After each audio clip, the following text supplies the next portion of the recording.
Yeah. What up, though? What's popping? What's happening? What's going on? You back in the lab with your favorite neighbor, your man Marq Nash. He is I am he. Another great episode of Breaking Beats. This should be a good one, ladies and gentlemen. We're gonna get right into it. So over the weekend, Terence Crawford and Errol Spence traded some jabs over Twitter. We're gonna chop it up on that. We're gonna find out who y'all think won the war of words. Some funny things being said on both sides. We're gonna chop it up and we're gonna talk about it. Also, this is Canelo versus Bivol fight week. Yeah, man, it's going down in a major way. Cinco de Mayo weekend. Shout out to Canelo Alvarez being consistent, putting on a fight on that day. Some of y'all ain't gonna like me saying shout out to Canelo Alvarez, but yeah, shout out to Canelo. He got a big event coming up this weekend, so shout out to Dmitry Bivol, but we got to talk about that as well. Also, Shakur Stevenson put out a tweet defending his victory.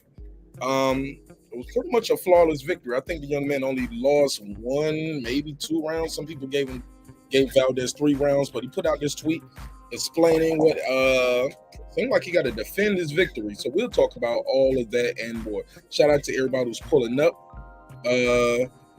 Cooking with Sir Senior. What up, though? Shout out to my guy Cooking with Sir Senior. He said EJ talking, then he doesn't want to talk. Oh yeah, we're gonna talk about that too. Shout out to WJ Luckett, my guy Ty in the building as well. He said Errol need to spend more time preparing and sending Bud the contract instead of Twitter banging.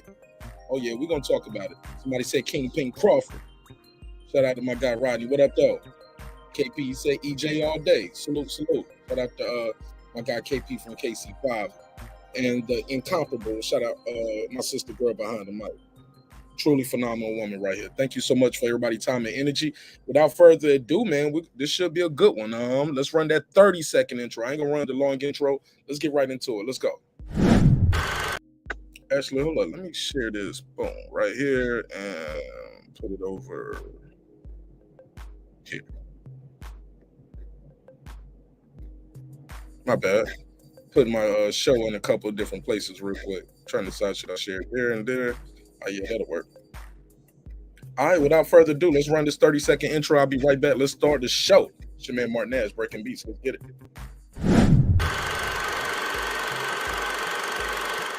This that squad sound.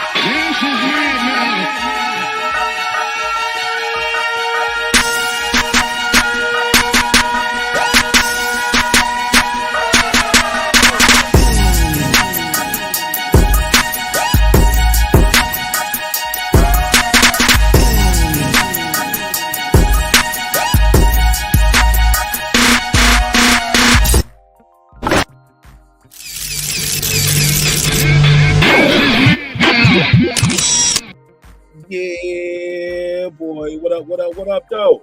Shout out to everybody who's pulling up. It's your man, Marq Nash. Another great episode of Breaking Beats. Yeah, man. Thank God we're here to see another day. Right? So while we're here, let's make it count. Let's do the work. And everything else going to work itself out, man. Appreciate everybody pulling up. What up, though? What up? Let me give out some shout-outs real quick. I'm going to get shout-outs in a minute. We'll do some shout-outs for everybody who's here early. And let me do this real quick because I appreciate everybody's time and energy pulling up. Let me see your channel. Boom. Yeah. All right, cool. Yeah, because Twitter, they're trying to be acting funny sometimes. Be telling me my show ain't started. I'm like, I'm looking at it. I'm here. I know I'm here. Shout out to my guy Cooking with Sir Senior. What up? What up? Shout out to Ty, my boy Ty Bowie. What up? What up? WJ Luckett. What up? What up? Rodney Evans, Kingpin Crawford, 3-time lineal undisputed, #mob. What up? KP from KC. What up? What up? Girl behind the mic. What up? KP from KC. Okay. What up? Kofi's Universe. What up? NMFILLC. What you sell, man, on your LLC? Pull up and promote it one day. What up? Yeah, man, we're going to get right into it, man. Shout out to everybody else who will pull up later. Shout out to all of y'all. Big up. Respect yourself. What up? All right, man, let's get right into some of this conversation. First of all, let me ask y'all something. Are y'all excited about this Canelo fight this weekend? Because I don't hear a lot of people talking about it. It's probably like the least fanfare I've seen for a Canelo Alvarez event in some time. But yeah, not too many people are talking about the Canelo Alvarez fight. Shout out to you, Kofi. What up, homie? Somebody said Bomat versus Butterbean. What weight was that? Shit, it had to be heavyweight, right? I don't think Butterbean ever fought anything less than a heavyweight. Yeah, it got to be probably heavyweight. Probably got to be heavyweight on me. I don't think he ever fought anything less than Butterbean, right? But yeah, we'll talk about it though. We'll talk about it. Let's get right into some of this Twitter beef. Let's chop it up. Now, I ain't gonna lie. I was not expecting Errol Spence Jr. to come out with the smoke. Nah, I didn't see that. Didn't see it happen. I'm like, yo, this is kind of random. Where does this come from? But let me share my screen so y'all know what I mean. And we kind of touched on this on Saturday after the fight, going into Sunday morning. Y'all know we be doing those vampire hours over here. But I didn't expect this. So we got more of the back and forth. At first, it was just what we saw from Errol Spence side, but man, yeah, it kind of kept going. So let me share my screen so y'all know what I mean when I say these things. Errol Spence Jr., Terence Crawford, back and forth. I wish that I want them to keep going. I don't want him to say, yo, I'm done right now, and we'll do it again when the fight gets signed. Or nah, man. We want this smoke, homie. We want the content.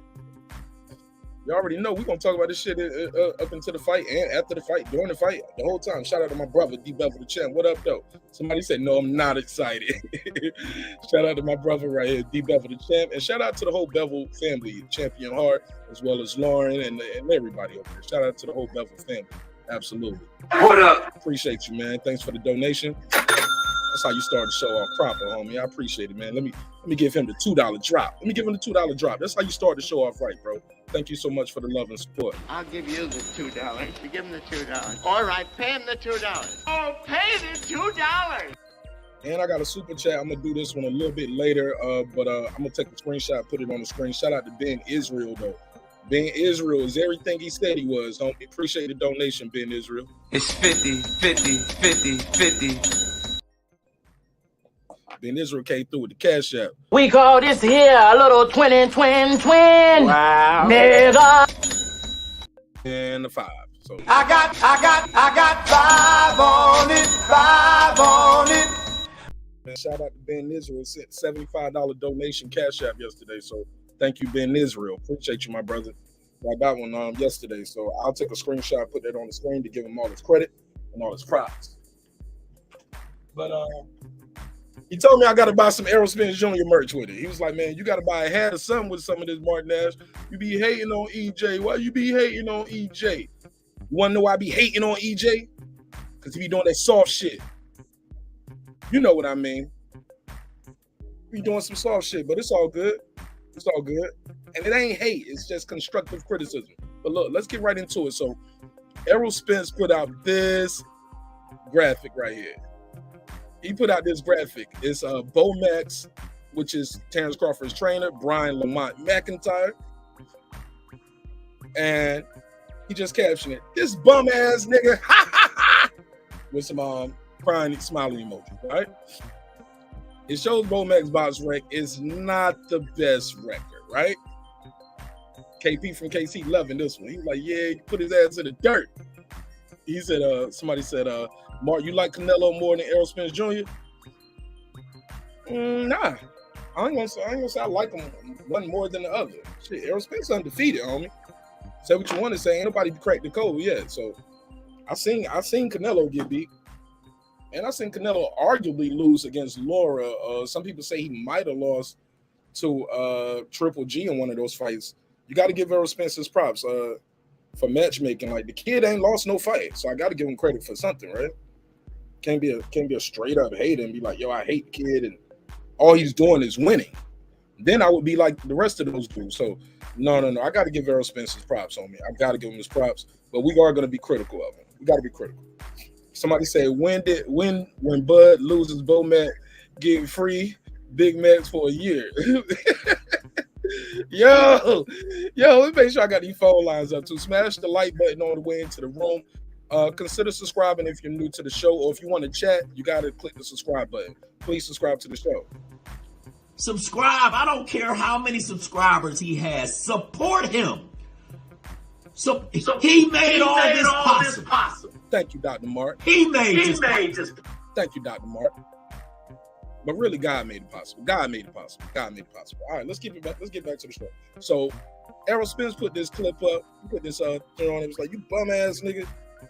We had some fun with that. Let's keep it moving. Now, as you can see, his record leaves something to be desired. Let me blow the screen up. Okay, no. Okay, so this was around 12-17. Now, I got a theory of why Spence was tweeting this around this time, but I'll get back to that later. Now, Errol Spence, Terence Crawford replied. Now, he put that up about, what time did he say what time was the screenshot? He took the screenshot about 12-17. Less than an hour later, boom, Terence Crawford right on his head top. This is what Terence Crawford replied with. He said, Errol Spence Jr., look at that guy record, though. That's the guy who gonna beat your ass in real life, not the guy you posted for likes, you bitch ass nigga. No, I'm joking. He didn't say that. I'm joking. He didn't say that part. I'm joking. He didn't say that part. All right? But he wanted to say it, damn it. He wanted to say it. You were banned from the server. Yeah, he wanted to say it. But let's keep him moving. Now, he didn't call him a bitch ass nigga, nothing like that. But he did say, I'm gonna be beating your ass in real life. Oh yeah, I ain't got to that part, KP. I ain't got to that part. He said Bud loses. Oh, okay, I read that one. Shout out to I don't even know how to say this. But NMFI LLC. He said, I agree, Marq Nash. I got more respect for EJS. He took a tough fight against Ugas. That was a tough fight. That was a tough fight against Ugas. Just because he got hit and got hurt don't mean it was a tough fight, bro. 4-loss Ugas. Stop playing with me, homie. Stop playing with me on 4-loss Ugas. What he had? 31 fights, 12 knockouts. Excuse me. No, I can't rock with that. Somebody say 30 big men, 38 big men. Yo, I'm gonna let you know, KP. The people who was I talked about this on Saturday. The people who was picking on Bomac in the comments, though, they was funny as hell, bro. Somebody, I'm gonna play that. I'm gonna pull that up too, homie. Fuck it. We gotta keep it real, homie. That jump was funny. Whether you like Terence Crawford, whether you like these guys or not, you got it. I gotta love the gamesmanship, homie. I love that shit. Y'all know me. I'll be up here talking my trash. Every time I cut this live button on, I talk some trash and piss somebody off. But let me make sure I got the phone lines open. I'm gonna drop the link in a second. Just let me share this out, and I'll drop the link. Y'all can pull up and chop up with your boy Marq Nash. It's all good. Let me share this out. Somebody just text me for the link. I'll be like, bro, the link be in the chat, but the link isn't in the chat yet. So I'll fix that. Give me 1 second. Shout out to my guy Jay Smith. He said, what up, Mark? What's up with you, my brother? How you feel? What's the deal, Jake Smith? What up? What's popping? What's good with you? What up? PGH Big Dog. That's Pittsburgh. Oh, Pittsburgh. What up, homie? Pittsburgh, y'all ran my boy off the other night. Well, y'all tried to run him off. What up, gangsta? Nah, he stuck around, though. Shout out to my brother, the Boston Scholar. That's a good guy right there. Y'all be going too hard on the Boston Scholar. Why y'all don't like the Boston Scholar? I think it's his name. I think if he had a name like a more humble name, let's just say his name was Brandon Washington or some shit. Like, yeah, just a simple name. Like, respect. Y'all be like, hey, man, he cool. Man, this dude called himself the Boston Scholar. Y'all like, not you, nigga. Y'all was trying to kick him off. Y'all was like, you banned from the show, nigga. You were banned from the server. Nah, he cool, man. He cool. But let's go to the next one. I'm gonna drop the link. So, matter of fact, let's go back a little bit. When they did this right here, okay, I gotta share the other screen now. Damn, I gotta share the other screen. Let me go to replies. Yo, them replies on this spin shit right here. Oh, let me screenshot this. This was funny, and I like Bomac. Trust me, I like Bomac. But I get it. It's funny, but like I said, it's kind of like a reach for me, though, homie. It's kind of like a reach because that's not the guy you're gonna be fighting, and we all know it. Like we got trainers who, like Freddie Roach. He wasn't the best fighter in the world. Virgil Hunter, he never fought at all, right? Emmanuel Stewart doesn't have a decorated professional career. But it's kind of a reach, man. We can't have go gadget arms, man. Like, you gotta fight the fighter, but it is what it is. Let me put this other Bomac picture up though, man. Like I said, I like Terence Crawford, bro, and I like Bomac. I like Errol Spence, and I got a lot of love and respect for Derrick James as well. But man, if it's funny, it's funny, homie. And when it's up, it's up. And this right here had me rolling.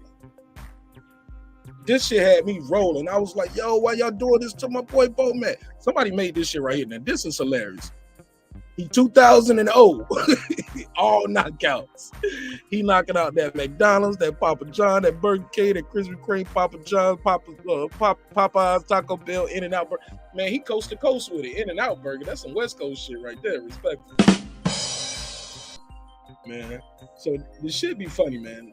These guys out here working on these graphics, right? But let's get back to the actual factual of what the fighters had to say. I want to know too what y'all think. I got a survey in the chat too, asking y'all who y'all think gonna win. When I drop this phone number and I drop the panel link, make sure you let me know what you voted. Who do you think is gonna win this fight? So Terence Crawford replied with, "Look at that record though. That's the guy who gonna be beating your ass in real life. Not the guy you posted for likes, you hoe ass motherfucker." No, I'm joking. He didn't say that. So all right, so let's scroll down some more. And Errol Spence replies with, "Not gonna lie, 38-1 is still a good record." Let's go, Spence. Let's go. Hey, look, man, I like this shit. People gonna be watching the show. I'm gonna lose some subscribers in the night. They're gonna be like, you switched over. Like, nah, man. If it's funny, it's funny. If it's good, it's good. And the guy can box, bro. Like I said, if Spence was straight trash like that, homie, I wouldn't want to see the fight. If I thought this was going to be a cakewalk, I wouldn't want to see it. I want to see the fight. I believe these guys are two of the best, if not two of the best in the division. Shit, probably two of the best in the world at what they do, bro. Definitely, but Crawford is pound for pound. But Errol Spence is his name is his name. He got him for a reason. If nothing else, he got a big fan base, right? Yeah, man. Go there like Shane Toussaint, take his power. Let me see what they say in the chat. Shout out to my bro right here, Eric Pike. What up, homie? Eric Pike in the building. What up, EP? What up? What's popping, bro? What's good with you? What up, gangsta? Shout out to you. Appreciate you, man. Thanks for pulling up. Smash the like button on the way in the room. It's my guy right here, Paulo Garcia. He said, man, that shit's hilarious. It is, Paulo. Bro, it is, bro. Paulo, it's funny as fuck, bro. And like, I ain't got no bias, bro. Like, I ain't got no bias in this shit, bro. I'm not emotionally attached to none of these fighters. I got some Terence Crawford merch. And shout out to the bro Ben Israel. I just bought some some Errol Spence merch. So yeah, man, it's all love on this side. We gonna crack some jokes though. Y'all crack jokes on me, shit. We'll crack jokes on. Yeah, man. Ain't nobody off limits. Not even me, homie. Nobody's off limits. Not even me. Right? Oh yeah, man. I heard Hergov pulls out of his Zane Zelly fight. This Zane Zelly fight this Saturday. It was crazy because everybody was saying everybody was ducking Philip how you say it, Argoff. And now he pulling out the fight. But look, let's keep going. Let's keep going with the funnies. Let's keep going. So Terence Crawford replies to Spence after Spence says, "I ain't gonna lie, 38-1. That's still a good record though." He ain't say nothing about getting his ass beat though. And then Crawford comes through with the dagger on him. He said, "You a comedian now, I see. You must be on that yak." That nigga Spence do be on that yak though. You know what I'm saying? That motherfucker do know how to. That motherfucker drink with the worst of them, boy. He drink like your uncle, homie. He gets so drunk, he flipped the car over 18 times. I'm sorry, I shouldn't have said that. But it happened, damn it. It happened. I know y'all gonna get mad. But it's funny. Somebody said they did Bomac.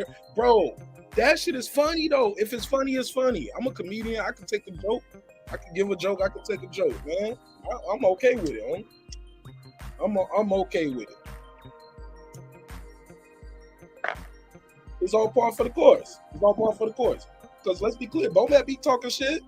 Bomac been out there talking shit too, right? But like I said, man, The Errol Spence, nigga, that's misguided. You need to be talking about Bud. What can you give us some Bud Crawford jokes? You got any of those? And he did. He replied. So Terence Crawford, let me enlarge the screen a little bit. He said, "You're a comedian now. So you must be on that yak."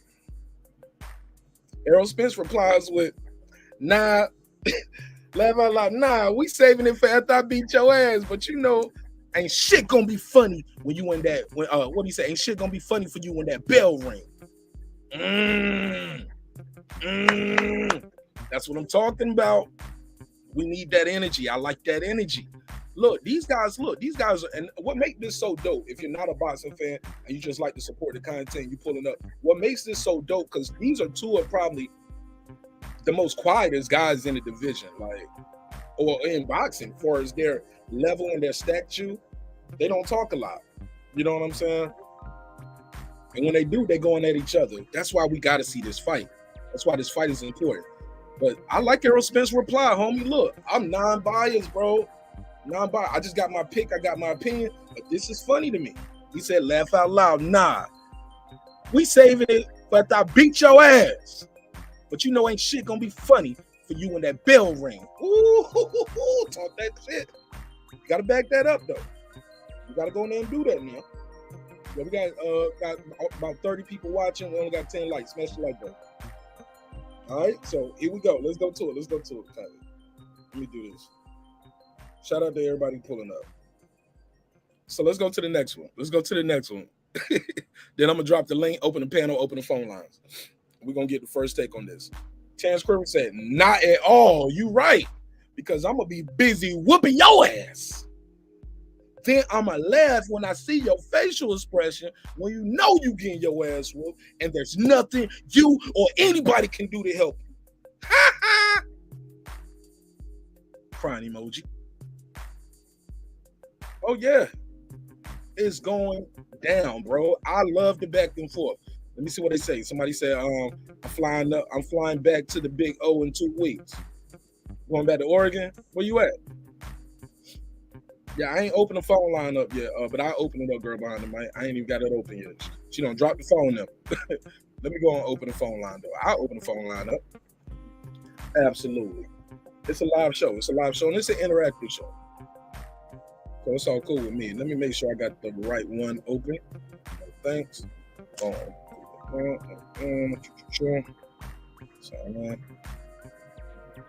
switch that over to back.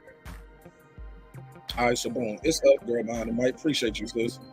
Shout out to my sister, girl behind the mic. Super talented author. Got a dope show called Decoding Dreams with Memory. Check her out. Go to her channel, type in girl behind the mic, go to her channel, subscribe, leave a comment, say Marq Nash sent you. Shawn in the building. He said, "That's the fight I want to see." Now, I was talking to this one dude on CJ the Goodfella channel. Shout out to CJ Goodfella TV. One of the homies up there talking about he ain't gonna buy the fight. I was like, bro, I'm gonna ban you from every panel on YouTube for 30 days. CJ was like, ban him for 30 months. Like, nah, bro, we gotta support this fight. So let's get back to it. So Terence Crawford, like, yo, not at all. You're right. I'm not gonna. He said, ain't nothing going. Let's go back. Spence said, laugh out loud. Now we saving that yak for after I beat your ass. But you know, ain't shit gonna be funny for you when that bell ring. He got about 250 replies. Terence Crawford, he got about 183 replies. When he said, not at all. Ain't nothing gonna be funny because I'm gonna be busy whooping your ass, and that's when I'ma laugh when I see your facial expression and you know facial expression. You know you getting your ass whooped, and there's nothing you or anybody gonna do to help you. Spence, he quit right then. He said, "You got it. I'm not typing nothing else until it's a go." Man, why did you start it and stop it? Why start it and stop it? It's up, right? Why? Come on, he started this shit talking at Bomat. Terence Crawford jumped in and started talking shit to him. He replied. Terence Crawford replied. And he was like, he replied again. Terence Crawford replied, and he was like, "Nah, I'm done." Sound like a TKO. Sound like the no mas. Terence Crawford did reply one more time. It's not on this thread right here, but I'll pull it up. His next reply was, "Go ride a horse or something." What did he say? Let me see. What did he say? It was. Let me go to tweets and replies. His last reply was, he said, "That's good now." He said, "That's good. Now go ride a horse or something and relax till it's that time." Oh man. Oh man. Oh man. Let me share my screen over here so y'all can see it. Damn, this don't open up all these Twitter windows. Let me close this one, close this one, close this one. Damn, this don't open mad windows over here. Twitter trying to spam me or some shit. All right. Shout out to everybody pulling up. Smash the like button on the way in the room. Shout out to he said go ride a horse or something. Let me go to that screen right there. Shout out to my bro President Jafar. Prez, what up, though? What up? How you feel, homie? What's the deal? Let me share the screen right here so y'all can just see the last reply. Then I'm gonna open the panel and open the phone lines up and get you guys' take on it. Like, here we go. Not at all. Here we go. Right here. He said, "That's good. Now go ride a horse or something and relax till that time comes." Now that's funny, cause that or something. You know, your boy Errol Spence got some footage out there that got him looking kind of shaky, baby, looking kind of funny in the light, respectfully. I mean, that or something. Yeah, so shout out to Bud Crawford, man. But that was a nice little dagger right there. But shout out to Errol Spence too for initiating the talk. But what started the talk? What up, right side? Shout out to right side. Warner Robbins in the building. Warner Robbins, Georgia. What up? What up? Appreciate you, man. Thanks for your time and energy. I'm seeing a lot of new people pulling up, typing in the chat, but I don't see the lights going up. Smash the like button on the way in the room. Appreciate it. All right. So I got a survey in the chat, and I'm curious about what you guys think of the survey. So I'm gonna drop the link. I'll open the phone line up, and we can start the group conversation part of the show and get your take on it. Round one. Who won this little back and forth Twitter and this trading of the jabs? Who did you give this to? Who did you give the round one to? And also, let me see what my survey says. Because we got a survey, as I mentioned before. And I think it's important to have these surveys, too, because I get to gauge the audience. Also, I get to see, damn, we got 31 votes, but only 27 likes. All right? But it's fair. Damn. It's almost 50-50. It's pretty close. Spence, 36%. Okay, it's not 50-50. It's changed just quick. 26% KO for Spence. 41% Crawford KO. Wow. Spence decision, 12%. Crawford decision, 22%. Wow. All right. So far, look like Bud is taking the lead. So I'll drop the link. Maybe somebody here who's Errol Spence supporter can make a case for Errol Spence. You want to call in and voice your opinion, or you want to join the panel and make a case for Errol Spence Jr., you are welcome to do it.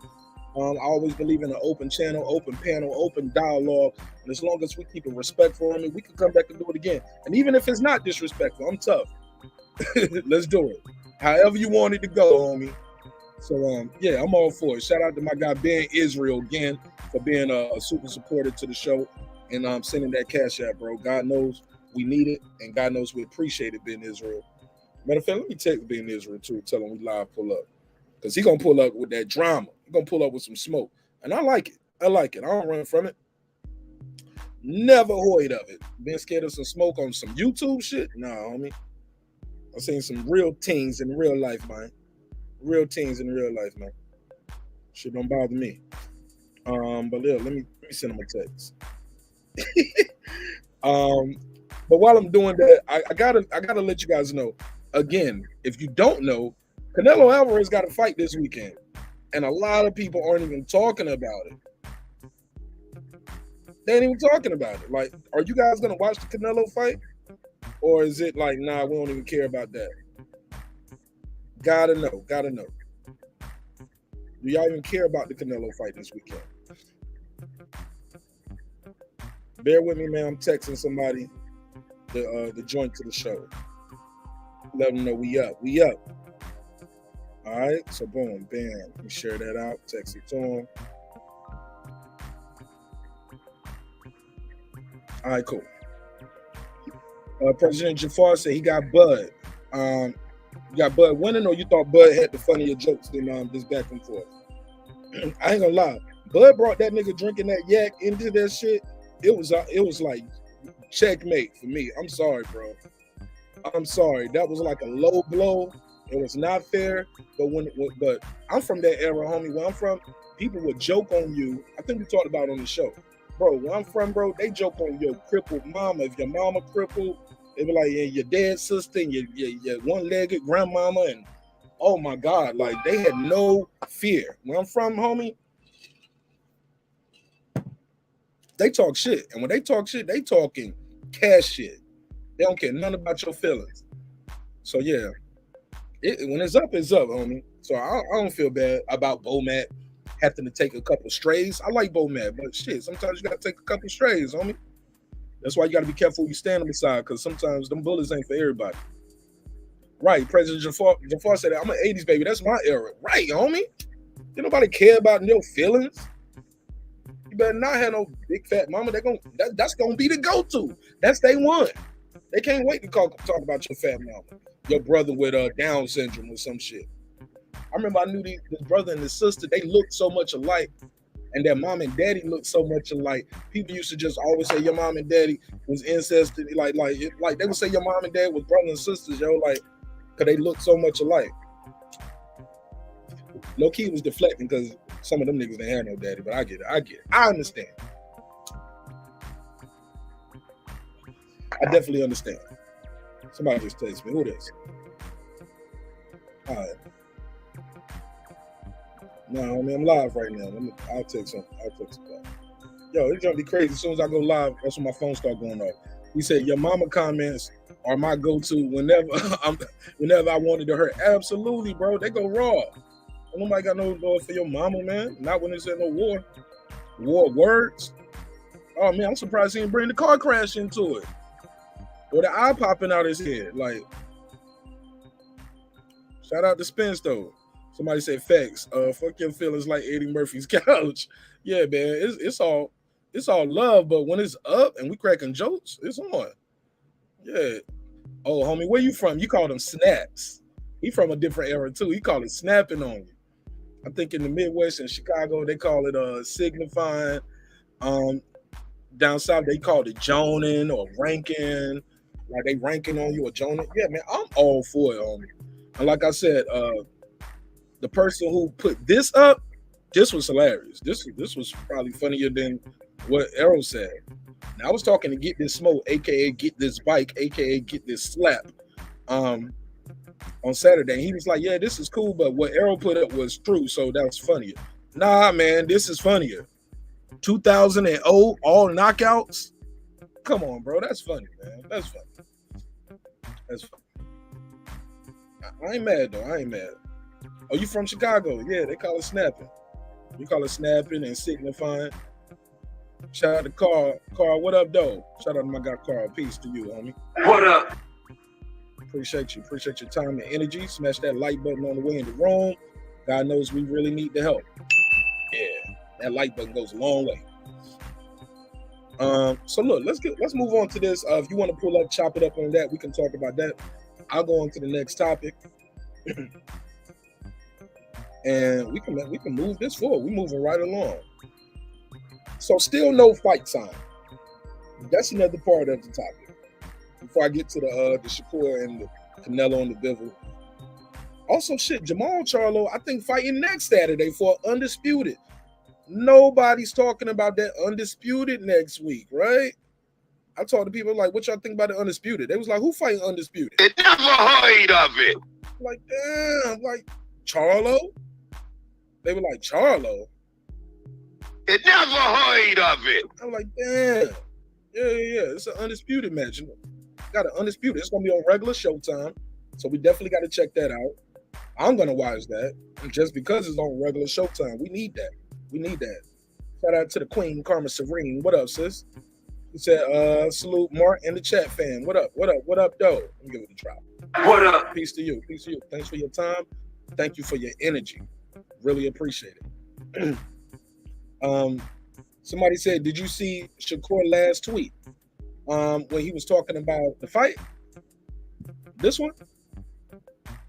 Talking about this one? I can check it out, but that's the last one I got. Let me pull up. I'll pull it up, though. I'll pull up his last tweet. But while I'm doing that, let me give you $2 drop. I'll give you the $2. You give him the $2. All right, pay him the $2. Oh, pay the $2. That the one you talking about, President Shakur? Shakur Stevenson. Let me go to Shakur Stevenson Twitter. But yeah, I think that's crazy that the kid feel like he have to defend himself.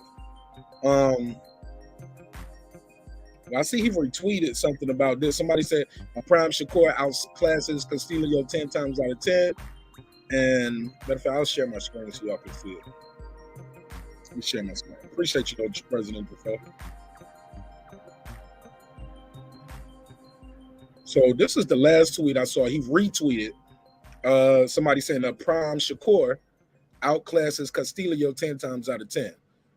And somebody else actually said, as good as Shakur is, a prime Mayweather at 130 would have battered and stopped Valdez. Yeah, I ain't gonna lie, man. Mayweather was just a different type of monster, bro, when he was younger. That's why I always bother when people like, yo, he ain't fought nobody. I'm like, yo, the kid is the guns for real, man. The kid is a good fighter, man. He's a great fighter. A generational talent, an all-time great, whatever you want to say. The older you are, I think the more you dislike Mayweather, in my opinion.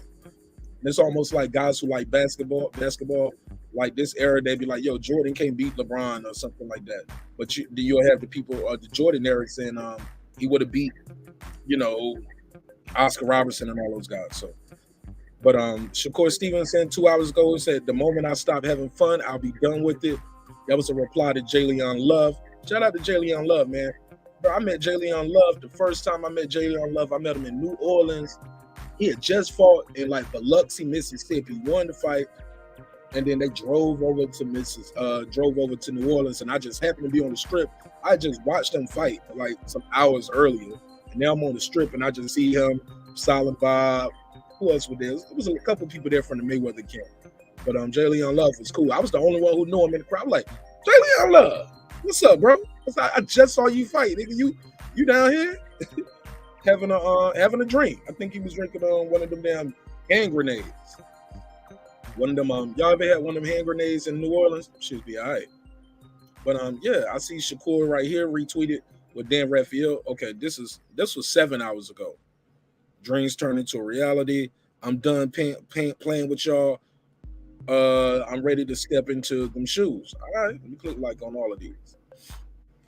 But yeah, that's his latest tweet for as I see it, President Jafar. Like, you see something different from this one right here? Because this is the one I was talking about, my brother, where he says Valdez defended his title at 126 about 6 times. He moved up to 130, fought the quote-unquote boogeyman Burchell for the title and beat him up, then knocked him out. Please stop discrediting him. He's a hell of a fighter and a champion. And when his career is over, he will go down in the history books.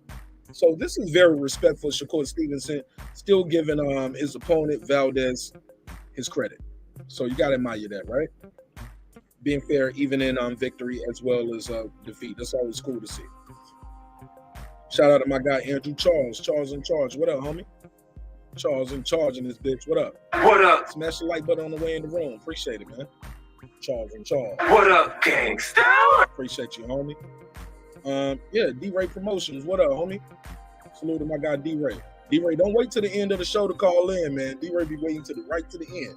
Shout out to my guy D-Ray Promotion. What up? What up? Yeah. But that's where I'm at with it, man. Smash the like button on the way in the room. And yeah, because we got 43 votes, 35 likes. And damn near everybody in the chat got a wrench. So that means y'all in the chat with the wrenches ain't even hitting the like button. All right. See how y'all play. It's all good. For now. All right. So let me keep it moving. But yeah, what do y'all think about this, though? Shakur seems like he has to big up his opponent because people are discrediting the win. Oh, man, we got to talk about this, too. Did y'all hear Jeff Mayweather say Devin Haney going to lose? Did y'all hear that? Jeff Mayweather said Devin Haney going to lose in Australia. Oh, man, that sounds terrible. Sounds like the fix is in. Also sounds defeated. I'm going to play the audio. Got to play that audio. Shout out to my guy, Rob G.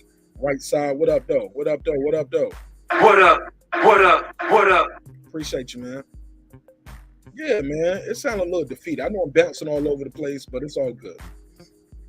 Let me see if somebody said something to me, or they just want shout outs.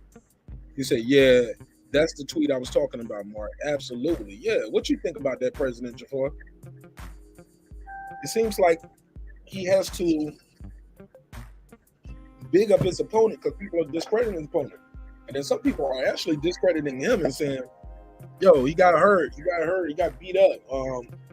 He was looking bad. That's what they said. They didn't say he got beat up. They say he was looking bad. He had a mouse under his eye at the end of the fight. They was like, Floyd at that level never had a scratch on him. I was like, yo, everybody ain't gonna be Floyd Mayweather, homie. We can't all be money made. Let money made be money made. Let everybody else do their own thing. Shout out to Fresh Press Soul too. What it do? He said he might. Oh, you talking about Haney? He might lose. He make it sound like it's gonna be a robbery though, Fresh. And Fresh, that's what I don't like. That sounds defeated, homie. Because by that logic, why even take the fight? Man, I'm gonna play that shit. Let's go. Let me play the clip. Yeah, I played the clip of Jeff Mayweather, excuse me. Uncle of Floyd Mayweather. I did a video on this. I didn't even drop the video. I just did the video and left it alone. And said I was gonna put it on members only. Man, we are so close to getting 7,000 subscribers, man. Please subscribe, share the link out, man. Help us get to 7K before the end of the week, all right? That'll be super dope. We can hit 7,000 before the end of the week, or shit, by the end of the episode. It looked like we're about, what, 22 people away? Some shit like that, about 22, 32 people away. So let's try to get 7,000 by the end of the show or the end of the week, all right? So let me find this Jeff Mayweather clip. And I want y'all to hear this audio and tell me what y'all think of Jeff Mayweather basically saying he can't get he ain't gonna win in Australia. Like it's gonna be a robbery. Don't y'all think that sound defeated though? Don't that sound like a defeated mindset? It sounds, or a baked in excuse, like if you lose, you can always say, well, I only lost because blah blah blah. You know, I got robbed in Australia. I mean, but Kambosos is an undefeated fighter, man. You got to teach them how to lose. You got to let them know tonight ain't gonna be your night, my brother. Let's go. Let's hear this audio from Jeff Mayweather. And then lastly, Jeff, just Haney and Ken. I know you've probably seen Haney spar since he was a teenager. Do you think he comes to train him? I used to train Haney. I think he has a good chance to win the fight, but he's not going to win in Australia. Even if he wins 8-9 rounds? He's not going to win in Australia. Damn, he just cut it short. He was like, even if he went 8 or 9 rounds, he's not finna win in Australia. But Kambosos won in America. You get what I'm saying? Kambosos won here. He's been winning here. He's been winning all over the place. So Australia's crooked and everyone else is the most fair. We'll play some more of this audio. Unless he knocks him out. And that's the one thing that he doesn't have. He doesn't have knockout power, but anything can happen in a fight. Wow. Unless he knock him out, but that's the one thing he don't have. He's not finna win in Australia. Do you think he'll do enough in your eye, like in the public's eyes, to win the fight? He just won't get it done in Australia, or like you know? No, I think that's going to be a tough. He said, "Do you think he's gonna do enough to get the job done in the public's eye, but he'll still get robbed, more or less, right?" Listen to this reply right here. Listen to this. Fight. And I think it's going to be a tough fight, and it's going to be a close fight. Even if the fight was here, I think that it would be a tough fight in a close fight. Why is that? But just because Kambosos, Kambosos is also, he's a guy that can actually fight too. You know, he's not going to go in there and lay down for anybody. And I think that he showed that with Teofimo. So, and I mean, at that time, I thought Teofimo was the best guy in that division. But Kambosos showed me different. And so I think that if you don't beat him soundly, where it's almost a knockout or you win every round. He said, if you don't beat him soundly, where it's almost a knockout or you almost win every round. No way you're going to get a decision on that. No way. No way.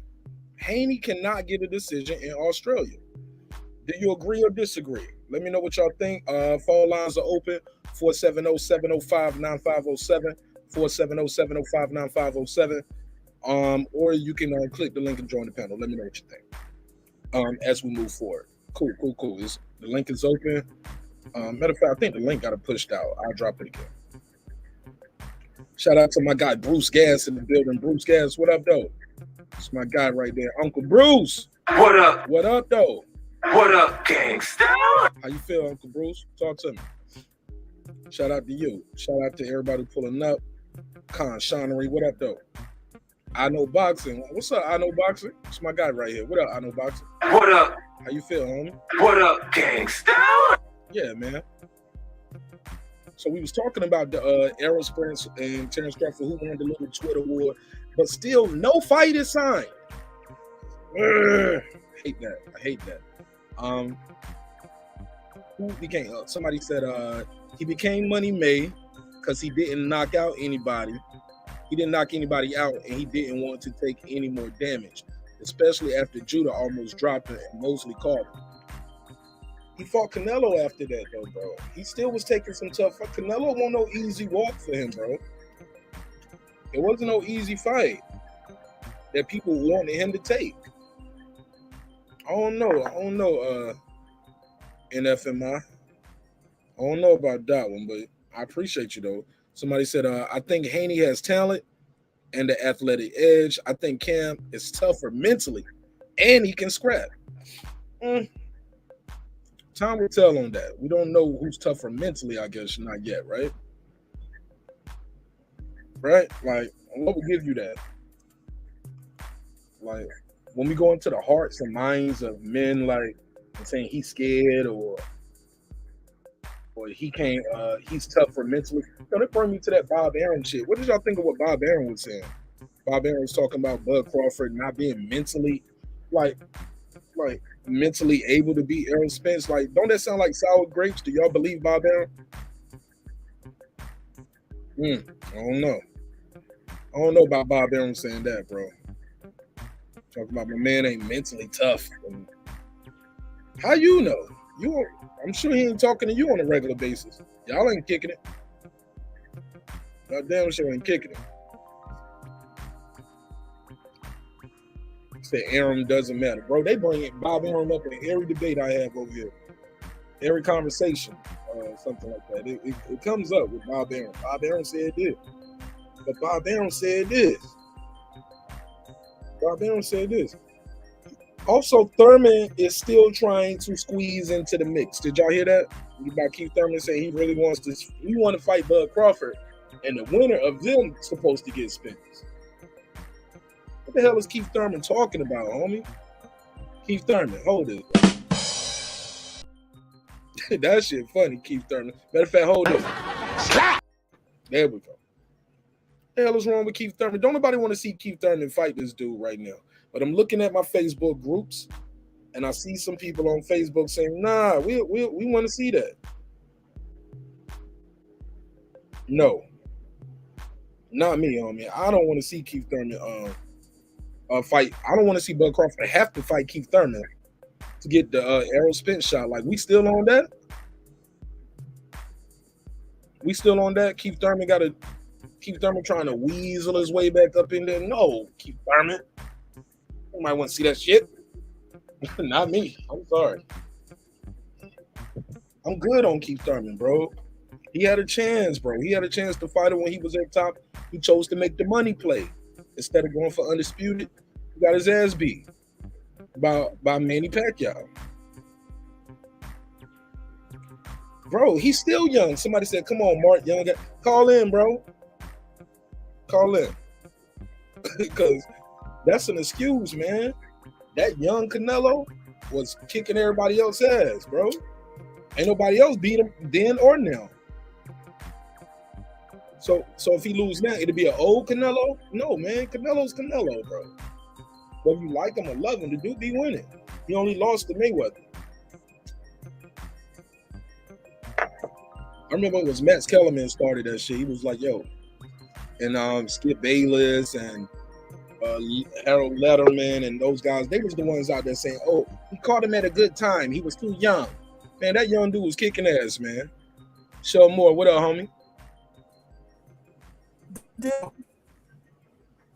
What's good, bro? Yeah. Talk to me. What you come on, man? Shout out to my guy Clips. What up, Clips? What up? Hey, man. We was talking about the Bud Crawford Errol Spence Twitter war. We also got Undisputed coming up next weekend. Nobody's talking about it. With Jermell Charlo versus Brian Castano. That's on the 14th, brother. Yeah, next week, next Saturday. Not this Saturday, but next Saturday. Also, yes, we got sir. a Canelo. Yes, sir. Got a Canelo fight this weekend. Don't hear a lot of talk about it. You think people aren't giving Bivol a chance? Also, we're talking about Shakur Stevenson, his tweets that he put out. He put out his tweet where he's trying to basically singing Valdez praises because people are basically discounting his win.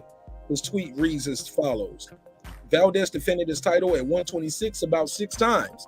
He moved up to 130, fought the boogeyman Burchell for the title, and beat him up, and then knocked him out.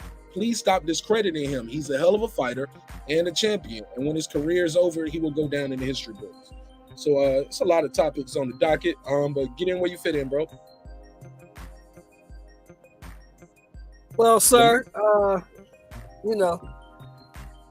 I think that number one, the fight we got coming up Saturday, people ain't giving Bivol a chance because nobody knows who he is.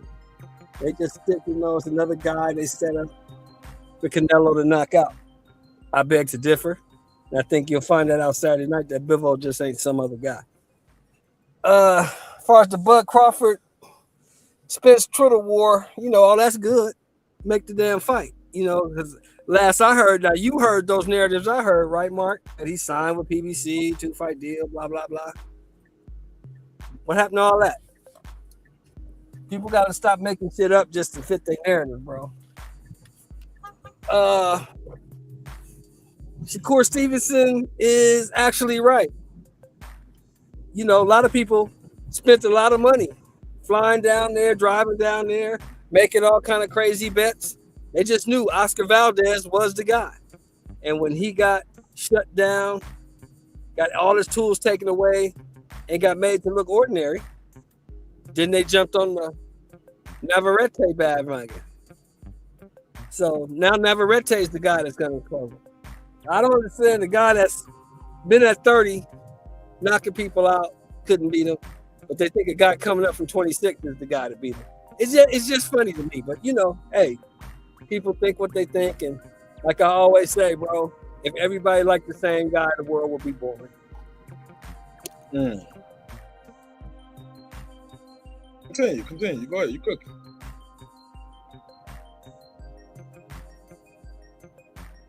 So what? So you think Bivol gonna beat?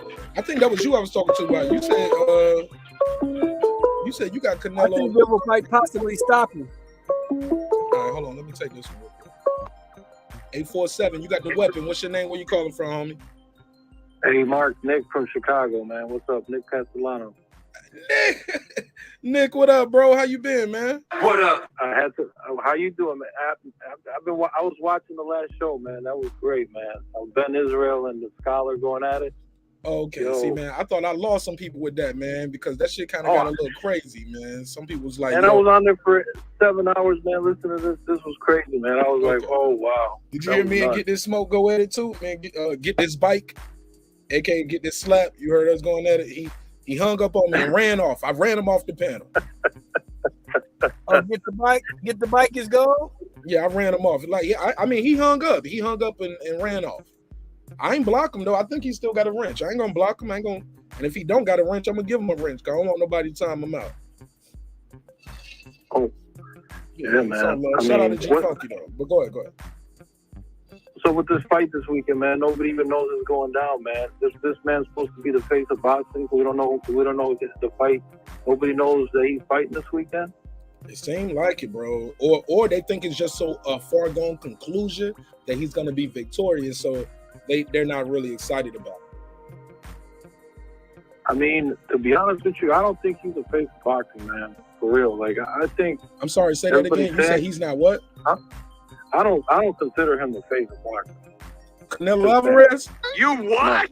Okay, if not Canelo, I think it's between Bud Crawford, Errol Spence Jr., and maybe even I like Shakur Stevenson. To be honest with you, I think he's the next. I think he's gonna be better than Floyd Mayweather. Gonna be, but not the face of boxing right now, though. Is I mean, now you say Spence. He's one of my favorites. You cut him right off. Oh, I'm sorry. I was gonna say you say Spence, but didn't he sell like 200 pay-per-views this last time? I mean, who is he the face of boxing for? Mexican fans? I mean, that's it. That's the only people that really watch his fights. I mean, I'm not gonna pay for his fights. I disagree with that, man. I'm gonna watch it, but I'm not. UK brothers buy his fight. I know black folks. I said the UK brothers be buying his fight. I know white folks here in America. I know black folks that buy his fight. Yeah, people like Canelo. I saw Devin Haney rushing to take a picture with him this last couple times out. So I mean, we know who he's gonna fight. He's gonna fight a flat-footed, up and down boxer that we already know what's gonna happen. You know, I mean, he doesn't want to take a risk and fight the young guns. I mean, we argued about this, me and you, Marq Nash, a couple times. I think Canelo's a hell of a fighter, bro, and I get hell for that. They don't like me for that. They call me a race traitor. I'm a coon because I think Canelo can box his ass off. As far as I know, he's a great fighter, man. I ain't seen nobody beat him other than Mayweather. They fought at I mean, he did beat him. He was young at that time, but he did beat him. Yeah, he did beat him. Hey, look, Mayweather was old. Mayweather damn near 40 years old fighting him, homie. 36, I believe. Somewhere in his 30s. Late 30s. Yeah, that's true. That's true. But look, I wanted to chime in about the Shakur. It was about a 15-year age difference. Let's say that. It was about 15 years, right? So Canelo, he was about, 20, 21, something like that. Yeah. But I wanted to chime about Shakur, man, because I think he is the future. He is very talented. I'm not a fan of any boxer, but I'm saying, like, what I saw the other night against Oscar Valdez was very impressive. Yeah, he wasn't able to block the straight right. Okay, I mean, he got through, but he's got some issues. He can plug those gaps, go back to the drawing board, plug those holes. And I just think I think he's got a lot of room. He can grow. He's going to grow. He's going to get big. He's going to get bigger. You know, he's the future. He's the future. What you think of people calling him a weight bully? And after this, I'm going to go back to Shawn. What you think of people calling him a weight bully? It was like, yo, he came in there as a fucking welterweight. Disrespect. The people talking about, Valdez ain't nobody. Valdez ain't shit. That's disrespectful. You get in the ring and try to knock somebody out. Oh, because he didn't knock him out, now he ain't shit? Come on. You know how hard it is to knock somebody out in a boxing ring? Especially two guys at that level. The margin of error is so small. Like, you can't... It just blows my mind that people say things like that. Oh, he ain't shit because he didn't get the knockout. Come on. Got a knockdown, and then it was like he ain't had a killer instinct because he didn't finish it. He could have.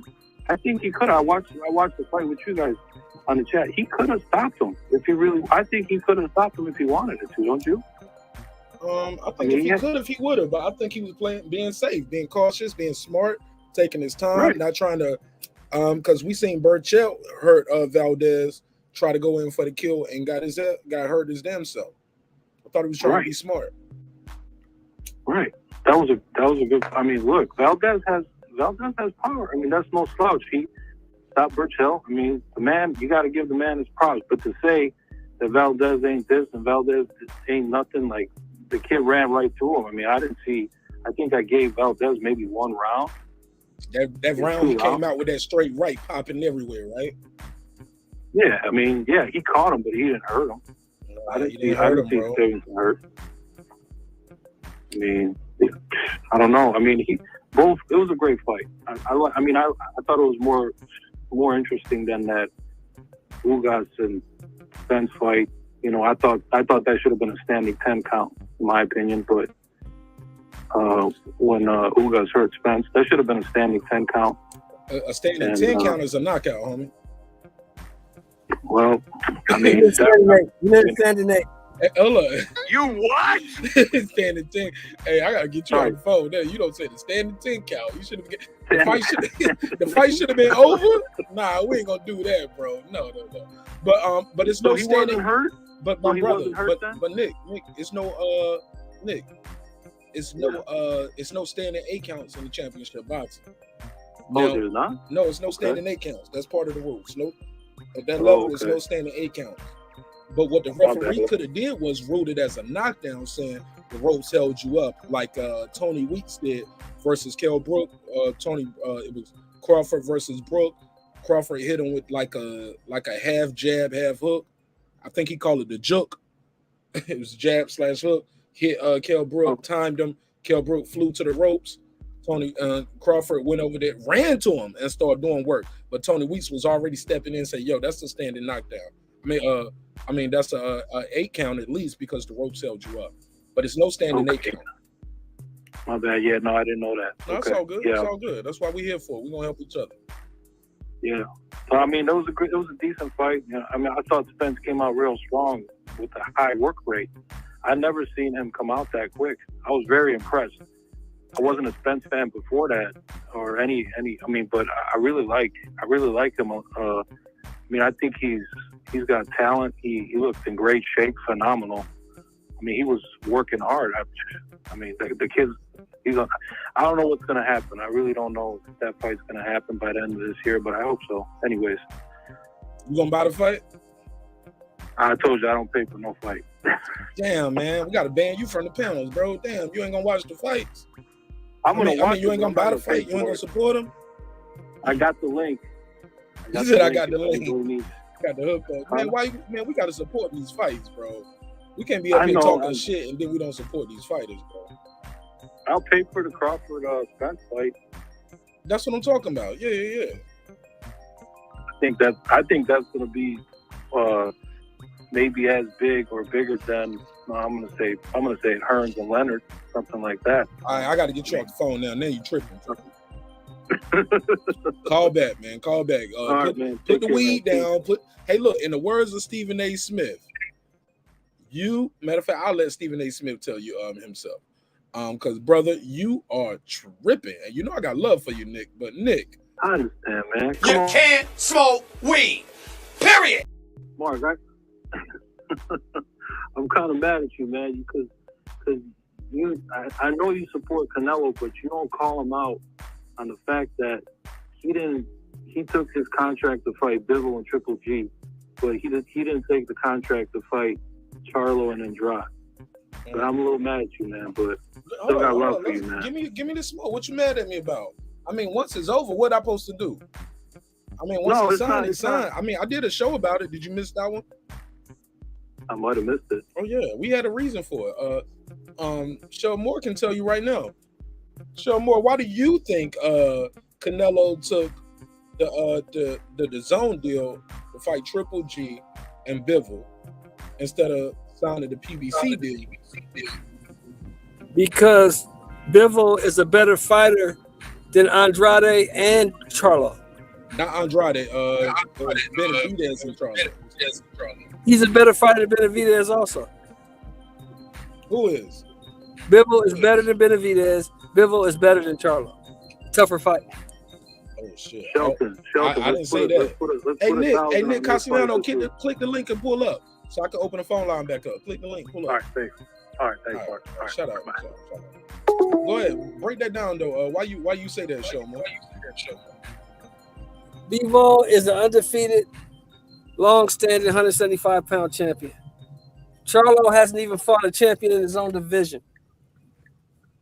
The toughest guy Benavidez has ever fought was Robert Graville. Bivol's a better fighter. People in here saying, no, boo this man. Boo. I don't know about that, homie. You know, I fuck with David Benavidez, homie. The Mexican monster. I love David Benavidez fighting style. Okay, I love him too. I think he's a great fighter. But name a top 10 guy that he's beat. I'll wait. That ain't his fault that he can't get these motherfuckers in the ring. No. You ain't trying to get him in the ring. You're a 2-time champion, bro. You, of course. Robert Graville. He beat who? He beat one of the dog, Darrell. That's the best. That's probably his best win, beating the dog. That probably is the best win, though, bro. Why you bullshit? He beat Kyron Davis. When Kyron was coming up, people thought Kyron Davis was some shit. Shit, you could probably beat Kyron Davis. No, I ain't gonna make the weight, homie. I ain't gonna make 168, homie. I ain't gonna make 168. Sorry. He beat Angulo. I'm just telling you how I see it, bro. What you think about Angulo? His win over Angulo. He beat the shit out of my boy J. Leon Love real quick. Angulo was like 217 years old, wasn't he? Man, he only had one loss, bro. That's all that matters, bro. He only had one loss. Okay, in a fight, Bivol, Benavidez, who you got? Shit, I'm probably gonna pick Benavidez. Fuck you mean? I want him to go up in weight. Why you bullshitting? Shout out to David Benavidez. I definitely want David Benavidez to go up in weight. That's my guy, but hell no, I ain't playing around with that. What you mean? You ain't got me with no gotcha question right there. I think he right here at this weight class because he know he can be more dominant there too.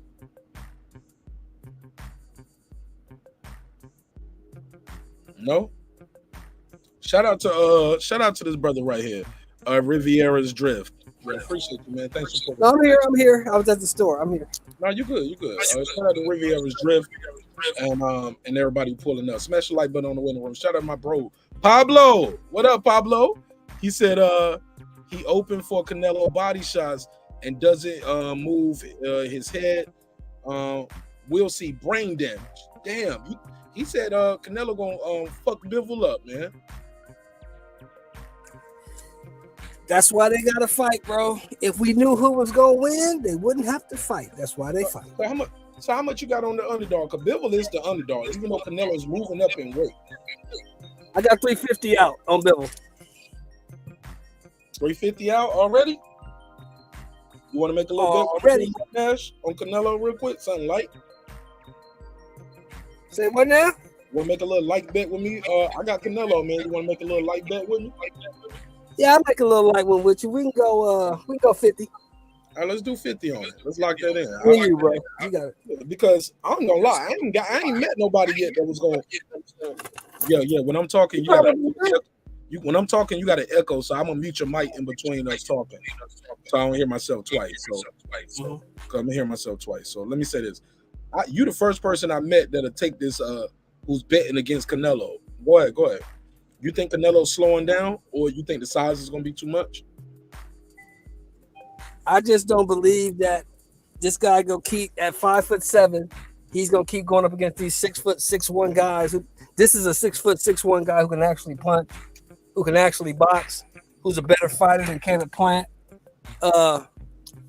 Eventually, in my opinion, physics takes over. That little guy's too little, and he's gonna get beat up. What about him carrying the weight up? But he can carry that weight up, but he don't have to make 175. He can come in that bitch about 172, 173. It don't matter. I don't see him winning. Keep his speed. You don't think this guy is too slow? Too telegraphed? Too basic? No, I don't think so.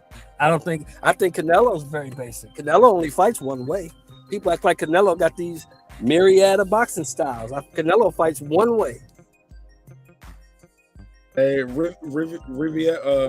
Rivera's Drift said, let's bet. I got Canelo. We don't know you like that, man. You got to send your money up front. Like we don't know you like that.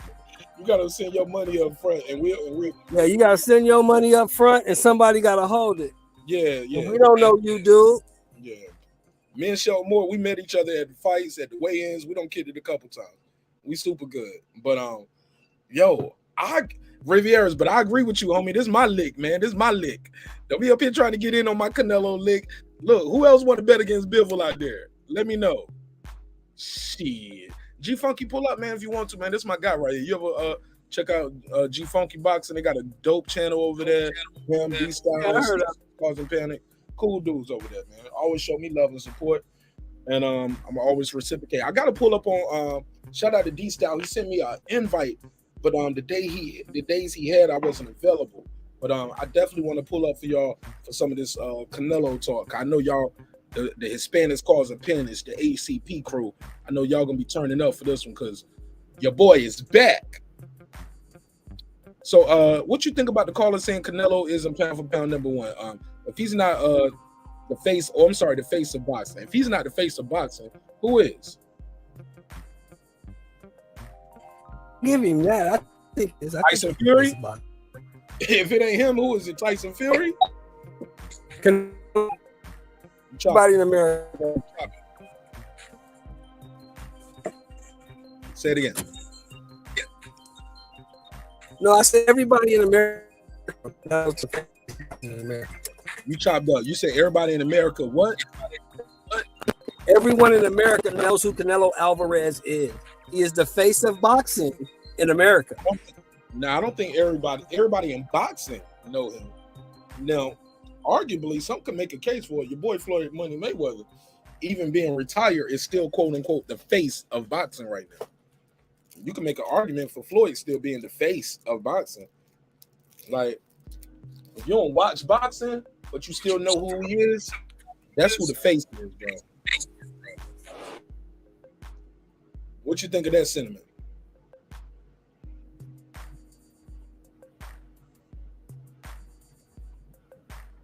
I got Canelo beating him, bro. Shout out to you. How did I say that? Riviera's Drift. Yeah, Riviera's Drift. I got Canelo stopping him too, homie. Respect. Shout out to King Nello. Yeah, man, people hate when I say that. They be like, I can't believe you, Marq Nash. I'm unsubscribing. You like him? He failed the PED test, man. Shit. Last I heard, Floyd might have. Roy Jones failed the PED test. That's a fact. Google it. It's a whole list out there. You can Google your favorite fighters, man, and see if they ever failed to pass the test. I mean, because if that's the case, if we always gonna say, well, he failed the PED test, did he fail every test? Is he failing now? Is he failing? You get what I'm saying? Like, we just throw him in the trash. We never watch his fights again. I think Tyson Fury failed too, right? Then Tyson Fury failed the PED test at some point. Hey, I'm gonna go eat this dinner, Mark. I'm gonna listen, but I'm gonna call in next. All right, what y'all eating over there, man? What you cook? Okay, he don't go. You like, nigga, I ain't sharing no plates. He said, Mark called Canelo his king. I ain't saying stop it, Brandon. Now I'm gonna slap the shit out of you, Brandon. Brandon, hold this, Brandon. Watch. Did I say Canelo's my king? Nah, I call him King Nello though. He the cash king, bro. Your favorite fighter ain't getting them 2 fight deals like that, bro. Come on, Canelo out here getting that big bag, bro. I remember taking a screenshot. Let me see if I can show this screenshot. When Canelo walked into the arena for the damn Shakur Stevenson Valdez fight, you would have thought it was his damn event, homie. You would have thought it was his event. Let me see if I can pull up a screenshot. Let me see. Man, Canelo came out there with all his splendor. Let me see. Where is it at? Where the ring walls at? I think I took a screenshot of that shit, bro. Them motherfuckers was everywhere. They just wanted to touch him. They just wanted to touch his hand. Bill Haney stopped everybody. He was like, yo, let me and Devin look at it. He was just everywhere, bro. It was like, bro, it was just everywhere. Somebody said, there's Devin, because that's probably a screenshot from when I had the subtitles on. But yeah, man, everybody wanted to shake his hand and chop it up with him. I like Canelo Alvarez. I'm sorry, y'all. I'm sorry. I know I'm going to lose some subscribers with that tonight. I like Canelo Alvarez because I love boxing. Shane Mosley, James Toney, Dundada. Come on, bro. And he got my boy Lomachenko right there. Shout out to Ukraine, man. Do y'all thing, man. Ukraine, don't let them take y'all shit. They try to take y'all shit. Ukraine send them home in a box. Put a case on. Absolutely. Oh yeah, they ain't gonna like when I say that, but I'm gonna say it, bro. It's a lot of motherfuckers that fail PED. Matter of fact, let's start putting those names in the chat. If you know somebody who failed PEDs, put their name in there, because somebody don't pop before. And when they pop, sometimes I don't think they do it. I don't think everybody's malicious. Sometimes you just putting shit in your body and you ain't doing your research. But when you like a big baby, like, and you just keep having that shit happen, like, yo, come on, bro. We can't have that. But anybody can make a mistake one time. I get it. Shit. I'm on my 5th second chance right now. While you bullshit. Let me open the phone line. Matter of fact, let me open the phone lines. Make sure I got the phone number on the screen enlarged so you guys can see it. But yeah. Let me go back to the chat. Shout out to my bro Brandon Washington, this bitch. Brandon Washington, what up, though? What up? Had a good conversation with Brandon the other day offline. Cool brother right there. Brandon Washington, I gave you a name drop earlier when we was talking about my brother, the boxing scholar. Why niggas be hating on the boxing scholar. I'm like, damn, man, y'all be running him off. What up, gangsta? But he tough, though. He didn't run. He stayed on the show pretty much all night. He said, Roy Jones, shout out to Dundada, though. Dundada, what up, though? Thanks for pulling up, fam. What up, gangsta? Let me go to the next one. He said, Canelo stopping Bivol. It's a no-brainer. Eric Pike, I got 50 on it now. It's official. Shout out to my brother Sheldon Moore. We got a bet. Yeah, I got 50 on it. I got 50 on the win, not the stoppage. And if Bivol beats him, oh my God. You know how boxing fans will do? Boxing fans will say, oh, Canelo lost to Bivol on purpose, so he ain't got to fight Triple G and he can do a rematch. Come on, bro. Like boxing fans, man, shout out to my guy Reggie O too. Like, me and Reggie be talking, bro, and he'll tell me all the time, Marq Nash, boxing fans are the worst, bro. And I say, why? He said, we just the worst. We never satisfied. We don't support.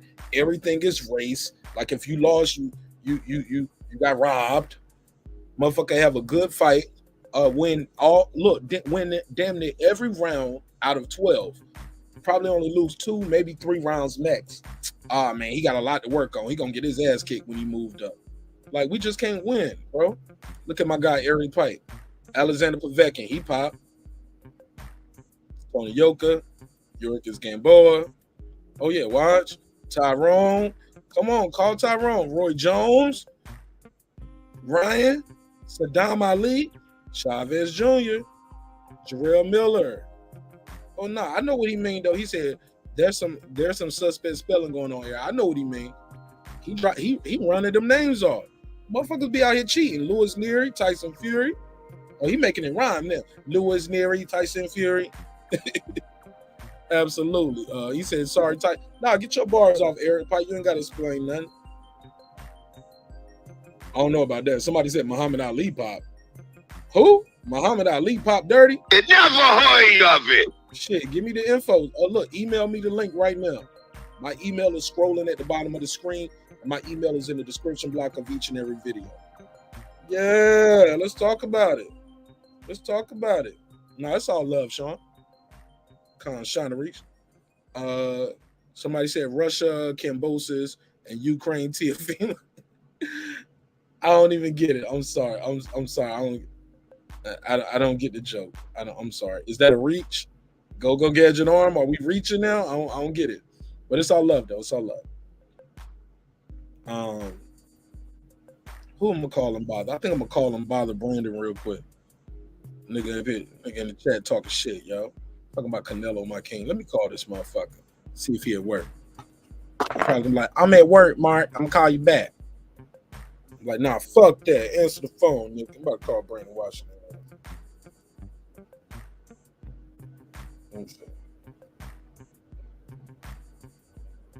All right, cool. Damn. All right, cool. Shout out to everybody pulling up. Smash the like button on the way in the room. Let me call my guy Brandon Washington. Let me see if he's gonna pick up the phone. Oh yeah, this funny right here. Let me see. It's a live show, ladies and gentlemen. So bear with me. Let me see. Okay, here we go. Let me call.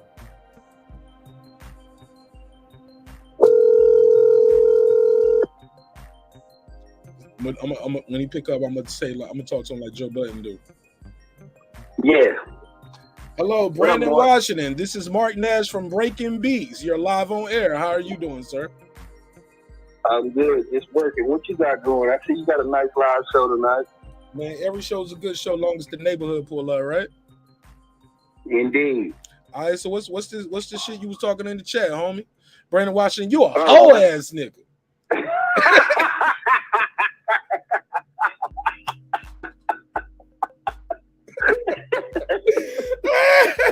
I can't.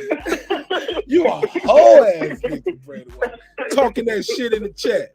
You know that's my drop now, right? I'm gonna make that one. I need Megas already. Did you go find him? You did go find him saying it. Yo, I'm gonna find him saying I'm gonna make that a drop, bro. Do you got the video already? If so, text it to me, and I'm gonna make that a drop. Every time you piss me off on the show, or as soon as you call in, and be like, "It's Brandon from Dallas." I'm gonna hit the button. Brandon Washington, you a hoe ass nigga. Man, what you out here doing on these YouTube streets? I've been checking out other people's boxing channels. These people think you're an Errol hater for real, huh? Me hating on Errol Spence? Yeah, they think you hate Errol for real. They better keep that shit on that channel wherever they at. They bring it over here. They know it's Free Smoke. Free Smoke Junior over here. Nah, man, for real. They just need to know that you going for who you going for, and that's who you ride. No, but that's cool. But listen though, I let motherfuckers from Errol Spence team and camp get their bars off. I'm fair, right? Fair. I don't know, but do I block them? Do I block them and time them out for talking about EJ going? No, you don't do that. That's fair. No, you don't do that. Do I let them join the panel for hours? Do they got wrenches on the channel? You got a wrench. You do. Yeah, you man. And you ain't never sent a. Hey, look, and it ain't all binding. Look, and you ain't sent one donation, and that's okay. You know what I'm saying, my nigga? I still, because I get it. If they donate, you gotta give them. You gotta let them get their bars off. But shit, I got motherfuckers that don't even donate to the show, but they pull up. They don't even look. I don't even think they subscribe. Yeah, that's what it is. I think they get bits and pieces, and they don't realize how big in the scope of what you're talking about. You know, they never listen to the end of the show when I give him his credit. I'll say he's a phenomenal fighter. If he was trash, I wouldn't want to see the fight. So I started off today. I gave him some flowers, but I probably lost about 10 of my hardcore subscribers over here. That was like, hold up, man. You a dead fish now. You going with the flow. You with the guppy gang, nigga. I was like, no. I wasn't finished. But yeah, man, you do your thing, man. I just appreciate the dialogue. I don't want to be anywhere with everybody thinking the same, because that's called an echo chamber, you know, right? we ain't sure. Yeah, like I don't want that. So it's all good, but yeah, man, I'm probably gonna pull up on you later, man. I appreciate the call, and I gotta get back to work. I gotta earn my chochos, man. Well, chochos. But fire show, man. Chochos. Yeah, chochos. What is a chocho? That's slang. That's Dallas slang. Chochos was like what they used to use for commissary in the old Dallas jail. Okay, I thought that was that new Errol Spence flavored lip gloss that y'all use when y'all kiss on yellow beads. Nigga. Get the fuck off my phone. And then I hung up on him. I'm joking. I hung up on him because he already said he had to go. But that was a joke. It's all love. 979, you're on the line. What's your name? Where you calling from, neighbor? What's going on? This is Lawrence. Let's go, Lawrence. Lawrence, how you been, my brother? Man, I've been doing great. How Lawrence, you been doing, I'm great, man. Before you do that, let me do this super chat. Somebody said, salute Marq Nash. They ain't call me Marq Nash. They said Marq Nash. That's a joke because it goes back to that's how long you've been following the show. Shout out to Ryder Stone. Ryder Stone, you ain't got no wrench. You supposed to have been modded up. You've been following the show for a long time, and you stayed on the show for a long time. So he said, as much as I like Canelo, Bivol will give Canelo the hardest fight till date. I got Canelo in a close nail biter. All right, let me give him a $5. I got 5 on it. Shout out to Rod of the Storm. Go ahead, Lawrence. Lawrence, you are from Texas, correct? Or no? Where you from? Yes, sir. Texas. What part of Texas, Lawrence?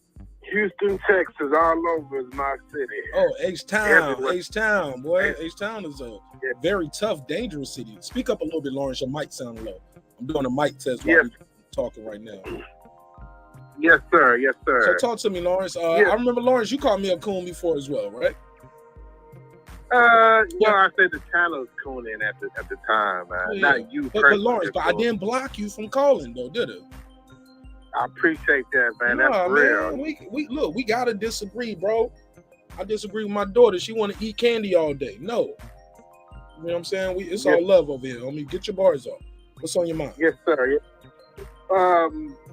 I'm glad y'all talking about Canelo, man. I mean, you know, as a boxing channel, I mean, you know, this is your channel, but I feel that we need to put pressure on this guy because he's not fighting the best fighter. And he's fighting an undefeated champion, though, right? He's fighting who?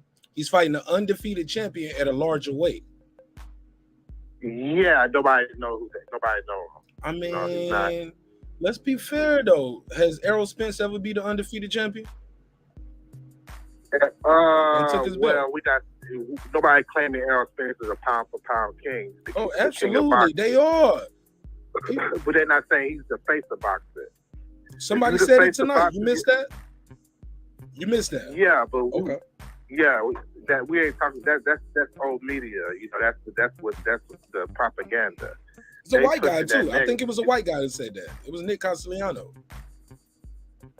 Yes, sir. Yes, sir. So what I'm saying is, like the big corporation pushing him as the face of boxing. So the little guys like us, we have to push that dude to fight better competition. You know, people that we don't even know of in boxing, and we have to hold them to a high standard. That's what I feel. I think last week, you know, I made a statement. I don't want to see Errol and Terence Crawford fight. And I think the panel laughed, like, gosh, what is wrong with this guy? So when Canelo and Oscar De La Hoya mentioned they're not going to fight nobody from Mexico or any Hispanic dude, nobody says nothing. I disagree. We gave him smoke for that because we wanted him to fight David Benavidez. Yeah, no, he said he's not fighting nobody. Right, and you said nobody said nothing. I'm telling you, people said stuff. Shout out to G Funky. I think the guys over there at the HCP, Hispanics Causing Panic, they took umbrage with that as well, my brother. Like, nobody giving nobody no passes. Great, yeah, that's what I'm saying. So, like, Mayweather gave him a chance. He's not giving no good black African American fighter. He gotta be a black guy. Oh, anybody. Well, that's who the top fighters are, man. Who's the top black fighter at 175? Well, he moved up. He has to move up to avoid these fighters. Is he moving up to avoid, or is he moving up to get a bag? There's nobody. That's a weak division. There's nobody. It was Europeans. Europeans is not good in boxing. Only people that's good in boxing is African Americans, and you have Latino countries such as Cuba. Nah, are you serious? Are you serious? Or are you trolling, Lawrence? I know you're a troll. No. I'm serious. You serious? So you think boxing is only black folks and Mexicans? That's running in the sport, yes. It's been proven since the 18th. Where you been at? You know who said? You know the world. You know the heavyweight champion of the world. We only got two of them, and they two white guys running heavyweights. You know that, right? How long have that been? That's just recently. My brother, it's going on. It don't matter how long. Look, the shit gonna change a lot. We in a 4-belt era, my brother. So the shit is gonna change, right? Well, Larry Bird is good, right? Nah, let's keep it boxing. Let's keep it boxing. Boxing, my favorite sport. I ain't fucking with no basketball, football right now. Respectfully. That's an example. So you have John Stockton and Larry Bird. They white guys. They good. But who dominates the sport? That's what I'm saying. So he had to take a loss. But it ain't no Mexicans and basketballs, man. Basketball like that, man. You losing me, bro. No. I ain't saying Mexican in basketball. I'm using it as an example. These Caucasians, these white people. So Larry Bird is white. Man, let's keep it boxing, though. Bring it back to boxing. Let's keep it on the boxing, guys, man. I'm using that as an example. So in boxing, so that's what I'm saying. Hold on 1 second. Hold up. I'm gonna let you finish. I just want to pick up the call so it don't keep ringing. More, hold what you got. 1 second, OG. I got Lawrence from Texas, and we having a conversation. He talking about Hispanics and blacks. I get you. Like that's exactly why I called in. Let him get his bars off, Shawn. More. I'm gonna let you get your bars off as well. Go ahead, Lawrence from Texas. Yeah. So like I'm saying, so basically we need to put him to that standard. You know what I'm saying? Because I would say, if you talking about the word coon, right? So I would say I wasn't talking about it. You called me a coon, my brother. Respect. Yeah. Well, we were talking about that last week. Well, it's not nobody fucking 95% of us are coons. Wow, 95% of us are coons. Okay, let me take that back. 98% of African Nigga, what? Hold on. So why do I got to be a coon? Because I think Canelo Alvarez is a generational because we don't know that's mental slavery. We don't know better.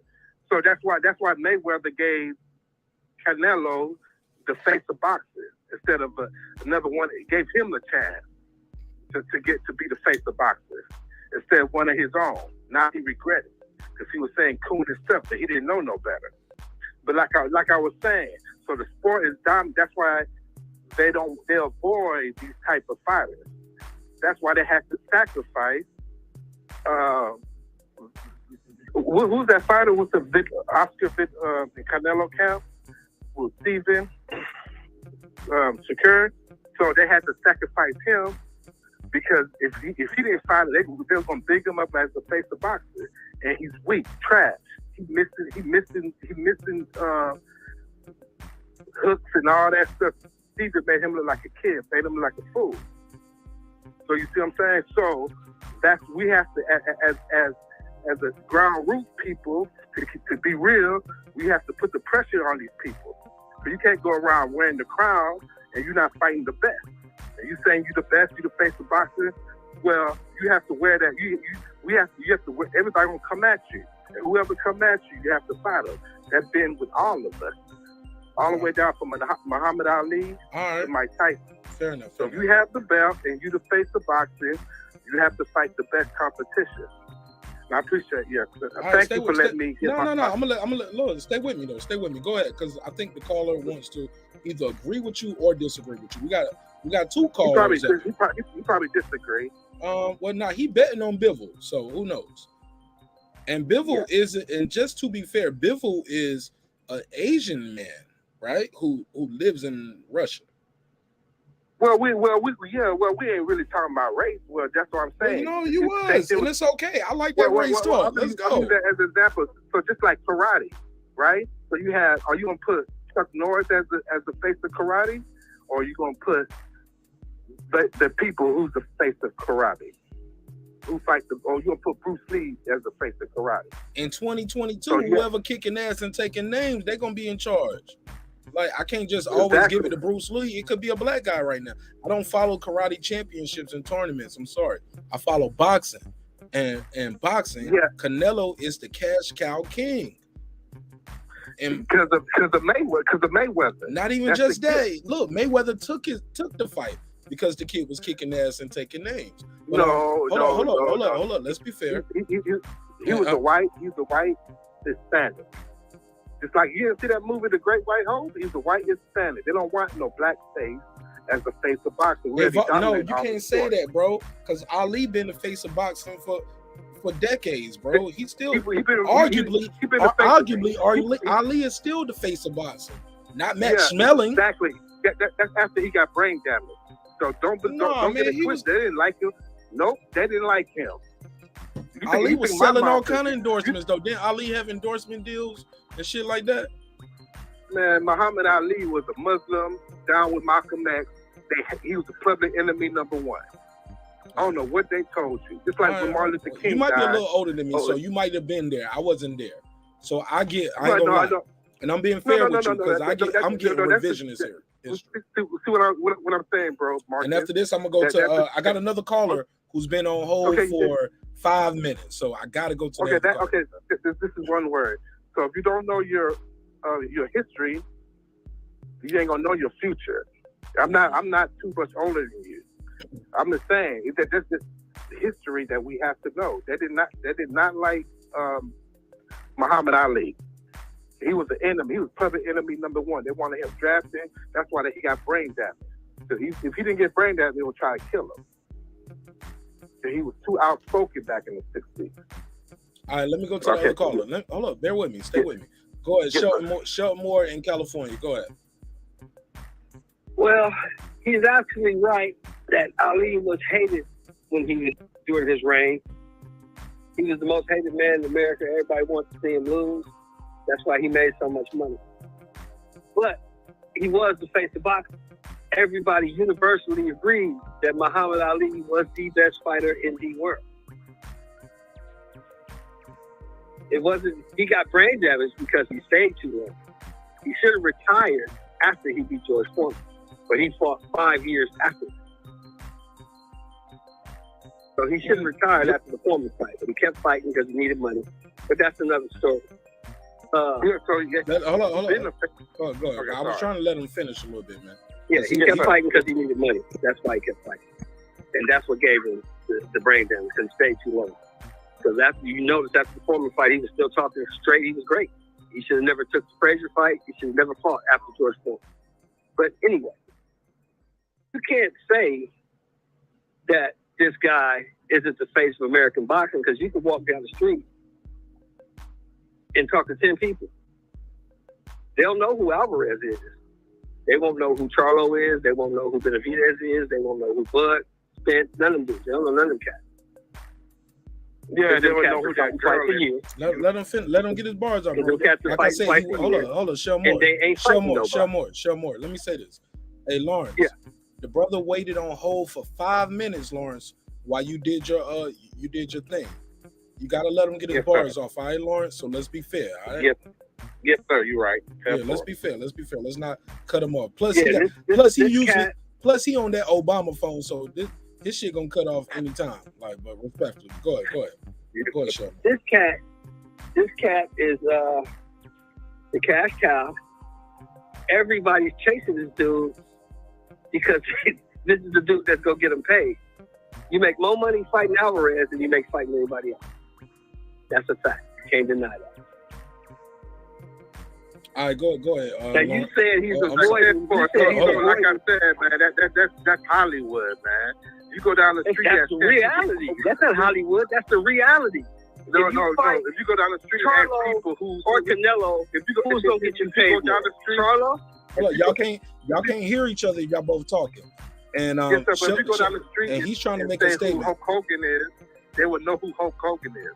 If he's the face of boxing, just like Muhammad Ali got brain damage, because they put him to a higher standard. They want him to lose. He had to fight the best people. He had to go on with an alligator. What he say? He had to go on with all the best fighters. Canelo's not doing that. Because the competition was better back then. There's not that much competition nowadays, bro. It's a different time. Only person I've seen him fighting an African American that he would take is probably Errol Spence, because he sees some flaws in him after he got in an accident. So if you get in an accident, he didn't fight Errol Spence, bro. He didn't fight Errol Spence. California, I said that's the only fight that he would take. After that accident, he feel that Errol Spence a little off a little bit. He was because he see a disadvantage. So if you have a bad disadvantage, only after Laura, sir, he didn't fight him. If he was gonna fight him, he could have fought him, right? Errol could have fought him before the brain death. Errol fights at 147. He's too little. So why when Steven Shakur says, I will beat Canelo?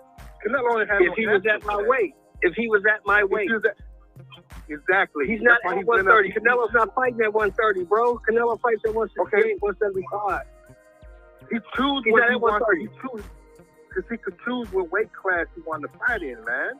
That's what you call privilege. Huh? They can choose what weight they want to fight in too. What you mean? No. Yes, Tank Davis do it. Tank Davis do it. Because he's able to make 40, 35. So 154, that's the real division? Absolutely. Absolutely. The game has evolved, bro. 155 ain't no real division, but 154, oh man, they fighting for undisputed. I'm so sorry. Okay, I got confused. Okay, so once he makes up his own weight. Get it together now. All right. So he getting all the privilege because Mayweather earned his privilege. Mayweather, he had to take a loss. In he took a loss to Mayweather. Mayweather gave it. That's cooning what Mayweather did, and he regretted it. Well, how did Mayweather become the How do you know Mayweather regret that? I never heard Mayweather say, "I regret fighting Canelo." You could just tell by his interviews. Canelo was easy. y'all up here praising Canelo. You know what I'm saying? He was easy. He gave it. He's cooning. He didn't want to give it. He don't want other. That's crab in the bucket. Let me ask you a question. How did Mayweather become the face of boxing? Do you remember? Oh yeah, he had to beat De La Hoya. Okay, he had to beat De La Hoya. He had to beat De La Hoya by fighting the best available guy. How is Mayweather cooning by fighting the best available guy? Actually, Mayweather went up in weight. Mayweather, let's never hold on. Slow down, Shawn. Slow down.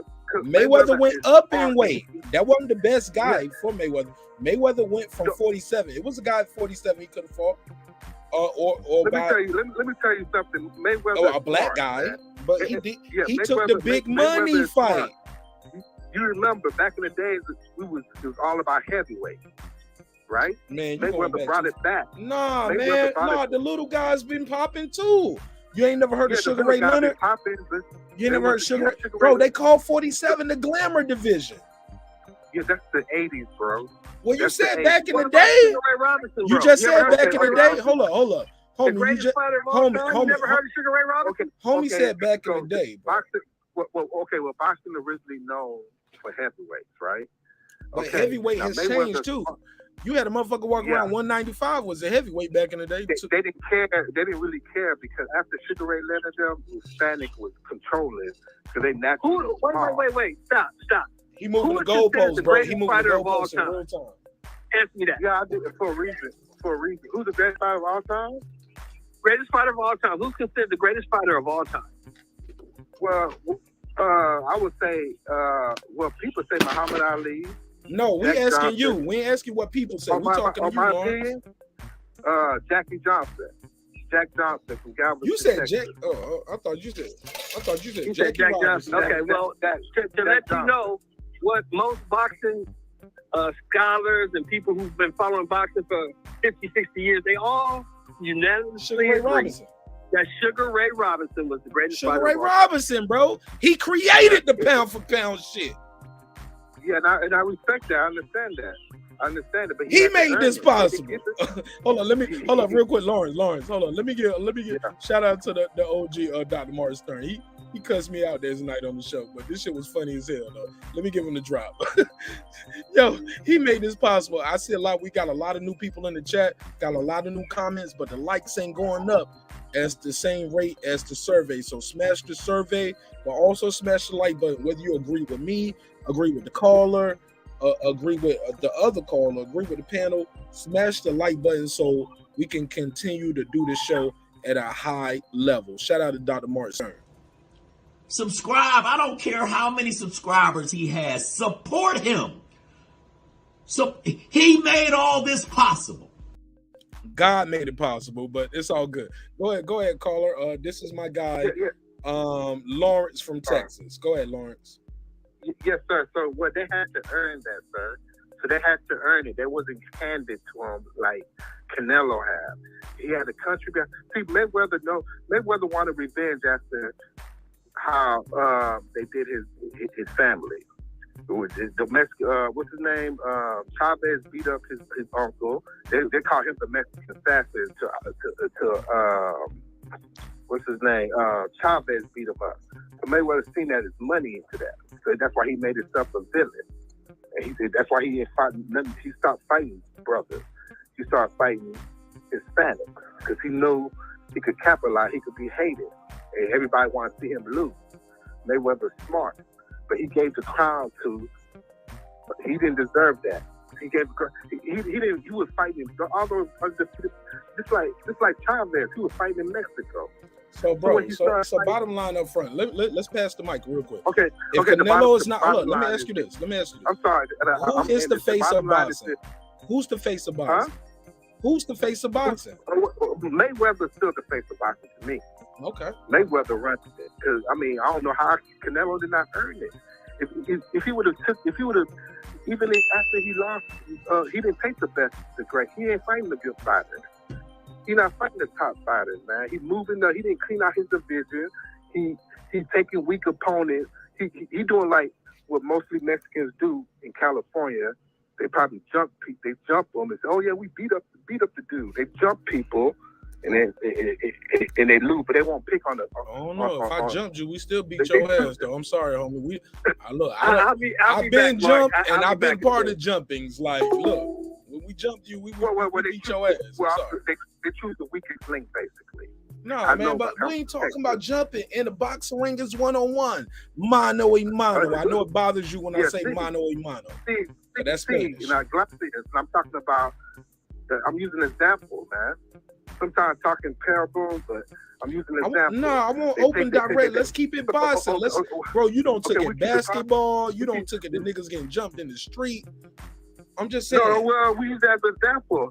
So it's like a white supremacist know who to target.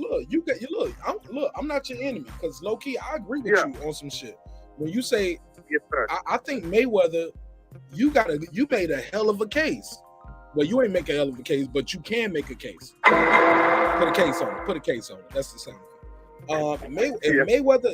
Mayweather is arguably still the face of boxing because he's fighting a fucking exhibition. And he about to get damn near Canelo money when it's all said and done for some shit that he fighting a novice, nobody care about. But and for those who are wondering, he's not fighting on Canelo. Man, you got to join the panel, bro. Yes, sir. I would do that, man. Every time I tell somebody to join the panel, they hang up. They don't call back. If you don't join the panel, I'm gonna call you back. I'm on here, Mark. Yes, sir. I see you, Hap. But Hap, before you go, Lawrence, we got my guy Hap here. Hap, you are of Latino descendants, right? Yes. Yeah. Okay. All right, I'm definitely not gonna join the channel. Nah, man, you can't hold your own. You can't make your case. You want hold on. Man, you want an echo chamber. You want it just be all black only, and we all got to agree with each other. I mean, there's nothing wrong with believing what you believe, bro. But Lawrence, hold on, Hap. Let the caller finish, Hap, because you're on the panel. I'm gonna finish the call, and we'll go back to the panel. Go ahead, Lawrence. I mean, is something wrong with that, or that's the problem? Yeah, I think that's weak, bro. That's so weak. What about a noodle? You don't have your own news channel though. You want to have your own news. You want to be you want to be a rainbow. No, not rainbow. Hold up. No, Caitlyn Jenner. Hold up, respectfully, bro. All I'm trying to say is this. No, I want everybody to have a chance to speak. And if you believe one thing and somebody else believe a different thing, like you guys can voice your opinion. You got to be able to have your opinions challenged. It seems like you don't want your opinion. You don't want your thoughts and opinions challenged because you was like, oh, it's a Latino. Hold on, Lawrence. You literally just said, oh, it's a Latino brother up here. I'm definitely not joining the panel now. Why not? That's because I could tell what the panel is dealing with. You don't know. You a mind reader? Yes, sir. What is the lottery tickets next week? Give me the lottery tickets next. Give me the lottery numbers next week. Since you know everything that's gonna happen before it happens. Like my brother, no, you gotta be able to stand on your fucking square. You know what you know. Drop your jewels.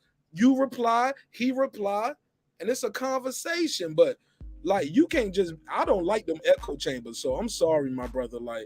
If that offended you or disrespected you, but we got Latino brothers who watch the show. We got ladies who watch the show. We got white folks, Africans, motherfuckers from Canada, Filipinos. No. I'm just saying. I let everybody join. when you say rainbow, it sounds like some Caitlyn Jenner shit to me. No. We ain't gonna say rainbow. Let's use a better word or a better verb. You don't know a rainbow adjective. country? Nah, I ain't never seen Rainbow. no flag. I ain't never seen no flag with no rainbow on it.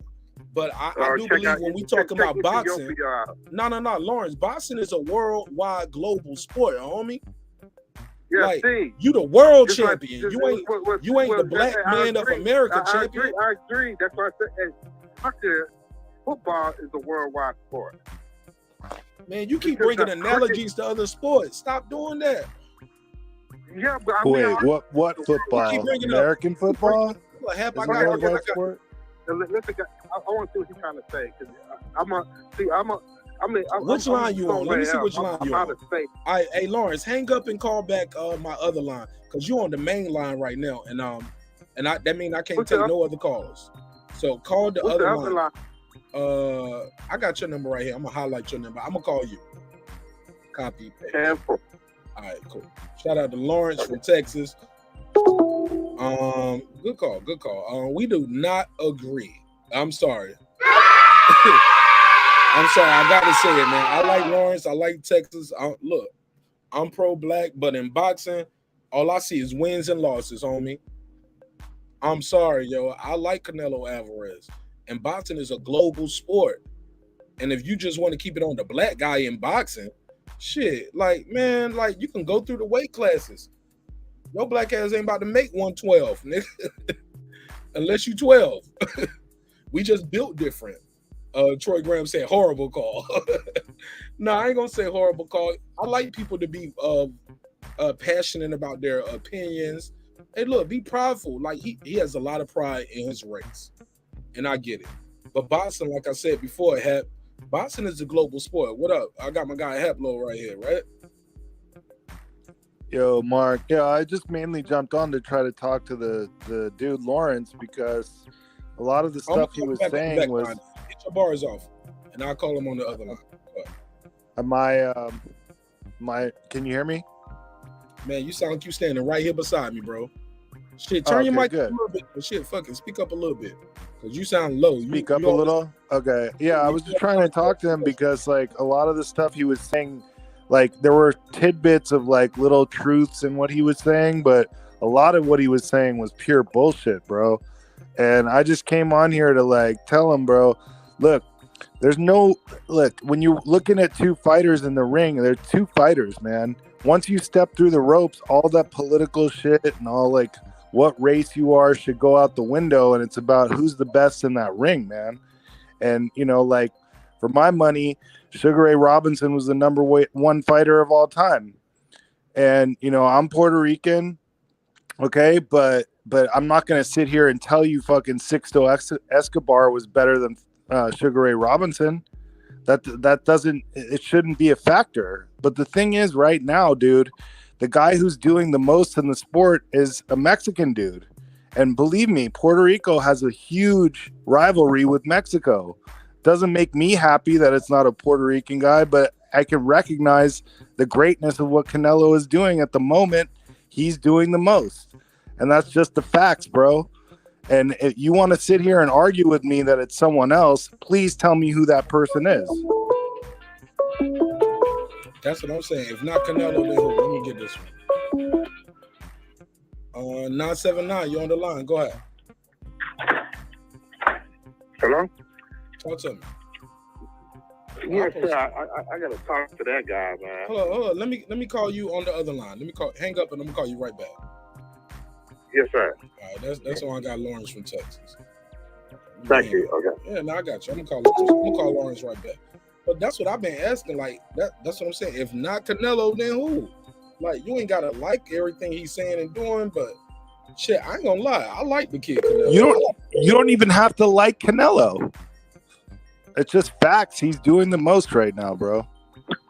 This guy's a trip, boy. All right, so we got Lawrence back on the line. Lawrence from Houston, Texas. Go ahead, Lawrence. And I got my guy Heplo on the panel. Go ahead, Lawrence. Heplo online? Yeah, he on the panel. You keep calling in. Join the panel, bro. Why you don't click the link, nigga? You scared? I will, sir. No, sir. No, sir. Let me start off this. I appreciate And after that, click the link. You scared to get that smoke? Yeah. You up there talking about that tough shit, hating on the Mexican brothers, hating on the European fighters. No. You get me wrong because since you put my feet to the fire, right? Yeah, I'm talking shit. It don't hurt my feelings, man. No. We talking about the fans. So you put my feet to the fire, saying you call me out, saying I'm, it's black and white thing, which is sport is a racial sport. Because when they pretend Mexico and booing and throwing beers and bottles at Mayweather, I don't see y'all speaking up. So you put my feet to the fire, you put everybody else feet to the fire. What's the question? Give me the question, bro. Okay, so the dude said that Canelo is the face of boxing. What makes him the face of boxing? No, that's not the question. The question is, if not Canelo, then who? That's my question. Then who? Mayweather. Mayweather is still the face of boxing. Bro, Floyd is retired. He's in the Hall of Fame, bro. Like, he can't fight anymore. Okay, well, Canelo got a loss and 2 draws. I'm talking about guys who are still boxing competitively. Like, yeah, Floyd is the biggest star, the biggest boxing star there is in the world is Floyd Mayweather or maybe Mike Tyson, one or the other. I still think Mike Tyson's name is recognized more throughout the world than Floyd, but yeah, those guys are huge stars, but they're both retired. We're talking about who's fighting right now and who is doing more than Canelo right now at this moment in boxing. Well, not retired. Well, let me tell you this. So was Floyd the best? He's your favorite fight when he was active? Sir. Floyd is retired. Why you keep talking about Floyd? Dundada. Hold on. I'm gonna give you a dope intro, Dundada. 555. But my brother, he asked you an open, direct question. Name the active fighter who is the face of boxing, if not Canelo. Okay, not Canelo, because y'all gonna twist my face, right? Y'all gonna no, we ain't twisting it, bro. No. We just asking you open and direct questions. Okay. This is open and direct. So we talking about active fight. Let me do it again. If not Canelo, who is the face of boxing? Active fighter. Can I answer it? Man, keep it short and simple. It's only should be 2 words. First and last name. Errol Spence. Check out the numbers. Bro, the numbers are that Errol Spence did 150,000 pay-per-views in his last fight. 150,000 views. Nobody knows who fucking Errol Spence is. Let him get his bars off. Cause he on the phone and he's scared to click the panel. Like. So I gotta get him. I gotta get him off the phone. I'm gonna get on the panel, but it has to be. You want to hurry this on this because brother, I only got 2 phone lines, and if you on the phone line, I always say, hold on, Lawrence. Let me say this, Lawrence. I prioritize the phone lines because that's important to me. But yes, sir. But the phone call can only be so long, my brother, because I'm giving you priority. Some people have actually took.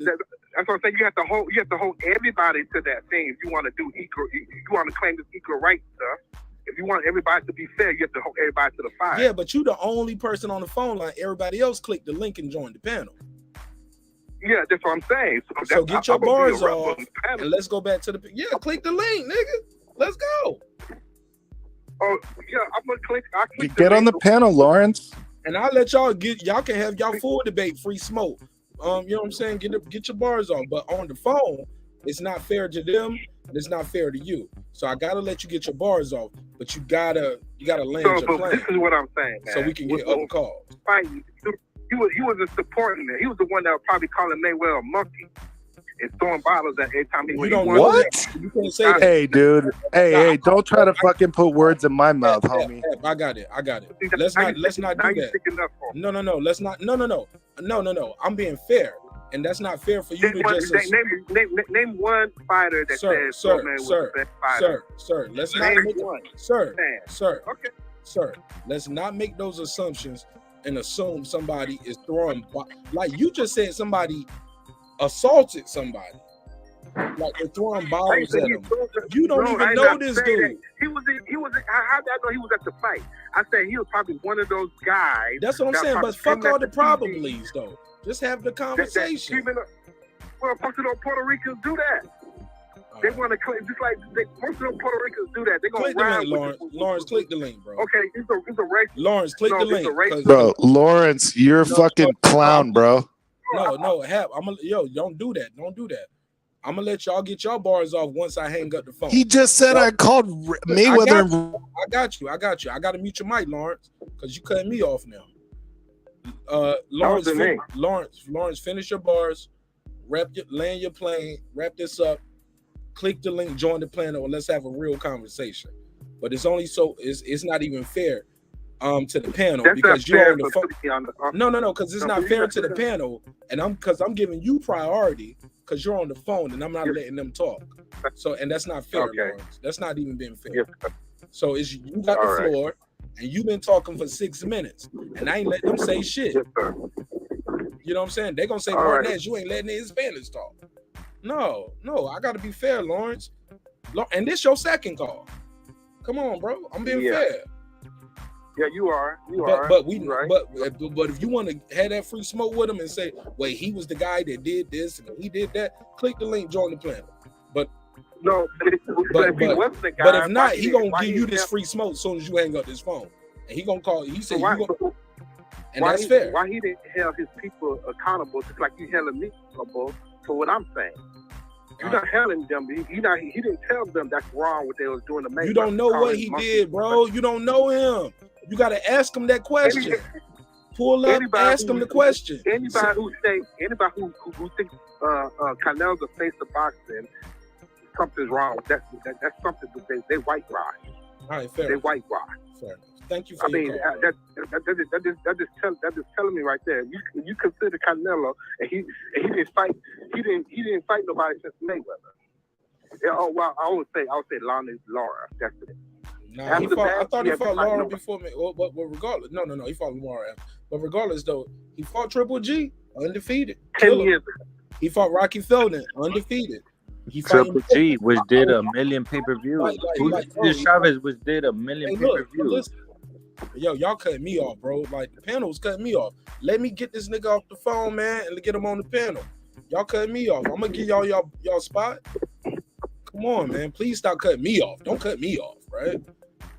But my brother. Well, let him talk. I want to hear his white supremacist now. Well, you got to click the link and join the panel. Thank you so much, Lawrence. He's gonna say you're gonna have to hear from the chat, Lawrence, because now you almost at 10 minutes on the call. Yes, sir. Lawrence, this is a global show. It's a worldwide show, and we're doing about 1,000 views a night. So I can't just talk to you, Lawrence, because then I'll just be talking to Lawrence. Okay, all I want to say is that'll be 2 views. Everybody to the 5. Okay, everybody to the 5. It's like you text me. You're moving around. You're moving. Keep your phone still. Now you're moving around now. Okay, see how you check me? You don't. He didn't check his people, his community, of the racist biases going on in boxing. Hey, yo, Mark, I'm not gonna sit on here and be called racist names and shit by this guy. Fuck that. Let me end the plane. All right, what happened? If you want to run off, that's cool. I don't respect that. Don't be banging it on me, bro. Don't pull up and hang up on me because I'll block you and take your wrench. And you ain't got to pull up no more. But I don't allow people to just call me and hang up on me. And if that's what you feel, I love you, you're my brother. But you could have put that in the chat or you could have just left. Let's not make no announcements. But we're not going to do that. We're not going to try to lead the witness. Thank you for your call, Lawrence. And you're more than welcome to click the link. Be brave. Be strong. Stand on your square. Have your boxing knowledge ready. All right? Pull up. Good call. Yo, shout out to everybody who pulled up. Yo, I got love for Hap. But Hap, you got to have some discipline, bro. You got to let me host the show. I know it seems like it's no structure here. But believe it or not, I know what I'm doing. Even though it seems like I know what I'm doing, I know what I'm doing. So, but yeah, please don't hang up on me, bro. What's the point of calling and being there as soon as you don't like what the guy's saying, hang up? No, you as bad as get this bike, get this slap, aka get this smoke. Don't do that. I'm gonna let you get your bars off, and I'm gonna start right here with Dundada. You was first, but now Dundada's first, then Troy Graham, then Puro. Shout out to Puro, my Latino brother. But go ahead, Dundada. You was next in line. You're not. Nobody gonna cut you off. Get your bars off. Hey man. First of all, I appreciate you. You know, I respect you. You know, I appreciate you letting me be on the panel. Yeah, man. What the fuck is up with homie, man? Yeah, I respect your show. So, you know, if I did cut you off, you know, I apologize. No, it's cool, bro. I'm just saying, bro. It don't look like I know what I'm doing, but I know what I'm doing, man. Nah, I'm not gonna lie. This is my first time on your panel, so you know, I do apologize for that. I know you're trying to run did it once, but Hap couldn't control himself. He was like, "Man, fuck this nigga, man." I mean, so, you know, sometimes when I hear some people say some ridiculous stuff, you know, I can't stay quiet, you know. But I mean, I do respect your show. Phone, homie. He on the phone. He ain't even on the panel. Yeah. Like let me finish my call. You know what I'm saying? Exactly. I mean, go ahead, Dundada. I mean, according to the numbers, I think it's pretty obvious Canelo is the face of boxing, and if anyone comes close, it's the heavyweights. We talking about Deontay Wilder. We talking about Tyson Fury. Is Anthony Joshua? That's the only people that come close to Canelo Alvarez. He and what the caller say? He said Errol Spence. Errol Spence just did 240,000 with Ugas, and his highest pay-per-view was with a Mexican, Mikey Garcia, which did 350,000 pay-per-view buys. Canelo just did 800,000 with an unknown person. Can you even name the Caleb Eggplant?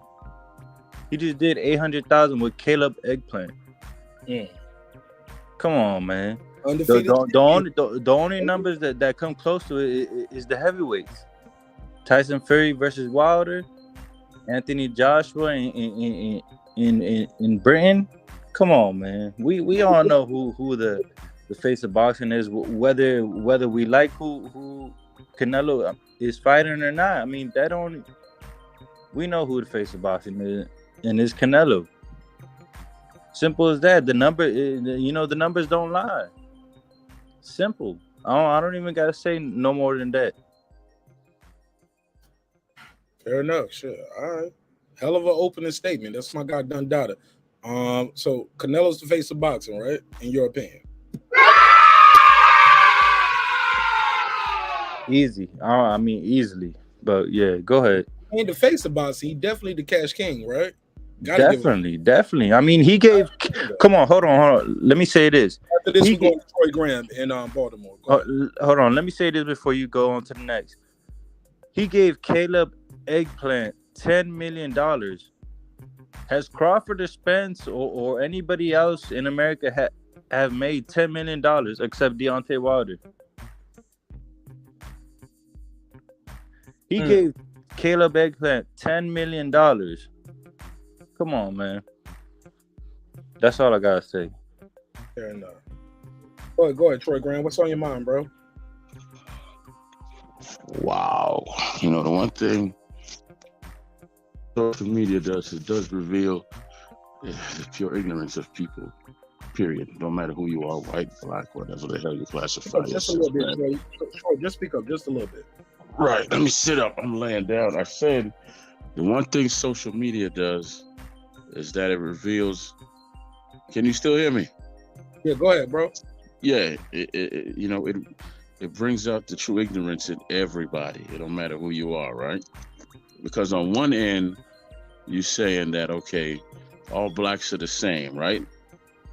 And then you always open, not you, but the brother was on the phone, open up with, well, his uncle was a victim, blah, blah, blah. If somebody white was to open up with the exact same statements, he's a bigot. He's a bigot, right? You said people like me. I say his uncle's what? No. I said not you, Mark. I'm trying to clarify what I'm saying. His uncle was a what? Say it again.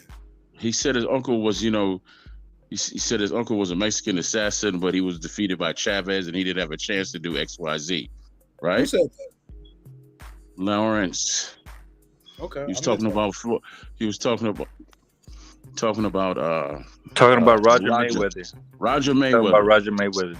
Roger Mayweather. But my point is this, man. I'm not even gonna get into that. If you want to see who the face of boxing is, since he thinks Floyd is the face of boxing, Alvarez is not. Floyd is still fighting, so is Alvarez. Have them put on a fight same day, same time, and see who sells more. Problem solved. It's really not rocket science. It's really not that difficult. It really isn't. I mean, we just had 2 very good days of boxing, man. We did. And then to come in and listen to the same trash again and again and again. Floyd is about as pro-black as a pack of 2 socks. You all don't remember what happened with Gucci, with Floyd? You don't remember what happened with Colin? What's the brother name from football? Colin what? Kaepernick. He told that boy to get off his knees, go find a job. Okay, that dude ain't pro-black. He's an opportunist. So why are you standing up and breathing all heavy for a guy that will leave you face down in the dirt and not even come to your aid if you needed it? He's not pro-black. He's pro-self. He's an opportunist. I don't fault him for that. But I don't think he was trying to say he was pro-black, though, Troy. I don't think nobody would say Mayweather is the most pro-black guy. Look, Lawrence was pushing the pro-black thing, Mark. That is my point. He was pushing pro-black for a man who's not, don't even really care, who is not pro-black. Is my point. He's an opportunist. It contradicts what you were saying. Right. Yeah, I mean, to me, enjoy the sport. Shut up. Sick of all this. Oh, well, he's black, he's Puerto Rican. So what? In the ring, what the hell does that mean? If you get caught by blind punch, oh, well, he just got caught because they cheated him. Right. All right, cool. Good point, Troy. Go ahead, Puro. Your mic muted, Puro, or you stepped away. We'll come back to Puro. Go ahead, G Funky Boxing. What up, man? Shit, I was on mute, but go ahead, G Funk. No, go ahead, Puro. Hispanics causing panics in this motherfucker, man. What's going on, guys? What's going on? Oh, yeah, we deep tonight, man. They get mad tonight, man. I'm about to be the biggest coon ever on YouTube. Oh, you let all them Latino brothers come over there, Marq Nash. Shame on you. They gonna take my black card, but all right, whatever. I'm usually the token Latino on the panel, so it's all good. Nah, go, man, Puro, come on, man. Well, the token Mexican, because I really don't identify as Latino, but it's all good. Anyway, it's another story. You identify as Latino? What do you identify as? Hey, it's not Mexican Latino or American? No hey, it's not Latino no more, man. Not Latino.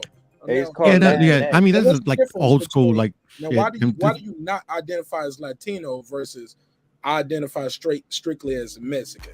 Let me know the difference. Or American, but just because like Mexico's not Latin America. That's why I used to think about it when I was younger. It really doesn't matter like it used to. I don't care if people call me Latino anymore, but I mean, I've never really identified as Latino. I've always identified as a Mexican or Mexican American or just American. Okay. That's pretty much it. So talk to me, man. So what do you think of the question on the docket? We got a couple topics on the docket tonight. Who's the face of boxing? Canelo Alvarez. Simple as that. Now, are you biased because you're Mexican? Maybe, to be honest. But, I love that shit. Keep it a bug, homie. It's okay. I'll always keep it a buck. That's at least I try to. But anyways, I'm first generation Mexican American. My pop used to box. Me and my pops, used to watch boxing. That's what we always did. And soccer as well.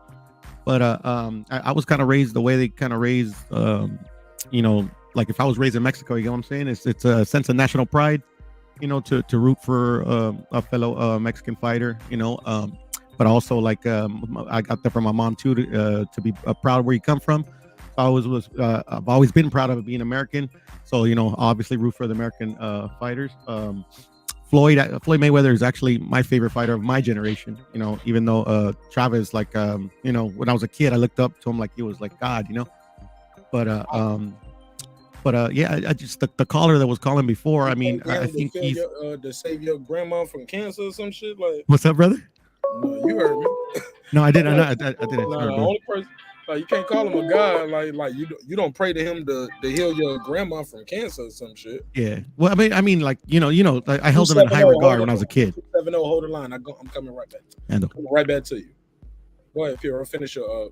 Oh yeah. But I don't think the caller like watched Mayweather fight because it definitely wasn't like Mexicans, like from actual Mexico throwing bottles at him. I don't think because he actually has a lot of respect in Mexico. I don't know if you see my little avatar right here, Mark. It's actually him, Sugar Ray, and Floyd over there in Mexico City for the convention and shit. Now, when he goes to Mexico, they put it on the screen. Who is it? Oh shit, Canelo's kind of in the way. There he goes. It's Sugar Ray, Canelo, and Chavez Sr. I mean, all Canelo, laughing, having Floyd. fun. Yeah, exactly. But anyways, if you see the videos of this year's convention, any convention that Floyd goes to, like they mob him like it's the Beatles, over there in Mexico. They got a lot of respect for him, and they show him a lot of love because of his uncle. Remember, I think we were talking about that a couple of shows ago about talking about the sombrero. Yeah, remember we were talking about that. Yeah. Even back then they were saying, they don't look. They dislike Roger Mayweather in this fight, but they don't hate him. Yeah, no, they actually liked him a lot because he, he did a lot. He put some money in the motherfuckers' pockets, bro. Yeah. Boosted the economy. Yeah, He made a career fighting Mexican fighters. Exactly, and at the end of the day, also Mexicans, literally, he would come in the garb, but the way he fought, he put it all on the line. He entertained the fans, to Mexican them, it's like. Style? I'm sorry. Is that the Mexican style? Well, Mexican style is never quit. That's the easiest way I could put it. It's just a fighter that never quits. That's Mexican style. So literally doesn't. You don't have to be Mexican to fight Mexican style. You don't have to be a straightforward, come through, flat-footed fighter, no head movement, rock 'em, sock 'em. That's disrespectful to Mexican boxing to say that's Mexican style, right? I would think so. Yeah. Because the true essence of Mexican style is literally leave it all in the ring, die for the flag, and just as a sense of pride. You get what I'm saying? All right. Look, I'm gonna take this call. I got 2 minutes on the clock for the caller, and I'm gonna go to G Funky Boxing. 2 minutes. Shout out to 270 for staying patiently on hold for almost 3 minutes. 270. What's your name? Where you calling from, neighbor? Hey, it's Paolo Garcia. I'm sorry. What's your name? From Massachusetts right now. What's your name? Sam? Paolo. Okay, you was in the chat. Yeah. All right, welcome home. Talk to me, man. 2 minutes on the clock. Nobody's gonna cut you off. You got 2 minutes uninterrupted, and then we're gonna go to my guy G Funky Boxing from HCP, Hispanics Causing Panic. Hispanics Causing Panic. Sorry, but shit, I could have put a plural on it, G Funky, because y'all causing several panics right now. This weekend, several panics. But go ahead, family. Get your bars off. It's short. I'm gonna be honest. I think Canelo is probably the face of boxing. I mean, I'm somewhat new to this. I've started about a year ago. I knew about Canelo before I even started really picking up boxing and keeping track of everything. So I mean, that's the first real introduction I ever got to boxing. I mean, Canelo and so you're pretty young, Hagler, then, right? Yeah. I am, what, 21, 22? How old are you? 20. Yeah, I'm pretty good, man. I'm pretty good with this shit, man. Yeah, 21, 22. Yeah, Canelo is your introduction to boxing. But go ahead, please continue. Yeah, like I was saying, obviously I knew about, Mayweather and Mike Tyson, but currently I definitely have to say Canelo because everyone I talk to who knows anything about boxing knows about Canelo. Anybody who doesn't know about boxing sometimes knows about Canelo, and that's better than I can say about most other fighters. So, yeah, and I talk a lot because I try to find other people who like boxing. It's kind of hard now. So. All right.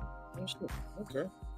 All right, look, so are you gonna buy the fight this weekend, Canelo versus Bivol? Are you gonna buy it or are you gonna stream it? Keep it above. Tell the truth. I'm probably gonna buy it, honestly. Because I think I have money set aside. 20 seconds. I have money set aside because I worked like 90 hours a week last summer. So I was just saved up and money, and I'm gonna spend it on Silence. Silence. All right. Well, I appreciate your call. Okay, thank you. God bless, man. Thank you so much. Shout out Pablo. 979. This Lawrence again. Lawrence, you got to join the panel. We already talked. I'm trying to join. What do I do to join? Click the link. I'll drop the link again. Go to the chat on YouTube, click the link, and join the panel. It's gonna say you got to get StreamYard permission to use your camera and your mic, but you can cut your camera off and you can join the conversation. All right. All right. Wait. Okay, I'll know when you're trying it because it'll give me a notification. You ain't even trying. Well, I'm on it. Yeah, you ain't even trying, homie. You ain't trying. So mute your. All right, we lit, man. We lit right now. I got another call, Lawrence. You got to hit mute. Okay. I'll come back. Lawrence, hit me up one day. We can do a tutorial, bro. Well, I'll put that in the members only, but we live right now, Lawrence, and I got a panel pack. Lawrence, I got a panel pack right now. Okay, I think I see it. All right, got a panel pack, man. We got a pack panel. 503, hold the line for 2 minutes. I got somebody in front of you, okay? 503? Yes, sir. Yes. All right, absolutely. It's my guy G Funky Boxing from the HCP, Hispanics, Cause and Pandas. How you doing, my G? How you doing, young sir? I'm doing all right, man. Just taking a little break from changing diapers and bottle feedings of the baby and stuff. Man, it's beautiful, right? Welcome home to your home away from home. That's right, man. Thanks for having me on, though, man. Now, so don't make me look bad now. Now, I don't want you to do no cooning for the Mexican man. Don't do no cooning for the brown man and start saying the black man is God. No. Ride with your guy. No, I'm fucking with you. It's all love. But shout out to all the Hispanics watching the show. Y'all already know I got love for Mexico, got love for Puerto Rico, got love for the Dominican Republic. Yeah, I got love for everybody, man. You got love for me, I got love for you. Who's the face of boxing, HCP? I called you HCP, like you speak for the whole group. Go ahead, Chief Funky. No, I mean it's got to be Canelo, and I don't think that he's just the face of boxing. I think he's the face of combat sports right now. Wow. Like who could we name in any other combat sport that would be bigger than Canelo right now? Like we can't, you know. And the caller saying Errol Spence. Look, I like Spence. Hey, Lawrence, I'm sorry, Lawrence. You're calling while somebody's talking. I'll call you back, Lawrence. Just keep watching. I'll call you back. But you're calling in while somebody's talking, and I got somebody in front of you. But your camera is not connected. If this is you, more fire. It's saying your device is not connected. So if your device is not connected, try to use a different browser. So if you're using Safari, use Google Chrome, use Firefox, or get on a laptop. But yeah, your device is not connected, more fire. If that's you, Lawrence. But go ahead, G Funky. Sorry about that, please. No, it's all good, man. I'll be on the phone or coming back to you. Yeah, man. I'm trying to man the desk, homie. Yeah, no, you're doing a good job, man. But like I was just saying, the caller that was saying it's Errol Spence that's the face of boxing. I just disagree with that. I like Spence. I think he's a fantastic fighter. He's obviously at the top of the food chain at 147 pounds.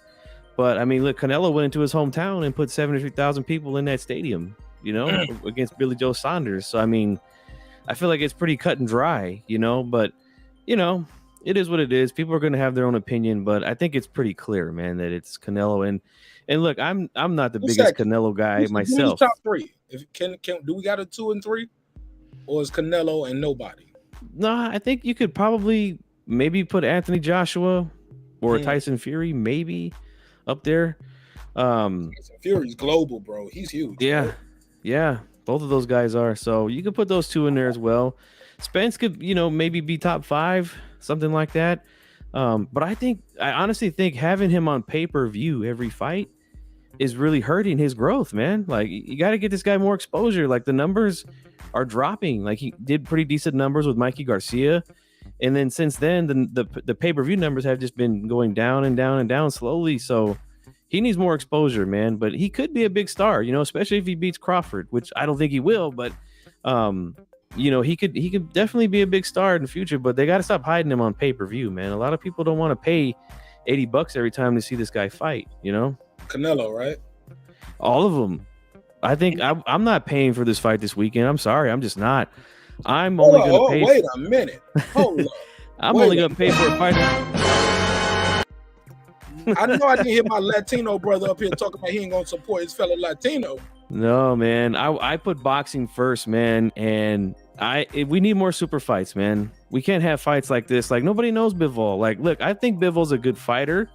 I think he's a good challenge for Canelo. I'm working on my breakdown. Hopefully it's out tomorrow. But it's not a super fight, man. Only super fights should be on pay-per-view when it comes to boxing. Too many pay-per-views, man. We just paid for a 3 last month. Like, it's crazy, man. Like, we can't have this no more. The sport needs to grow, and the only way we could do that is we got to get these guys off pay-per-view, man. All right, that's a hell of an opening statement right there. That's a whole nother conversation. I like that. More fire. I'm trying to bring you on the panel, but when you pull up, it's saying your device is not connected. Shout out to 503. Very patient. 503. What's your name and where you calling from, neighbor? Man, from Portland, Oregon. We just gonna say my name today is Black Fight Fan. How about that? No. Don't do that. Hold on. It's somebody else out there named Black Fight Fan. It's a real Black. Oh, okay. Well, call me the Fight Fan of the Brothers tonight, man. All right, Fight Fan of the Brothers. Go ahead. Okay. I just want to say, I agree with Lawrence's call. You know what I'm saying? Most people in boxing usually stay on cold for their people. You know what I'm saying? It's a boxer and it's a person in the chat right now whose name is Mexican Boxing or something like that. You know what I'm saying? We need to stick on cold the same way everybody else doing, man. Period, point blank. And the thing is, blacks run boxing. I don't want to make it, a black thing or a white thing, but sometimes you got to fight fire with fire, man. That's what they doing. So I don't see nothing wrong with us calling a spade the way they trying to kind of get over with the narrative. I want to know, how can a drug cheat be the face of boxing? Canelo was a drug cheat, man. How was he the face of boxing? He got popped with 2 dirty UAs before. How was that the face of boxing?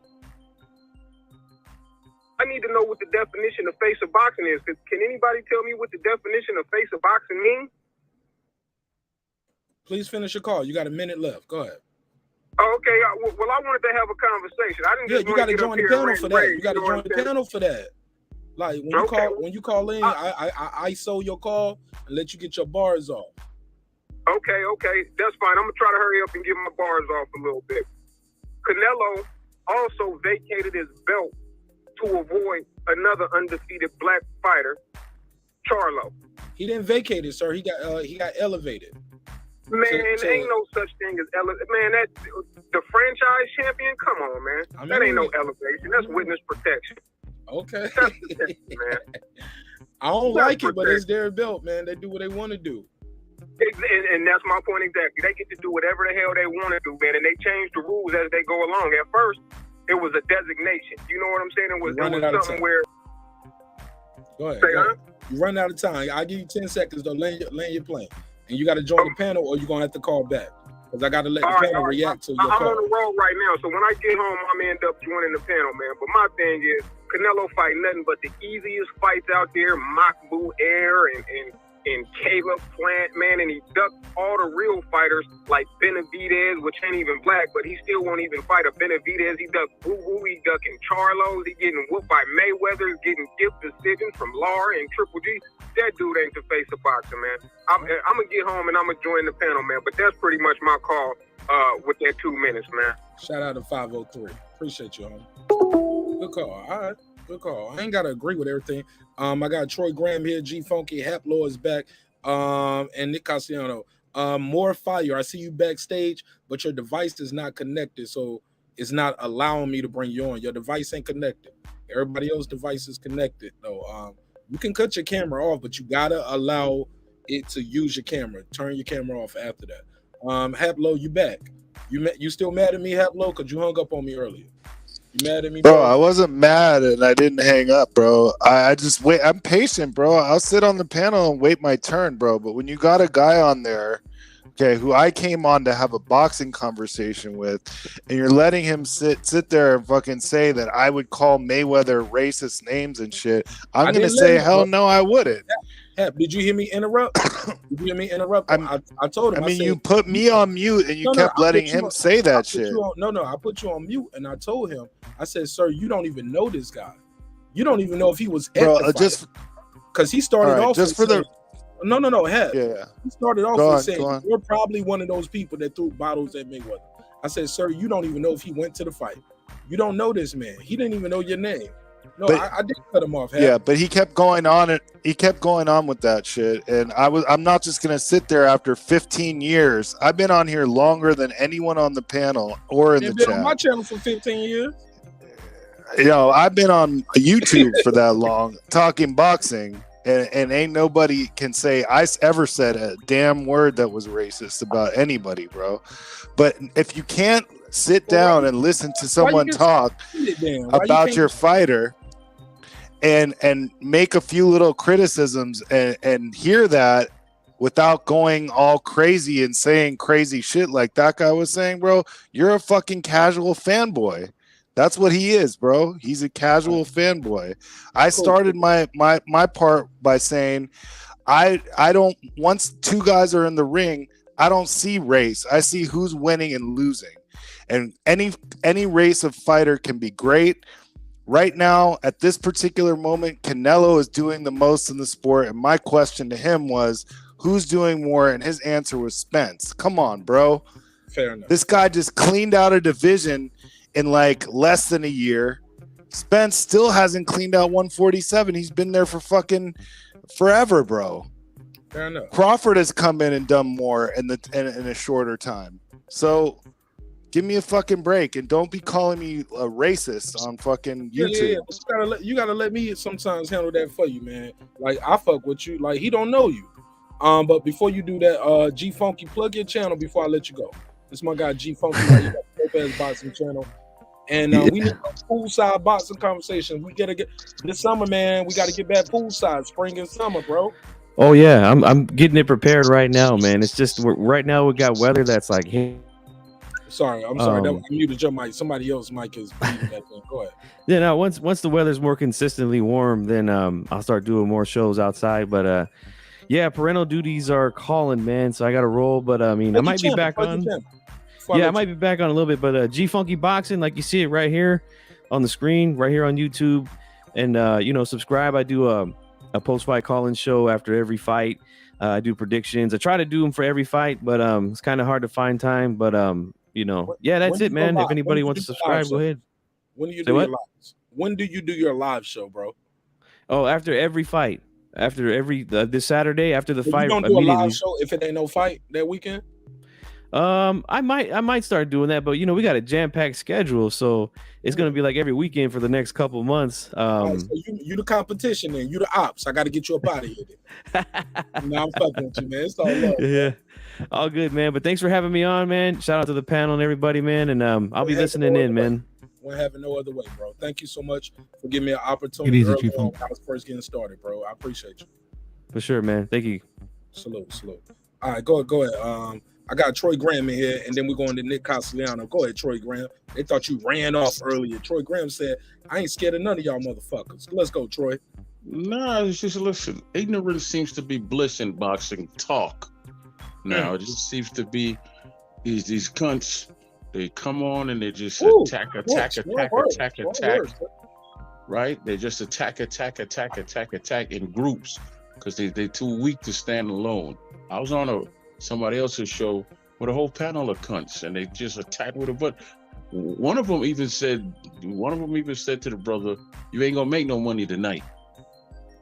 You ain't gonna get monetized tonight. I've never went on anybody's show and said that. Never. What that mean when they say that? I never heard of that. Basically, they're just here to come at me and I guess attempt to destroy and embarrass me. They don't give a damn about the host. But that's supposed to be their boy, right? See, and you see the phoniness in that, right? Then they turn around. How they gonna let me say my piece. Let me, huh?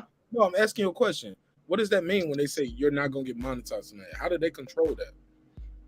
Basically, I guess they were saying to themselves that they have the power to just cursing too much, bro. Yeah, just attack me and not not follow the guidelines of the show and just act like pure ignorant fools. And I've never heard that type of mindset, because I've never once come on here and done that to you. Never once gone anywhere with that type of mindset ever. Well, you straight up saying, I'm gonna shut your show down tonight, and then and just do what the hell I want. Yeah. Kick him off the class. And you know, that's the part of boxing that turns people off a lot of time. It's not the fights and mute your mic. I'm gonna come back to you after Troy finish, and then we're going to Nick Castellano. yeah, and it ain't the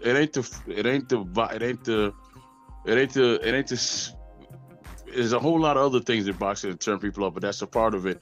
That, and it's a damn shame that we have to settle for a beef on Twitter instead of a real fight between two Terence and this and you know, this boy here, right? So they ain't gonna like you call him this boy here. I don't care. I don't give a damn. His name is Errol Spence Jr., Troy Graham. No, I said Terence, right? You said Terence. Okay, Crawford, yeah. Okay, Mark, you know, here. sometimes I stutter, Mark, and I forget. You know, sometimes I stutter, I can't get things out. That's why I say I just fill in the blanks. Just let you know, but some my people point ain't is, like it. They'll say we tone it. Like you call I don't care. But my point is, as fans, why don't you just enjoy the damn sport, man? That's where my love came from, the actual sport. It was nothing else but the sport. Period. Y'all take all the joy away from it.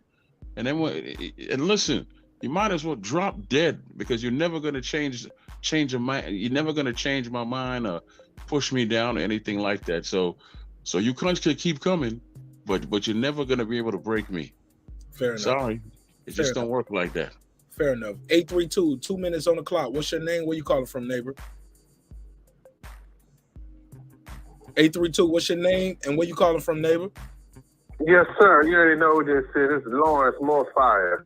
Bring the heat. Yo, Lawrence, what's up with your shit? Why your shit ain't pulling up? I'm trying to bring you on the panel, but I see your name Morefire pop up, but it's saying your device is not connected, like you're not giving StreamYard access. Are you scared to give StreamYard access to your device? Nah, man, nah. If I'm gonna get on there, I'm gonna have to chant down everybody. Man, like I said, man, 2 minutes. I'm gonna be hard on my own. I'm gonna be hard. 2 minutes, Lawrence, and then I got Yeah, actually I'm 1 minute. Because this is fake news going on with, you know what I'm saying, propaganda. So anybody say that they just claim somebody that's the face of boxing and big them up like they, you know, that's a damn lie. And as a ground rule, stop that. And I think the last guy, he was like, where they taking out the love of sport. Y'all don't put everybody else. Y'all just walk with your head down, man, like y'all just blind. How the hell, like a dude cheated. Let Mayweather cheat. Let Mayweather cheat and see what's gonna happen, man. Like I said, man, you some fake people, and I don't respect that. And I want to get on the channel and talk to Puerto Rico, just because he's Puerto Rico, and they got like probably 10% black in the country. He don't get no pass for that. And I want to chant all of them down. Hello? Pull up, bro. Pull up. Get your bars off. Yeah. I've been saying, you know, I could see right through. I got both of the best world. You know, I'm raised in America, but my people are from the Caribbean, so you can't tell me about these Latinos. They're the most racist, white supremacists. You can even tell about boxing. Boxing brings out the racism. Point blank, period. All right, call back in, Lawrence. They got to react to that. Yeah, well, like I'm trying to get on the panel. I'm trying to, bro. The link is out there. Why does hold on, Lawrence? Everybody else is clicking that link and they able to join. I'm telling you, what I'm saying. You can't just be holding hand and lovey-dovey and you get stabbed in the back, man, in the green with these fake stuff going on. No. Stop, Lawrence. I'm letting people speak their piece, my brother. Everybody, y'all agreeing that he's the face of I never said that, Lawrence. I didn't say he wasn't. Oh, you didn't say that? What my question was, if not him, then who? So please, Lawrence, you ain't even watch Lawrence. Okay, I just want to know. I'm trying to figure out why your device won't connect, but the other 10 motherfuckers. What's the face of boxing? That's what I want. Everybody want to know which I'm. Well, put it in the chat, Lawrence. Participate in the chat or either call back in. But I got to get back to the panel because these brothers took the time to click the link. All right, and you're not clicking the link. Yeah, you're not clicking the link. You You're just calling in trying to hijack the show. And I think he's doing that once he heard me say, oh shit, if I call in, I get priority. You know what I'm saying? You know, callers get priority. Nick Castellano, this is my guy right here. Go ahead, Nick. Let's cook this shit up, man. What's up with Lawrence, man? Some people in the chat saying Lawrence is fighting his own demons. Can you hear me, Mark? You sound like you're standing right here, my brother. Go ahead, Nick. I mean, I agree with Lawrence on the Canelo. I don't agree with him on the racist thing, but you know what I like? You know what I like about your show, Mark? You make an argument and then you bring the facts. So I'm going to give you the facts of why I think he's not the face Did of I boxing. even make an argument or did I pose a question? Well, I've been posing questions all night. And right. When people see a shout out to Punch Drunk, because Punch Drunk is a master at this as well. Him, Punch Drunk Boxing, Coach Malachi Williams, they're two of the best at this. They'll pose a question in their title, and people will pull up, and they just like, ooh, I'm angry at the host, or ooh, you get what I'm saying? You automatically assume the title or the banner is the host's opinion, but really, no. I'm asking the audience a question because without y'all, I'm just a dude sitting in a room talking to myself. You know what I'm saying? You guys make this show possible, but I'm sorry. I never even said my opinion on none of this shit. Other than Mayweather saying Haney gonna lose, I said that's defeated. We know he left $15 million on the table to take Bivol and Triple G. Nobody wants to see Canelo fight Triple G for a third time. We don't want to. I don't want to see it. I don't know who else wants to see it. Maybe listen, anybody on the panel wants to debate me. I've been watching boxing for 30 years. I know the game. I haven't been on YouTube talking about it. But if anybody on the chat or in the panel wants to debate on why Canelo is not the face of boxing, I can debate him. I mean, he avoided Andrade. He avoided Charlo, like the caller said. All right, let's play around then. Shit, we got some Hispanic brothers up here right now. I'm a white dude, so I'm white. I'm joking. I mean, I'm from Chicago. You can bring the heat, bring the smoke. Come on. They call me a coon all the time, so I had to say cracker one time. I had to say cracker one time. If not, hey, look, I said cracker. All the black people in the audience are like, yes, fuck you too. Nah, man, we got love for everybody on me. Boxing, of course. Yeah, boxing is a global sport. And look, I tell people all the time, bro, don't bet on me versus Tyson Fury. And I'm a black man. Right. Don't bet on me, homie. Bet on Tyson Fury round 2. I'm gonna make it through round 1 just because I'm gonna have some good legs. But bet on Tyson Fury round 2, homie, like 2 or 3.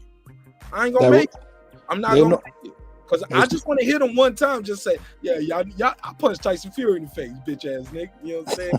Yeah, what happened after that? I mean, it looked like Terence Crawford right here in the corner. You know what I'm saying? Like, what happened was supposed to happen, but I punched that big white gypsy in the face, and then I went to sleep. Mark.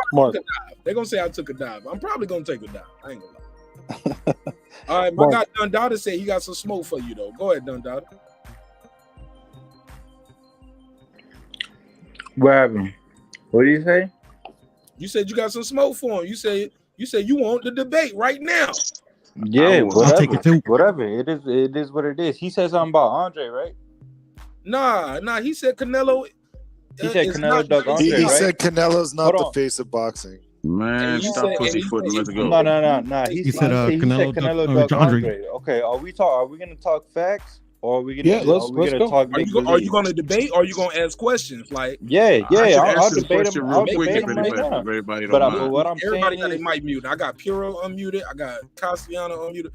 Let me hear somebody Mark back in. Dada, make your case. Why is Canelo the face of boxing? 60 seconds. Go. Unmute your mic. Dundada, unmute your mic. Name another. Your mic, go. Unmute your mic.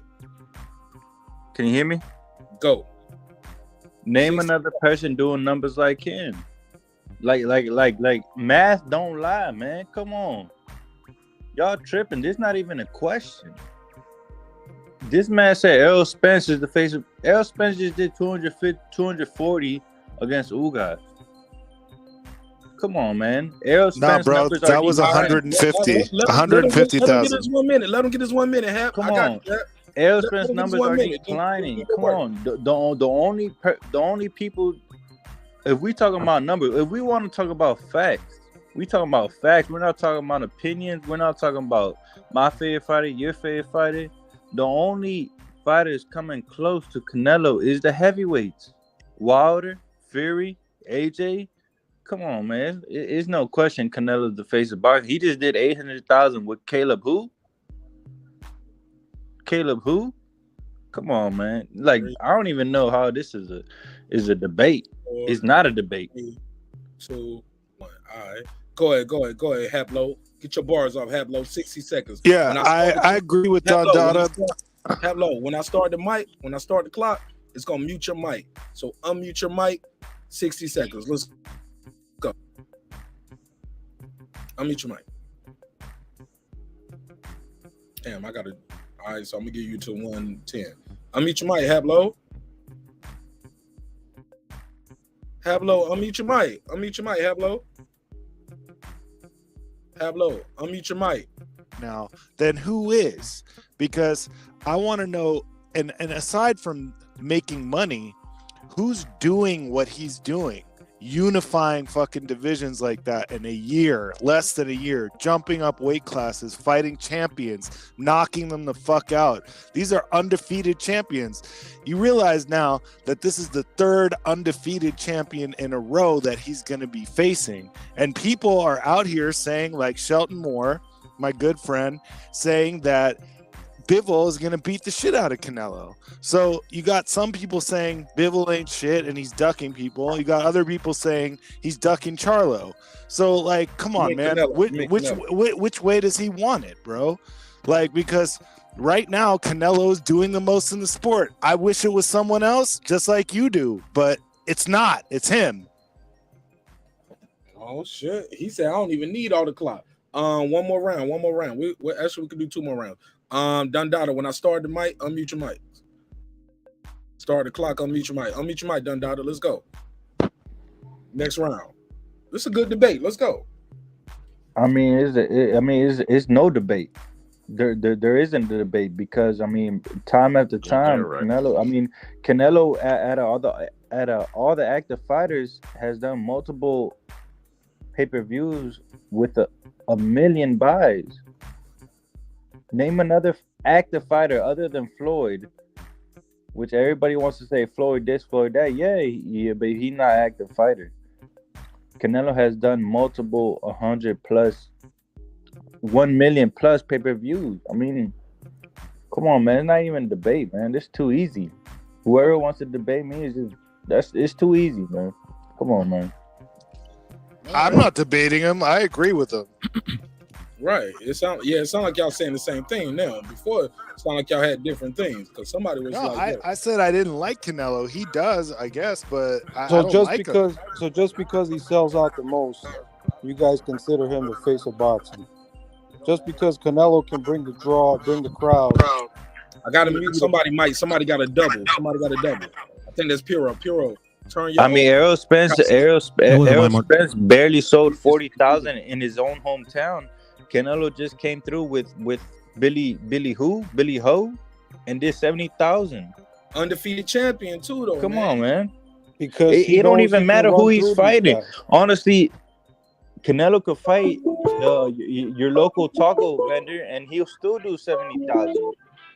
That's the power he got. And aside from money, who has what undefeated champion has Errol Spence ever beaten? No. He never be the undefeated champion other than Mikey Garcia, and it won't even for no belt. Errol Spence has never be the undefeated champion ever. Hey, if we want to look at the facts and the numbers, Mikey Garcia was the biggest pay-per-view that Spence has done. Ever since then, he has declined. And that's if you look at the numbers, he has been declining. He has been declining. Hold on, let me get this call. Sam from Washington. 2 minutes on the clock. Go ahead. This is my bro right here. Sam from Washington. Hey, what it do? Hey, look, I don't have to like it, but Canelo is the face of boxing. Canelo has a 2-fight deal. BBC and DAZN were fighting over giving him $100 million for 2 fights.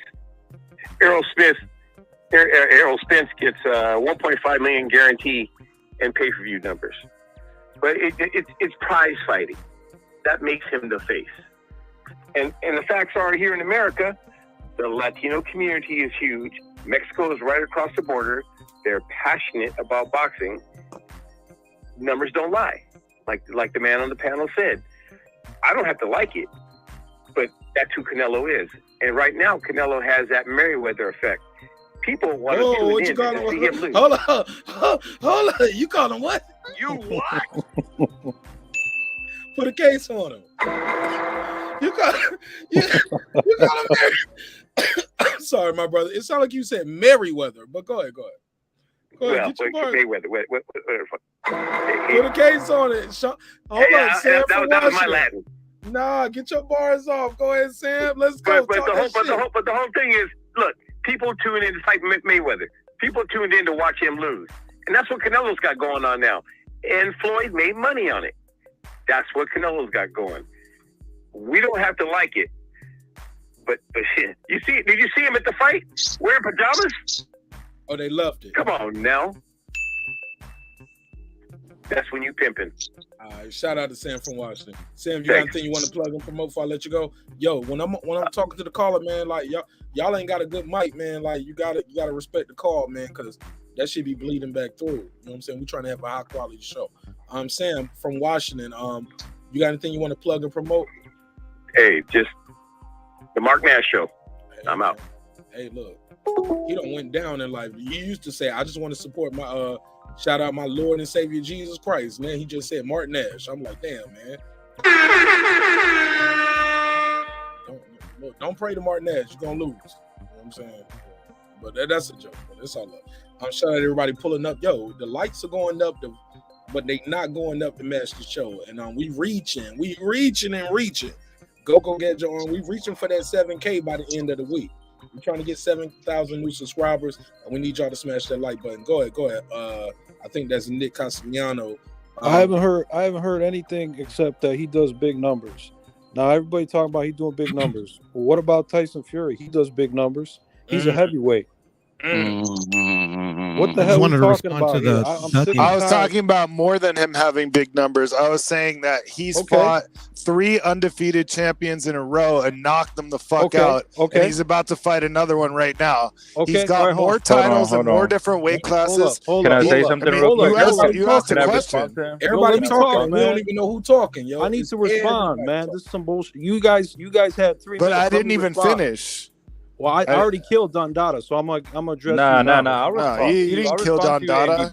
Oh, he done. You done. You talk about numbers. You didn't kill Don Dada. That don't mean nothing. I'll debunk you right now. I agree with him. We're talking. My point was this is Haplo. Let me talk. Let me respond. My point was this, dude. This is Haplo. So you know who you're talking to. Let's go. I said I'll debunk you right now. Canelo is the face of boxing, not just because of numbers. And I said this before. Not just because of numbers, but because he's doing the most in the sport. He's fighting the most often. Let him talk, bro. Hold on. Let him talk. He's fighting the most champions, the most often of any fighter in the sport. Far more than the heavyweights are, and making just as much, if not more money than the heavyweights at the same time. He's beaten 3 undefeated guys in a row by knockout. And cleaned out a division in 1 year. Now, you tell me, aside from the money, who's doing more than that? Not to mention, he's fighting 5 times a fucking year. So you agree with him then? So he did body you. You crossed over. No, it was the other guy. No, me and Don Dada are on the same page. It's that other dude. On the same page. I'm talking about the other guy that just said he debunked me. What you mean you debunked me? That's Haplo. Nah. It wasn't him. It was somebody else. No, you was in the chat, bro. You in the private chat saying, I'll debate him. No, it was that other dude, the white guy from Chicago. Yeah, it was the other dude. I wasn't talking about him. You talking about numbers. Yo, let me talk, man. Let me talk. Yeah. Come on, man. I'm listening to you for 3 minutes talk about numbers, man. Let me talk. Let's go, Nikki. Let's go, Nick. Yo, listen, Don Dada, you done, bro. You done. I got you. All right, Troy, I got you. I'm not trying to address you right now, okay? What What do you got to say? You said that he beat champions. He's hopping divisions. He's Have ducking a- guys. He's have a- avoiding keep people. your mic muted. Keep your mic muted. He's That's a hopping, rhetorical avoiding. question. You know Let what him I'm get saying? his Going bars for off. division. He asked me a question, bro. Nah, Hap, he ain't even finished. It's a rhetorical question. Hap, let me control the pace and the tempo. All right. I know what I'm doing, baby. I know what I'm doing. I'm reffing this shit. Let's go. I'm Go sick. ahead, Nick I'm Castellano from sick. Chicago. Let's go. I'm sick and tired of hearing Canelo the face of boxing. Even pro boxers are saying he on some bullshit. Now, I heard your point, Haplo. You make a good point. Okay, but he's hopping divisions. He's avoiding guys. He's avoided. The proof is in the pudding. He had a contract to fight Charlo Benavidez. He left $15 million on the table to take an easier fight against Bivol and Triple G. Nobody wants to see him fight Bivol. Nobody wants to see him fight Triple G. He fought Triple G 3 times. That'll be the third fight that he fighting against Triple. Nobody want to see that, bro. Nobody want to see that. Those are the facts. What I'm telling you. I'm not giving you my opinion. Those are actual things you can verify. You can Google that yourself and see that it's true. All right, pass the mic. That's All a right. nice mistake. Do I get to respond? Absolutely. Mark, Please, hey, please. could I respond to Nick? No. Look, let Hap go and then you go. Since it's 2-on-1, 1 minute apiece. Please. All right. I only need a minute. I only need a minute. Troy, hold on. Matter of fact, Troy Graham got a minute. Troy Graham said he was trying to get his bar off. Oh, okay. Troy, go ahead, bro. Troy, 1 minute on the clock. No. Let him get their minute. I'm gonna need my 2 All minutes. right. Go ahead, Haplo. 1 minute on the Bullseye, clock. by the way. Okay. Go ahead, I'm going to get my minute right now. And I'm going to say, you didn't respond to anything I said, sir. I agree with you. I'm not a Canelo fan. I don't want him to be the face of boxing, but he is, bro. And not just for the money. I'm telling you why. He's fighting more often than any other champion in the sport. He's got more accolades than any other champion in the sport. He's beaten more champions than anyone else active in the sport. And he's fucking about to fight his third undefeated champion in a row in a different weight class. I could give 2 fucks about Charlo and Andrade. They didn't bring anything to the table, and the fucking PBC deal was for less money than the fucking DAZN deal. And that's why he took the DAZN deal against bigger guys that are better fighters. Sorry, buddy. He took the DAZN deal because he doesn't want to fight specific type of fighters with specific type of styles. That's why. What are those styles? What are those styles? I mean, what do you mean? What are? I don't want to. No, look, man. I don't want to cheat right here and throw an alley-oop, but let's be clear. He's not about to fight Charlo at 160, guys. Let's be clear, right? Who on this panel? Let's stop right here. Before I pass the mic, I gotta let Troy get his bars off. Going to Puro, that's my bro.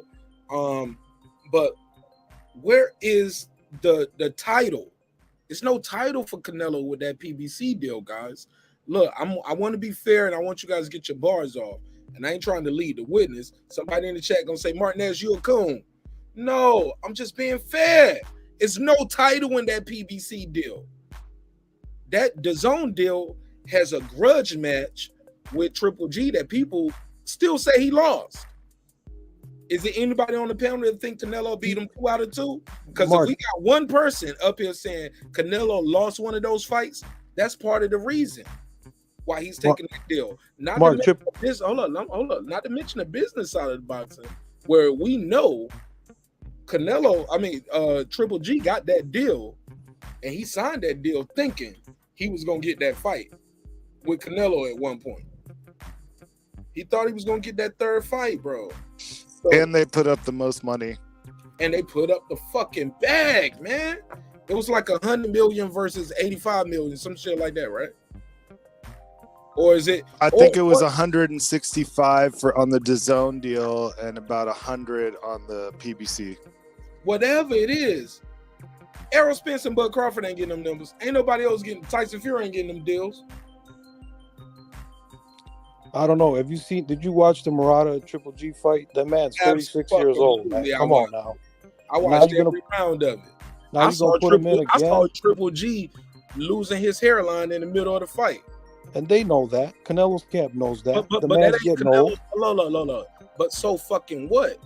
Triple G got to come up to 168. It's a trilogy fight. They got history. It's people out there saying he lost both of those fights. Exactly. But Mark, that's what I have a problem with. Call him a cash cow. That fight gonna sell itself. The other fight is moving up in weight fighting an undefeated champion.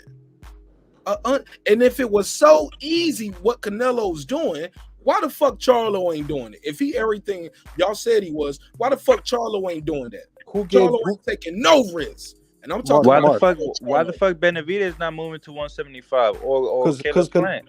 Oh no, because he got a home at 168. He a 2-time champion already at 168. He blew the bag. I love David Benavidez as a fighter, but he's definitely a weight bully personified. But so fucking what? A lot of these guys weight bully. I don't give a fuck. What they got to do? That weight win. I think he's gonna have tougher competition at 175, but I think he wants a chance to unify or become undisputed at 175. Against Canelo, just like everybody else. Especially after it's consolidated right now. Yeah, man, because there's some guys about to come up from 160 that he can whoop their ass at 168. If he can still make that weight, he gonna get a big ass bag. I like Andre. I don't think Andre beats Benavidez. It'll be a good fight. Look, bro, can I ask a quick question? I like Charlo. I don't see Charlo beating Benavidez. Can I ask a quick question? But it ain't gonna be one-sided. It'll be close. I do. Really? Or he might lose. And I'm talking about Charlo. I'm talking about Andre. Because at 168, David Benavidez can take your biggest shot. You can't take can anyone hear me? Yeah, we can hear you now. You sound okay. Sorry about that. Yeah, Hey, I just want to ask one really quick question. You sound like teacher won't give us enough homework. I'm sorry. Why didn't Charlo and Andre move up to 168 and cut off Canelo's escape? That's what I'm saying. Because they could have easily gone up there. Bro, they could have gone up to 168 and they could have beat those 3 easy fights, right?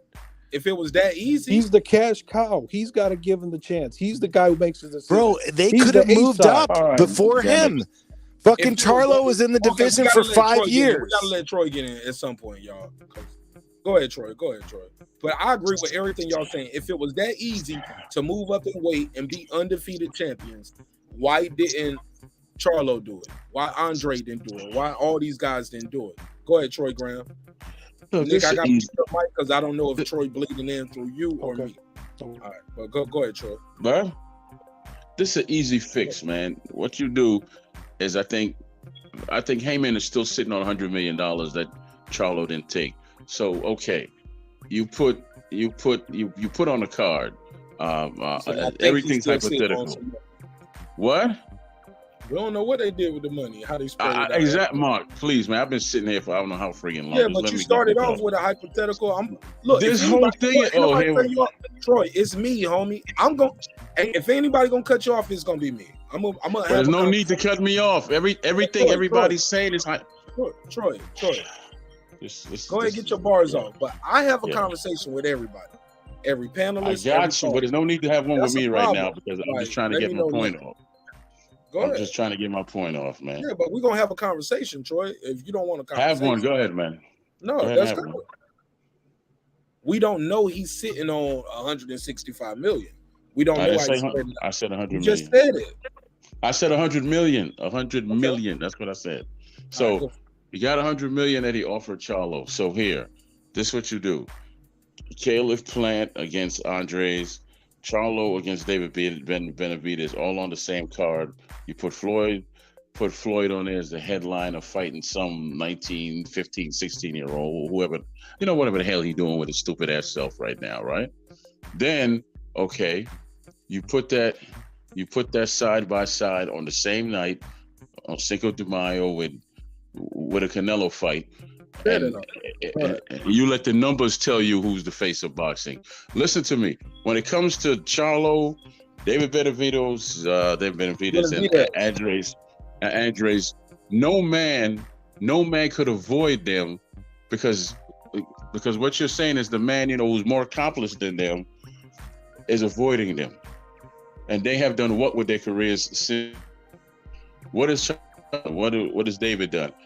David was on, Major Keys. He said if he beat this guy here, then his next opponent would be Andres, and then after that he'll move up to 175. I don't get this weight bullying nonsense. What is Charlo doing with his career? All these men are in control of themselves. You can't blame one man's entire career and say that he's responsible for 3 freaking men. That makes no sense whatsoever. None. They had the opportunities to do things too. They should have taken it, taken them and build their career. That's all. All right, go ahead, pass the mic, Yo. Go for it. No, I just wanted to challenge on the somebody was saying that Canelo ducked Demetrius Andrade, and that never happened. They actually tried to make that fight, and then the IBF stripped them because Sergey Dvorenchenko wanted more money, and Golden Boy missed the deadline. It's documented. All right, 251. Yeah, hello. Yeah, 251. You got the gun. What's your name? Where you calling from, neighbor? Hey, hello. My name's Brandon. I'm actually Rivera Drinks. I'm on there. I'm actually calling from California. Salute to you. Thanks for calling in, bro. Hey, I was calling in because I'm looking. It only took you 3 hours. I was at the gym. I just finished up. Nigga, you weren't in the gym for 3 hours. Who the fuck are you? You the Rock? Yeah, you know what I'm saying? I said I had to hop off, had to do some stuff, but I hopped on right now. I was doing cardio and I was listening to you guys' call. So I jumped in. Go ahead, man. What you got?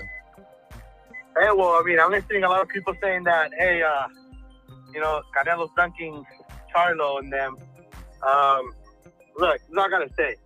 I think you were saying it, one of the guys, it doesn't, even Boo Boo Andre or even Charlo jump up to 160 and go up there and fight him. Oh, I said that. I said that. If it was so easy to move up and down from 75 to 68 and 60, everybody would be doing it. Yeah, so the thing is, people don't respect that, Canelo's the only guy who's doing that. And people say, oh, well, Stalin fight. People think, oh, like right now, Andrade, right? Everybody says, oh, he's the guy that could win it. He could beat him. Well, if you really pay attention, who has Andre really fought? Show me his resume. Right? You can't put a gun to the guy here and make him fight you, though. Same thing with David Benavidez. I like David Benavidez, but he can't make the guys fight him. No, that's true. Like, you think about David Benavidez, he did fight, 2 champions. But other than that, like, even watching his style of fight, like, think about it. I think Benavidez has no body. Canelo's going to go to the body. It's going to stop him. Charlo, same thing. Pay attention to how he fights. He fights like a robot. He has to plant his feet a lot. Just like when Canelo fought Daniel Jacobs, who was, Canelo was freaking in his face, literally dodging every single hit. So the same thing is going to happen with Charlo. Now, this is what I would do if I were Canelo at the moment, is unify right now 175.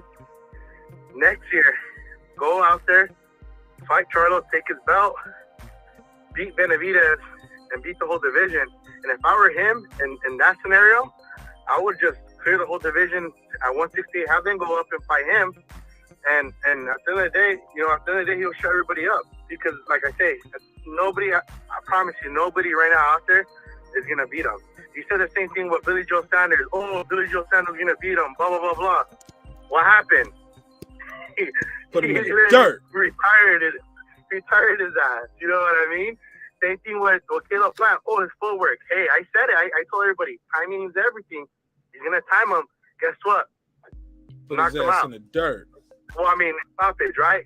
But, I just wanted to go ahead and put that out there because, I hear Devin Benavidez, like Boo Andre, he just denied a contract, a fight offer from Jaime Munguia. Why doesn't he go and fight Jaime Munguia? We don't know, but we can't just assume that right away just because he didn't take that fight, and we don't know all the details in the fight. Maybe that fight was in Mexico, and he didn't want to fight in Mexico. I mean, yeah, you're right. I don't know the details. We don't know the details, but I mean, from where he is, like, dude, why didn't you take the fight? Or but you brought it up in this conversation, so I'm just saying, was that fight in Mexico? Yeah, they've been trying to have Jaime Munguia fight in Mexico for a minute. And and that, to be honest, that's a big moneymaker. Think about it. A lot of Mexicans love. Right now, they all love Jaime Munguia. That would be a big fight over there. You know what I mean? And a lot of money, too. But even going back to what I was saying, you were saying? Yeah, never mind. No, I'm saying, going back to what we were saying, why doesn't even Charlo or David Benavidez or even Hugo Andre fight each other? Nobody wants to fight each other, and this is the thing. Everybody's telling Canelo, oh, he's ducking Charlo, he's ducking them. Well, why nobody gives Charlo crap for not fighting none of them? Oh, bro, I'll be on it. I'll be on that shit. You know? So yeah, and like I said, I got Bivol. I got Canelo knocking out Bivol in the. I'll give it to the 9th round, but I think he stops it. Damn. 9th round? 9th round. And if you pay attention to every fight, that's what he's been stopping every fighter at. He's gonna catch you in a minute. He's gonna catch you eventually. All right, man. Well, I appreciate you calling in, man. Let me get back to the panel, bro. All right, man. Take care. Have a nice night. I appreciate what you're doing. Man, God bless. Thank you, bro. Stay in the chat. Keep it lit. Talk your shit, man. Don't let them boo you off. Don't let them run you off the panel. Let's get back to run you off the chat. Let's get back to the panel. I got my guy Piero, Nick Cassiano, Hablo, and Dundada. Go ahead, Piero. Talk to me. I heard you speak in a minute. Give me 3 seconds. Hold on. All right, go ahead, Dundada. Talk that shit. Nick and Hoplo. I know they ready. All three of them, they ready to talk some shit. What's going on? What's going on? What was we just on? High energy. If you got to ask me what we talking about, mute your mic. You ready? Look, man, Fury made $29.5 million and a $4 million bonus against White. Canelo made $40 million against what's his name? Caleb Plant. Okay, the difference is that Fury should be the face of boxing, and people don't give him enough credit. I could even argue with you that maybe even Bud Crawford could be the face of boxing. The only reason he's not is because he's not active. That's Bob Arum's fault. No, he is active, bro. He's been fighting twice a year for the last 3-4 years. Okay, that's what everybody else fight. I'm just trying to argue my point as to why I think Canelo is not the face of boxing. I don't think enough people to know him. Look, I got a dude that look at my local Walmart who look just like Bud Crawford. and look, every time I see him, like he work at like the chicken part. You know, when you walk in Walmart, you know how they got the little hot grill and shit. As soon as I walk in, I look at him, I'll be like, he's still winning. He be like, he's still winning. I say, he ain't lost yet, bro. He moving up a weight. I was like, you don't gain some weight. You don't look that much like him no more. But he might need a little. He might need a tune. He gonna be looking like a Bomac instead of Bud. But go ahead, respect. He might need a tune-up fight. No, Mark. What you think? You go straight into the Errol Spence Jr. fight if they can make it happen? Absolutely. Why not? Okay. Why not? That's what he say he want. Why not? Look. Okay. I get it. Because look, here's the crazy part, homie. They ain't even on the same fight schedule. Like, how we gonna do this? I mean, when was the last time? Does anybody on the panel know when the last time Crawford fought? November the 6th, I believe. Of last year? Yeah, he fought last year in November versus Shawn Porter. Oh, damn. Okay. It was November. Oh, that wasn't too far away then. Okay, so he's been active. But the way it's looking though, if they do fight, it's probably gonna be almost a 1-year layoff. But Spence ain't gonna have no Crawford was more active like when he was not at 147 because PBC controlled all the 147 fighters, and Shawn Porter was the first one that stepped up and fought him. I ain't weight shaming. Shout out to Sister Carmen Serene. Shout out to Carmen Serene. I like small. I like them thick. I like them small. I like them all. Long as they a woman. Respect. Let me do this quick super chat. Shout out to my guy Champion. He said, salute to my brother Marq Nash and the brothers and sisters in the chat. He said, fuck all of y'all niggas on the panel though. Like y'all get no love. I got 5 on it. I'm joking. He didn't say that. I just made that up. I was about to say, Champion Heart, get on the pen. Yeah, Champion Heart. That's my guy. Champion Heart. Who's the face of boxing? Who's the face of boxing? If it's not Canelo, then who? See, I think Canelo. It's everybody's mic unmuted, and somebody's bleeding back into the show. So you can have your mic unmuted, bro, but make sure you got the show turned down in the background, or you got some earbuds, or you're not in the car or a speakerphone, but it's bleeding back in. We're trying to have a high quality show. But Champion Heart, Carmen Serene, who's the face of boxing? Who's the face of boxing? Is it Bud Crawford? Is it Canelo? Is it Tyson Fury? Do you still got Wilder up there? Like if you talk to somebody on the street who don't know boxing and you say, who's the face of boxing? Are they gonna still say Floyd Money Mayweather? That's a good question. Let's pass the mic though to the panel. Please respect each other mic space, because like I said, everybody ain't on the same device. Some people on the laptop, on the phone, speakerphone, Bluetooth, in the car. So go ahead. Dundada, Castellano, Puro, and Haplo is with me. Yeah. Can you hear me? I don't know if I'm the one with the background noise. It's all good now. It's all Can good hear you, now. brother. Go ahead, bro. Okay. I mean, I don't know. I mean, when we're talking about Floyd, you know, I mean, he has proven to come back with exhibitions and do big numbers, but that's, you know, like Jake Paul, you know, or Logan Paul, you know, he has big numbers as well. So, I mean, I really don't know. But if we're talking about active fighters, it's Canelo easily. All right, go ahead, Nick. Somebody had to give Canelo opportunity when he came up. When he came up the ranks, somebody gave Canelo an opportunity, just like De La Hoya gave Mayweather opportunity. Who gave Canelo the shot, his first big shot? You know, when coming up, where he made that big money, that big bag. Who was it? Who was the first big name that he fought and he made the big money? Who was it? Who was the A side? Go ahead, man. You asking? I'm asking them. Canelo?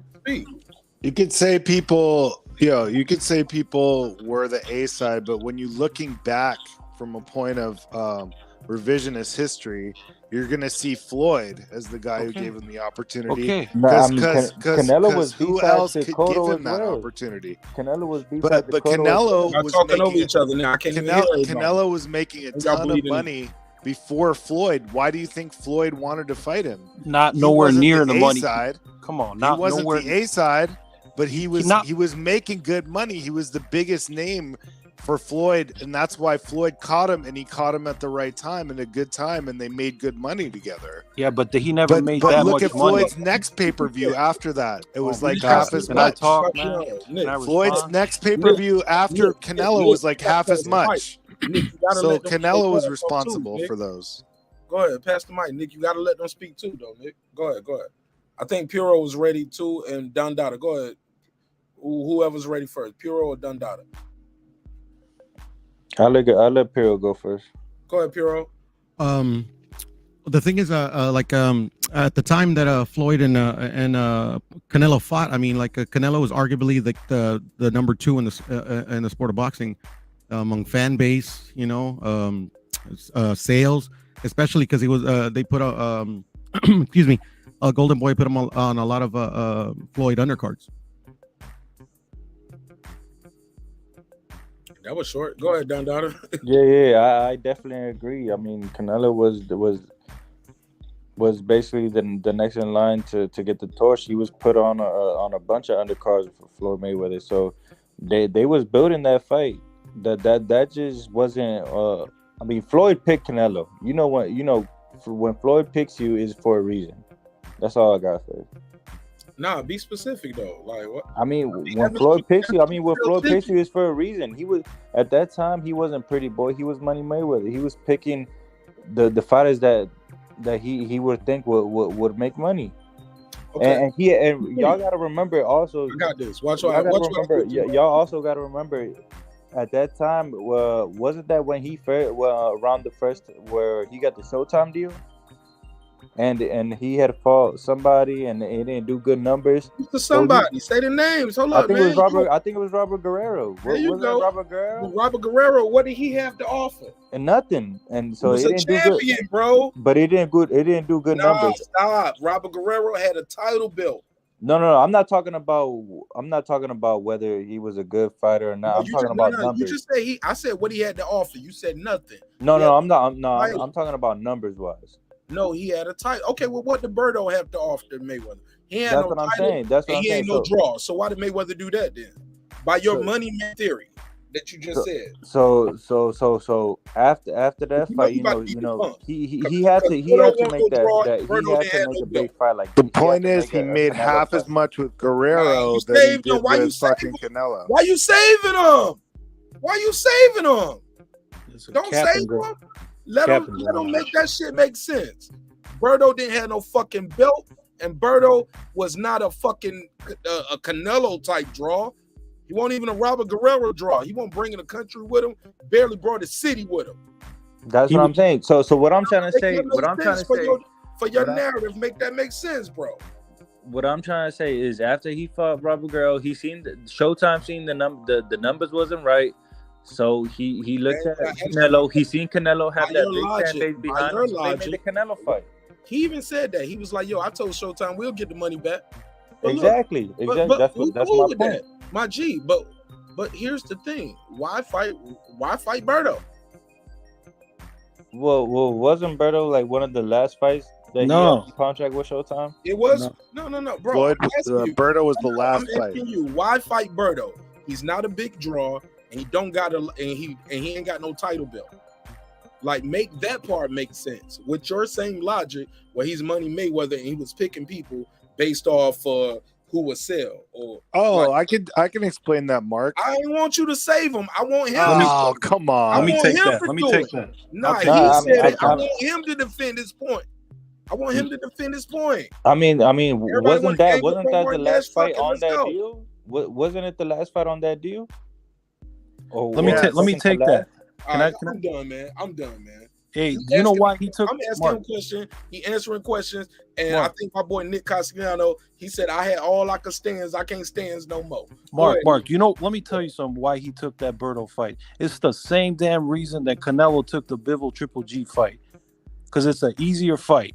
Now say what it is, man. Nah, Canelo signed a fresh contract, and let's be clear, Canelo getting more for this fight than Mayweather got for Berto. Let's be clear. Mark, Thurman was calling this Mayweather. Fight deal, like at 31 years old, Canelo's getting more money than Floyd did at 31 years old. It's not the same. Keith Thurman was a top dog at that time. He won that fight. He was avoiding Keith Thurman. 832. What it do? What's your name? 832. I gotta hang up on you. If you gotta roll your window up if you're in the car. If you got a Bluetooth, stick that Bluetooth deep in your ear. Pause. But you got too much wind. You sound like you running miles on the treadmill. All right, you hear me now? Yeah, we gotta have high quality audio. What's your name and where you calling from? Yeah, this is more fire. Bro, man, why you don't join the panel? You got like 40 phone numbers. Man. But you ain't even trying to join the panel. I'm trying to join, man. You're not trying to join, bro. Everybody else can click the link. Rob G, just click the link one time, Rob G. Hold on. Hold on. I just want to make sure the link is still working. Can somebody click the link? You ain't got to stay on, Rob G. I just want to see if the link is still working. Rob G been used to show more. He got the worst audio ever, but that's my brother and I love him. But my brother, you ain't trying to click the links. I've been doing this shit for over almost 2 years. You ain't trying to click the link. See, I'm not trying to get off my game because you ain't trying to click the link. You want to interrupt. I'm forgetting what go ahead. I'm gonna take your call. Go ahead. Get your bars off. I forgot what I was gonna ask, but damn. So what I'm saying is this, right? I'm gonna call you on the other phone, bro. Huh? I'm gonna call you on the other phone. You remember? On the other phone? You remember? Yeah, we got multiple phone lines. You remember what you was about to say? Yeah. Right, yes, sir. All right, go ahead. All right. Go ahead. This is Lawrence, though. Oh, I go ahead and say what I gotta say? Please. This is Lawrence, aka More Fire. All right. That's right. More fire. You know what I'm saying? It's more fire that I'm gonna bring 2022. You know what I'm saying? Shawn Moore, you was able to be a man, Shawn Moore? Ali is the face of boxing. Stop the cap. Canelo. Facts. Canelo, cinnamon butt. That's what y'all need to do and let him fight some real fighters. Talking about undefeated European fighters we never heard of. If it's a global sport, we should know about these fighters. You don't know. You don't follow the sport globally. Sir, I follow the sport. And nobody don't know these fighters. Just like nobody know who Canelo was until he fought Mayweather. But look, I had So a I black don't wanna guy. hear I had no- a black I guy don't take a wanna hear bet no- with me on that fight tonight, right? You know that, right? It was a black What? man. What happened? I had a black man bet on Bivol tonight. It's a black man. When we talking about facts, we don't care if he deserves to be the face of boxing, then he is. You know what I'm saying? The truth is the truth. Nobody, you know what I'm saying? But you can't just claim he's not. He's put fire in someone and fight the best, man. Quit protecting him. Let him fight the best fighters, man, and see if he and say, yeah, I'm the best. Nobody could beat me. We haven't seen that yet. He fighting European fighters overseas. That's in a European division that they're not fighting in America. Charlo is not the best. Stop it. So you see what I'm saying? So yeah, man, I got it. That's 3 minutes, bro. This is what I'm saying, though. 3 minutes, bro. Like I only get 2 minutes for the call. 2 minutes for the call. You on your 4th. Okay, but why y'all not pushing him to fight real fighters, man? Like, what's that Mexican dude? Because he ain't no fucking good. That's why. Don't say Benavidez. Don't say Benavidez. Okay. Boo Boo, and all those 3 fighters. Why he can't fight them? All right, cool. We'll come back to him. Go, Clark Dash. I see Clark Dash in the background, but I don't know who that is, so I can't bring you on yet. I don't want nobody pull out a penis on this show. Show more. You believe in Bivol. You believe Bivol can you think physics and just life is gonna take over. Canelo is not gonna keep beating all these big guys, right? And just to be clear, you're a black man from South Central Los Angeles. From Compton, and Bivol's gonna beat his motherfucking ass. Yeah, see, so and thank you for that $50 bet, man. I'm taking some more Bivol bets tonight. Anybody else want to bet on Bivol? Holla at me. Okay, Clark Dash, that's you, Rob G. Yeah, Rob G said I don't know that. Yeah, I don't be playing like that, Rob G. The show is growing at an exponential rate, so I can't risk it. So you can pull it back up, Rob G, but it definitely worked. That was yeah, but the link worked. So Buddy don't want to join the panel. He want to speak in the echo chamber. He wanted to go one way. He want all of us to agree with each other. And because we black, we cannot root for the Mexican, and we can't root for the Asian guy that lives in Russia.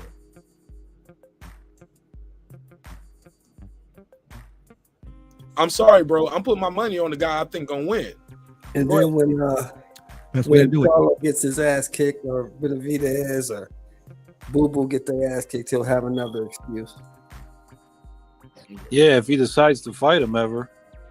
Facts. I mean, they're gonna move the goalpost. Canelo don't give a fuck no more. Bro, they ain't that good. How good is Charlo? Charlo hasn't even fought a champion in his own fucking division. Stop it. He needs to thank Canelo for having his title. Canelo ain't gonna give nobody a Absolutely. shot. He's gonna continue to jump divisions and try to fight the weak, easy fights, one-dimensional fighters. Let's play fair. Why the black guy who just called in? Why you ain't putting pressure on the black man, Charlo, to fight the other black guy, Boo Boo Andre, who was a champion in your division? Why didn't Charlo and Boo Boo make that fight happen? It's the same reason Canelo don't want to fight. Didn't Charlo fight? Hold on, why Charlo didn't fight Danny Jacobs? No, I'm talking about Charlo. Oh, we talking about Charlo now? Several times. Okay, we can talk about Charlo. Let's talk about it, homie. I'm right here. What was the question? When he started. Huh? What was the question? Why didn't he fight Danny Jacobs? Why he didn't fight? Why Charlo didn't fight Danny Jacobs or Andre? Andre was still coming up at that time. Nah. Andre was a world champion. What are you Andre talking was a 2-division champion at 54 and a champion at 60. So go ahead, Nick Castellano. Talk to me more about what are you talking about, man? Andre was calling Canelo out the press conference. I'm talking about Charlo. We're not talking about Canelo. I'm talking about Charlo fight Andre or Danny Jacobs. Andre and Charlo. Andre was a 2-division champion, 54 and 60. Let's go, Nick Castellano. No, you didn't answer my thing when I said what happened to Canelo. Y'all moving the goalposts though. I ain't get my question answered yet, bro. Hey, what a lot of people don't realize. Hold up.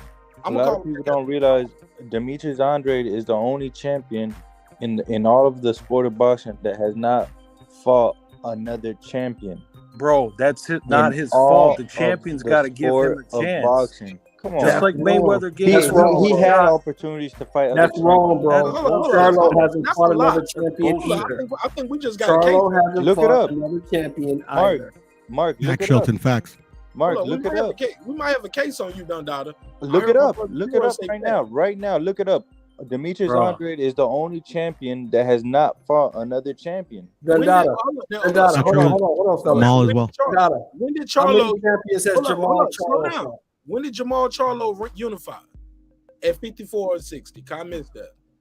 Didn't Jamal Charlo be the champion to win his title? What's his name? He did not unify. Bundridge? Who? He never unified. He never unified. No. I'm saying he had fought a champion before. Demetrius Andrade has never fought a champion before. I thought he fought for a vacant belt. Yeah. Demetrius Andrade, all the belts that Demetrius Andrade has won were vacant titles. Charlo fought for a vacant belt. No. Jamal Charlo at 54 won a title off the champion. Hold on, somebody about to say it. Go ahead, Nick. Speak up, Nick.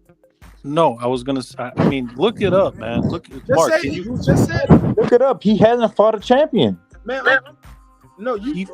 Okay, let me pull it up. You said Jamal Demetrius Andrade has not. Is the only champion in all the sport of boxing that has not fought another champion. What does that got to do with getting a title shot, man? What does that got to do with it? What do you mean getting a title shot? Fight the guy. He's a champion in your division. He got a belt. The Exactly. WBO. Fight him. Like, you shouldn't be saying, well, he didn't fight nobody to get the belt. Unify. Well, take the belt from. Take that shit, nigga. I'm gonna let you know. Little Mario crossed the street. No pro box. But if little Mario crossed the street had a fucking title belt, I promise you I'll be a champion right now. Because I beat his ass and I beat his mama's ass to get that belt right now. Hey, so we're gonna act like Canelo didn't beat Trout and Lara at 154. Y'all playing, man. Y'all playing. Y'all talking about My bad, Dada. You were right about Charlo. Okay, hold on. Y'all answer me this. So why have the Charlo and Lara been I gotta call. Hold up, man. And none of them. This shit. Me, brick by brick. And I'll be damned if I let you tear it down just because you don't like the way another nigga talk. I got a call, man. Hey, look, that's my drop right there when shit start getting out of hand. 832. What's your name? Where you calling from, man? Yes, sir. More fire again. So No. I gotta call. Look, I'm about to call you. Hang up. I'm about to call you. No, I gotta bang it on. I'm about to call you, more fire. Let me bang it on. I'm sorry. Let my panel get their bars off. I told you. Let me ask Dundada a question. But you can't interrupt and keep calling, man. Dundada. These niggas Why talk. didn't Jamal Charlo fight Demetrius Andrade? Why? Say it again, Shawn. More ask it Why again. didn't Jamal Charlo fight Demetrius Andrade in his division? Why? Okay, Dundada, Nick Castellano, Puro. I got you. I mean, One at a time. Nick Castellano and Dundada, y'all can't talk at the same time. Who trying to go first? All right, Dundada, go first. Go ahead, Dundada. He said why? Dundada, you got to speak up. You sound far. And you got to turn. Yeah. Down. Can you hear me? Can you hear me? Yeah, turn that YouTube down. There you go. Go ahead. Yeah, I mean, we know why, because Demetrius Andrade had a sign with Marq Nation. Marq Nation told him he could have made more money, so he pulled out the fight. No, sir. That was Jamal Charlo at 54. We talking about. He said Jamal Charlo. Why he didn't fight Jamal at 60? I mean, he didn't fight him because he was on the other side of the streets. Because don't use that weak ass argument, bro. Come with some facts. Don't use that weak ass argument. Come with some facts. Don't remember. Was there a specific reason that happened? Let my brother Puro, because Puro is the only person up here that got my merch. So, Puro, you want 20 minutes, 30 minutes? How much you want? How much time you want? No, just a quick comment. To Dundada, my bad, Dundada, you were right actually. Maul did fight for a title at a junior middle. And also my question was, I actually don't remember. Was there a specific reason Maul and Boo Boo didn't fight? Oh, I'm gonna play the reason. It's similar to what Dundada said, and basically, Jamal Charlo went on a rampage online. Y'all know we kept the foul. And basically, he said we gonna blackball Boo Boo Andre. And nobody said shit. Bro, you keep calling, bro. You gotta know, bro.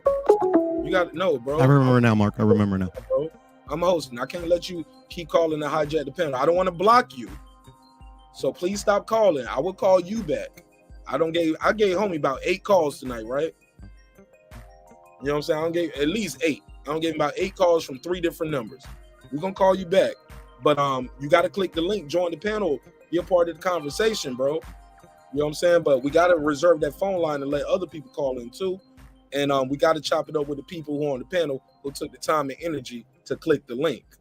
So I do respect the calls, but I will call you back, my brother. In the meantime, in between time, type what you saying in the chat. Use the chat. You say you can't beam, man. Use the chat. This nigga's gonna be a rapist, homie. You don't like, get it. No means no, nigga.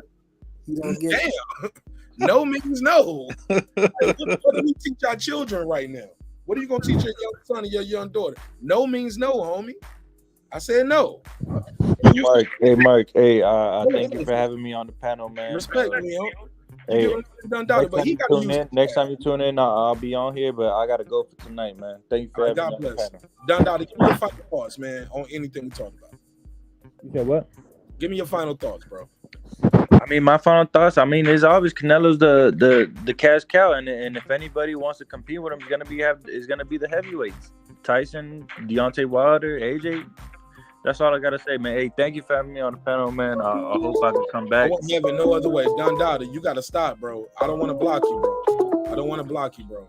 You gotta stop that shit. Use the chat. Type in the chat like you was typing before. Just type. It's easy to type. But if you can't click the link, I can't just keep cutting everybody off to let you get your bars off, bro. Well, you said Dundada. I'm on the chat. What you mean? I'm sorry. That's Lawrence. Oh, I mean, yeah. I appreciate you though, man, for having me on the I appreciate you, bro. God bless you. Thank you so much. Y'all have a good night, man. And pull up on Wednesday. All right, Dundada. Have a good one, man. Wednesday. Yeah, I'm gonna call him back. My man Nick. Can I ask my man Nick a question? Yeah, go ahead.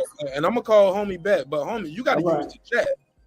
Hey, Nick, here's my question for you, bro. I want you to tell me why Jermall Charlo, who you think is a good fighter, hasn't even fought a champion in his own division, but yet he wants to go out of the division to get a shot. Why? Okay. Well, first of all, I don't consider him a good. I mean, I'm not a Charlo fan. Number one, I'm just advocating as to why Canelo didn't take the Charlo Benavidez fight and decided to take the Bivol Triple G fight. Nobody answered that. Why? It's less money. He would have got more money against Benavidez and Charlo. So why'd he take the less money? I answered it already because Bivol is a harder fight than Charlo. No, it's not. Yes, it is. It's a harder fight than Charlo. It's a harder fight than Benavidez. It's a harder fight than Andrade. Bivol. Okay, but let's Shelton. You believe that Bivol has more power than Charlo and Benavidez. You believe that Bivol can stop Canelo on Saturday night. 175-pound champion? Yes, I do. How much? Hey, Mark, how much did you bet him? I want to get in on this, man. I got Canelo Saturday. Shelton been saying that forever. No. If anything, I'm gonna up my bet, but I want all of this to myself. No. I already got about 350 out on this fight. That's 400. That's 400. Already got 350 out on this fight. Respect, Shelton. Hey, man, listen, I see where you're coming from. Hold on, Nick. I got a call. Stay with me. I got just somebody else. This is my guy Riviera, right? Yeah, how's it going, boss? Go ahead, Riviera's drifting this bitch. Go ahead, man. What was the question? I think one of the guys asked the perfect question. He said that I believe was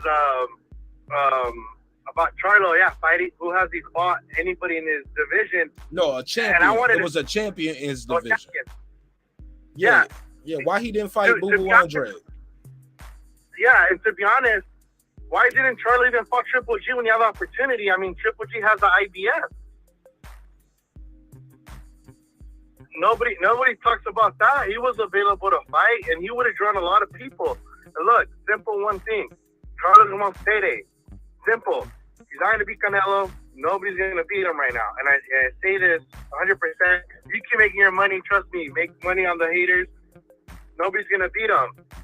You know, even Boo Andre, nobody's going to beat him. Boo Andre's going to lose to Canelo. Who has he fought? What's his resume? What's up? You know, I think one of the guys asked the question. He said, nobody answered your question. What was it again? I wanted to answer it, but I forgot what was the question. I forgot too, man. It's a live show, man. You should remember it.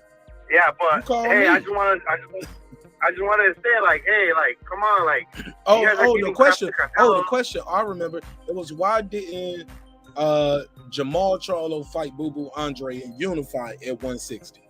And I found the answer. Think about it. Why didn't Charlo go fight Boo Boo Andre, take his belt, go fight? He should even fought Triple G. I always told my brother that.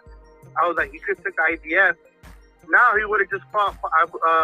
He should have, right? He could have fought Canelo after. Canelo would have gone after him for sure, because he would have been like, dude, he has something to offer me. But yeah, he only has one belt. Hasn't fought nobody. Let's be honest. If you were to see right now Charlo think about it, to beat Boo Boo Andre, beat Triple G, right, and have at least 3 belts on his waist, don't you think that fight would even more sexier? People would be like, damn, I want to watch that fight. Hell yeah. Canelo's going to be like, hell yeah, I'm down to fight this guy now. He's going to bring a lot of money. Let's do it. And I think it was the question, why didn't he choose to fight Charlo or Benavidez, and he went over to go fight Bivol? One, he beats Bivol, he takes the belt, he could unify 175, becomes a 5-division world champion. Hey, look, yeah, he's going to beat Triple G. And he'll be a 2-time light heavyweight champion. Yeah, 2-time. Who has done that? Name me Charlo. Has he done that? Has he done that? Nope. Never heard of it. What about Boo Andre or David Benavidez? Hey, look, Boo Boo, I got to give Boo Boo props, though, because he trying. He said, fuck it. I can't fight these guys at 160. He moving up to 168. Yeah, and I respect him. He's going after the fight. But, hey, you could go try to fight Benavidez. Go try to fight, even think about it. Even if you have to go to 168. I think they're on the path. I think they're on the path to meet more than anything. I think Benavidez and Andre to happen for Benavidez and Charlo. But, and that's my question, though. I was answering the question, though. I want to have Canelo go up there right now. One, he's going to make more money. One, he's going to shut up the Triple G haters because they keep talking smack that Canelo lost. Right, Canelo beat him for his. He's going to go out there, and I promise you, he's going to stop him in the late rounds on Triple G, or he's going to go to distance, but I think he's gonna be able to drop him now. He has more power. He's way bigger at 168. And he's going to be a 5-time Division World champion. I want to take that side than have to go and pay these guys their money, because they can't even fight each other to make their own money. They can't even bring up their own name because they're trying to get a payday off Canelo. Hey, I'm just trying to say, I answered that question. I want to go be a 5-division world champion, unify 175, right? And next year, like I said earlier, I want to have him go fight next year, the winner of all of them, or at least David Benavidez, and just shut everybody up. You know what I mean? Like I say, I don't think Benavidez is going to win. He's going to lose to him. But I just wanted to answer that question because, if I was Canelo, I want to take the 175 belt, unify, and say, hey, I'm the king right now. Absolutely. Can't tell me crap. Appreciate you, bro. Man, keep that chat lit, man. Nice night. Hey, look, keep that chat lit, man. Appreciate you, bro. Still, bro, got you. All right. Appreciate it, man. Let me write him down. That was a good call right there. Go ahead, show more, and I'm gonna call back Lawrence in a minute. Lawrence is like, you said you was gonna call me back. You ain't call me back, so you're a clone. Why would you want to? I want to hear that. All he gonna do is accuse you of cooning again. That's all I'm gonna be. I'm gonna be a coon. Count disagree, but let me play this audio from Jamal Charlo, and this is probably why we never got that fight between Jamal and Boo Boo. Listen to this. My bad. Tell Andrade, fuck Andrade, pussy ass. You know what I did? I said, we ain't fighting him. We black card him. We put him on the black card, nigga. You ain't getting the fight, nigga. Ain't no money for you, nigga, in this boxing world. You better go represent that bar you tried to open like 2 years ago, nigga. Rewind it a little bit. Rewind it a little bit. Yeah, my bad. No way you speak. I'm like, get at home on the freeway. Listen to it. He said we. Who is we? That means him and his brother, right? Who is we? Yeah,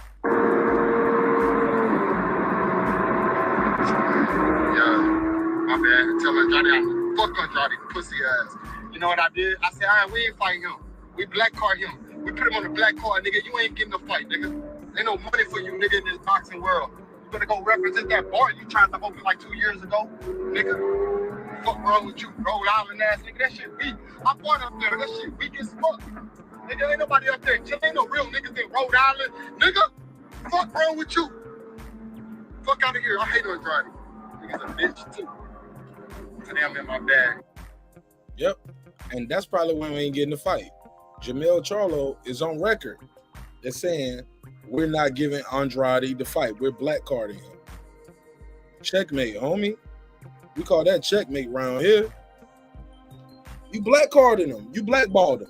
He said black card, but we know he meant blackball, right? Go ahead, show more. Yep. Nick Cassiano and Puro on this bitch. Let's go. Oh no, I'm done with the conversation, man. We know that. No. Speak on that though. Speak on that clip. Jermell Charlo. Oh, that dude. Hey, look, we all knew about that, man. That's old news. That shit happened years ago. They don't want to fight the dude because they don't want to get beat by the dude. They can make up any excuse they want. Them dudes ain't that good. Shelton. If we're to be proven, especially on the 14th of May, because I think Castagna gonna beat his ass again. Shelton, I got a question for you, Be man. done with these dudes. Shelton, can I ask you something? Yes, sir. Did you know who Bivol was before this fight? I knew who Bivol was in the amateurs. Okay. Checkmate. Okay. Well, then I'm talking to a real one. Then I'm gonna get off and go back to the chat.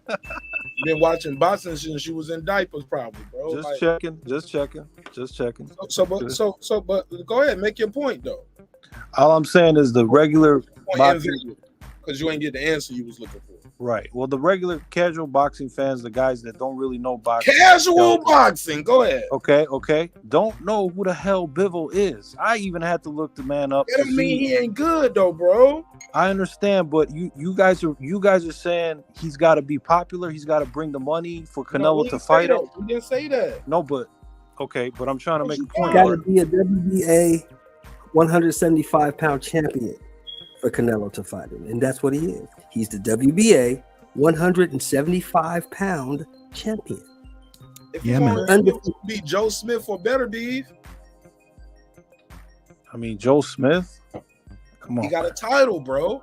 Come on, man. We talking about, if we talking about Canelo's fault that he's fighting and he's able to bounce back between two divisions, and between two divisions, you guys are saying his biggest threats is a guy from 160 who never unified, and the other guy at 168, which is Benavidez.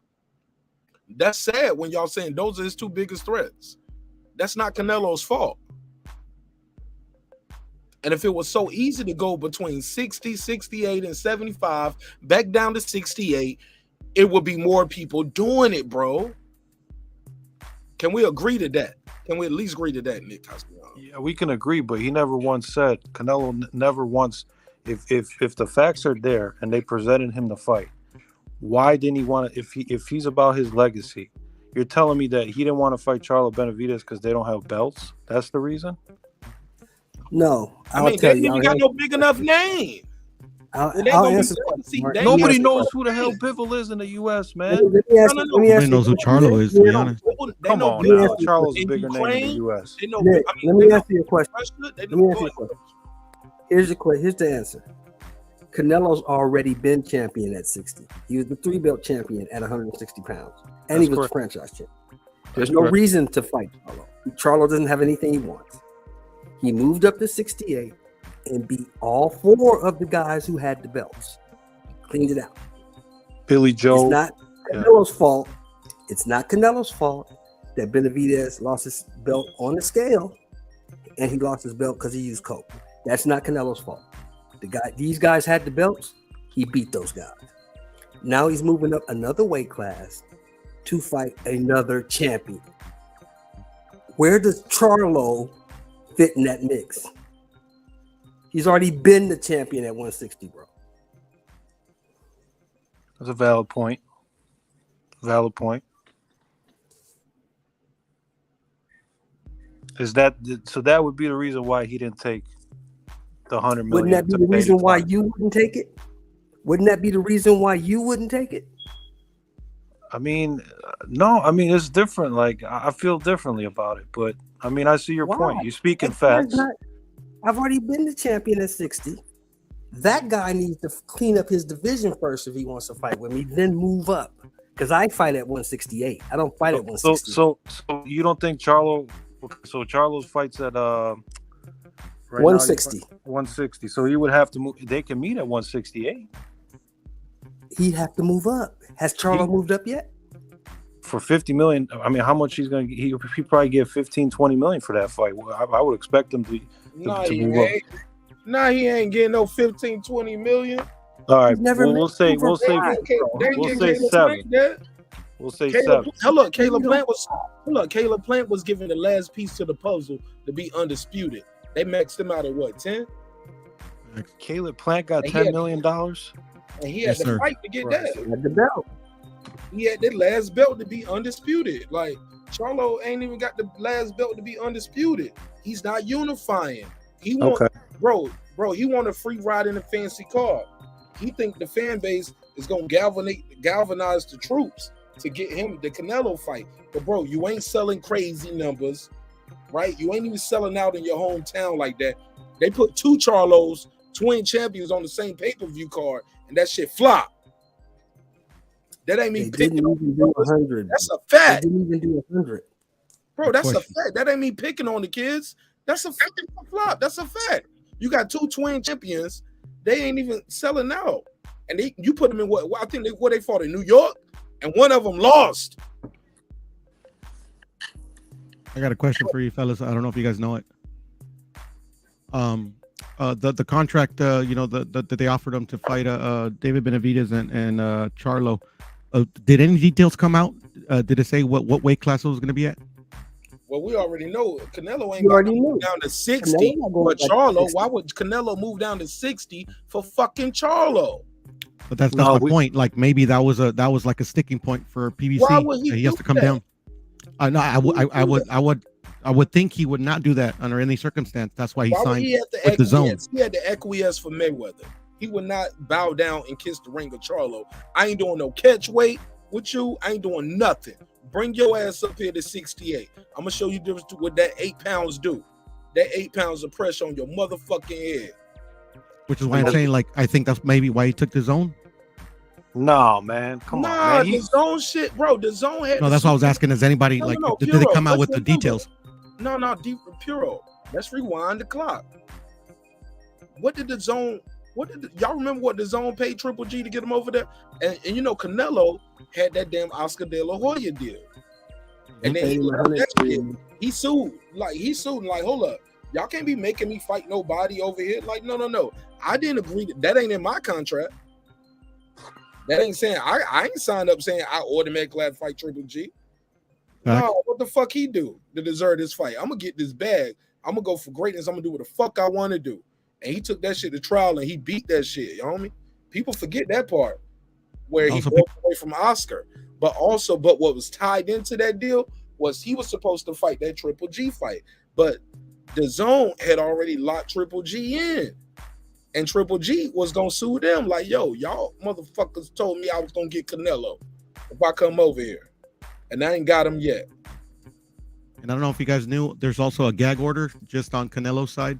So Canelo can't speak on the ruling, nothing like that. He can't speak on what? They made him sign a gag order, when the case was settled. NDA? NDA? Okay. Yeah, but just for Saul Alvarez, like Golden Boy can say whatever they want about the case, Canelo can't. That's some Mad the Stallion Tory Lane shit, but go ahead. Canelo got paid. That's why he got paid. They paid him. Gave him his money. Oh, he only made his guaranteed purse for that first. I'm looking it up now. I got it right here. I got Canelo purses pulled up. For that first Triple G fight, Mark, how much you make? Oh, it's right here. First Triple G fight, $5 million. That's light, man. I mean, that's well, 50% compared to about that, Nick. I'm talking about in the hold on, look at these persons on the screen, though, G. When people hold up, my G. Show more. When people want to talk about Canelo, they forget this. They always say he fought Danny Jacobs and got $25 million. Oh, don't forget Chavez. Danny Jacobs got more to fight Danny Jacobs than he got to fight Mayweather. That don't make no sense. Look at the guarantees. Right? Say what? How much did he get for Chavez Jr.? 3.5. 3.5. Oh wow. And 60% of the pay-per-view. And then he got some endorsement earnings, about 2.5 million. Look at Amir Khan. Got racked up fighting Amir Khan. Got racked the fuck up. Well, Amir Khan has the English crowd, so yeah, he gonna bring in some money too. It ain't just Canelo on that one. But look, and Amir Khan's fight, I believe he fought one more fight, he won, and then he fought Terence Crawford, right? Or he fought Terence Crawford right after that. People was like, why did Bud fight Amir Khan? Because motherfuckers fighting Amir Khan be getting the bag. Oh yeah. Oh yeah. Okay, one question. You might not like it. You don't think he's shit, but that ain't what the money say. The money say fight Amir Khan, you win some money. One question, Mark. One question. Nick, yes, did you know who Rocky Fielding was before he fought him? No, I didn't.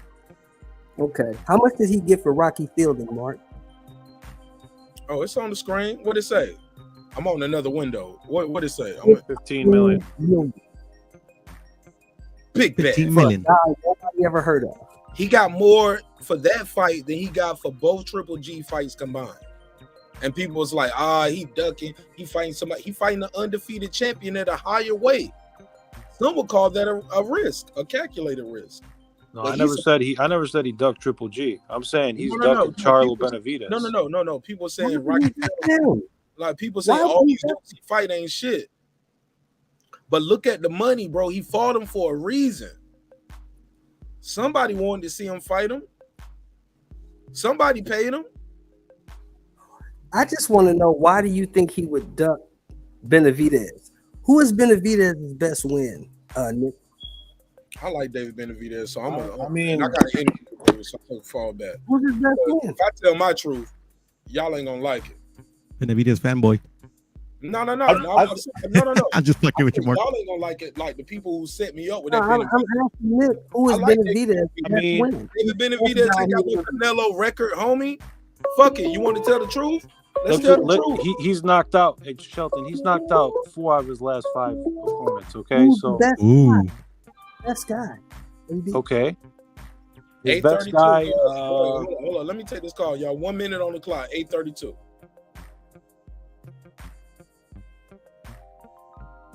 Going once, going twice, going 3 times, and Shelton, he's fighting David Lemieux on the 21st. It's going to be a good fight. We're going to see Lemieux. David Lemieux. Yes, sir. David Lemieux for the vacant WBC. Now, let's see what he does in that fight. But I can tell you he's knocked out 4 of his last 5 opponents. And that could be why Canelo doesn't want to fight him. Huh? You know how old David Lemieux is, sir? I know he's been around the game for a long time, but he's a veteran. He's 40. Yeah, I know. 4 losses. Come on.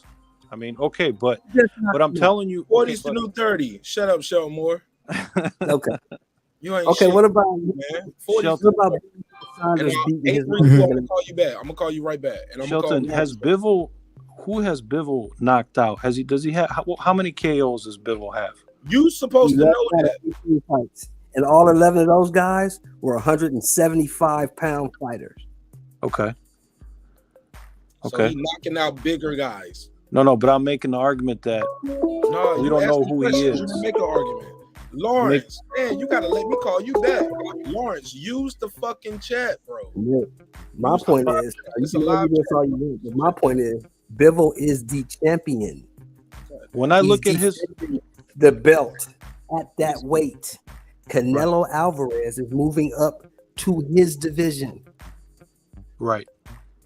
His best win was probably Pascal or Joe Smith Jr. Okay, unanimous decision. Unanimous decision. His last 6 fights, unanimous decision. I'm looking at it. Okay. Okay. All right, let me make this call real quick, man. Let me call this nigga back, man. This motherfucker right here, boy. He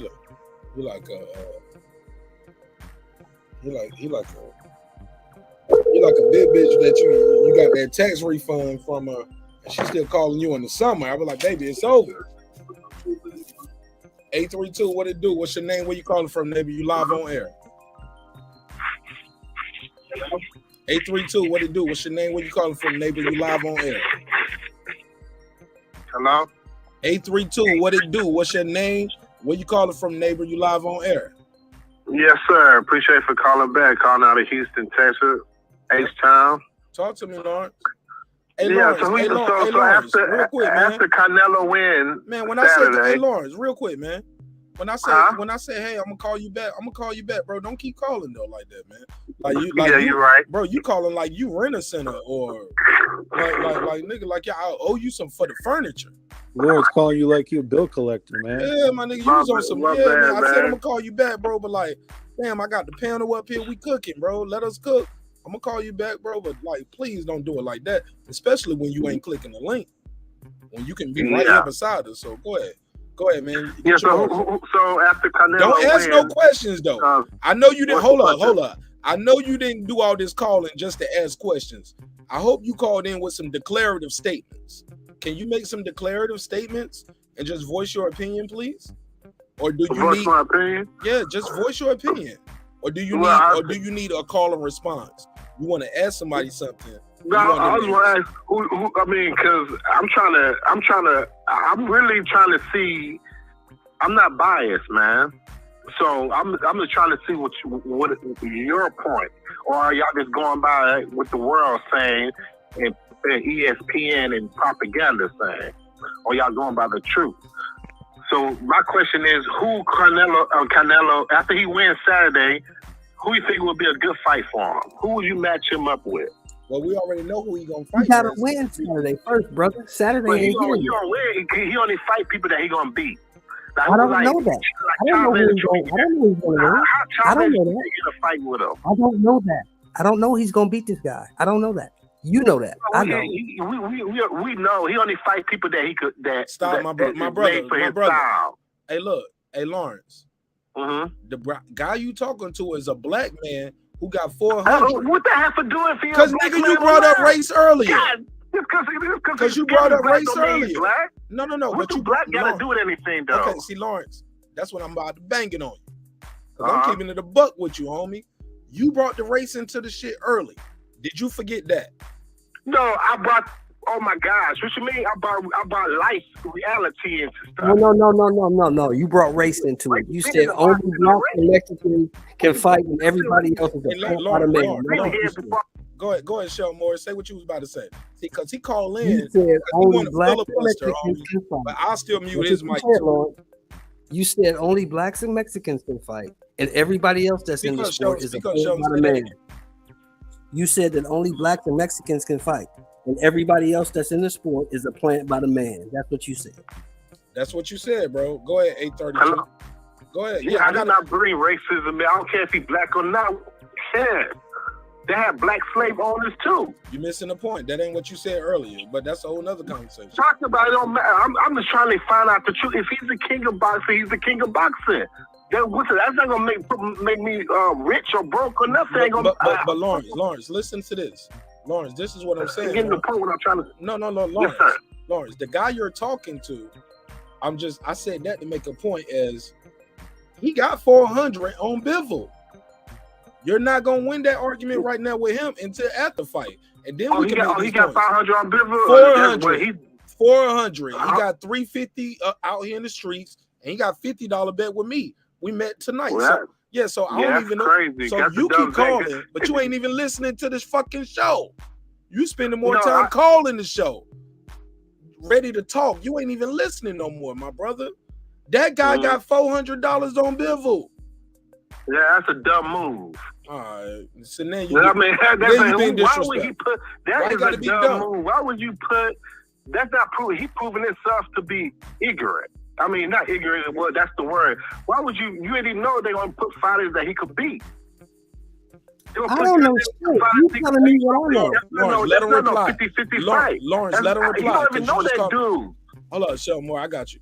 Lawrence, let him reply because you just called him. Well, I take that back. I mean, Nah. Let him get his bars up. Lawrence, We'll take it back. Lawrence, We'll take it back. Lawrence, you can't control the conversation that way, where you can say shit and then say, "I'll take that back." While that guy's trying to reply, you can say that after he replies. Okay, I'll take that back, but let Showmore reply. Come on, man. Let that man speak. Go ahead, Showmore. All right, so first of all, you don't know nothing about me. Second of all, I've been watching this sport since 1969. I participated in this sport from 1973 to 1980. I know what I'm looking at. This little guy is too little for this big guy. This big guy is going to beat him up. That's what I think. Now, whatever you think is what you think.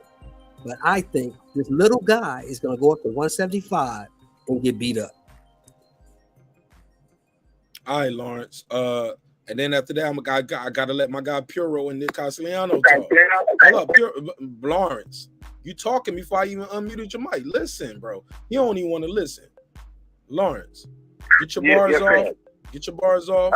Reply to him. I wish I could hear him, man. Because you know when you press mute, you can't hear. Wait, that means you got to stop talking. You shouldn't even let me do that, man. When I say I got to pass the mic, let me pass the mic. So you missed everything he said.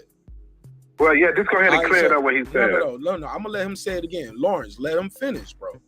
All right, like, you make it hard to take your call, Lawrence. All right, my bad. Be a better caller, Lawrence. Like, come on. You right. Go ahead, okay, show my more. bad.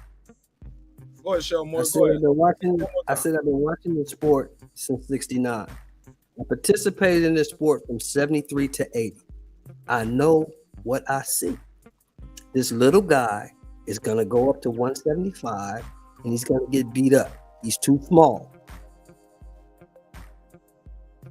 Well, he may be right, but he may be right, you know, but I don't think Canelo's they're not gonna put him.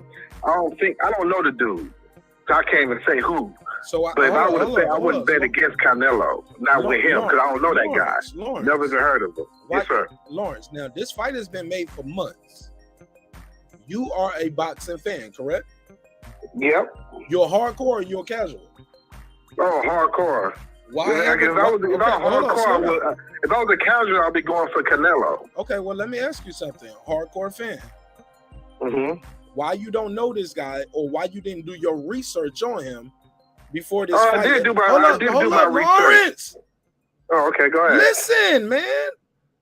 Listen. Ahead, this shit is happening Saturday. This fight been made for months. You got YouTube.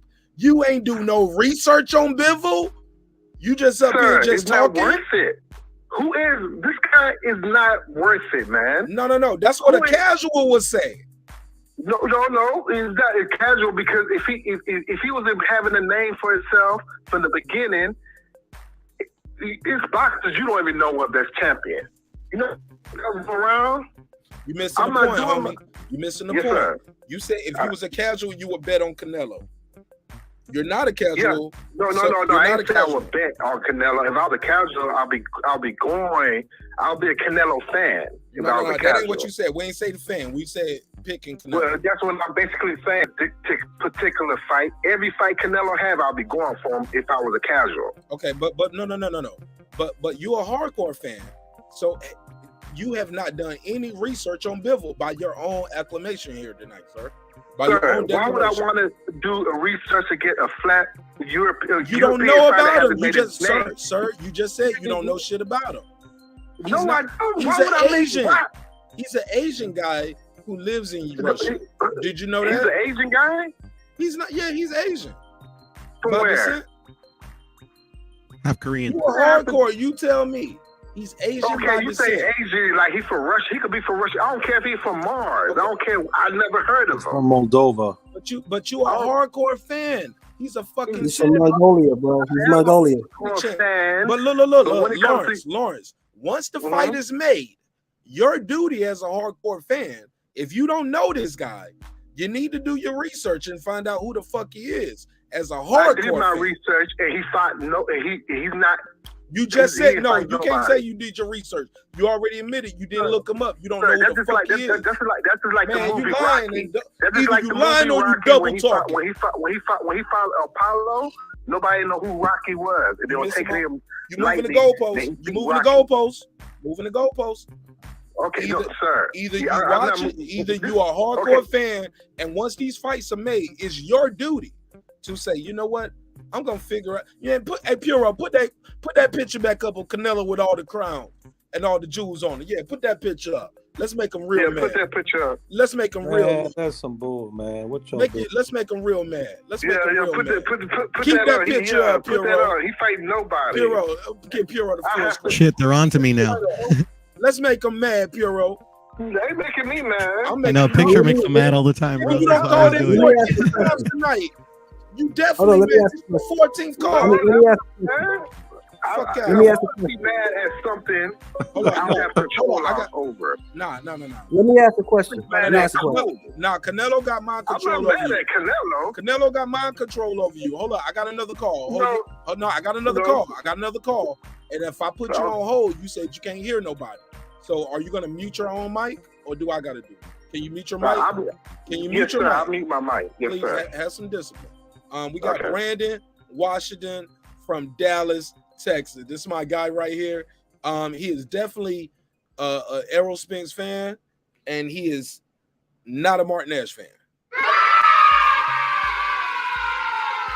But we cool though. We cool. We don't hate each other. But he'll definitely watch my show and not smash the like.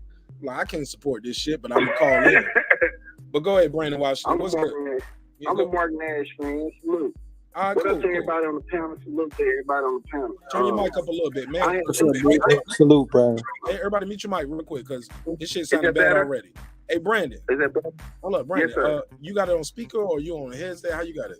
I'm on speaker now. I just took it off headset. Yeah. Whatever you're doing, it's too close to your cheek or something, man. Like, it sound muffled. All right. Yeah, he got the Malcolm Jamal Warner cheeks, like Theo. Is that better?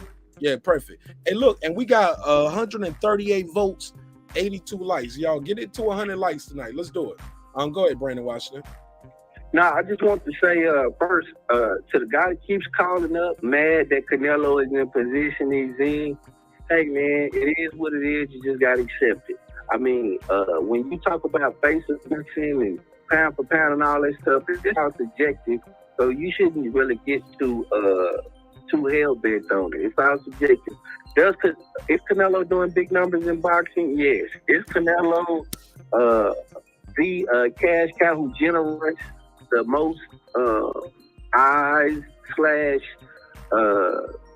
attention in boxing right now? He's up there. So can't take that from him. Whether you like him or not, where the race is involved, that's another dynamic that I just really 832. If you keep cutting him off, I'm gonna have to hang up on you, bro. Let that man talk, bro. This is your 19th call. Let him talk, please, bro. You said you was gonna mute your mic.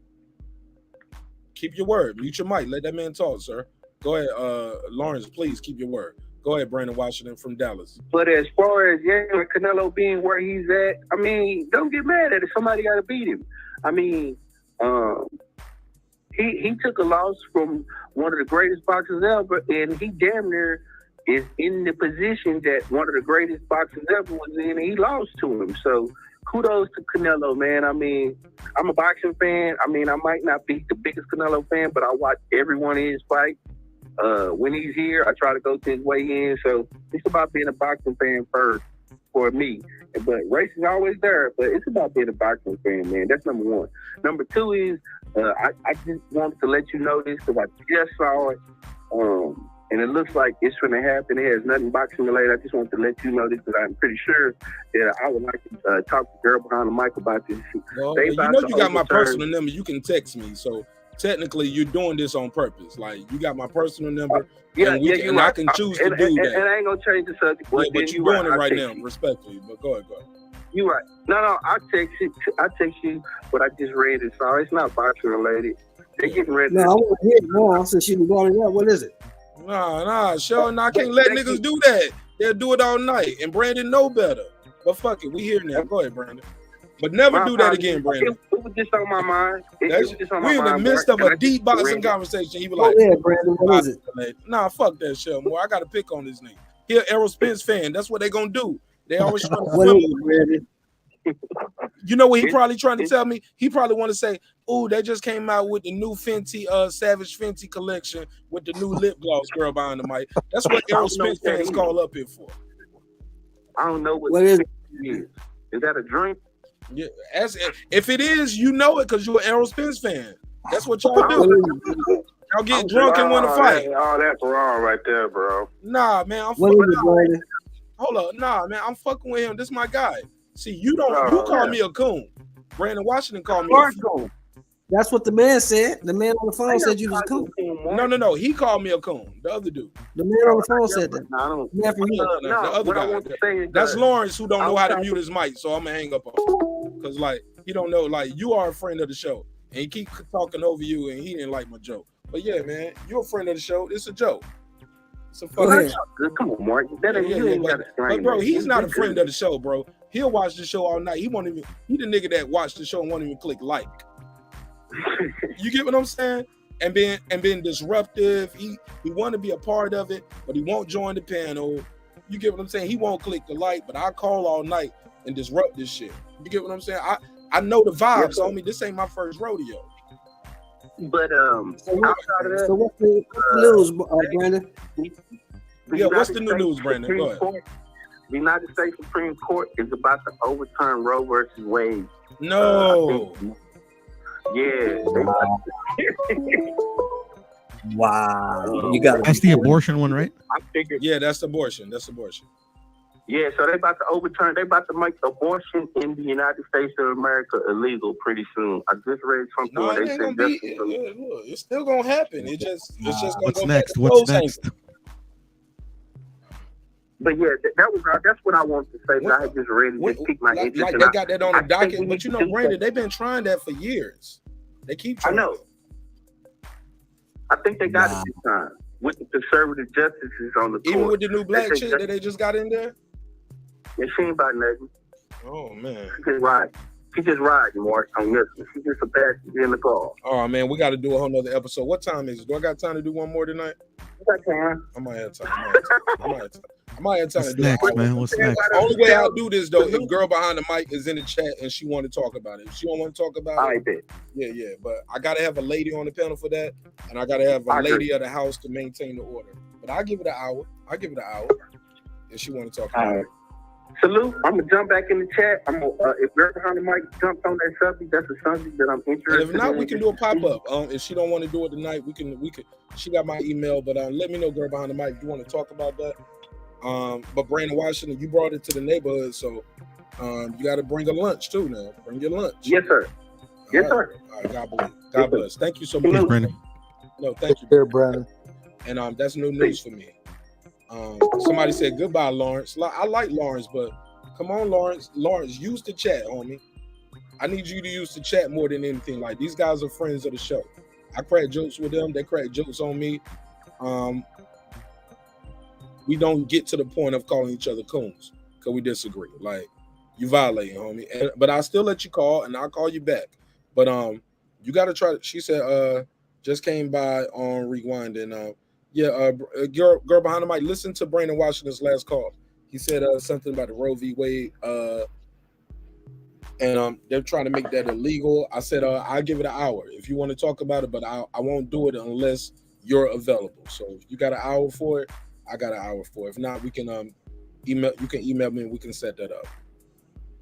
But I got my guy cooking with Sir Senior, Shelton Moore, Nick Castellano, and my brother Puro, who was at the fight this weekend, rocking that new Marq Nash gear. Oh shit, he pulled up with the damn "What Can I Say" sweater in all languages. Hey Puro, they ain't know who you was rooting for with that sweater on, huh? I had to take it off because it was really hot, but I had it on for a cool minute. Well, that means the sweater kept you warm then. That means it did its job. The hoodie did. I was in the desert, but it's all good. Hey man, shout out to Puro.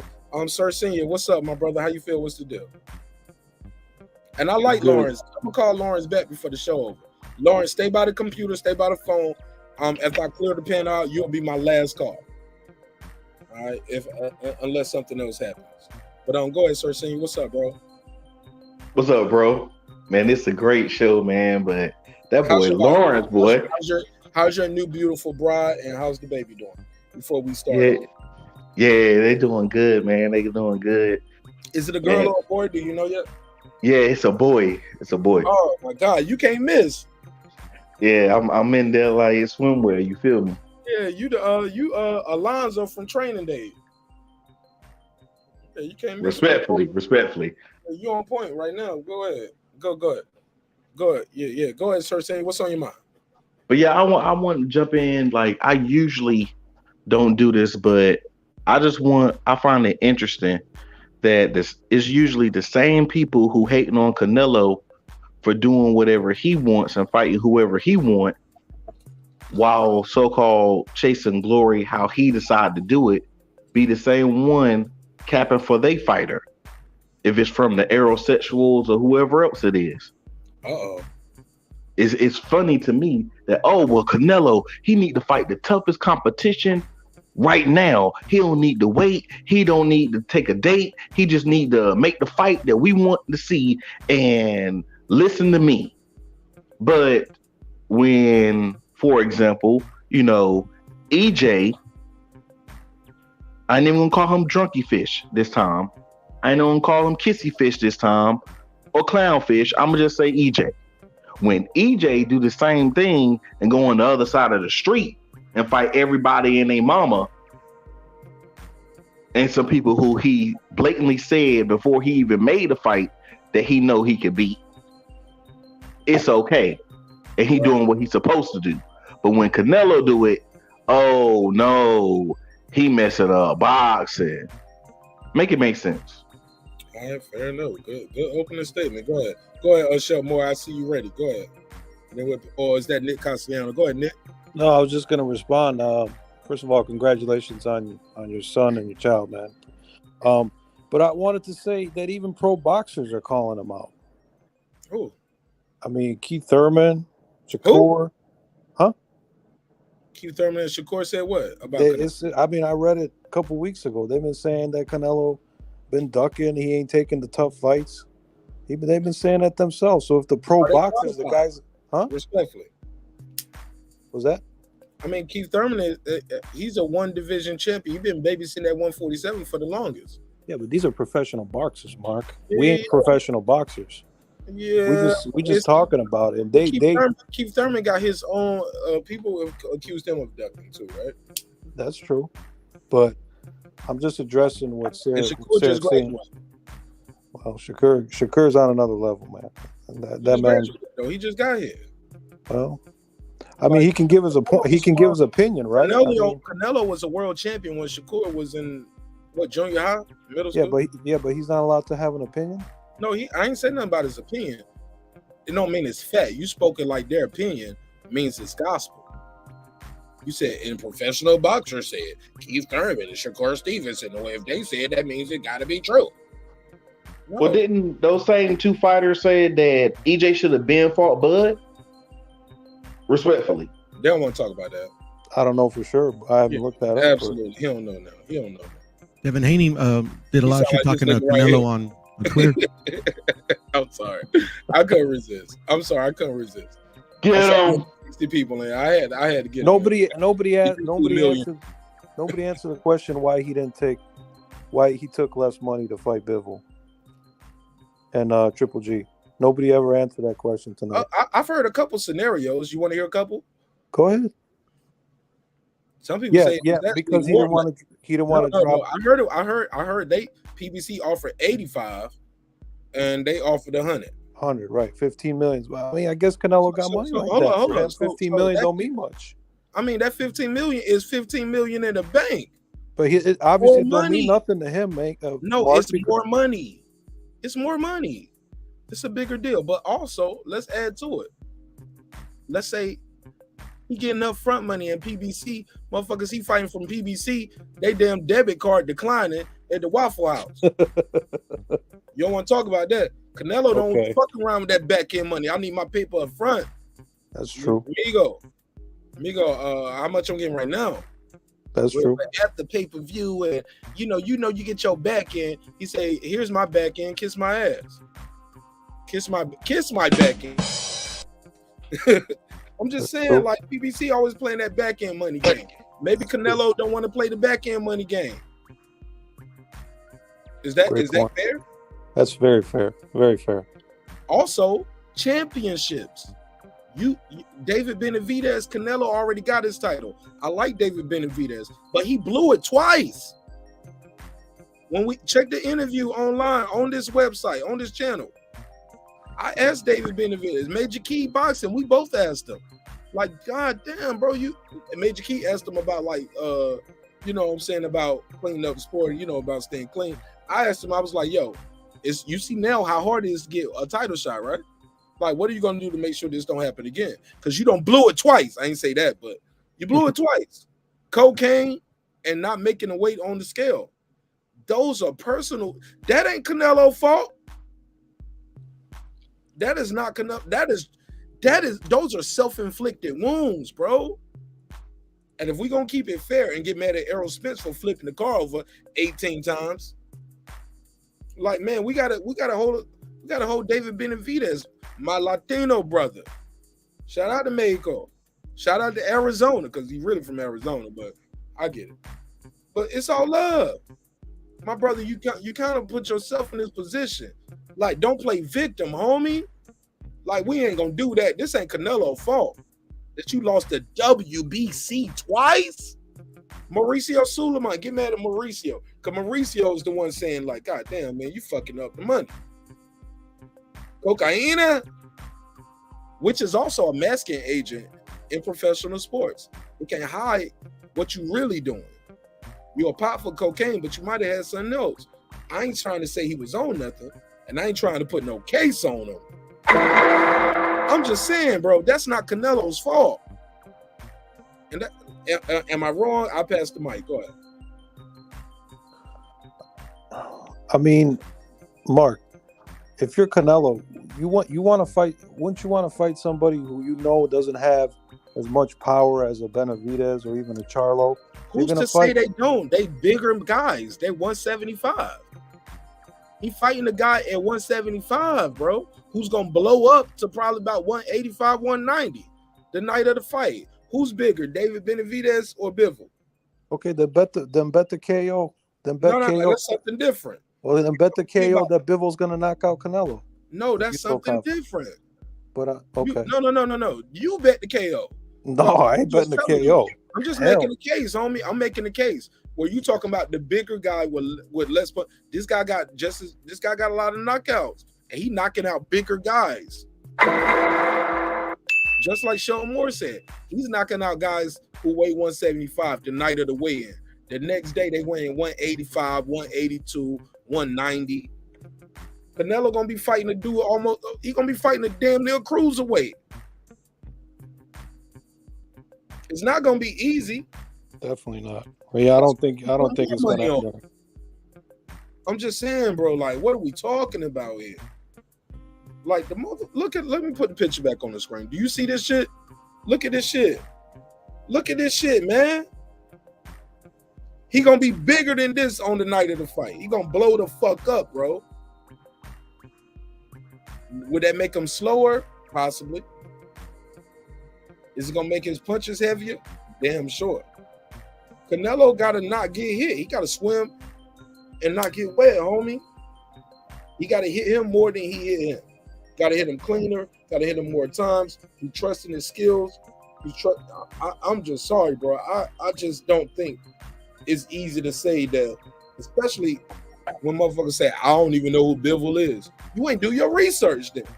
That's your fault. Don't blame me. I did the research, and I'm not the casual. If you don't know who Bivol is, you the casual. Okay, but I did the research, and I'm not impressed. He got 400 on Bivol, and he's a black guy. Yep. And he ain't just rooting against the Mexican. He just said physics and genetics are eventually going to set in. This little 5'7" guy is not going to keep beating these 6'1", 6'2" motherfuckers, bro. And tonight might be the night. And if so, he going to clean up. And he going to be over here talking cash shit. But go ahead. I'll pass the mic. Go ahead, Nick. And then we got Sir Senior. We got Puro, Sheldon Moore, and Sir Senior. Go ahead. It's a good point, Mark. It's a good point, and he may beat Canelo on Saturday. He may stop him. I hope not. I hope not. Well, we don't know how. We don't know. He's never took a punch from a light. He never took a punch from a light heavyweight like this, and he is the champion. So you got to give him the credit. But I just don't. I think it's going to go decision. I don't think Canelo will stop. Huh? He did fight Kovalev, and power was supposed to be the last thing to go. Kovalev was good with that jab all night. Canelo finally just caught him though, and caught him late, got him tired. But Kovalev was doing good with his jab. What they fight at 160? What was that? Yeah. That's what makes this history. He's going to be a 2-time light heavyweight champion, bro. If he beats Charlo, what does he get? They're going to say he beat a guy coming up from 160. What has Charlo did at 168 or at a catch weight at 164? What has he done where you guys think he going to beat Canelo at 168, 170, 175? Canelo is not going to acquiesce and drop weight down to 160 to fight Charlo. Or what are we talking about here? Okay, well, then you don't think Charlo will move up to fight him at a catch weight? Move up to fight him, but you get to skip the line versus the guy who David Benavidez, who's a 2-time champion in that weight division, who's proven that I can beat guys at 168. We don't know if Charlo can beat a guy at 168. He's never done it. He's never tried. He's never even unified. We don't know if he's the best 160 guy out there. Because he chose not to fight a 160 slick boxer, black guy in his own division. Oh, they hate when I do that, right? I'm just keeping it a bug, yo. I'm trying to be fair, but I mute my mic. Go ahead, Nick. People say I cut people off too. We're not giving credit to Tony Harrison. We're not giving credit to not Tony Harrison. What's his name? What's his name? Right. I'm talking about Jermell. Yeah, we ain't talking about Jermell. We talking about Maul. Jamal, yeah, no, not Harrison. Canelo, like Jamal at 154. You want Canelo to fight the 154 Charlo? He ain't did shit at 160 or 68. He get to jump the line? Come on, bro. His last fight was a draw in his hometown. Hometown draw. That means you got a gift, bro. How you get a draw on your? I'm sorry, bro. What are we talking about here? People don't like the truth, man. That should be. How you get a draw in your hometown? Really, you got a gift. You should have won that shit, right? If you really beat him. Yeah. Why didn't he fight Andre? Why didn't he fight Danny Jacobs? They was at 160 together. He fought none of them dudes, bro. He's about to be the 2-time Juneteenth champion. Juneteenth. That's what Charlo. Who he fighting? He fighting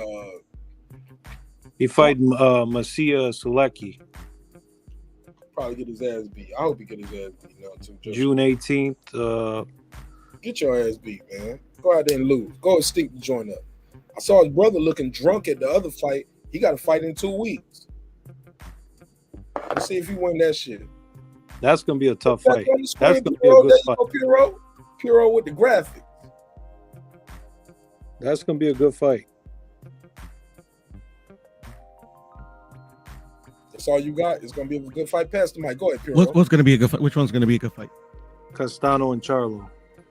Castano. Oh yeah, for sure. I'm gonna be at that one, man. Castano, bro. I'm betting money on Castano. Who got some Charlo bets for me, right? I got you, Mark. How much you want? Hey, Mark, Charlo bet. I'll take you up on that bet, man. All right, so I want to bet. Who y'all got 25 and 25? Okay. Y'all bet on Charlo? I need to make some money back, bro. I gotta not just play. Yeah, I'll take 25. Low-key, I kind of don't want to bet against because I don't come on, Mark. Come on. I got 25, Mark. Not low key because I ain't like Castano pushing the fight back. He got me nervous. Like no, you got to put it up, man. He gave me Tony Harrison vibes, bro. Yeah, No, I got man, 25, Mark, if you want to do it. No, Mark, the fight was close, man. I definitely bet with you, Puro, and help you get some money back. Puro, man, hold up. Look, Castaño, who's the underdog? They fighting in Cali, right? Yeah. I gotta hedge my bet, Puro. I gotta bet. Yeah, they're fighting in Cali. I think Castaño's the underdog, but I'm not sure. I'm gonna check that out. Yeah, I'm a bet. Man, let me know, bro. Cause I'm gonna bet on the books with that. I'm gonna bet on. I'm gonna pull it up right now. I'm gonna pull it up right now. You doing it now? Yeah, I'm gonna do it right now. Hey, do it right now, cause low key, I'll cash app you the money, bro, and we can you can put that money on the books for me. I think I'll put a couple dollars on Castaño for the books for the favorite, cause I know he's not the favorite. I don't think Castaño's the favorite, to be honest. Yeah. So that's what I'm saying. I bet on the books over there, but I'll hedge my bet with you for like $25. Almost there. You know I'll play around with it. Why not? But go ahead. I got Sir Senior here. I got Nick Castellano. I got Puro. Go ahead, Nick. Puro. This is going to be interesting. It'll be an interesting fight. I think it's going to go decision. I do believe it's a big step up for Canelo. He going up to light heavyweight. This is crazy. He going up this many divisions is crazy. He's been here before. Well, it's his first time fighting an undefeated champion. It's a weak division, man. It's a weak division. I'm sorry. I have to say so weak. Why isn't everybody at 168 running up there and cleaning out the division and getting undisputed? If it's so weak. Well, you got okay. I give him credit for that. Okay. They say 160 is weak. People say Well, 160 is weak. There's your answer. Why? There's your answer right there, Mark. Or why? When you asked the Charlo question, ain't nobody in the division left. He wants the big money. He's a young guy. He needs to get paid just like everybody else. He's undefeated. He want payday. Exactly.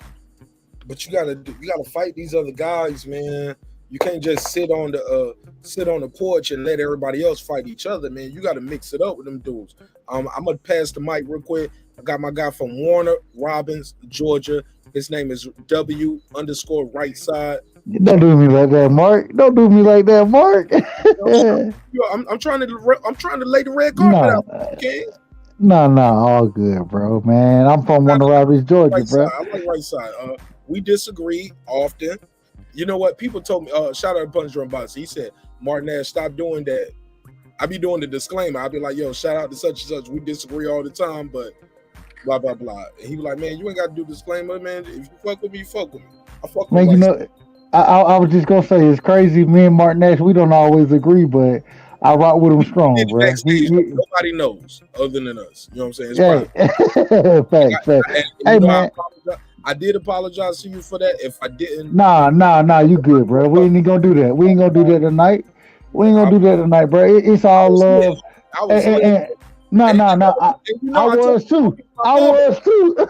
And I said that's my boy, and you ain't even know that's my boy. And Nah. It's all good, bro. You misspoke. I took it personal, and Nah. Hey, Mark. Hey. You ain't never gotta. Real quick, bro. You ain't never gotta apologize to me, bro. You are a great brother. I respect everything you do, bro, and you present it. You always present yourself in a very magnificent way, bro. No harm, no foul, bro. It's all love between me and you. Always will be. I ain't had to go that hard, man. But it was a late Nah, night. you good, bro. You good. And I appreciate you still pulling up, even in the midst of it. But go ahead, man. We got a Right couple side. Yeah, Hey, man. Topics Piro, is that Piro? Yeah, that's my brother. The one and Piro. only. Hey, you know Piro, my dude, man. I fought with Piro the long way, so nah. We'll get into it though. We got a couple topics on the docket. You been watching the show tonight? Man, I'm jumping in late. I just jumped on the panel, bro. I ain't gonna lie to you. Let me give you a precursor of what we're talking about tonight, then. And for Talk those to who me. we got a topic on the docket right now. Who's the face of boxing? Canelo Alvarez. Canelo. slow. My bad.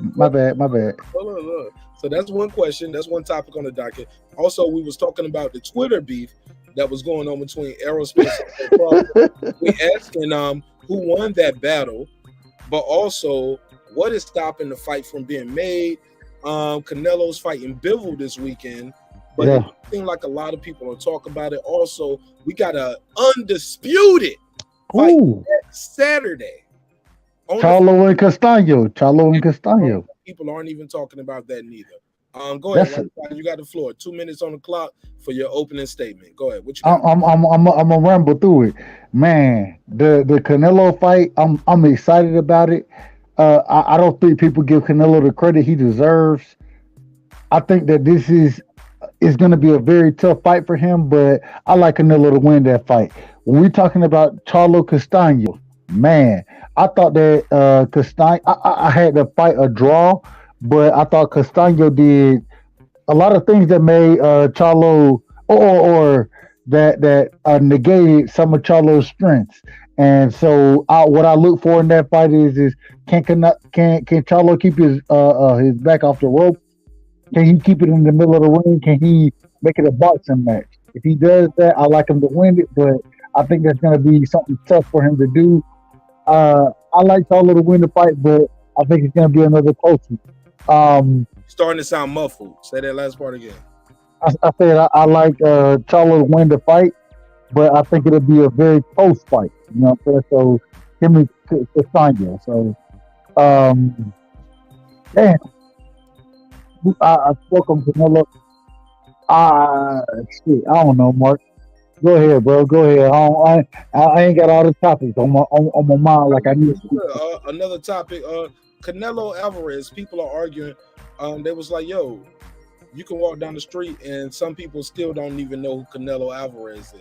So I'm asking, if Canelo is not the face of boxing, who is? No, Canelo is the face of boxing. He is. Unless you want to argue that Mayweather is. Outside. I made a case earlier. I was like, some people still know, more people still know Canelo Mayweather is. And this was cashing in. He's still doing the exhibition bouts, bro. I agree. I think that at the end of the day, as far as real boxing fans go, diehard boxing fans, people who follow the sport, I think that Canelo would be a face, but I think more people know Mayweather over Canelo right now, depending on the demographic that we're talking about. Because if you go poll, never mind, I ain't gonna get into that. But I think it just depends on the demographic. Overall, I think that Floyd is still the face of boxing over Canelo, but if it wasn't for Canelo, everybody knows Canelo. And bro, you sound muffled. You be sounding good on other people's panel. Pause. Like your mic is good, but it sound like you got your microphone under your shirt or something. I do. My bad. Can you hear me better now? Nah, it sound about the same. Hold on. Yeah, but somebody said as right side about the Twitter beef between Bud and Spence. There you go.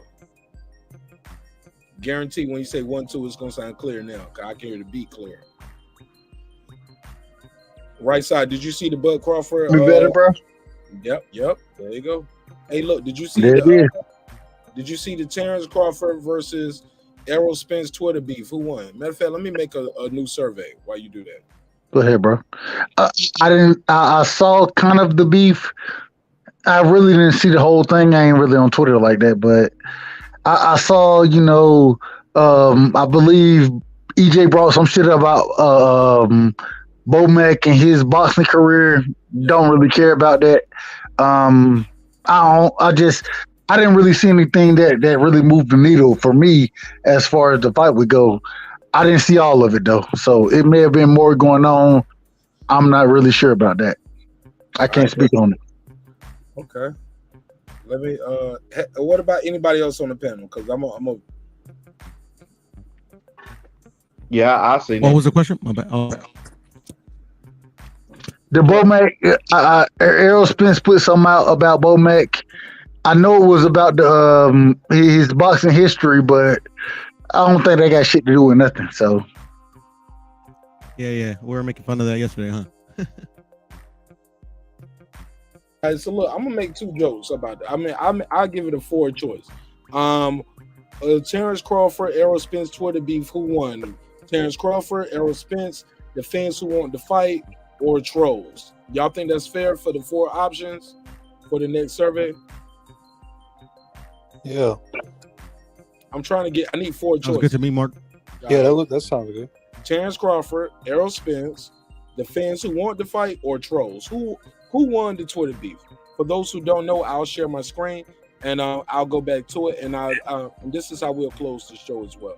Shout out to my sister girl behind the mic, Brandon Washington. It appears we'll be doing that episode at another time that you had called in about. Let me share my screen and let's do a quick recap for those who missed it earlier. And let's not bury the lead, as they would say in journalism, right?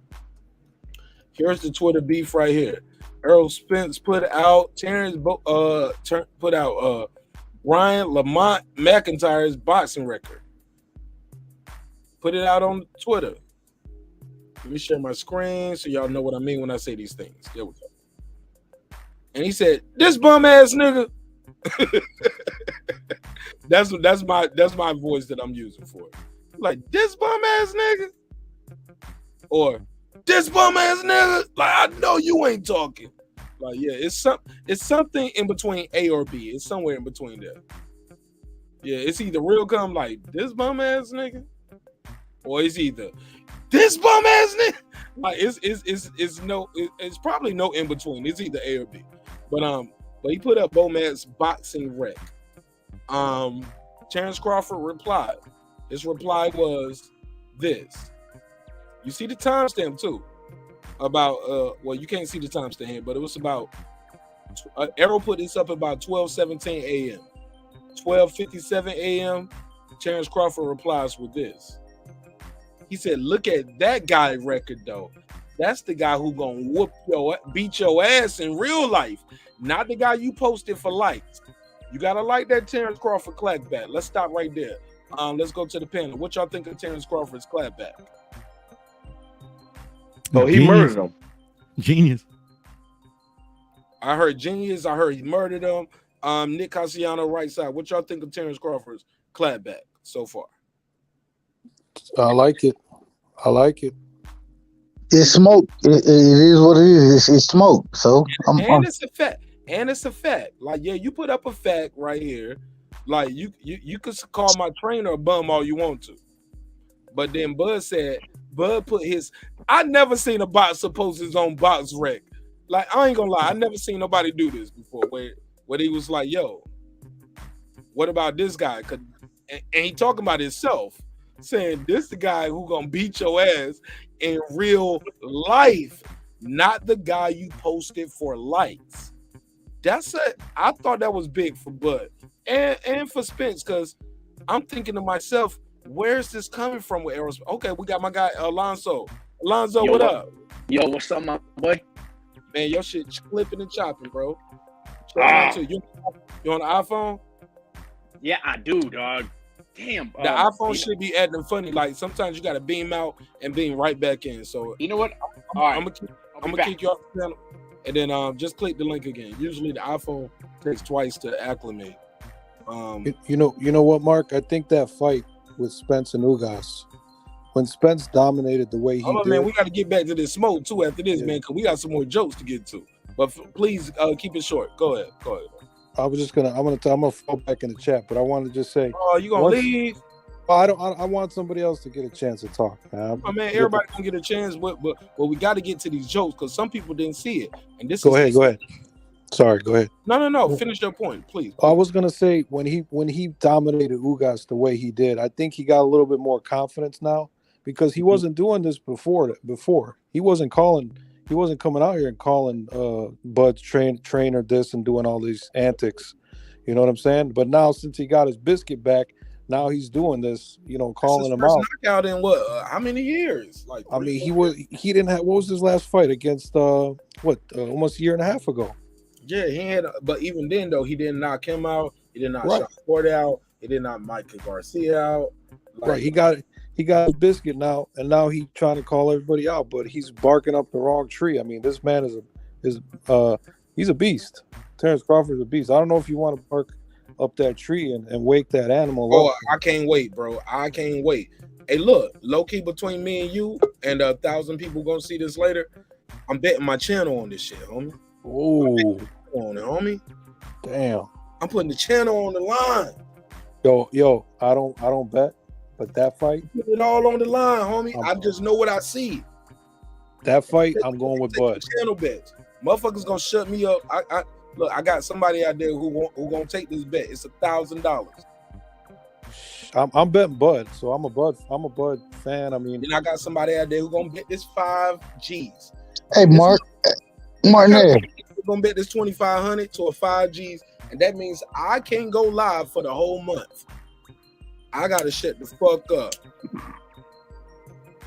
And I got somebody else who already done bet me some money where I got to do an Errol Spence appreciation episode. Oh yeah, man, I'm gonna have to go dark. If I do an episode, it's gonna be an Errol Spence appreciation episode. I could talk about current events, maybe I could talk about hip hop, but I can't talk boxing for X amount of time. Like, yeah, they got the money up there. They want to shut me up. They think I can't wait, and I'm gonna take those bets. But it's gonna be some rich motherfucker out there who want to bet the channel on me. Because I've already heard it, but the money was too low. Somebody bet me like 300-500. I was like, nah, you got to make it a rack or two. You got to start off at the 1,000. Bid start off at the 1,000. Damn. Yeah. I just know what I see. Oh yeah, we gonna have fun with it. But hold on 1 second. Go ahead, Lonzo. Yo, am I still choppy? Can you hear me?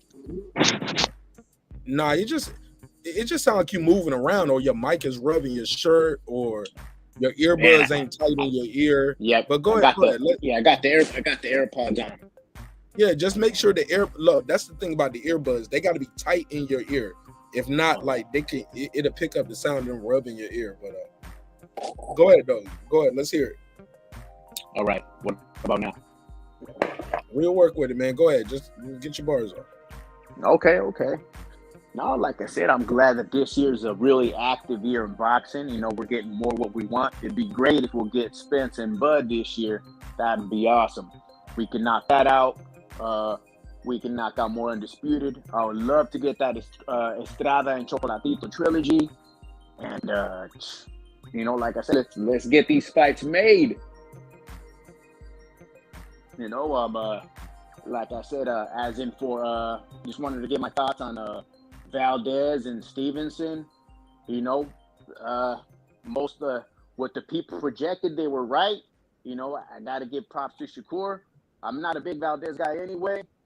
I thought he was going to do better. You know, he is a professional boxer, but Shakur was just too big, too strong, too good, too long of a reach, and looked like a real patient professional in there.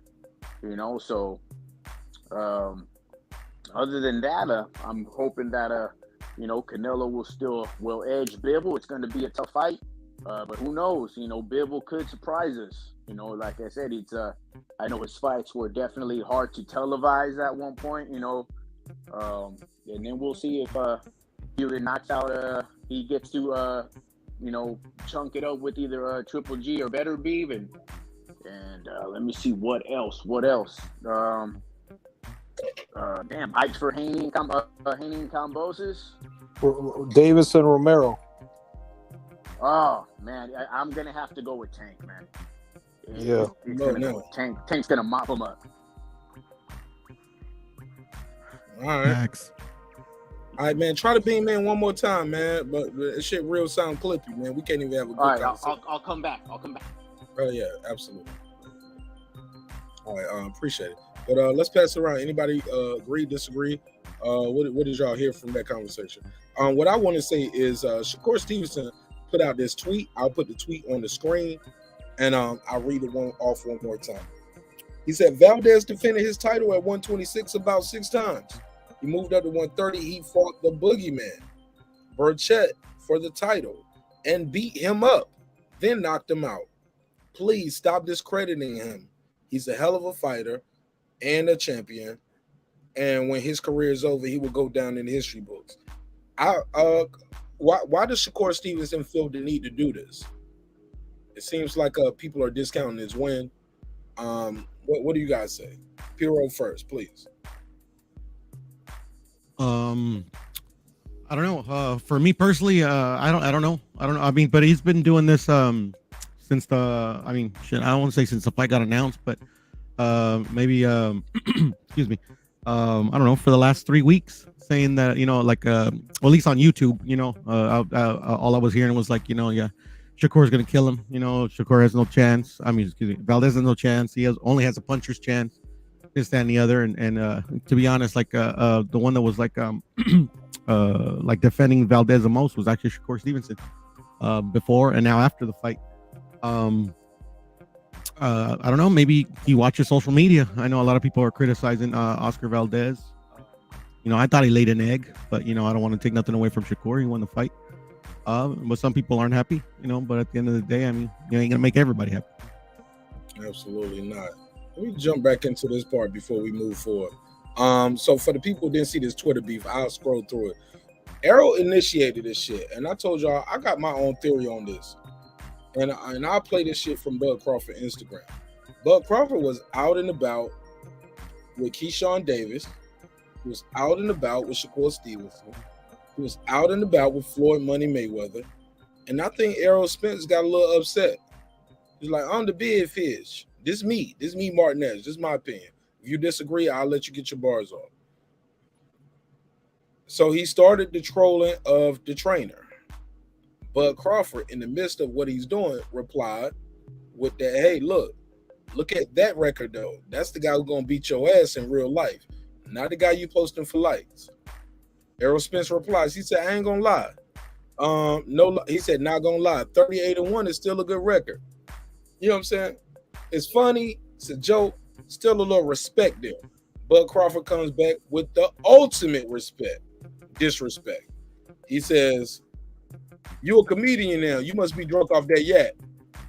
Oh, yo, that's a low blow, right? That's a low blow. That's a low blow. If you don't know boxing, you don't know what's going on. Errol Spence Jr. was involved in a very, very, can I say very again? Very horrific car accident. Car flipped over, I don't know how many times. His face was damaged, but he battled back and was able to defend his title against Danny Garcia. Since then, he fought Ugas and was able to defend his title and also take Ugas' belt for the WBA Super Champion and become a 3-belt title holder. But we all remember that these guys got some beef and they want to fight. Blah, blah, blah. Errol Spence is the big fish. He said, I run the division. You cannot argue with that. He got 3 of the belts. If this fight don't get made, do we need to blame Errol Spence? I don't know. We're going to talk about it. Let's scroll to the next tweet. So Terence Crawford says, you're a comedian now. You must be drunk off that. Yeah. Errol Spence replies, like, laugh out like, nah. We saving that for after I beat your ass. But you know it ain't gonna be shit funny for you when that bell ring. I like it. I ain't gonna lie, I like it. I like it. It looked like Bud Crawford liked it too, because his reply was very quick, very, very swift. And he says, not at all. You're right. Because I'm gonna be busy whooping your ass. Then I'm gonna laugh when I see your facial expression, when you know you getting your ass whooped and there's nothing you or anybody can do to help you. Ha ha, laughing emoji. All right. So Spence replies with, you got it. I'm not typing nothing else until it's a go. Why did he end it right there and say, you got it, I'm not typing nothing else until it's time to go? But that's what he said. He said, you got it. What you mean you got it? Nah, it ain't no you got it. You started this shit. It ain't no you got it. I ain't typing nothing else until it's time to go. Bud Crawford replied with, let me go to Bud Crawford Twitter because it's not on this actual screen that we're sharing. But his next reply was basically something about go ride them damn horses. He said, go ride them horses or something else. Hold on, let me see. Let me pull it up. I don't want to misquote these champions. Yeah, I don't want to misquote them because I don't want to get sued. I don't want no Tasha K. Let's share the screen and let's do the direct quote. Share the screen again, and let's do this direct quote. Terence Crawford replied with, "That's good." He said, "That's good. Now go ride a horse or something else." Or no. Here we go. That's it right here. He said, "That's good.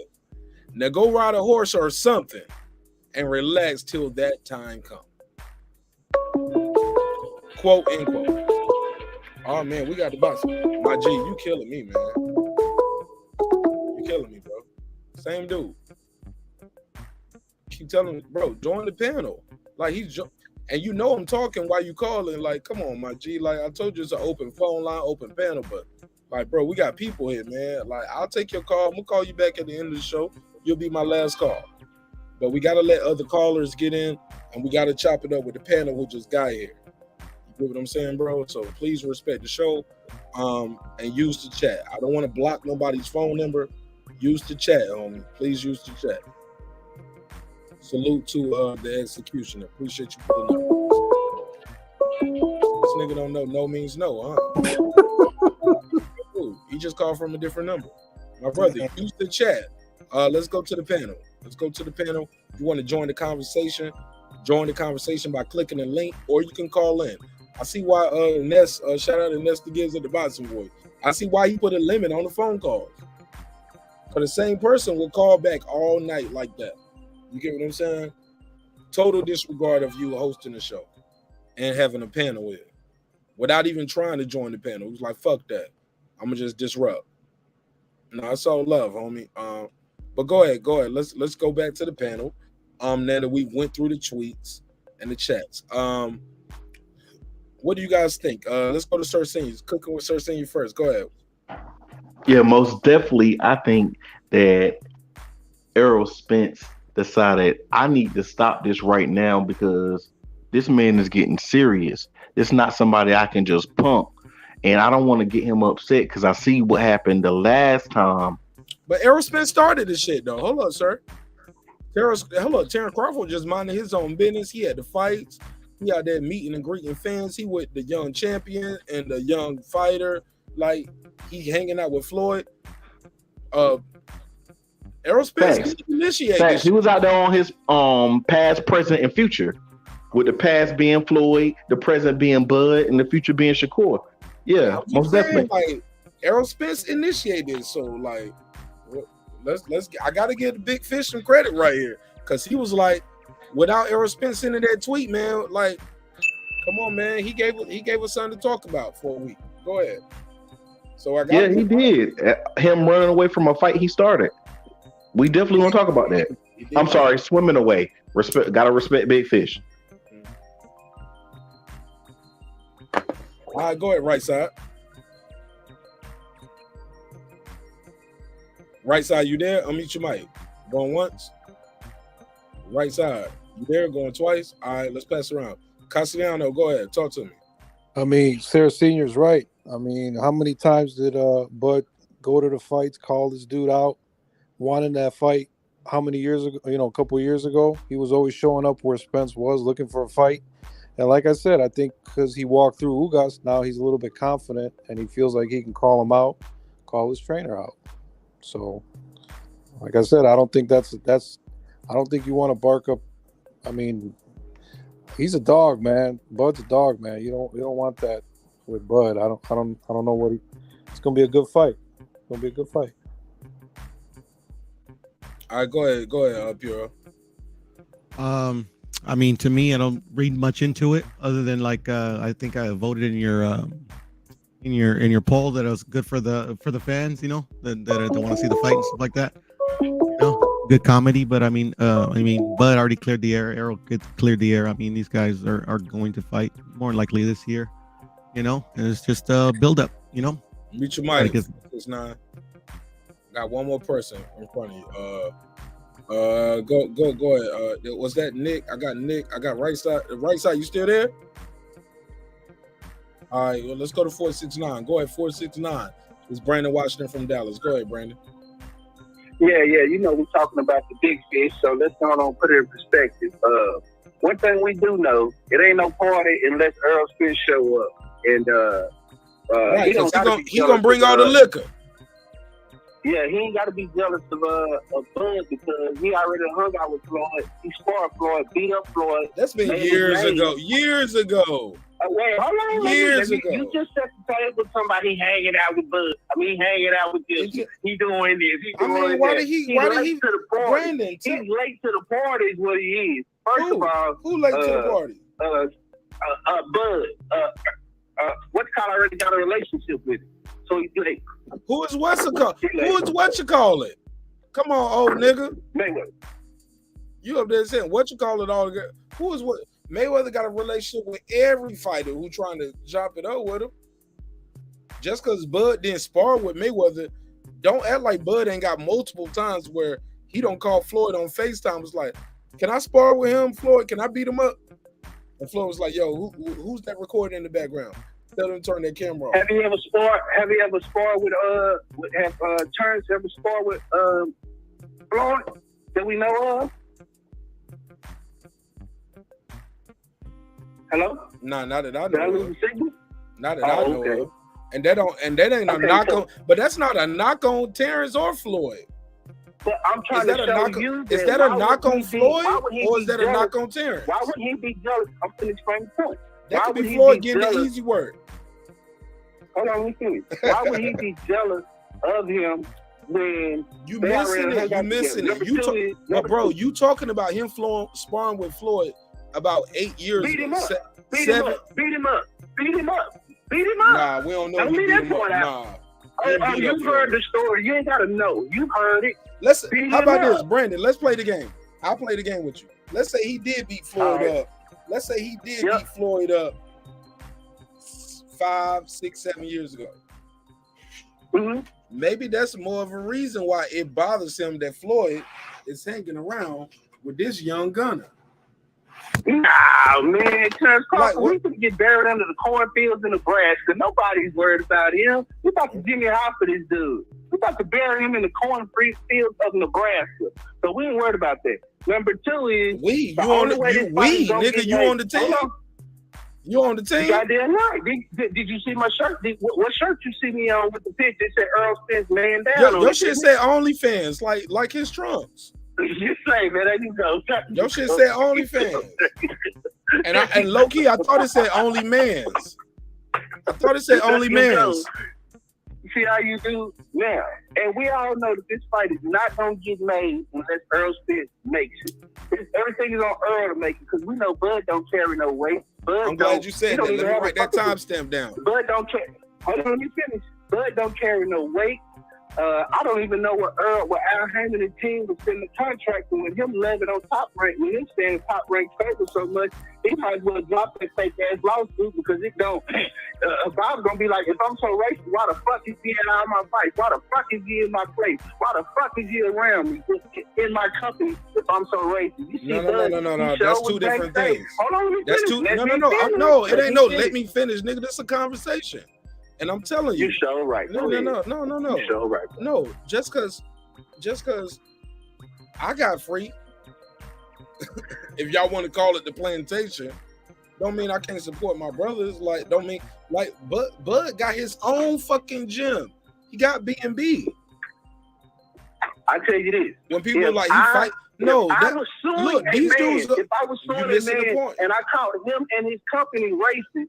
And that was the pretext for me leaving that company. I wouldn't go nowhere around that company. That's you, Brandon. Brandon, and that's Brandon Washington. But Brandon Washington is not a Hall of Famer boxer. Brandon, you're not a Hall of Famer, bro. You're not a future Hall of Famer. You're not a champion.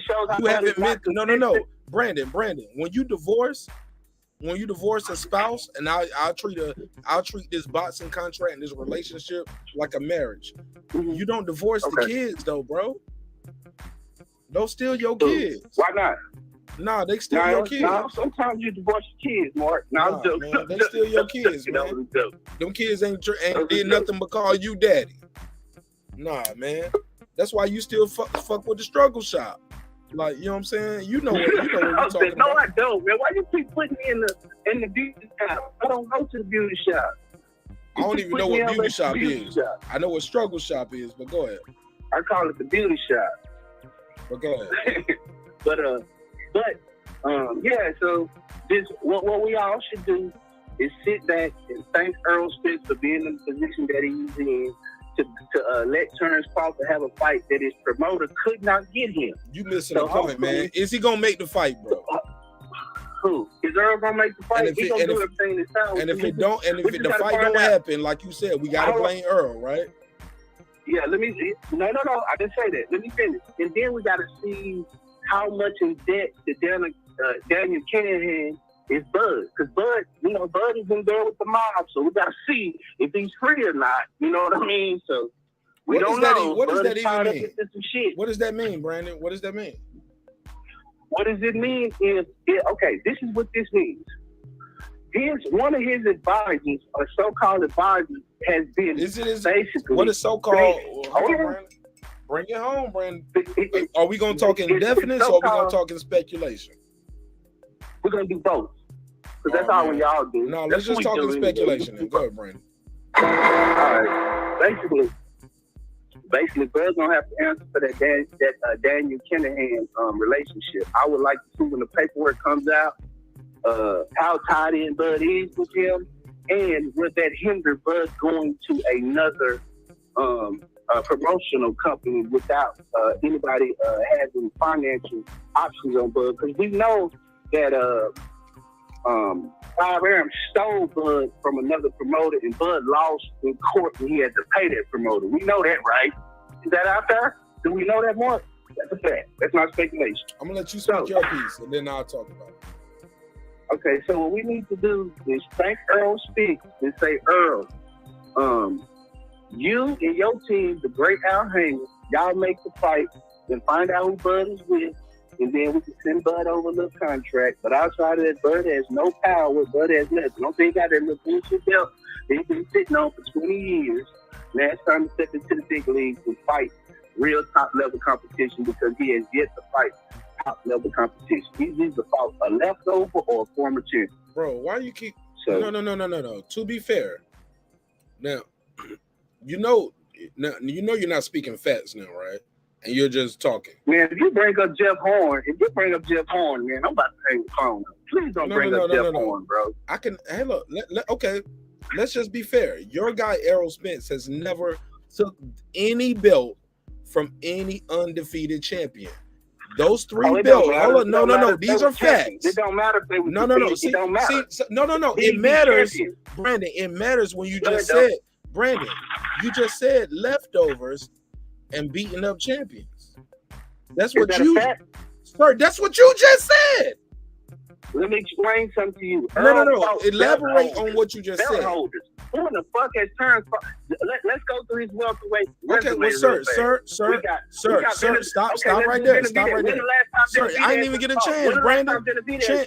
Champ, you got to let me reply to your statement, because you asking me questions. But I'm gonna ask you some real shit, bro. And this is a fact. This ain't even no question. This is a statistical fact that you can't argue with, Brandon. Now, once you want to bring in stipulations, and if you call somebody a belt holder, we can play that game, and your guy's gonna lose that argument too. Because here's the fact, and here's the real for real. Errol Spence has never taken a belt from an undefeated champion ever. No, Brandon, let me speak. You gotta let me speak. You gotta let me speak, Brandon. Like you gotta have some discipline, my brother. You're right. Let me speak. And this is a fact. It's a statistical fact. Errol's, and I'll finish. And I'll start from the beginning and make you suffer. Errol Spence has never took the belt from an undefeated champion ever. His 3 belts come from 3 guys who have a combined 8 losses. That's a fact. Kell Brook, coming off a loss to Triple G from 160 back down to 147. That's 1 loss. Man, let me talk, bro. You gonna let me talk, or you gonna filibuster and cut me off soon as with everything I say? Brandon, you gotta take it, man. Are you man enough to take the back and forth conversation, or you just want to be one away? Now let's do it. That's a fact, bro. You can argue, you can cut. It's nothing for you to cut off here. I'm not lying. How about that? When I start lying, you cut me off. Don't cut me off unless I'm telling a lie, Brandon. Can we agree to that? And I promise this will be short. You making this long and painful, pause, because you can't take the truth. You so sucked into I gotta ride with my guy from Dallas, Texas. Listen to the facts, man. He has never taken a belt from any champion ever. Combined losses, 8. Kell Brook coming off a loss to Triple G at 160. 1 loss. Shawn Porter, 3 losses. Ugas, 4 losses. You add them all up, that's 8 losses. And even when you add them up, nobody ever thought any of those dudes were power punchers and knockout artists. He's never been undisputed. He is in foreign land facing Terence. He's in foreign. See, am I lying? Did I lie? Did I lie? You cut me off. See, you ain't got no discipline, bro. You ain't got no nigga. You still eat bacon. You a Muslim that eat bacon, homie. You a Muslim that eating bacon right now, homie. You ain't got no self-control. No self-control. Shawn Porter did not have 3 losses, Mark. Who was his 3 losses when he fought Errol? Before he fought Errol, go. You said he had 3 losses, name it. Shawn Porter, go. Go ahead, man. Go ahead. No, you said Shawn Porter had lost 3 fights before he got Errol Spence. Name the 3 fights that he lost. Go. That's not true. You just said something that wasn't true. What was I all about? What did I lie about? Tell me what was I lying about? If I'm lying, tell me what I'm lying about. If I'm lying, tell me what I'm lying. If I made a mistake, tell me what I made a mistake at. So was it 2 losses or 3 losses? Hold on, homie. Was it 2 losses or 3 losses? Did I make a mistake? You said 3. Hold on. Let's rewind. My premise was he's never beat an undefeated champion and took his belt. Did I lie about that, Brandon Washington? Did I lie about that? No. But what okay. I just wanted to check. Does that mean it? Okay, let's say I beat a champion. It's foreign. Okay, I'm Brandon Washington. You know what I messed up at? Brandon Washington.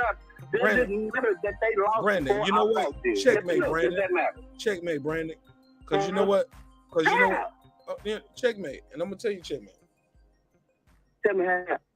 Checkmate. You got to tell me the moves. It's just when you checkmate somebody that don't see it, you got to. I'm trying to tell you now. You ain't Brandon.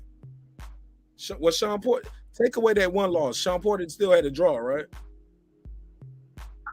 Is that a win? That's not. We're not going to do that. He's 30.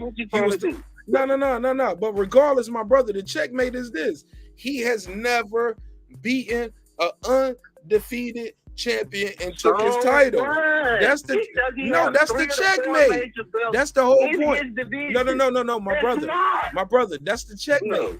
The thing is, Terence Crawford has done it because Terence Crawford done it 3 times. Okay, let's name him. Let's name his champion.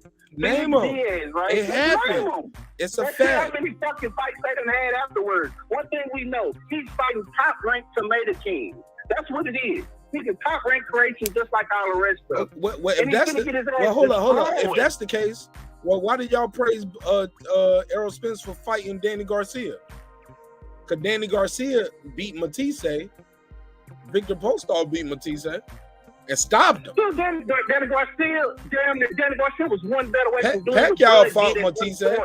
Pacquiao fought Matisse, and y'all don't discount his win. Danny Garcia is a welterweight champion. What are you talking about? A former welterweight champion. What are you talking about, Mark? What you mean he was a former welterweight champion? All right. Did Errol Spence take his belt? That's not the point. Oh, that's the point. That is the point. No, it's not. Bud never took. Wait a minute. Bud never took nobody belt outside of Jeff Horn, and Jeff Horn never fought at 147 again. I don't believe. So what are you talking about? You don't believe, or you're not sure? I'm not sure. That's okay. But what I'm trying to tell you though, my brother, he's an undefeated champion. He got a gift decision in Australia against Manny Pacquiao. See, that's speculation. That Manny Pacquiao didn't take serious, and then Bud won the WBO off him, and we supposed to be happy. But they wanted to fight Jeff Horn when he had the belt. Who did? Yo, boy, he was trying to fight. You know Jeff why? Horn. You know why? No, you just said he didn't though. You was like, who did? Because he was an easy fucking win, just like Bud. Bud, when it was top competition, he gets rattled. Gamboa knocked his ass out at 35. He was dropped by Mean Machine, who lost to Burger. Come on, dude. Southpaw competition. Bob Arum, top rank creation. That's what Bud is. Bud has been moved along with nicely, like top rank does. They know how to match fighting. But outside of that, he's never been in with top competition in welterweight. Outside of Shawn Porter was on his way to retirement. Hey, it is what it is. That's a fact. It's funny how y'all always discredit Jeff Horn, but Jeff Horn beat Manny Pacquiao, and he right now only has 3 losses and 1 draw. Wasn't that the same record of Shawn Porter before he fought Bud? No. Wasn't that a controversial win though? He didn't dominate, man. He didn't beat him fair. He didn't beat him. He got the decision, but it was controversial. It wasn't like he, dominated Manny Pacquiao. That was a close fight. But I see your point, Sarah Senior. I see you. Hey, Mark, I got a question for you in the panel. If Ugas beat Crawford in the amateurs and Spence dominated Ugas, does Spence beat Crawford? Fuck that. You talking about amateur shit when they was little boys? No, I'm just asking. On paper. No. You asking, and I'm asking you. Are you the same? The niggas, are you the same as 16 and 17? Are you that you are at 35? Definitely not. All right. What we on? This nigga right here won't let it go. Yeah, I heard enough of you, homie. I need you to use the chat. You got to use the chat, homie. Like, use the chat. I'll take calls all night, but the same dude right there, like, bro, and when he pull up, bro, it'll be like, damn, man, like, he don't want to mute his mic, he don't want to listen, he don't want to let nobody else talk. Deuce Times said Marq Nash is the only one to cut people off. The show is called the Marq Nash Show, Deuce Times. I don't know if you knew that when you click the link. It's not called Freedom of the Press. It literally says Marq Nash. Deuce Time, you don't even like boxing. Why are you here? Hey, Mark. Your YouTube drive, go live then, nigga. Make your own channel. Go live right now. You got a YouTube, go live.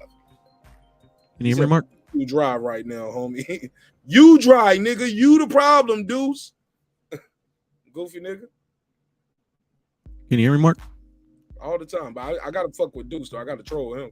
I pick on him. I wanted to tell you that the odds. Reggie little cousin. He Reggie little cousin, man. So I talk shit to Deuce. I pick on Deuce. I'm a bully Deuce every time. In real life, too. I'm fucking with him. Go ahead. Let's go.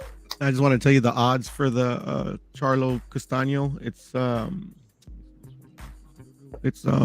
Castaño plus 275. Really? Yeah. 100 to win me 275? Wow. Yeah, that's on DraftKings. Bet 365 is 253.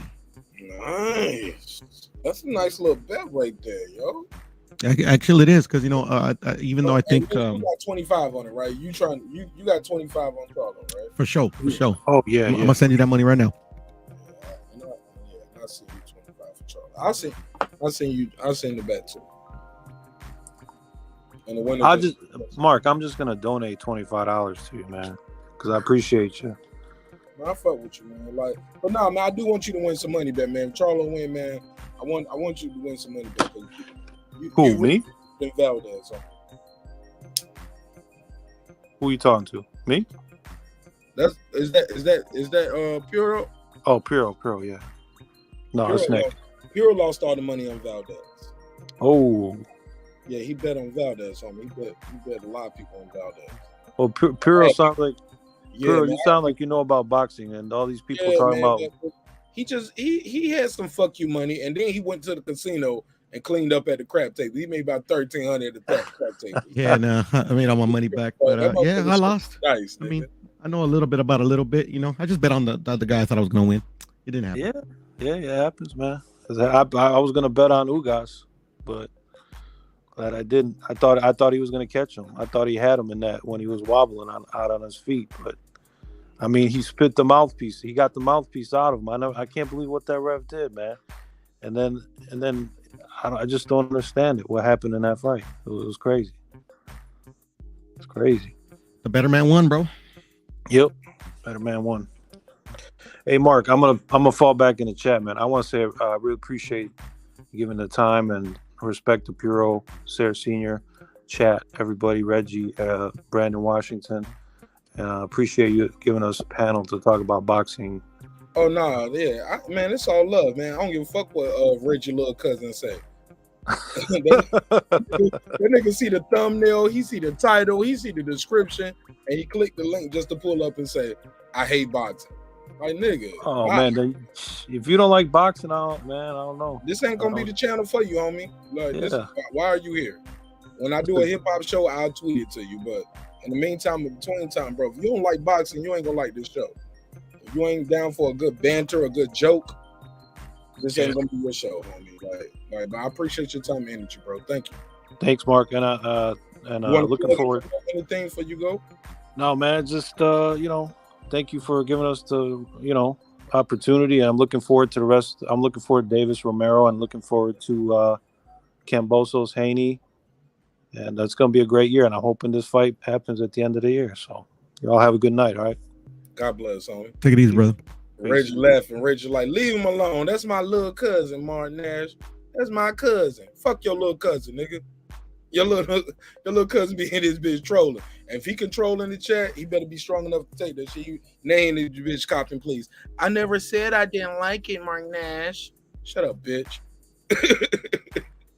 Nigga always trolling, be like, yo, I hate boxing. Y'all talk about hypothetical fight. That nigga always trolling. And I told him, bro, I had to keep it buck with him. I said, nigga, hip hop is a hypothetical thing. Who's the greatest rapper all time? Puro. That Sir Senior. You feel me? That shit is hypothetical. Like, most definitely. Especially when you put dead rappers versus good alive rappers. No boxing like that. So he just feel left out, and he a man with no land. That's all it is. So I bully Reggie little cousin.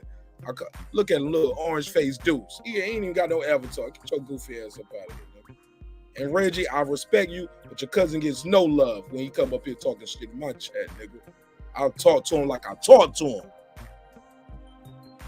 If you don't like it, you can click the thumbs down button and go back to your orange face neighborhood, nigga. Get your good ass out. You don't know it's MC Search. Nah, fuck that shit, nigga. Like, I love Deuce, but Deuce be on that bullshit. Playing with me, nigga. Stop playing with me. This mean real life. Here we go. I got one. Is this the real Deuce times, or is it somebody gonna pull a penis out? Let's go, nigga. Let's go, big nigga. You click the link. Let's go. Unmute your mic, nigga. Don't make me slap you again. Unmute your mic. Hurry up before I get mad. All this big shit and all that. What's up with that, homie? You all right? What you gonna do? Can you hear me? Oh, I hear you, nigga. What's up? What's up, homeboy? What's up? All this big shit, all this goofy shit, homie. First of all, nigga, that this motherfucking fantasy booking, hypothetical bullshit, man. Nobody want to hear that shit, man. Let's talk about fights that really happen or that's going to happen. You niggas talking about this motherfucker. You want to talk about Muhammad Ali versus Joe Frazier every day? That's what you Who want? it seems like y'all niggas talk about?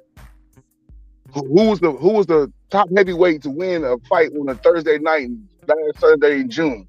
Give me a fucking break, man. Ain't nobody said that shit, dudes. Ain't nobody said that shit. To the fool me, that's what it sounds like. Man, you gotta check his boxing record, bro. On Saturday night, he's undefeated. But Friday afternoons, bro, he's 50%. Give me a fucking break, man. Give you a fucking break about what, Deuce? Deuce, do you like boxing or no? I do like boxing. Who's your favorite fighter, Deuce? Amir Khan. I'm sorry. Say that again.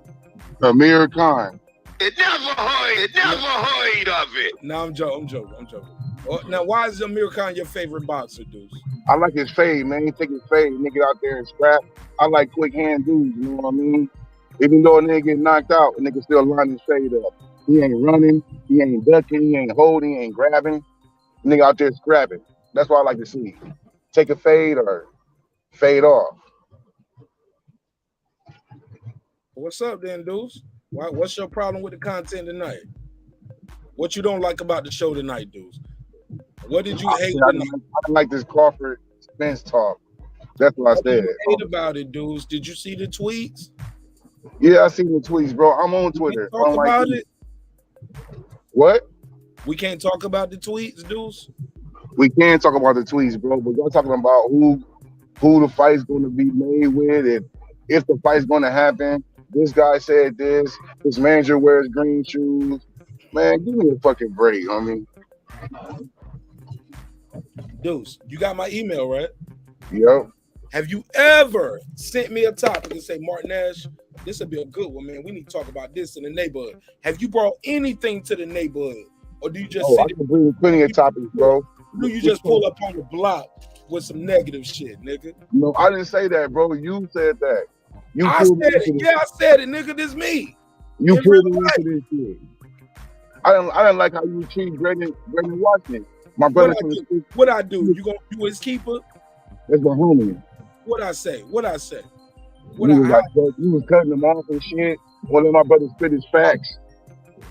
What I say? When I cut him off, what was the fact? You cut him off so much, bro. I kind of lost count. So I don't treat Brandon Washington fairly. No. And me and Brandon was organizing a boycott. But I told him, chill out, bro. He gonna change his way. You know what I mean? But hey, we was doing that show. Y'all gonna boycott my show? Hell yeah. We was gonna go out to Atlanta and make a big ass scene. Finna burn down your $1 million acres over there. I ain't got a million acres. We almost had 2 million views though. That's not what I heard. You mentioned that in the chat. Go ahead. What bothers you about what's going on? My view count, dudes. Why does that bother you? Who said that bothered me? You brought it up in the chat, and you said y'all was gonna boycott. I was acknowledging your wide fan base. You know what I mean? Dudes, you boycott things you don't like. I said we were going to boycott it. The way you were speaking to him. This nigga got 1 million views. This nigga feeling himself. He got a new bucket hat. At first it was Adidas, now it's Jordan. Nigga all the way up. You know what I mean? We wasn't feeling that. So y'all gotta shut me down, huh? Y'all gotta silence me. You know, we love to pull niggas back. You know what I mean? Reggie, get your cousin, man. Get your little cousin, man. Reggie, come get your little cousin off the block before I bully him, yo. Oh man. You know what's fucking wrong with you, Mark? You know, say what? I said, you know I'm fucking around with you, bro. You know it's much love as well. You sound muffled. Don't be scared, nigga. Say it with your chest, big nigga. Say it with your chest, big nigga. No, I said, homie, you know we fucking around with you, bro. You know it's all love. Nah, don't cop no please. Cause I called Reggie over here. Reggie about to save you. You want Reggie to save you? Or you want Jesus? I'll give him my whack 100 shit right now. Hold up, blood. You going to bed, nigga. Nah. Go for it, nigga. Shoot your shot. Go for it. No, I'll fucking around. Yo, what's up with your boy Whack 100, man? What he on, man? First of all, that ain't my boy. You don't fucking with him? Y'all ain't fucking with him out there? Nah, man. That nigga real quick. Piro, shout out your channel, man. Real quick before I let you go. Cool. Thank you, Mark. Thank you for having me on the panel. Puro Sur Central Boxeo. I really don't do any content. I go on lives every now and then. Subscribe if you like. Thank you, Mark. Sent you the $25 and we'll see who wins. Oh man, so you the one I got to bet with. Yes, sir. Yes, sir. So I got to send you back 25. So the winner, we just send each other 50. All right. Cool. All right, cool. So we both. Cool. All right, cool. So I got to. Piro's like, man, that was me. I want my money back. Piro is taking all Charlo bets, right? Yes, sir. All right, I got you, man. I got you. Matter of fact, I'll just send it back to you, man. Because low key, you put that bet with Ben Israel, and Ben Israel sent me a $75 donation, man. Oh, really? Yeah, that's nice of him, man. He sent me 75% of the money he won off of you. So Ben Israel, but he did tell me I need to buy some Errol Spence gear. He told me buy a hat, t-shirt, something, Mark. Stop all that hate. So he It's told man me down today, tomorrow, forever, bro. Yeah. He said pants down, mouth open. Yeah. That's what he said. But no, I'm joking. But he told me, he said $50 is for Errol Spence gear and $25 for me to keep. So, but I'll take that. I'll take that Castaño bet. Now, if it's a draw, do I automatically win, or is like if it's a draw, like we don't owe each other nothing? Yeah, it'd be a wash. Yeah, because I ain't never heard of 2 draws back to back in boxing. But let's go deuce times. That is crazy though, huh? Yeah. All right, salute to the panel, man. Salute to Mark. Yeah, man, Deuce. Yeah, I'm about to smoke Deuce boots. Any topic he want. Go ahead, Deuce. What you got? Hip hop, boxing. What you want, nigga? Oh man, I want to talk about some more serious. That's why we talk about this. Hey, look, the caller calling in. They said they don't want to hear no fucking Deuce times. No, I'm joking. Hold on. 619, you on the line. What's your name? Where you calling from? What they do is J-Rob, Arizona, man. I've talked to you a couple times. What's good? Hey, J-Rob from Arizona, man. Bro, Arizona got some good weed over there. And my gun is legal when I go to Arizona. So I fuck with Arizona. Some fire, yeah. Hey, man down over here, you feel me? What you say, pants down? Pants down? No, I said man down, you know what I'm saying? Earl Okay, Spence man down. day. Like you got the man down on his knees. Like, how you doing? That soft shit. Nah, you get Fuck headshot. y'all You know what I'm niggas, saying? man. Besides all that, nigga. Man, y'all You know, doing Earl like Spence. Yellow Beezy, nigga. Y'all ain't doing shit. There it is. Earl Spence all day. Terence Crawford don't want none. Let's go, You know what I'm nigga. saying? It's all good, you know what I'm saying? Earl Spence, due to the fact that he's been very active, you know what I'm saying? I don't know why he's not ranked higher. He's been in the active at the pound. bar. Huh? He's active at the bar. Yeah, most definitely. So, like, Getting I don't drunk, understand why people are saying Terence Crawford. It's Earl Spence all day. All the drunk niggas love Errol Spence, nigga. You said what? You heard me. What? I'm on the phone. I'm sorry. I'm on the phone with somebody else. Go ahead. What you say? Yeah, Earl Spence all day, man. You put in the work. You raise the bar. And you know what it is. You know what time it is, man. You know, and you know, and Canelo's gonna put in his work. You know, Canelo put in his work. You know what I'm saying? And besides that, man, just want to give you a shout out. Keep grinding. Man, I fuck you know with what y'all, it is. man. You Yo, know, I like Errol Spence, but I gotta troll his fan base though. I mean, you can do whatever you do, but facts is facts, man. Let's be realistic. Nah, you know what I'm saying? I mean, the facts is the facts. He ain't never be the undefeated champion. He never took the belt from nobody. Undefeated. Errol Spence never took the bro. He beat Kell Brook, Shawn Porter, and Ugas. That's a combined 7 losses, and add a draw in there. Man, he's fought real dudes. Who's Terence Crawford fought? At what weight? He a 3-division I'm champion. saying, like, just name him off the top of your head and name a name that we all know. Oh, I can name Victor Postal. You know him. You damn sure know Jeff Horn because he beat Pacquiao. You know, in Dongo, he was a unified champion. I mean, like the names go on. No way. He beat 3 undefeated champions. You know Gamboa. If you like Gamboa, like you know him. He beat his ass, but he wasn't even a champion. But he was a 2-time champion. Like I mean, he was a 1-division champion trying to get a 2nd division, and a 2-time gold medalist. I'm just saying, bro. They had this, but let you guys tell it. Terence Crawford fighting career don't start until he fought Jeff Horn. That's where his boxing career begins. I respect it. I respect that. Okay. But all I'm trying to say is this. Here's a fact. And we can't argue with this. What Errol Spence is trying to accomplish at welterweight and in his career of boxing, he got to take a belt from an undefeated champion to become undisputed. Terence Crawford has taken the belt from undefeated champions before, and he's also become undisputed. Errol Spence is the only one in foreign land here. This is his first rodeo. But never fought nobody like Earl Spence. Come on, man. Errol Spence ain't never fought nobody like Terence Crawford. Errol Spence, Terence Crawford has stopped every southpaw he been in front of. You do know that, right? I didn't know that. You educated me on that. Fun fact. Terence Crawford stops every southpaw.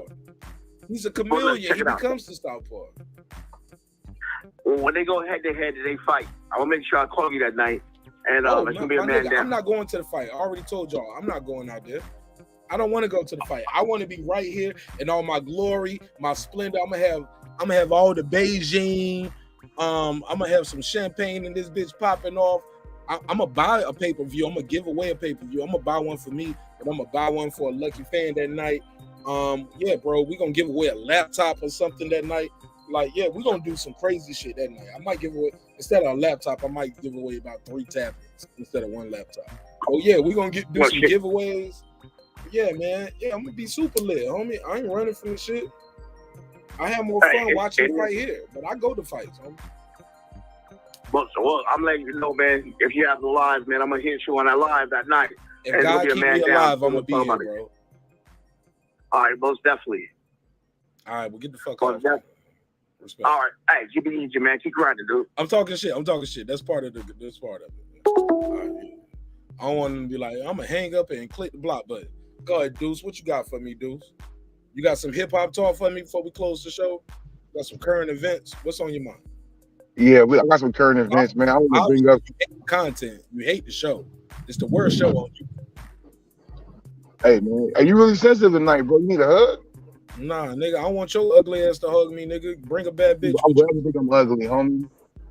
I don't care how pretty the bitch say you is. I don't want you to touch me, nigga. Bring a bitch with you. She can give me a hug. What you got, nigga? What's on your mind? Content. You don't like this energy? You can't match the energy? I like the energy, homie. I ain't with the phone banging though. That ain't my style. Phone banging. It's a conversation. You don't like the aggressive, son. Yo, son, take some of that off, dude. Oh, I forgot. I'm talking to a West Coast dude over here. Yeah, you know what I mean. Your science is all wrong.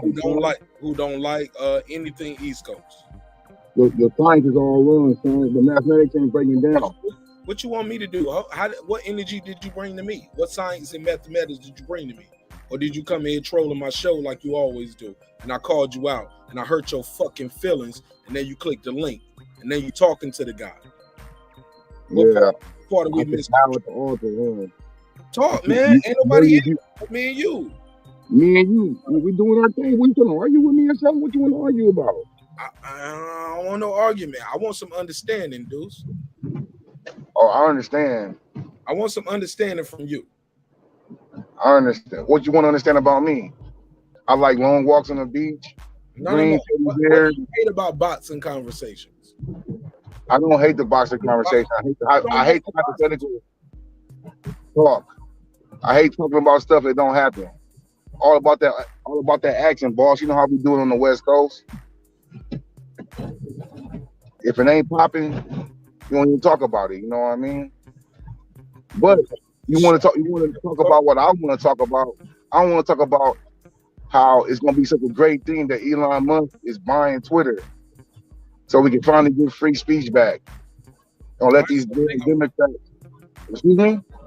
I said, speak on it. You think we get free speech because of Elon Musk?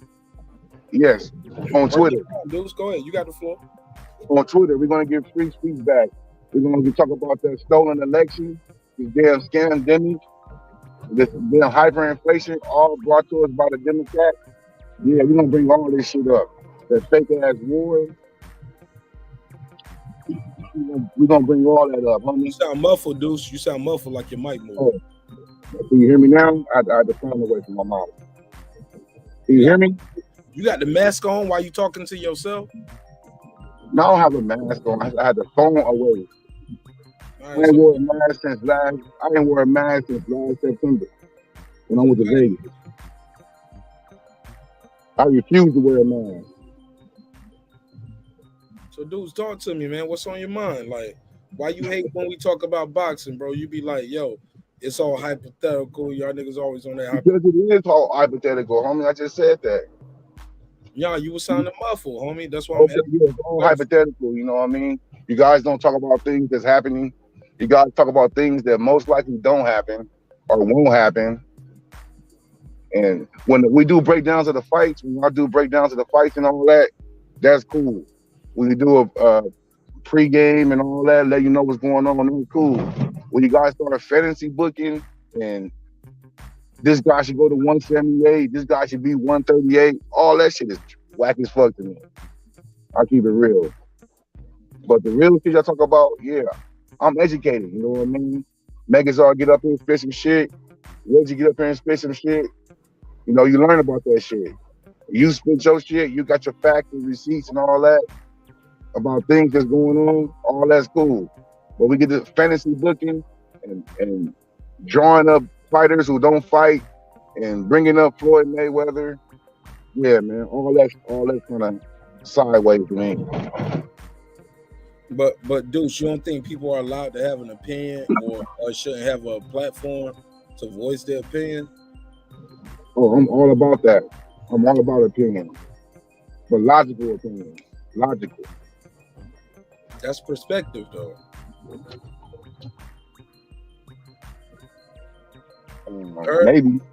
Maybe. No, I'm saying that's a fact. Your life experiences shape your worldview. That's what you base your opinion on. And your opinion is your perspective, and your perspective is your reality. Tell me what I'm missing here, my brother. I agree with perspective is reality, but we also should be able to separate fantasy from reality.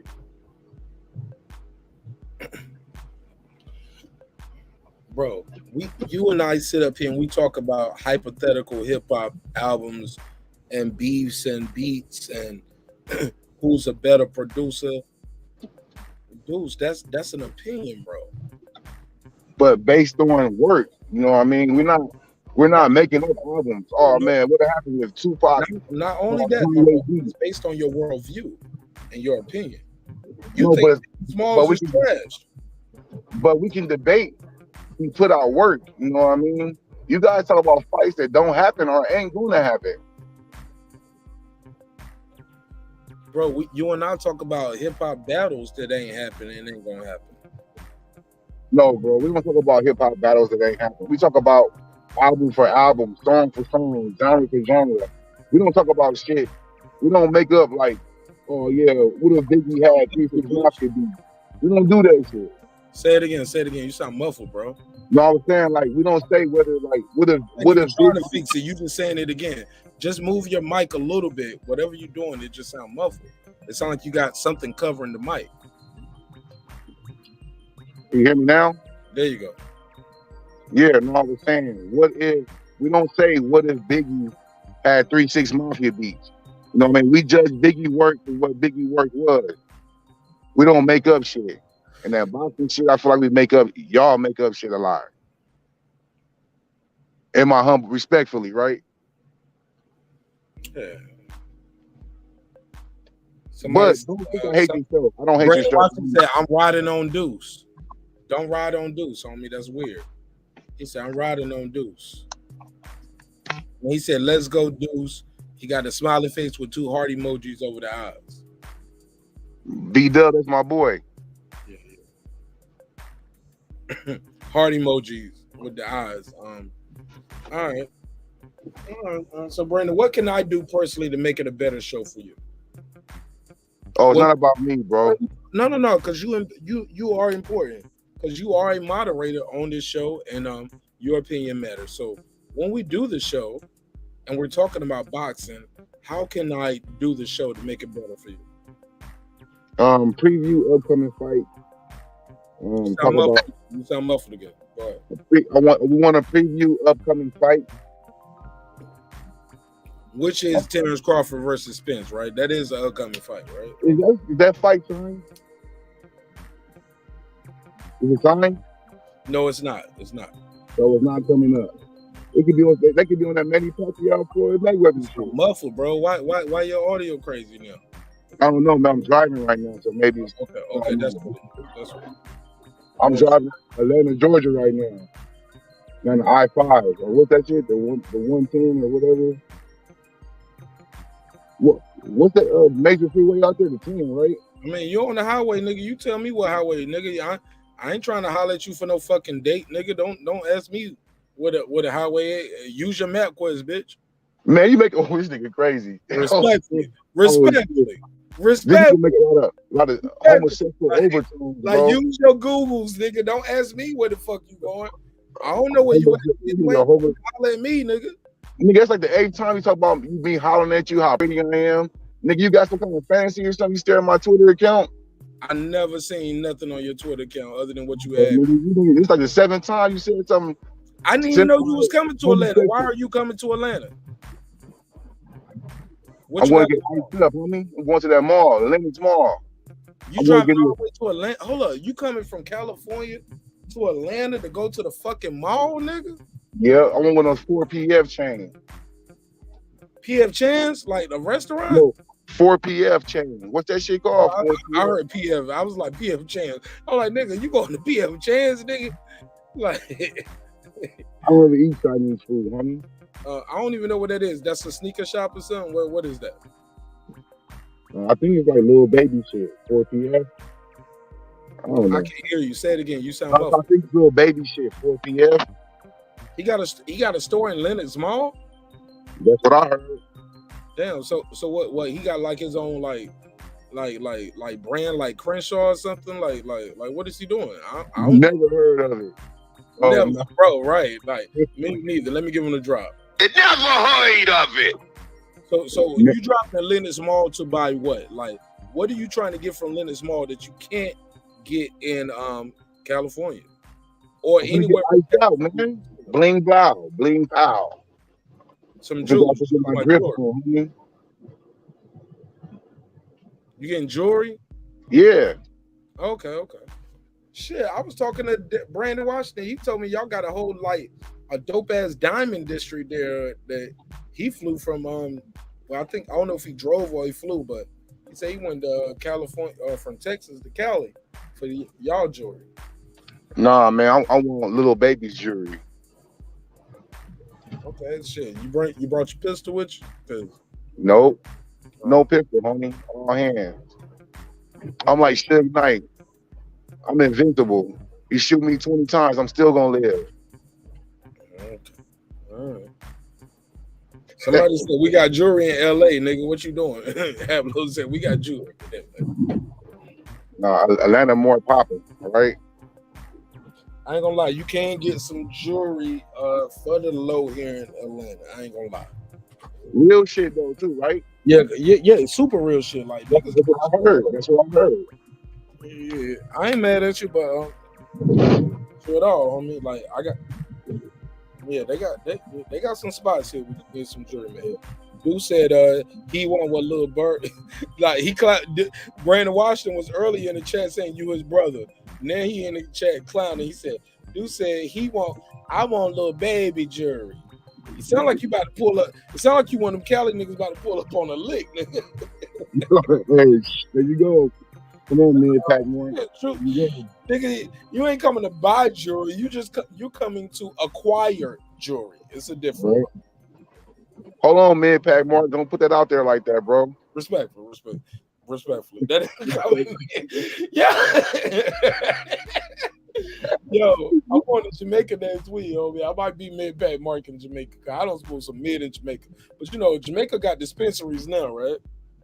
Nah, bro, I ain't on that kind of level. You find Jamaica so I'm gonna be at the dispensary in Jamaica next week. We're gonna see what they got. I'm gonna mix up the packs too. I'm gonna probably give me some of this, some of that, some of this, some of that. I'm gonna be there for a little bit. You know what I'm saying? So I'm gonna be reporting live from there, man.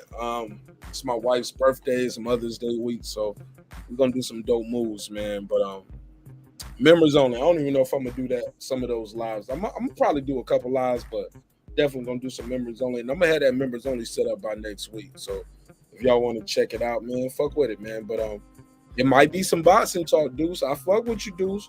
I know my tone and my delivery was kind of harsh earlier, but I want you to know, my brother, it is all love on this side. I just wanted some straightening. I'm glad you clicked the link to give me some straightening. I was like, damn, I thought Deuce fucked with the show. I expected from the trolls, but not you. I thought you was a friend of the show. And I was like, damn, I get the trolling and the hating from all these niggas, but you, nigga, oh, man, you need to have a conversation. What the fuck is going on? Because you up here with all this hate, nigga. I'm a lover, bro. I'm far your from favorite fighter gonna get beat, or we ain't talking about hip-hop tonight. Deuce, we need those topics. Deuce, you got my email, you got the Twitter, send it to me. I'm gonna send it to you, homie. Tonight or this morning, I'm gonna send you a fresh topic. Yeah, man, send me those good topics that you got, and we're gonna see. We're gonna see who's gonna take us to the top. Deuce, I need you to take us to the top, man. Now you got them good topics now. Take us to the top. Well, please don't be trolling. And you got my Twitter, you got my email, you got my Instagram, you got my phone. Brother, I'm not hard to find, but you should not be complaining about the topic if you ain't send in no topic now. All right, that shit is for cats. We in it tonight, fair enough, right? We good, bro. Don't trip. All right, so don't you ever play me again, bitch ass nigga, or you already know we gonna run that fucking fade, you slow ass. I'm joking, bro. I'm joking.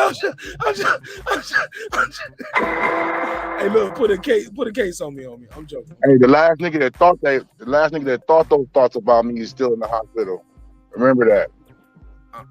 Oh shit. All right, this nigga don't scare me now, y'all. This nigga don't scare me, man. All right, man. Hey, look, dudes. Can you see the screen? Oh, smooth. Hey, look, last nigga, that was him.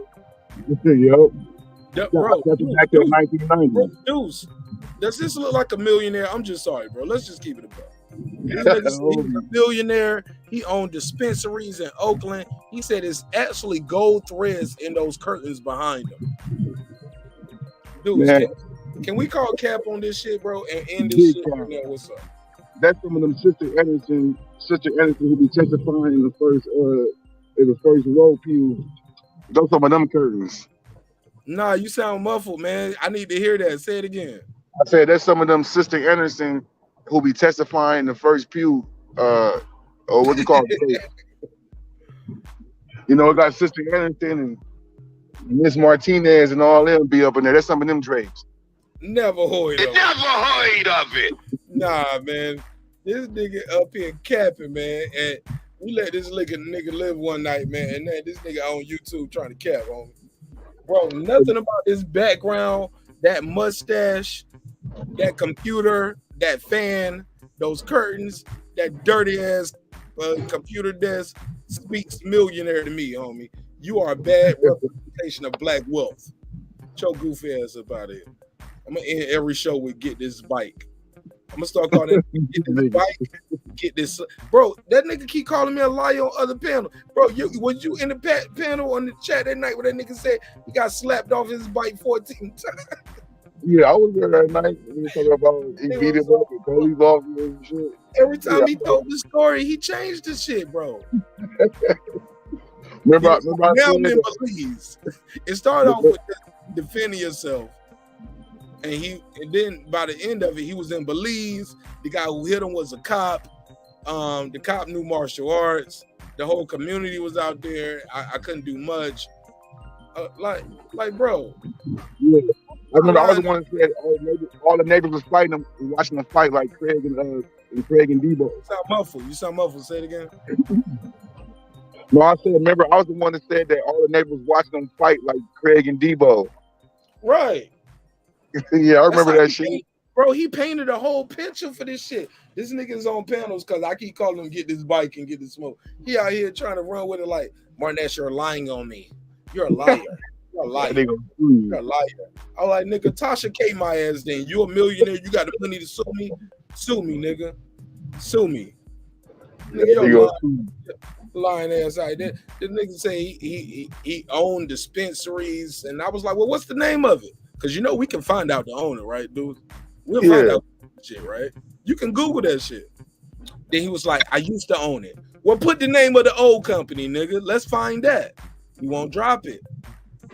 Remember he was saying that he put some nigga in office and shit and didn't know his name. Oh shit! Don't, bro. I forgot that part. I forgot that one, bro. Bro, I need my boy. I need to make that shit a whole segment, bro. I need to make that shit a clip, so niggas will know what I mean when I say these things, bro. Like they think I be picking and fucking with people. Like you, bro. Me and you cool. I'm just talking shit, just fucking with you, bro. You know what I'm saying? Cause you be trolling me in chat. I'm trolling you now. I'm fucking with you. But bro, that nigga, this nigga right here, he's a liar, bro. And he exposed himself. I took a screenshot that night. He ain't think I was keeping them pictures. Oh man, it's over for you, goofy nigga. It is over for you. I'm gonna zoom. I got more than this picture. I'm gonna zoom in on the rest of them because he ended up cutting the fan on because I clowned him because the fan was so dirty. Like, millionaire nigga, you ain't got no maid, no housekeeper. You ain't got no good barber to line that mustache up or like. Good morning. Like you got the oldest honor ever in the world in the background. Like why you in the basement? You the millionaire, nigga. Why you in your own basement? This your shit. I wish so what, you and Cliff gonna drop a diss track on that nigga or what? Say what now? I said you and Cliff gonna drop a diss track on him or what? Nah, man, he ain't worth that. I'm dropping a diss track live every night. When I go live, whenever you pull up on that panel, nigga, I'm gonna drop a diss track every time. I'm gonna treat that nigga like 9/11. We'll never forget. Cause he was trying to stun on me in my panel, bro. He trying to stun on my audience. Like he a rich ass nigga, bro. You ain't no rich ass nigga. Ain't nothing about you say rich ass nigga, homie. I'm gonna run his ass off the block every time, homie. Especially after last night when I heard his feelings and he hung up, I said, "Oh, I got him." Nigga, don't let me know some shit hurt your feelings, nigga. I'm gonna pick on you every time now. I'm from that era, homie. We'll run you off the block, homie. We'll make you cry all the way home from the bus stop every day. We're gonna pick on your crippled grandmama, your crippled mama, your one-eyed sister, your brother that got Down syndrome and Bell's palsy. Bro, I'm from that shit, bro. We ain't got no love for you when we know it hurt your feelings. Now, if you scared and you hurt, all right, you say, leave me alone, we'll leave you alone. You know what I'm saying? But until he say mercy, nigga, or call, what they say, scream uncle or say mercy, oh no, nigga, we gonna fuck with you because you're a liar. And we gonna expose your goofy ass. Because he was up here trying to boss talk niggas on the panel like he got all the answers, nigga. You got all the answers like that, nigga. Go live. Do your own shit. I remember that shit. That nigga was over using four syllable words and shit. I remember that shit. I'm about to clown this nigga. I'm about to be tag stone on his tag stone, nigga. I'll go to prison behind this shit. I'm fucking with him, man. Who the fuck is this, man? What we on? Go ahead, Kano. What you got, man? What's going on, bro? Go ahead. What you got, man? Man, did I come at a bad time? I just logged in. You guys are about to leave or what? Talk to me, man. We talking shit. I was about to end this motherfucker, but go ahead, man. I'm cool. What's up? Oh shit, if you about to end it, bro. I was just coming on and say smash that like button, man. Don't be scared, motherfucker. What happened? Huh? What did you say, homie? I said, don't be scared, my G. What's up? Oh no, man, bro, it's good. I'm not scared. I think your boy Errol Spence is scared. That's who's scared. Yeah, he's scared like a motherfucker, man. Yeah, and I think Derrick James is scared. I think all those motherfuckers are scared. I think there's nothing more than excuses for a fight that should have happened 4 years ago. And no matter what happens with this fight, we have to let it be known that Errol Spence. It should go down in history that Errol Spence aged Marq Crawford out to 35 years old if they do fight this year. Yeah, they said Errol Spence was fighting the bottle. He had to fight the bottle before he could fight Terence Crawford. I mean, it is what it is. Yeah. I mean, it is what it is. It's not a good enough. Like, it's blatantly obvious. Not only did he age out Marq Crawford, but he went out of his way to find out. To fight anyone he could find. He went out of his way to find anybody to fight besides Marq Crawford. Like, he just went out of his way to find someone else instead of to give the fans the fight that they want.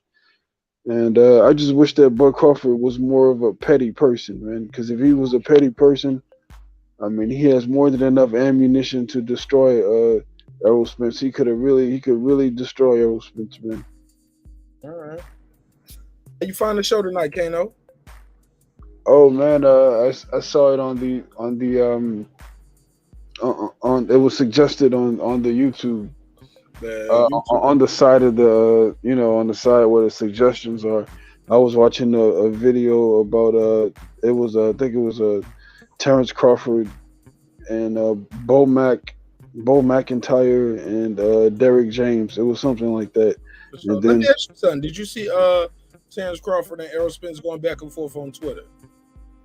I did. I was surprised that Errol Spence at Bud Crawford. Normally he doesn't say anything. Why did he do that? This is like his first time I've seen him. That's the first time I've seen him at Bud Crawford in like over a year or two, man. I got a conspiracy theory. You ready for it? Yeah, go ahead. He saw Terence Crawford out there with Shawn Davis, Shakur Stevenson, partying with Floyd Mayweather, and he couldn't take it. He was like, man, that used to be me. I was that guy out there like that.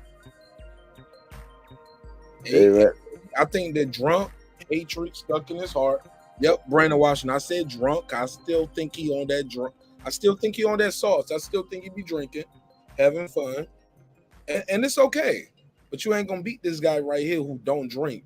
And his whole mission in life is beating your ass right now. And I think Terence Crawford is just a cut above, bro. I think he's with everything Spence trying to do, Terence Crawford already did it. And then some. He's done that and then some, man. Like he's done that and then some, bro. Like in real life, bro. So when you start talking about the trainer, like why you ain't gotta fight Bomac, bro. You gotta fight Bud Crawford. Right? Exactly. I mean, and I think that I think he's one of those type of guys that pick and choose who he's gonna try to be aggressive and be a bully with.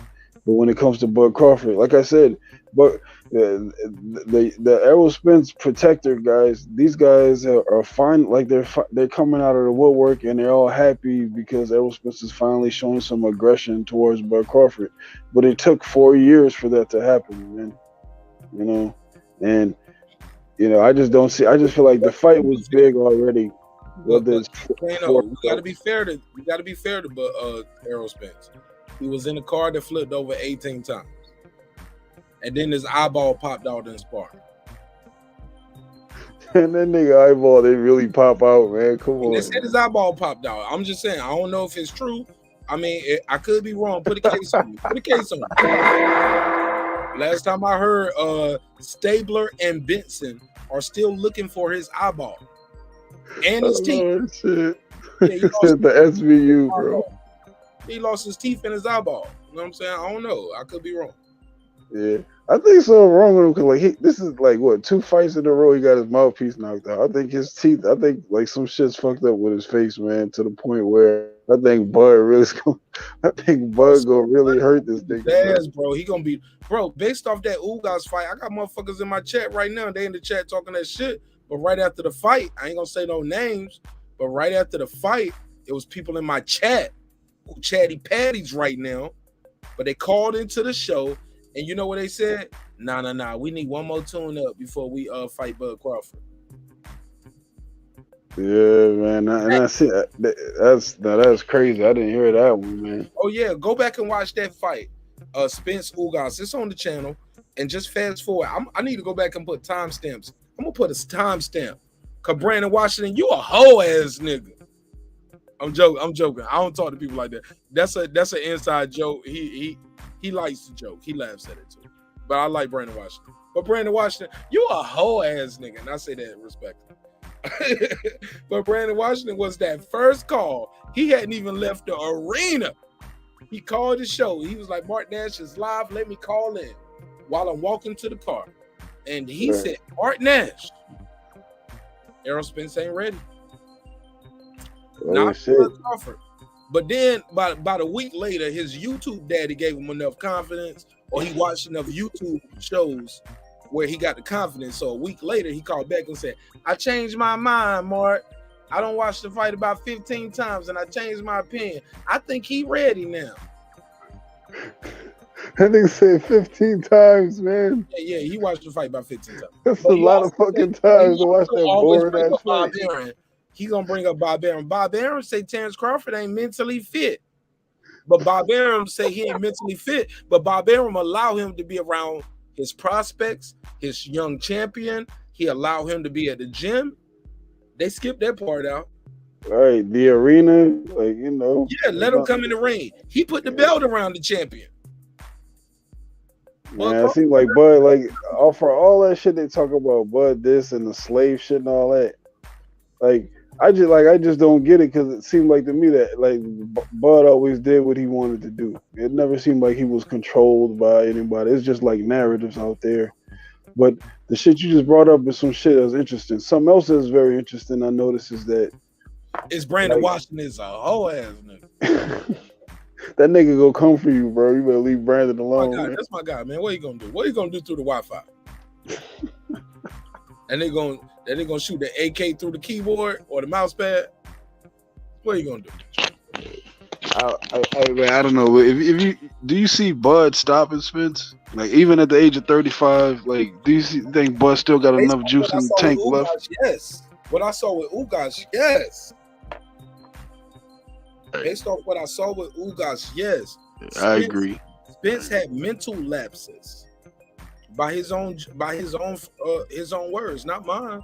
He said he lost concentration. What did his coach tell him? Did you hear the what Derek James said to him right after the fight? We got to get right back in the lab. We can't lose focus. Yeah, I think he said it because Bud He didn't say congratulations, good fight, everything worked out just like we planned. He didn't say some shit like that. He hugged him and said, "We got to get back in the lab. Can't lose focus." So you think he saw some shit or what? Or he was just trying to be hard on this fighter? Man, he got to see, man. He saw what we all saw, bro. He saw what we all saw, bro. It seemed like it's like as soon as you apply pressure to Spence, it don't seem like Spence. I don't know. I know one thing, when he got hit and he felt like if those ropes wasn't there, he would have fell flat on his back, bro. Right. And the way he looked once he bounced off the ropes, like he was like for a second looked like he was like dead. Like this nigga had to like reboot or whatever, you know? Yeah, man. When I say that, I'm a hater. But I'm all good, man. That shit don't bother me, bro. That shit don't bother me, man. Like I said, man, I got people out there that want me to put my channel on the line for that fight. It was like Marq Nash. I'm betting that you gotta wear the Errol Spence hat. You gotta burn your hat. Like you gotta, like they want me to. They want to shut me down. Hold on one second. 336, you in the mix. What's your name and where you calling from, neighbor? Peace, Miss Nancy Shakur, calling from North Carolina. Hey, Shakur, what up, bro? Nothing, man. I just finished running. I came in and checking my email. I looked up and see you was on. Oh man, you got a slow ass email. We've been on 6 hours, man. No, I said I just finished running. I turned on my computer and YouTube came up. You ran for and 6 I saw you hours, was then. on. Damn, you ran for 6 hours. You know what? You got jokes, man. But I'm just saying, we we been live for 6 hours. Like you just now getting the update. It's all good. All right, man. You control the narrative. Or you just want to flex and tell people like, yeah, it's 4 a.m. and I've been running all night. Like you flexing on. You trying to get them young. No, I'm not flexing. No, I'm not flexing, brother. I'm just telling you the truth. I'm just a Marine. I'm just a Marine. Damn, I'm just your brother, man. Ain't nobody important. I'm fucking with you, man. You important to me because you called in. So what's on your mind, my brother? Go ahead. People talking about. I hear people saying that this person is scared or that person's scared. Both of them are warriors, and that fight could end up just like, you know, I had a friend of mine who's a great Sugar Ray Robinson. I'm a great Sugar Ray Leonard fan, and I love Marvelous Marvin Hagler, and that fight could end up just like that Sugar Ray Leonard and Marvin Hagler fight. It could end up just like that.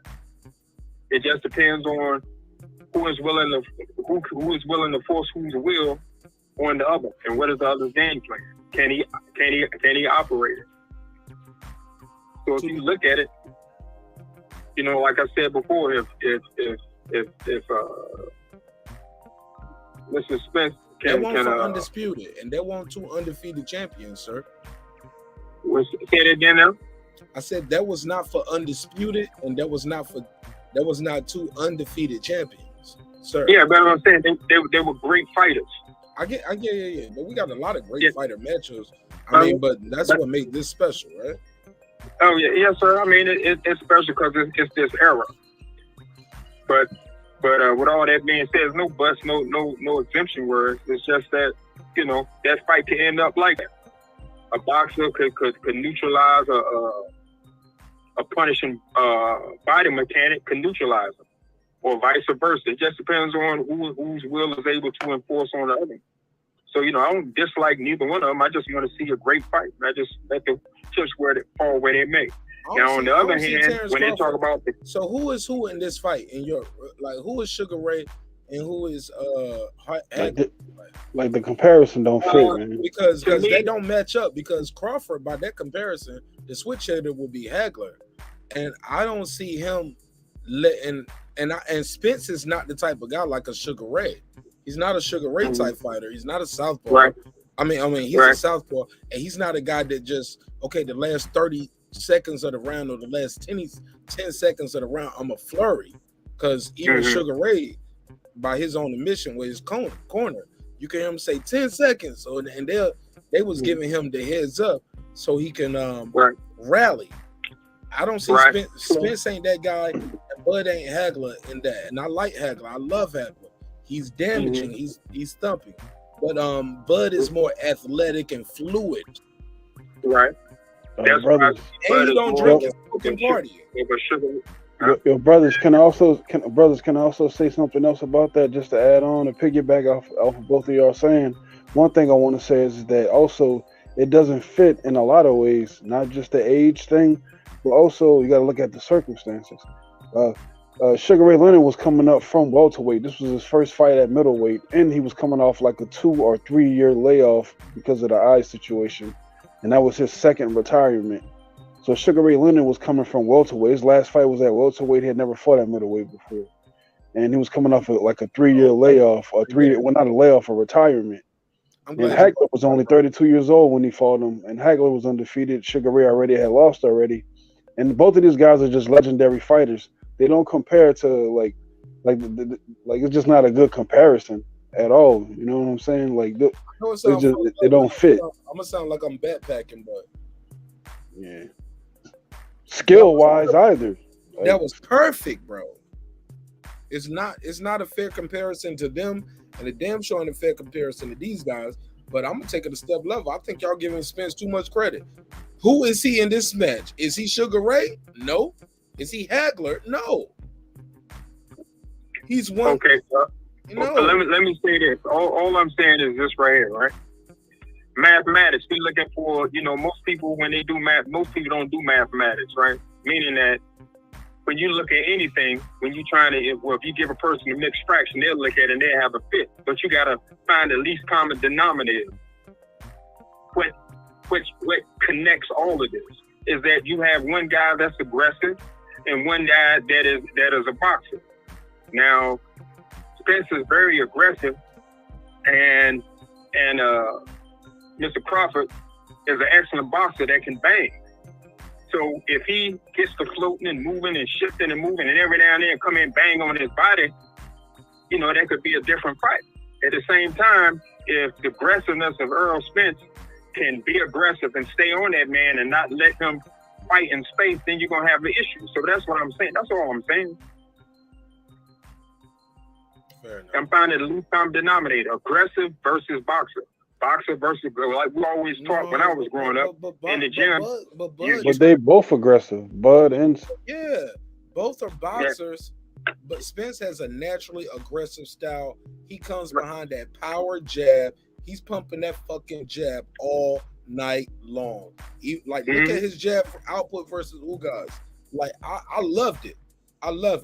Like, I'm keeping you busy. I didn't like Shakur. Look, that's a perfect example. Look at Spence popping the jab from the southpaw stance versus Shakur stiff arming and just, face palming with the southpaw stance. Get what I'm saying? That's a difference. Yeah, there's a big difference when when you fighting a T-Rex with them short arms, yeah, and you got long arms, it's the same thing with a lot of people but that's don't an know illegal. No, Shakur. What I'm trying to say is, Shakur, what I'm trying to tell you, my brother, that's an illegal move. If he had a different ref, I'm just saying, what Shakur Stevenson was doing, as far as just palming and stiff arming, the referee was telling them, you got to use it, you got to use it, you got to use it, you got to use it, you got to use it. Can't just hold it out there. Don't just hold it. Use it. Use it. Look, I don't know how much if he got a Dracula, we always start to put the stick out there. My brother. No. You don't. But it's illegal in boxing to hold it out there. Errol Spence uses that same arm from the southpaw stance in a legal way. He pops that jab. Or even if you're not there, he's pumping a jab. He might stiff arm a little bit. But come on, man. Like, if y'all don't see what I saw with Shakur, and I love Shakur Stevenson, his victory, congratulations to him. But that shit ain't gonna work at a higher level, bro. The higher you go up in the level, you're not gonna get away with that. Yeah, but you because here we go. A guy like Mayweather, you know what Mayweather does? When he fight his southpaw and they do that, you know what he do all night? He knocks that fucking hand down. He'll spend the whole night just hitting your hand down. And then he'll do that lead, left, right. Almost like Valdez. When Valdez fight, he don't even want to talk. Go. Shakur, what I'm trying to tell you is that shit right there is an amateur move. Just sticking the arm out there. That's amateur shit. That's amateur shit. You got to use that fucking hand. Okay, can I say something? Go ahead, you did. Yes, sir. What I'm saying is that if you go back and look at Sugar Ray Robinson and the old school fighters, they would use that hand to keep. That's why you see Roy Jones and Bernard. You see them stick their hand out there to keep their distance. Yeah, I get it, bro, but it's a legal move. And as you I'm saying that to say this, right? But when you fight a guy like Mayweather who take that away from you, what do you do? I'm gonna tell you about Mayweather. You just give me just a second, all right? I ain't gonna talk too long. Yes, sir. All I'm saying is that when you look at body types, right? They say all men are created equal. That's not true, right? So when you look at if you ever read the autobiography of Sugar Ray Robinson, right? They wonder why a man 112 pounds was knocking out everybody he fought as amateur and pro. But if you read his autobiography, he used to walk 6-8 miles of school walking on his hands, right?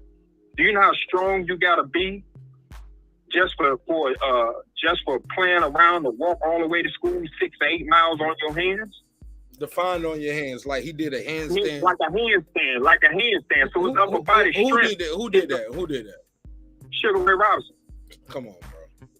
Right. I'm telling you, you gotta read. I'm telling you, you gotta read and understand these things. I'm a mathematician, so I study. I need video for that. I'm sorry. Okay.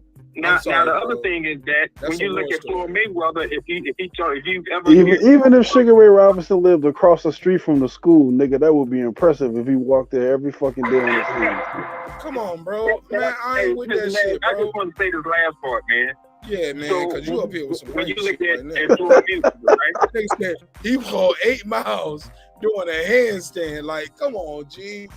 Yeah, like, I'm saying that should be in the. You know the. Hold on. Shakur. Right? Shakur. Yes, sir. You know the Guinness Book of World Record was around back then, right? Yeah, I understand. Black folks in. But I'm saying, but you know, black people, from. we do things just for fun and learn stuff just playing around that people would never seen would think that was amazing.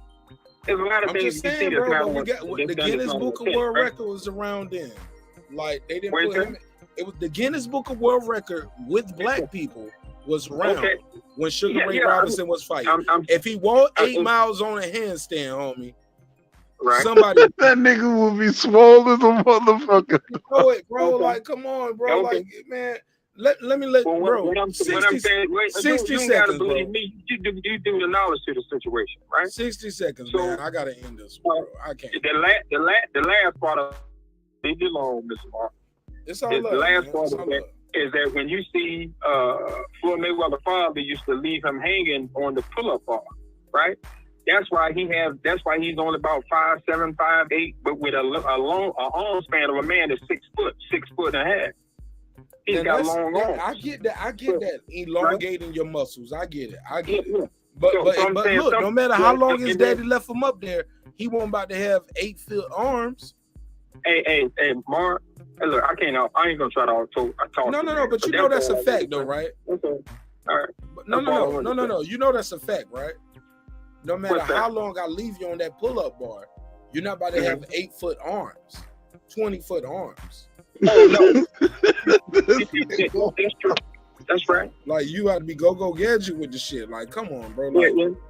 But I'm saying that there's some, when you study combat and martial arts, like in China and Japan, especially in Japan, when they do certain things to elongate muscles, there are certain times. But man, I could tell you about combat and fighting all types of styles all day long. But that's all I'm saying.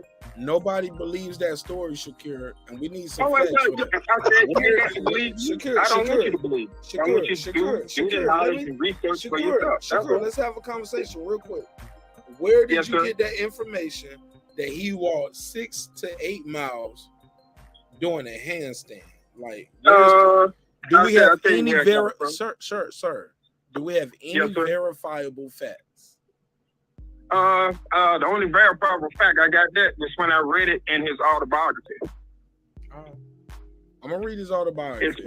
Reggie Owens it's called Sugar Ray Robinson with Dave Anderson. Sugar Ray with Dave Anderson. That was in his autobiography, right? So that means it's a biography. So somebody helped him with it. So it's not an autobiography, right? Like he didn't write it. Yep, sir. But they would document his childhood and what he said and everything else. That's all. Reggie Owens in the chat. Reggie Owens, you do book readings. Reggie Owens, we got to do the Sugar Ray Robinson book reading, homie. If OG up here saying this motherfucker walked 6 to 8 miles doing that nigga spine would have gave out on him like after about 1 mile, man. He was a kid, though. That means he was a kid. He did that shit going to school. Okay. Mm-hmm. All right, fair enough. Shout out to Shakur. Shakur, you got anything you want to plug and promote? I appreciate you. No, sir. That's all I had to say, brother. That's all. I'm just not saying that he was. I'm not saying that he got on there and measured, and that he measured. I'm gonna walk straight 8 miles. He might have just stopped a little while, got up. I don't know how he did it, but if you doing that on your hands, just going to school, you a strong individual. Absolutely. That's all. Shakur, who's the face of boxing? Go. Who's the face of boxing? I just said it. Who's the face of boxing? I couldn't tell you, man. I you don't follow the sport? You ain't watching boxing? Yeah, I mean, right now I said it's between Bud Crawford and Spence, because they're the ones that are being promoted the most. Really? Yeah. You know, Bud Crawford suing his promoter for not promoting him enough.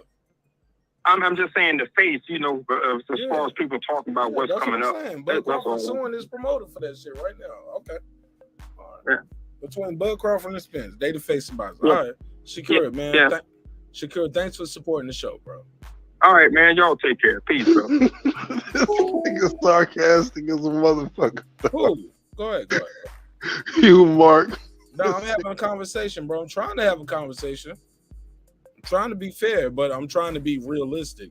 And I'm like, I'm not lying, right? Bud Crawford got a lawsuit with his promoter right now. Like, I love my brothers. You know how they say, ride with your guys, ride with your people. Man, I'm keeping it a buck, homie. I just don't see neither one of them being, quote unquote, the face of boxing. Right. You think maybe he might have took it as more like, you think that because we live in America, like we don't look at it? Bro, he's a nigga, man. I respect him. He's a good brother. He's a black guy. Right. And it probably hurt his heart to say Canelo or Tyson Fury. You can't say that. You can't say that. It's not right. It don't feel good.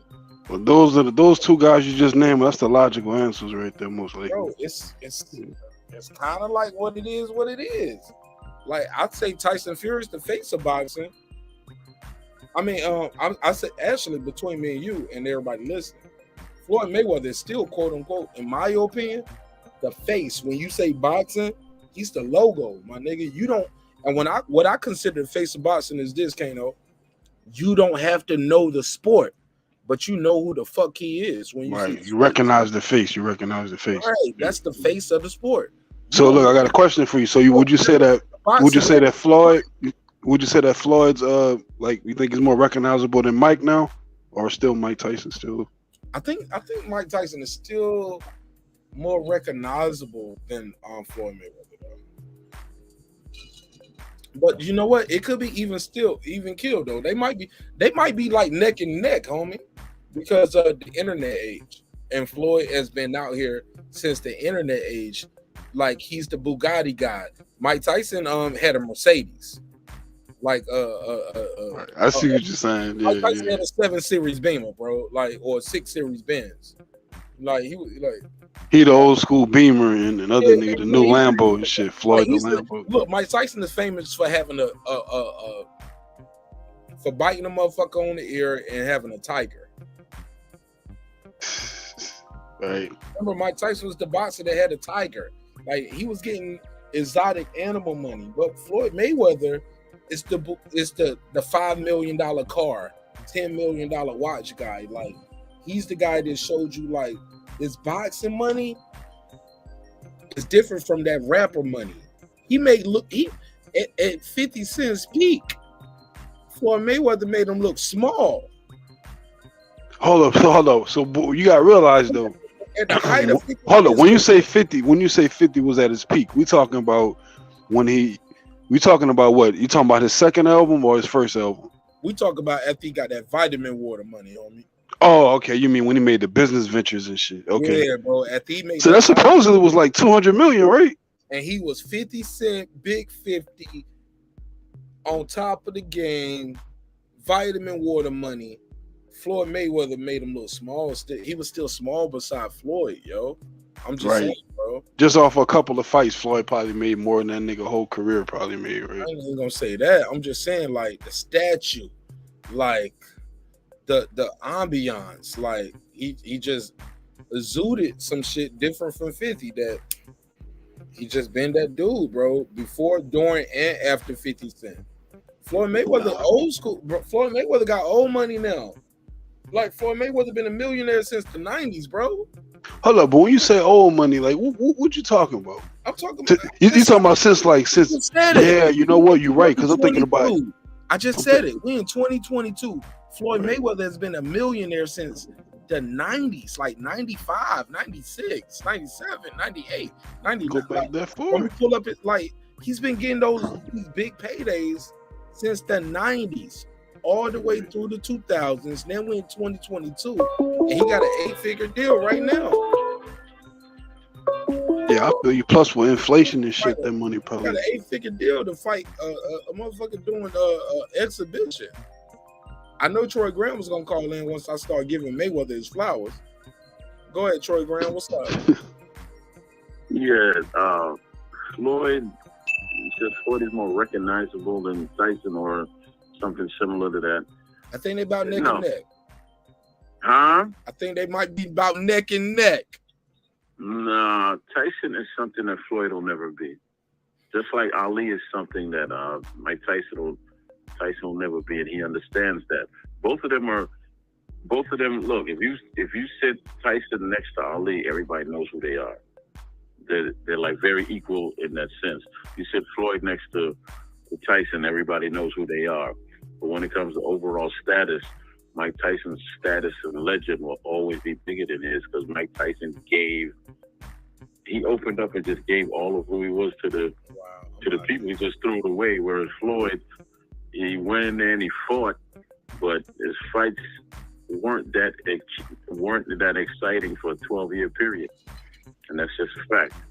That's another good question. So basically, sound like you're saying that we know Floyd. We only know Floyd from boxing for the most part, but we know Mike for everything, right? No. You knew Mike Tyson from the boxing ring. Everything else came after the fact. Mike Tyson was in the ring prior to all the air biting and all the other nonsense that came along with his wife, the robbing. Got knocked out too. He famous for getting knocked out too. No, he's not famous for getting knocked out. He just got knocked out. Got famous for getting knocked out by Buster Douglas. He made Buster Douglas famous. And that's so okay. That was the upset, the greatest upset of all time, In right? Japan, bro. No. But if you want to say he's famous for getting boxing, that tells you just how famous he is. Even his losses are big time. Nah, because the motherfuckers lost You their understand what house. I'm saying? That ain't no When good you write thing, the Troy. story, Mark, when you write Lost their house. That ain't no good thing. They lost their house. No. But when you're writing a story, you got to have your ups and downs, and you have So your that's Floyd falls, Mayweather's and you have fault. He never triumph. had no downs. And if you don't have, and Mark, if you don't have any tragedy, how do you have triumph? And you know Floyd how you have Mayweather a did have testimony to tragedy. tell? He just didn't have it in the How do you ring. have a testimony to tell then if you don't have it? Did you hear me? Did you hear me? No, I did not. I was talking. Floyd Mayweather had tragedy. He just didn't have it in the ring. In the ring, we talking about. We talking about in the ring. That We ain't his talking fault about that he beat overall, everybody. We talking about life. But if we talk about life overall, then Mike Tyson has a bunch of tragedy. We're not doing that. We're talking about in the ring. You're talking about the in the ring story, right? He fell short. He didn't work hard enough. He fell short of what?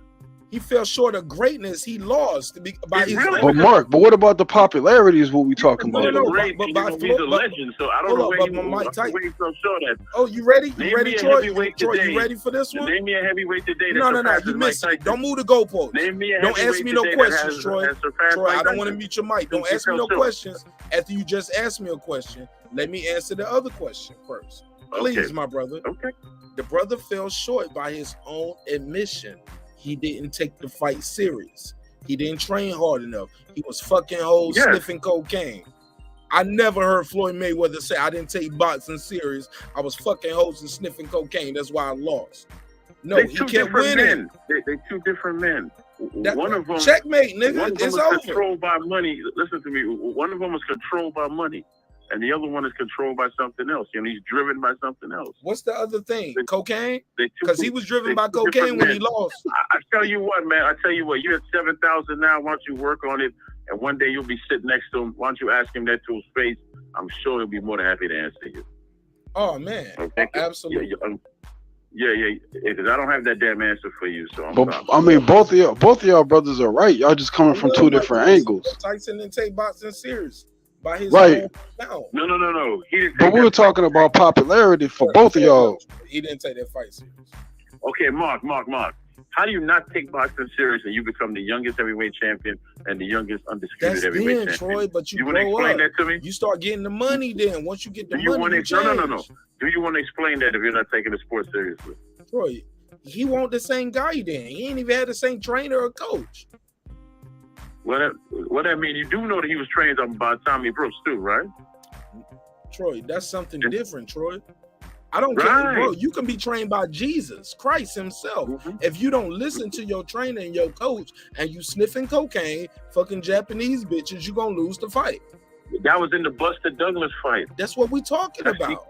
He came out and said he did that in the Buster Douglas fight. That's what he we're did not talking say about, that his bro. whole career. He never once said he did that his whole career. When I see all these emojis in the chat, I'll be like, damn, what I say? I'm in trouble now. I'm just saying, Troy. Yeah, he say that his whole career. All I can say is this: both of them are recognizable, but Floyd will never be where Tyson is. Man, he's not an icon. He's not a I legend. disagree. He's totally an He's a icon. great boxer, and that's Floyd it. You know, what Mayweather's did he an do, though? icon, Troy. You have Why to do is he something not? great, to be great. You have to do something great to be great. Troy, why is he not an icon? I don't know, Mark, but No, what you did said he, he's what not. did he do? Tell me, Troy, what did he do that you would the make only him an one that said icon, he's- Mark? Troy, you the only What one did that he said, do that would make him an Troy, icon? no. I'm asking a question, sir. You the only one that said he's not. I said I don't know. I don't. Okay, No, you why said is he he's not an not. If icon? he's Because not, I'm saying that they both have personality. They both make hella money. listen to me. He didn't accomplish anything of icon status. I mean, he's a great boxer, yes, but what did he do that was really great? He sold What? more than he put more asses in And seats. there we go to pay No. Nobody. Troy, you can't ask.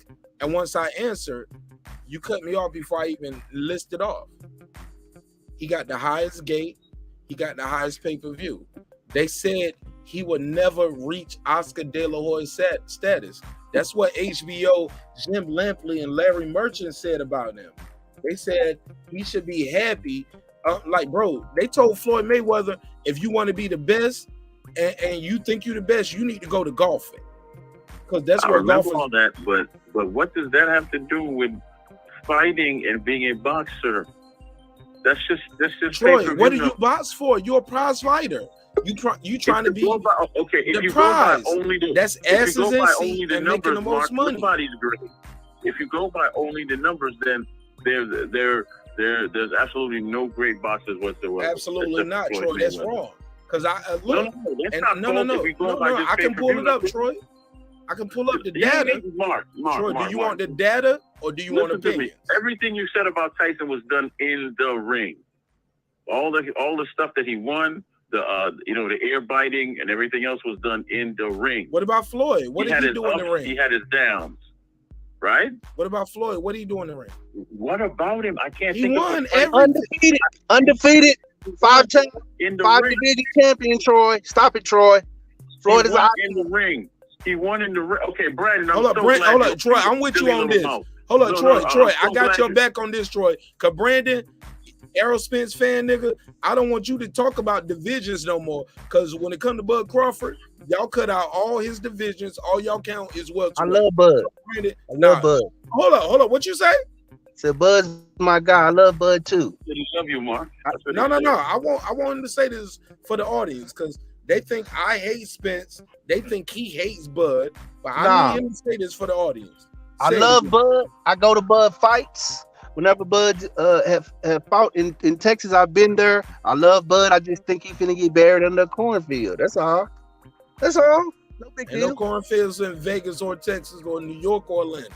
And they ain't fighting in Omaha, homie. Great, Brandon. Wonderful. Let me ask all of you a question. I love you too, Troy. What fight? I don't give a damn about that. What fight does he have? He said it first, but he don't care. He love him back. He said, "I love all you guys." He said, "I love you too, Troy." He said, "I don't give a damn about that." What fight does he have? We talking about Floyd I'm about to Mayweather. go after this, man. This is my last bit. Canelo Alvarez. That the casuals and everybody else know that was such a great fight. That was such a great fight that people always remember. Oh, I got one for you right now that you're gonna hate. Go ahead. Troy, I'm gonna name a couple. What it is. Go ahead. Canelo, Oscar. One-sided fight. That's not his fault, Troy. That's not what you said, Troy. Troy, Pacquiao. Many people, people bought that fight. It was the big fight. It's not their fault. Hold up. Conor McGregor. Hold up, Troy. Let me say this, Brandon. And I promise I keep it short and simple. Hold up.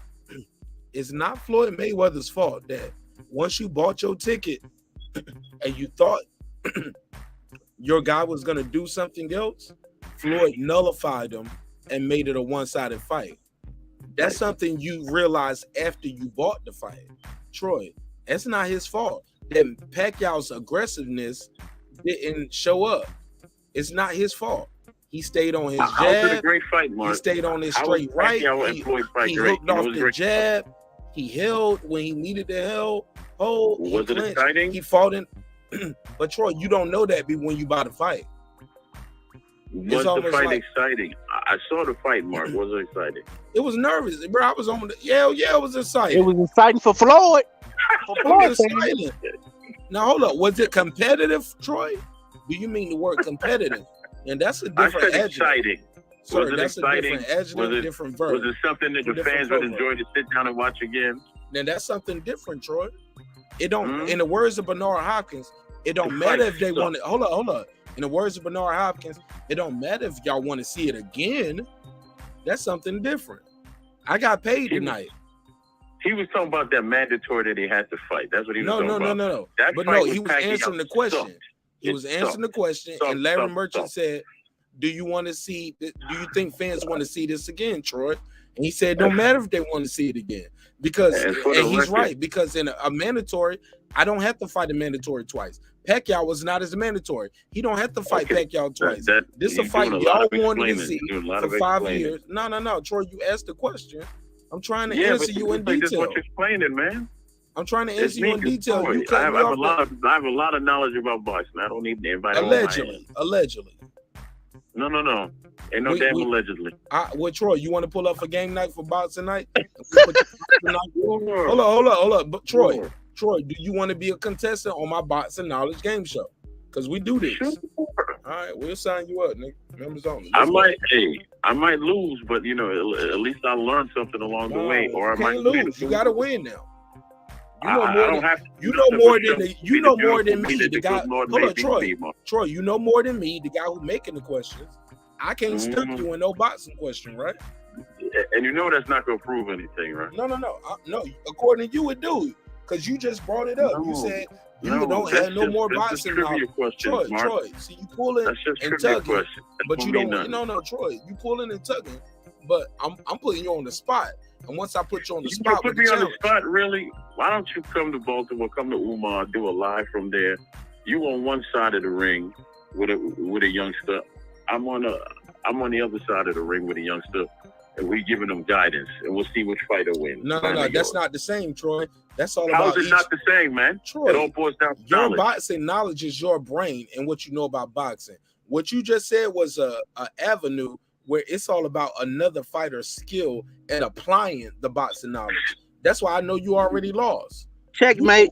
Yeah, you think just because no, this ain't no politics. Ask y'all something.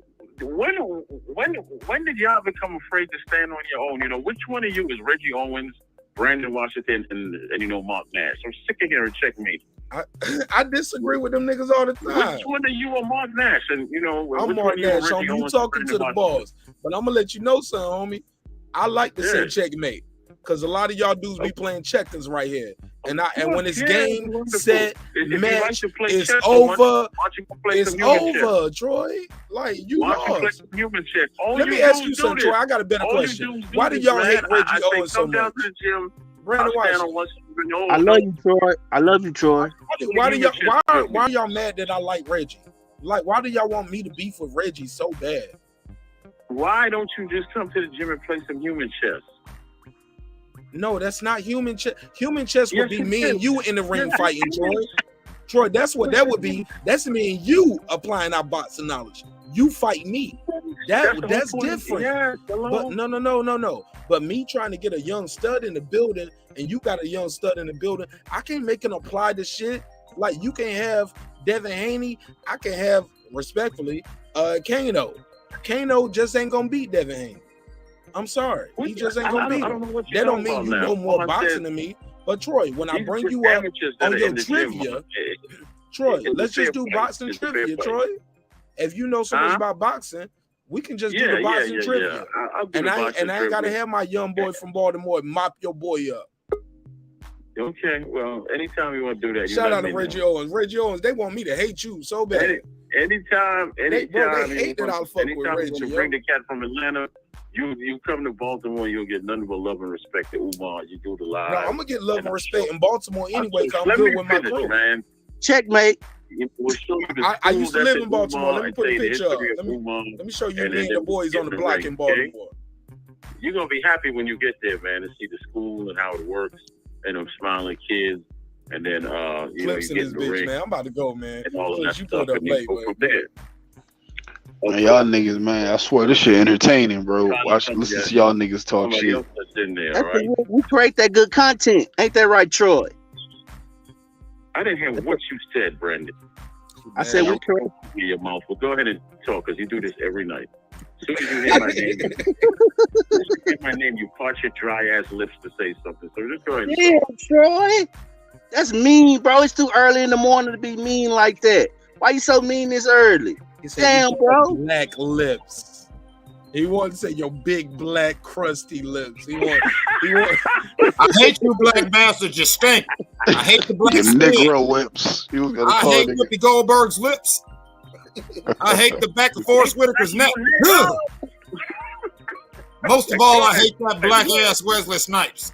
Troy laughing at clips because Troy knows that shit is real.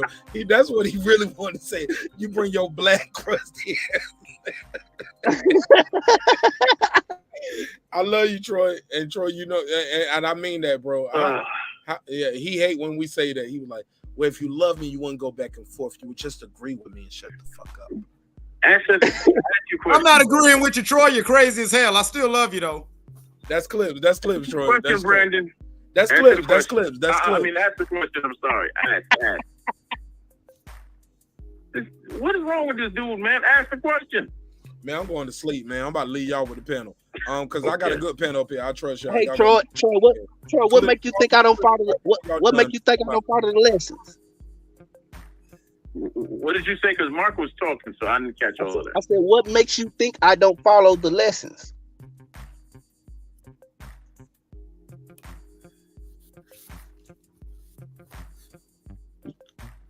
Oh, Troy, now he went with Mark. Remember, he was on the phone, so he went when Mark went. Mark didn't realize that. Mark took that nigga with him. You took Troy with you, Mark.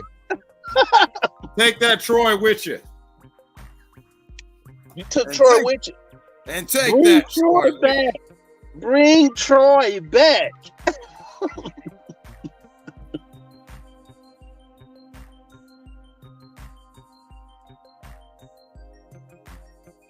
Hey man, I was one.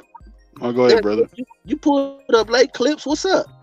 You just Oh man, let's get enough work, man. Let's go, Brandon. What's going on, petty ass nigga? I'm still at work here. Good. Still in time. Still in time. Look at you.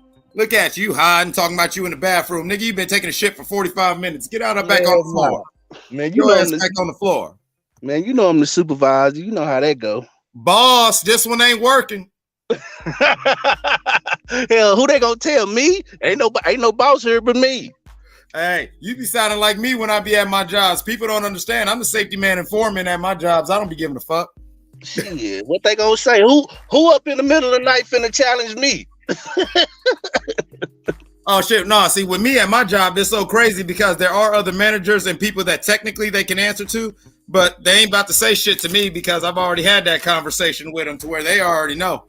Motherfucker say, hey Mike, hey, can you? I'd be like, no. They'd be like, it really help us out if and the fuck that mean to me, little motherfucker. Yeah, Clip, you sound like me, Clip. You already know, man. They should have never gave niggas money and they should have never gave us power and position.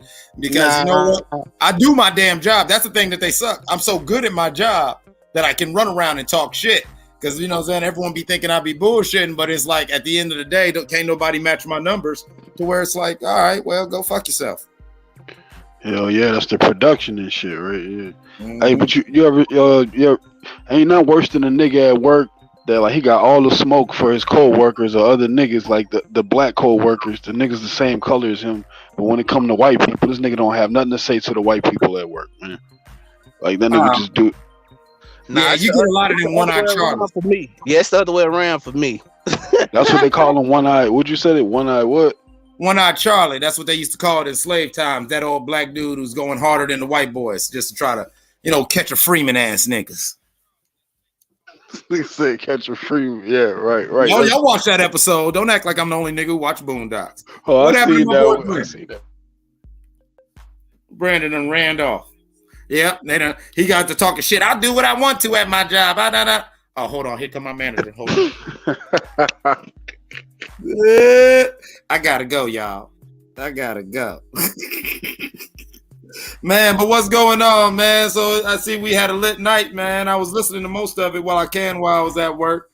You know, I seen, you know, y'all had a good conversation. Yeah, I just got in. Like I only been on the panel for about 30 minutes or whatever. But them niggas was going at it, talking shit or whatever. When I came on, we were talking about that. We were talking about the whole Marq Crawford Errol Spence shit, and how that nigga Marq Crawford, and how like you know the Errol Spence dick riders and protectors and shit. Them niggas got all the smoke in the world. They got all the confidence right now, cause what happened with the Ugas fight or whatever. I just didn't really think that highly of it. That Ugas fight, I didn't think that was something special, you know. I'm gonna keep it a band. I really, I'm still disappointed in Ugas. I know he's normally a slow starter, but it's like, come on, bro. Like, I mean, Errol Spence looked good. Don't get it twisted, but I mean, hell, I look good if a nigga just gonna stand in front of me in the high guard turtle shell all day and just let me just beat up his body until he drops his guard. I mean, shit. I mean, damn. That was damn near was free money Errol got right there. Shit. Right. But even with that though, because like Ugas had a lot of fights, but he only have a couple of like KOs or whatever. He ain't no big puncher. But he had that nigga. I know if Bud could hurt that nigga the way Ugas had hurt Spence, man, I think Bud would have stopped him. Bud would have knocked all the teeth out that nigga mouth, man, for real. Oh man, I already know. Brandon already knows. EJ going to sleep. That's why and you know what though? I will give respect to the brother Brandon Washington because his immediate reaction right after the fight, me and Mark asked him, we was like, congratulations to EJ. But do you think that Errol Spence can fuck with Bud? And without pausing, no hesitation, none of that guppy little shit that you see them Spence fans do where they're trying to quantify and make excuses. I give all the flowers and respect to Brandon Washington because without missing a beat, that man said no. And I was like, that's all I'm saying. I'm not trying to shit on EJ, but y'all need to stop acting like EJ's just going to dog walk Bud. EJ needs to be the best EJ has ever been in his life. He's got to be in tip-top shape and on his game. All that wide missing, all that lunging and all like that he was doing against Ugas. Man, all right, do that shit against Bud if you want to. Do that shit against Bud if you want to.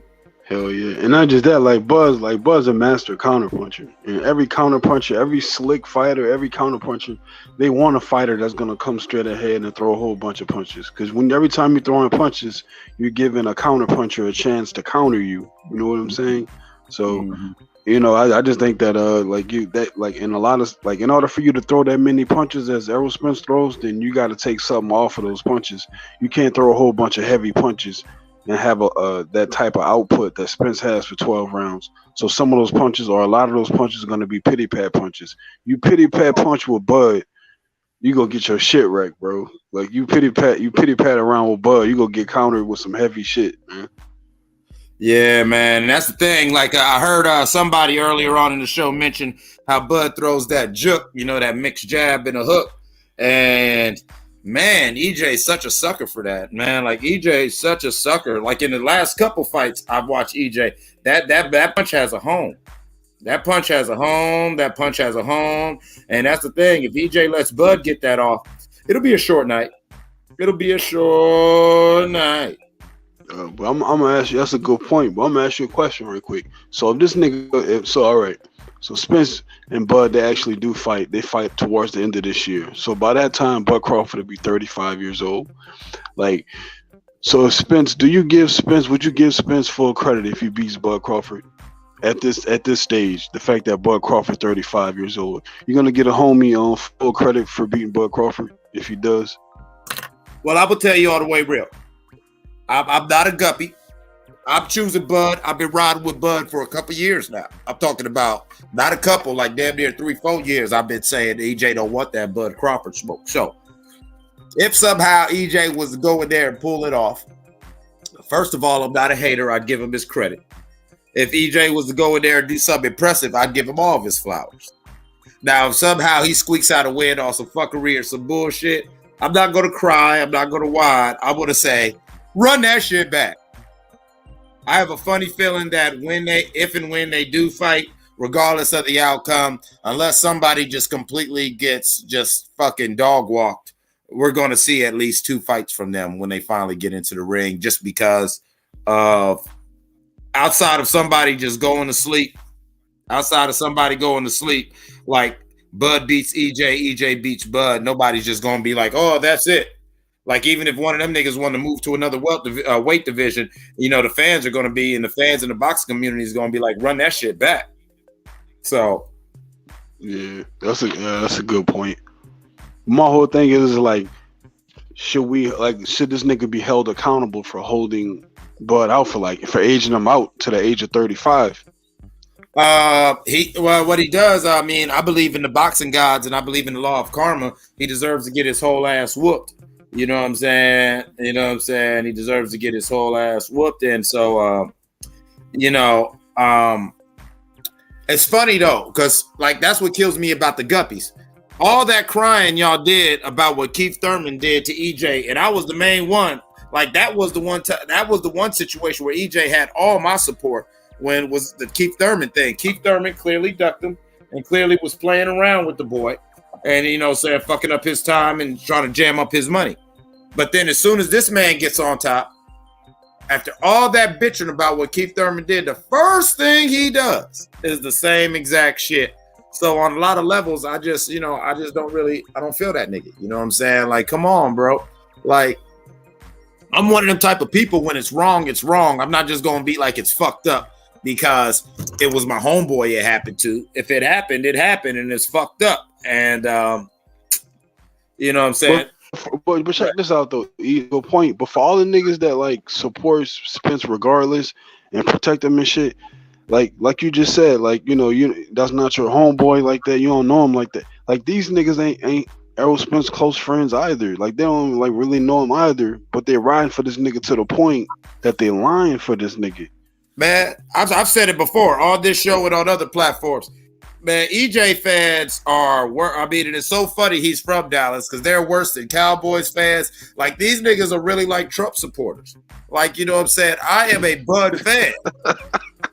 But I am not just making up shit because I like Bud. Right. I'm not just letting anything pour out of my face just because, oh yeah, you know what I'm saying, I like Bud. Some of these EJ niggas are ridiculous. It's like, are you listening to what you say?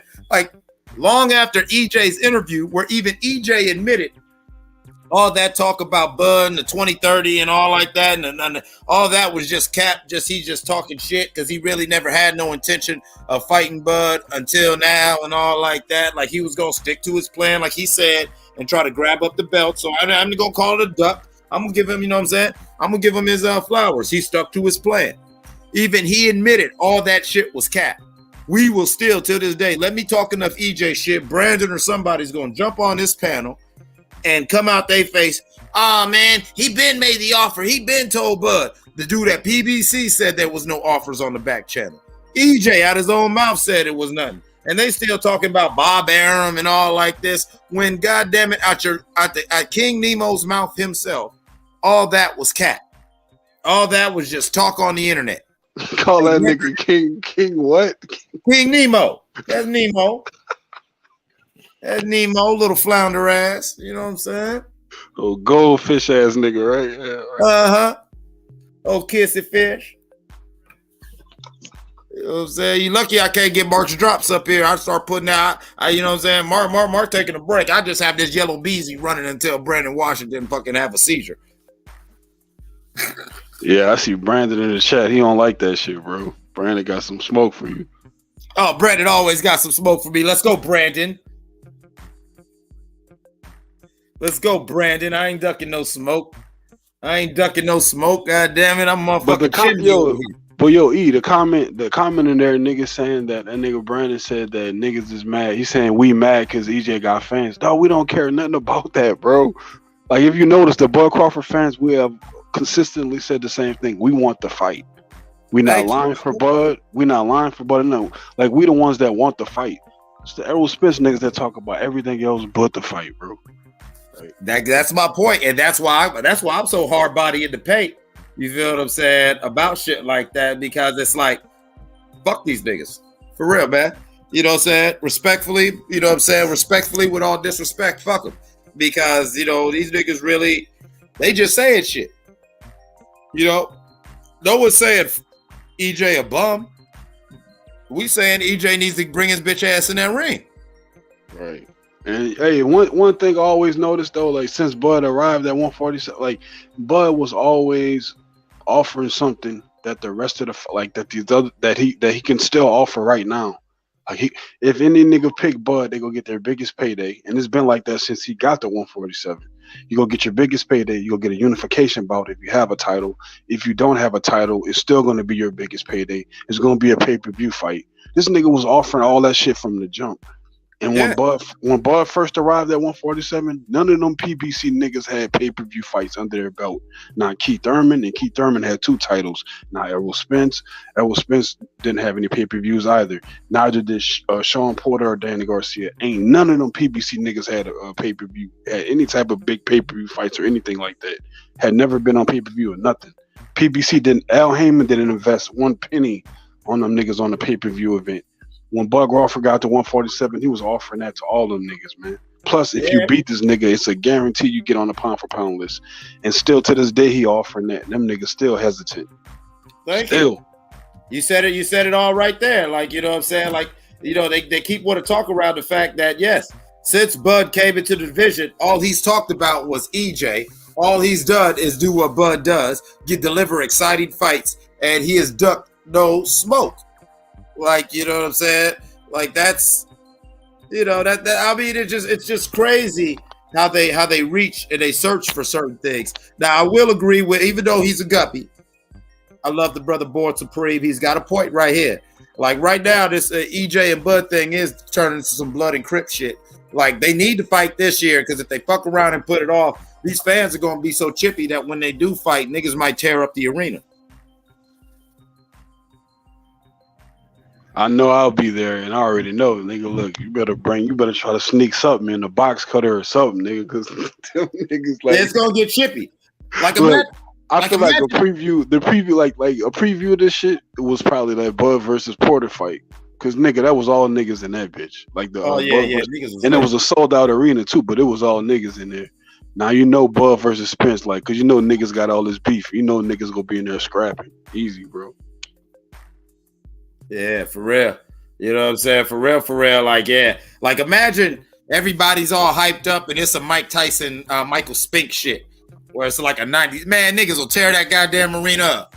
I'm talking about, we punching everything. We punching the ref. We punching ring girls. Everything getting swung on, man. We might even beat up both fighters. Fuck these niggas. We tearing this bitch down. Motherfucker, I'm taking one of the ring posts home. Like, fuck it. I'm getting my money's worth, goddamn it. You're gonna see me with a ring post and like a round 2 card in my damn living room. Fuck this shit. Hell yeah. We came up. That's my whole point right there. But you already know it's gonna be wild because it's just too much tension, like you said, man. So like if a nigga scared, nigga go to church. Don't go to that fight, bro. Like a lot of these niggas on YouTube that's been talking hella shit. A lot of these channels and shit. Like these niggas been going overboard with it. As far, you know what I'm saying? Yeah. Them niggas better not show up, bro. Like, cause man, them niggas is gonna tear this bitch down. All right, you gonna see full on chimp activity. I'm talking about from the screaming and jumping around and throwing shit like fucking. They gonna have empty cigarello packs and shit everywhere. Niggas gonna be like they gonna have to clean up. You know how niggas get, nigga. Like I'm barbecuing outside the arena, nigga. I don't give a fuck, nigga. Like Yeah, I might have to fuck with you, Kano. I'm gonna be outside at the tailgate. That way I got my dial with me because you know what I'm saying, them Texas boys be a little funny. You feel what I'm saying? So I got, you know what I'm saying, I'm from Ohio. We ain't on that bullshit. So I just came to watch a fight, but the first goddamn motherfucker come in my face talking about some goddamn EJ. The big fish. I wish a nigga would get my face talking that big fish. Yeah, man. Been and slapped the shit out of everything, man. I'm telling you. I'm gonna have to have my money for the fight, my money for the hotel and kicking it, and I'm gonna have me, you know what I'm saying, at least about 10, 12 of bail money just ready. I'm just gonna have it ready, like, you know what I'm saying? Like, look, yeah, baby, yeah. I went fucked around and got locked up. Go on and wire that shit through. Go on, yeah. Here's the number. Just send it over here. She gonna be like, yep, sure did. They kept talking shit. Hey, you know, in the chat, nigga said, somebody said that they're gonna price y'all broke niggas out. Like, you believe they're gonna try to like price a nigga out so we can't go to the fight? Like, it's gonna be extra hard. Like you know what I'm saying? I don't know, man. They might buy up all the tickets. They might buy up all the tickets real early and just like gas up the prices on a nigga, man. Yeah. I know the price is gonna be up. That shit gonna be crazy. Like, motherfucker, just buying a beer in that arena is gonna be $20, let alone the fucking tickets or a good seat and imagine the nightclubs the night of the fight. Oh, fuck that. Oh man, I think that's gonna be a huge weekend, bro. That's gonna be probably the biggest weekend since probably a Floyd fight or some shit. It's gonna be huge. Man, can you imagine all the goddamn gold diggers that will descend on whatever city the fucking fight's happening? Oh my God, they're gonna be out. Look, that pussy gonna be hanging out the skirt, nigga. Them hoes gonna be on, like, especially if it's in Vegas. You already know it's like that anyway, nigga. But Like, It I don't know. definitely's got to be in Vegas. You can't have it in Texas. All right, hold up. So hold up. So tell me this. E. Like, if it wasn't in Vegas, where would it be? What would be the other place you would like for it to be at? Where would you want it to be at? For a fair fight, we can't have it in Texas because, you know what I'm saying, we don't want no home cooking. And, you know, that's just straight up and down. I mean, it would sell out definitely that arena down there, but we don't want no home cooking. So I would say if it's not Vegas, you take it to either LA or take it to New York. But if you had to pick one, which one, LA or New York, dude? LA still trying to get its prestige back, but Madison Square Garden is always Madison Square Garden. Put that bitch in the garden, huh? Yeah. Motherfucker, man. But that's the thing, though. Now they in the garden. Niggas is come. The monkeys is out. This nigga's. I'm trying to tell you, it's already up. Like, as soon as they announce that it's like the fight date, you gonna see gold diggers try to sync up they goddamn, make sure they ovulate that weekend. It's a fucking wrap. Like, nigga, I'm trying to tell you, motherfucker. Nigga said the monkeys gonna be out.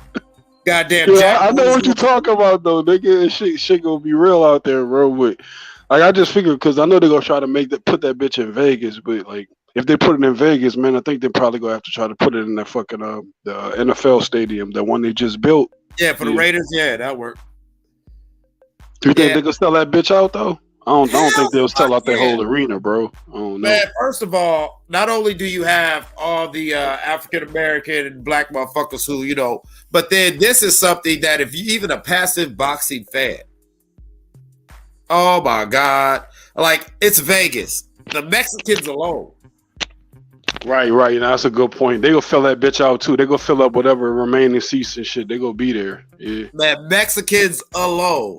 But as far as the bitches go, the bitches, whatever event the bitches gonna be at, like they trying to pull a baller. You know what I'm saying? So they. Oh yeah, they choosing.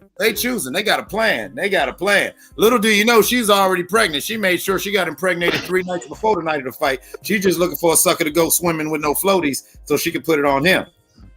This nigga here, bro. Look, straight up with you gonna be paranoid about finding a. You need to be paranoid, shit. God damn it, it's a brave new world out here. These hoes ain't playing. God damn it, they got their finger on the scale. God damn it, I'm trying to tell you.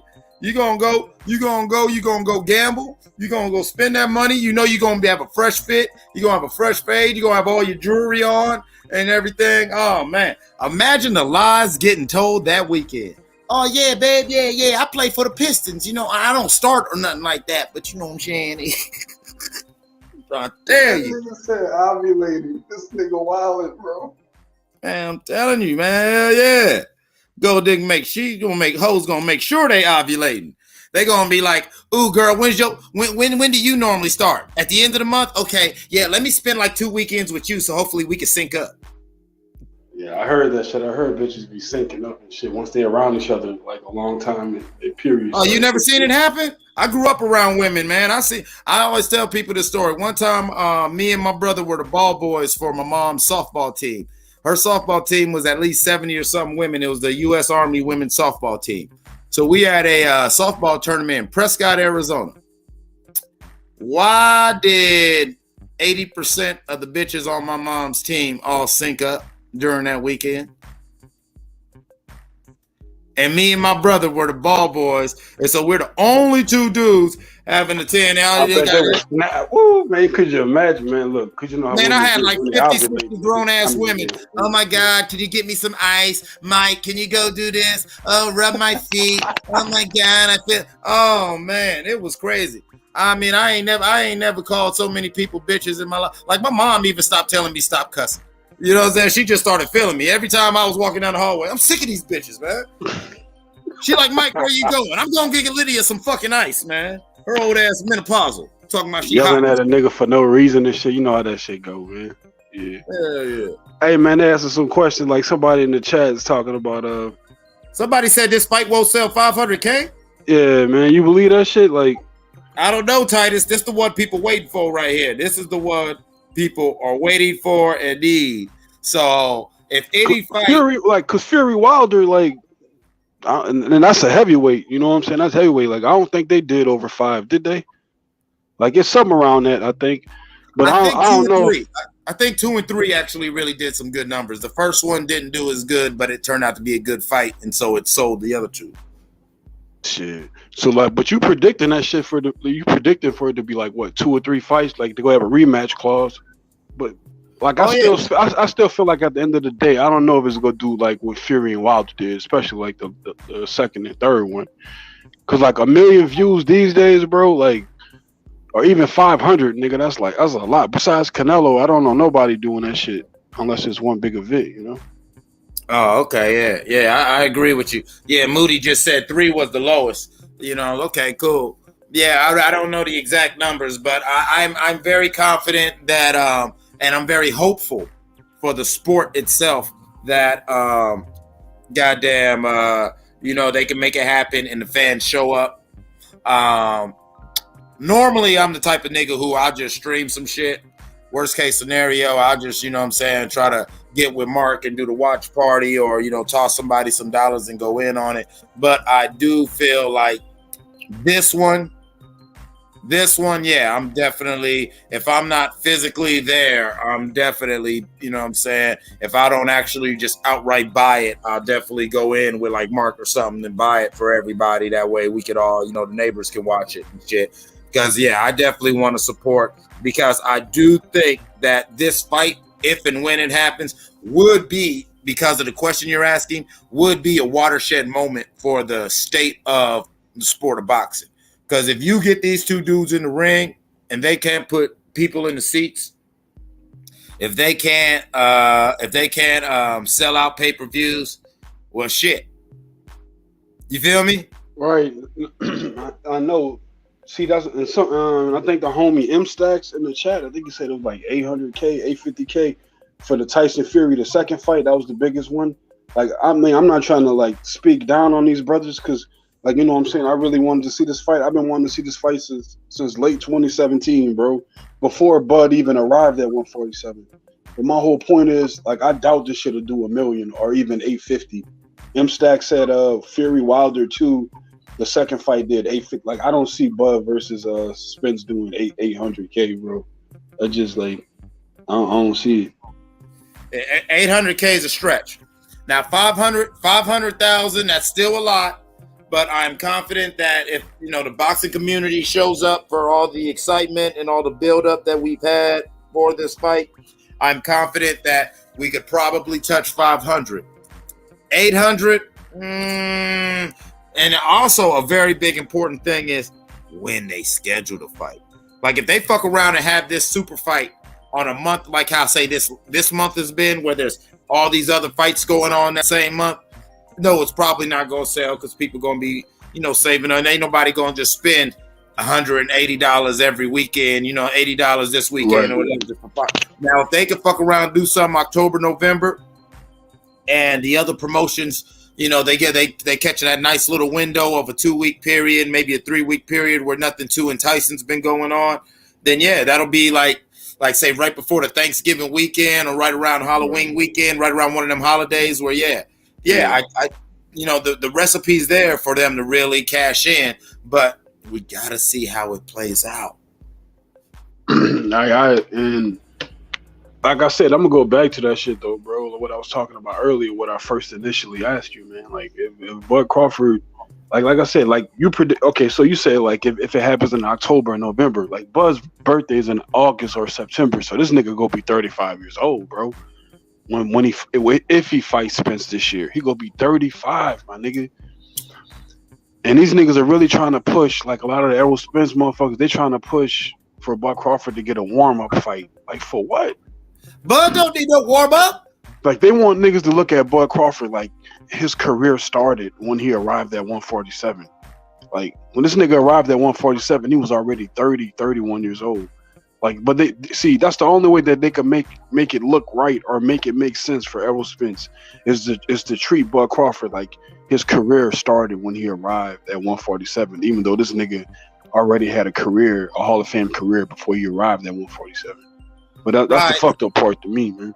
Right. That's something that's always irritated me with the Guppy rhetoric was, you know, You know, like, put some fucking respect on that man's name, will you? And then to your thing about the age, 35 is not a spring chicken, but 35 is not old when you're someone like Bud who stays in shape. He doesn't have the extracurricular bullshit that EJ has going on. And remember, EJ's what, 33, 32? So it's not like he's like that much younger. And then plus with the accidents, the injuries, and the alcohol, like, believe it or not, EJ's probably got more wear and tear on his body than Bud. You think he's got more? I would. I mean, common sense would say probably so. I mean, just the accident alone, like, you know, I mean, we joke about it, but let's be serious. That was one of them accidents where, most people don't even walk away from it. If they do survive an accident like that, they damn sure ain't back in the ring boxing. So, you know, shout out to him for getting through all that. But yeah, I get a brother. I say he. I'm not gonna say lucky. I'll just say that he was blessed and favored to survive that shit. But like, I still hold him accountable for, like, you got to hold a man accountable for his mistakes and shit that he do wrong, man. Like, you know, I'm not about to protect this nigga. I'm not his mother. Like, right. That's the thing that also when he got that accident, everybody was making all some excuses when that was self-imposed. Your black ass had no business running around drunk like that, trying to be motherfucking Paul Walker out here. You know what I'm saying? This nigga, chill out, man. Damn near went out just like the boy. You feel what I'm saying? Damn near did a Paul Walker. You feel what I'm saying?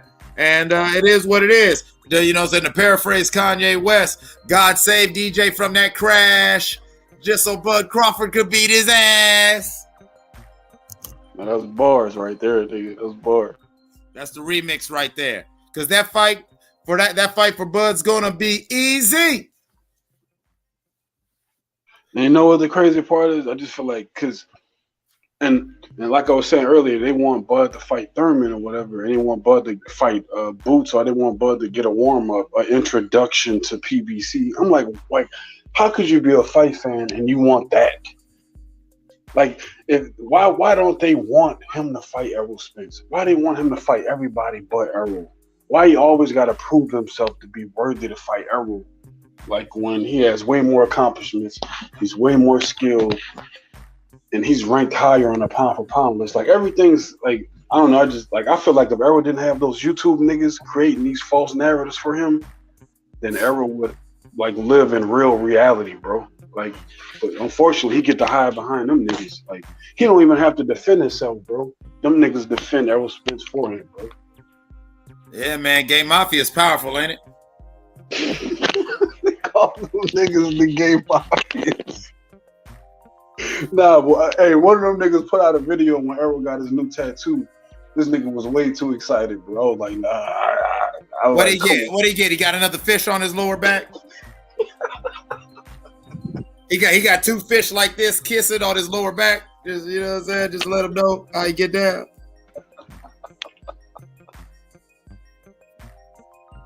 I'm just asking. You know what I'm saying? I don't be giving a fuck about this nigga. I don't give a fuck what he got tattooed on. Fuck that boy. Yeah, man, but the big fish. I'm like, how you call yourself the big fish when you ain't the big fish, nigga? Like, how you the big fish and you doing 200,000? How you the big fish and you can't even command a guarantee from PBC? Like, you got to take a small guarantee and hope that your pay-per-view numbers do well so you could balance off at 5 million. Meanwhile, Bud getting 5 million, 6 million just on a regular title defense, on a mandatory title defense. Like, I just, you know what I'm saying? It's just crazy, bro. Well, now, in all honesty, now, I'm agreeing with you. But remember, EJ's from Texas. More importantly, EJ's from Dallas, Texas. And you know, Dallas Texans, they get a little weird when it comes to their sports and certain things, to where he's not the big fish, but let him tell it. Just like a Dallas Cowboy fan will tell you every year they're going to win the Super Bowl. Right. Don't matter win how. The playoff game, right? Thank you. Still can't win a playoff. Like I told him, I said, listen, y'all niggas ain't won shit since the mid-90s. They are motherfuckers who have lived their whole life and have not seen y'all get a playoff win. And I'm not talking about lived and died, right? Niggas have lived and died and haven't seen these niggas win. Hell yeah, lived and whole died. You know what I'm saying? We talking 30 plus years. I'm talking about had a full life, kids, everything. You feel what I'm saying? Nah, I can't lie though, bro. Like the Cowboys most hated, but they one of the most hated teams, but they deserve this shit because they fan base crazy. But, oh man, let's listen. I love football. I'm a New York Football Giants fan, so already it's fuck Dallas, fuck them all. Okay. You know what I'm saying? You know, go Giants. But my disdain and disgust for Dallas is predicated mostly upon Dallas Cowboy fans. I tell people all the time, if there was ever a scenario where it was the Nazis versus the Dallas Cowboys, I am rooting for Hitler. Fuck them. Fuck the Cowboys. Fuck Jerry Jones. Yeah, see, that's another thing, bro. Like they'll call that whole damn organization is Candyland. You run that shit like Candyland. Yo, Clips, they called Bud Crawford, right? They said Bud Crawford's a coon and he, whatever for being with Bob Arum, bro. And for him being under Bob Arum. Like, do they realize that Jerry Jones had a no-kneeling policy? He's the one that fucking pretty much started that no-kneeling shit. This nigga said, if anybody kneel on my team, you not playing. You're not gonna be on this team. This nigga, he ain't want no part of that kneeling shit. This motherfucker's a old bigot, but he'll don't get me wrong, he'll pay a nigga. He don't give a fuck if you in the streets, if you're a drug addict. Man, he don't care first about of all, none he of that. keeps these. Look at Michael Irvin's career. Right. Who got Michael Irvin all them cocaine and white women? Who got Michael Irvin off all them DEA busts? That nigga was recorded by the DEA. The DEA undercover agent said to Michael Irvin, hey, be careful with that shit. I hear it stunts your growth. Ha, ha, ha, ha, ha. And without skipping a beat, Michael Irvin said, shit, that ain't true. I've been sniffing this shit since middle school. Wow. Big coke. Wow. Big coke. Listen, and you talking to a New York Giants fan who's my favorite player of all time is Lawrence Taylor. And I've always said that Lawrence Taylor should probably not be in Canton, even though he's my favorite player. Because in his autobiography, LT told y'all he did an 8-ball before the game and an 8-ball at halftime. That nigga was charged up. Yeah, and they like, oh my God, he was one of the most electrifying players. He was sideline to sideline. That nigga was off he was off a half ounce of goddamn cocaine each game. I'd be sideline to sideline too. I'm surprised he wasn't parking cars at the same time. This nigga was 7 grams up in a matter of 3 hours. A football game ain't number 3 hours. So this nigga this nigga was 7 grams up, bro. Like, oh shit. Yeah. And I love Lawrence Taylor, but come on, read his autobiography. He says what he did. 7 grams. Are you crazy? And then everybody, oh, he was so electric. You see the way LT just had all that energy? He was like a man possessed. You know, it's never been around a nigga coked up. He was cracked out his mind. That's what he was, right? Yeah. Like the nigga, the year he broke the sack record, LT said in his autobiography that he would be so goddamn high. He'd be so goddamn high. He would call a defensive play, because remember, he's the captain. Line up, forget the play he called, and said, fuck it, I'm just going to sack the quarterback. Hey, would you say he was the best linebacker ever? Or at least outside linebacker, right? He was probably one of the best. He was one of the most disruptive linebackers. And but was he the best outside linebacker? Do you think, like blitzing linebacker? You think he was the best? He's definitely top 3. We got to go with Derek Thomas and Ray Lewis at the same time too. Yeah. Remember, Derek Thomas. Ray played middle though. Yeah. Ray played middle, but Ray was all over the place. And Derek and remember, Derek Thomas was already walking down Lawrence Taylor's stats before he died, and he died and had that short career. And if you look at his numbers and look at the years he played, had he would have kept playing, he would have been past LT's numbers. Derek Thomas was a fucking monster. Yeah, that nigga. Hey, did one game the nigga had like what 8 sacks or some shit? It was something like that. Right? It was something like that. But I think I know he holds the record for most sacks in one game. Yeah, like I always tell niggas, I'm old enough to where the reason why I respect the Chiefs is I remember when the Chiefs had Derek Thomas, Christian Okoye, and all like that, and that nigga, that was some that was power football at its damn near at its best. They had another nigga too, like this like kind of light skinned nigga. Like he was on the other end of Derek. It was Derek Thomas on one end and him on the other. Yeah, I'm trying to think of his name. I remember that. Yeah, he was Neil, a big. It was like Neil something. Yeah, Neil, he's big. Yeah, he was old Neil big Smith, ass. Neil Smith. Neil Smith. Yep. Yeah, the Chiefs had a Chiefs had a squad, bro. Mm-hmm. And that is true. C. Jones, LT also played baseball and everything. And you know, I don't hate Texas. I just laugh at Texans. Okay, because first of all, Texas is its own country. And that's a fact. That's a historical fact. It's the Republic of Texas. It's Texas, California, and I think one other state. These states can easily secede from the United States with just a sign of the paper by their government because they started out as their own republics anyway. As if anyone who's not from Texas ever spent time in Texas, the laws are so fucking different and weird down there. And so it's like Texas is in its own little bubble of fucking reality. You know what I'm saying? Oh, MLB. Oh, middle linebacker. That's MB. I mean, yeah, he played middle. Lawrence Taylor did whatever the fuck he wanted to do. You know what I'm saying? There was times where he'd line up on a defensive line. Anywhere he'd go, you know what I'm saying? He'd get it. The one thing I'll give Lawrence Taylor credit for, I'm sorry to get sidetracked talking with this chat. I'll give Lawrence, you know what I'm saying, is inventing the swipe tackle. And then that's something that he said in his autobiography he came up with because he was high. He started doing that in North Carolina, doing a This nigga was coked up, swinging that shit, right? Yeah. It started out, he would be so damn high that he's like, man, I don't want to tackle this nigga. Like, I forget what he said. It was like a play where they needed the ball back. And he could have tackled dude, but he wanted to get the ball. So his high ass slapped the ball out of his head. And he said it worked because no dude didn't expect him to do that. And so he was like, yeah, ever since then, I've always made it a point to kind of just, when I tackle somebody, you know what I'm saying, take that offhand and swipe at the ball as I'm wrapping them up. And as you see, that's kind of, you know, outside of just a square up, stand them up, sit them down, that is one of the more textbook open field tackling methods, you know, just to go on and, you know, especially when you see that dude with that ball out here and he ain't protecting that ball, nigga, give me that fumble, shit. Right. Give me that shit. Like D Calico, what up, my nigga? You know what I'm saying?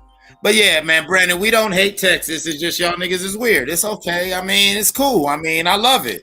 I have fun in Texas, man. I mean, shout out to El Paso, San Antonio, man. Shout out to Dallas, Fort Worth. Yeah, shout out to Houston, man. I don't know if you've ever been to Houston, but Houston. Man, hell yeah, I've been to Houston. Dallas seems to be different than the rest of Texas, man. Because Houston, like I've been to Houston, the niggas cool. They got beautiful women there everywhere. I've been to Corpus Christi. I've been to San Antonio. It's just different in Dallas. Dallas niggas seem to be a little bit, I ain't gonna say weird. I'll just say different. I'll just say a little different. Yeah, Dallas got their own little vibe. Houston's definitely got his own vibe. Like I always tell people, the first time I was in Houston, I was on bullshit. And, you know, I'm such a Ghetto Boys and Rap-A-Lot fan.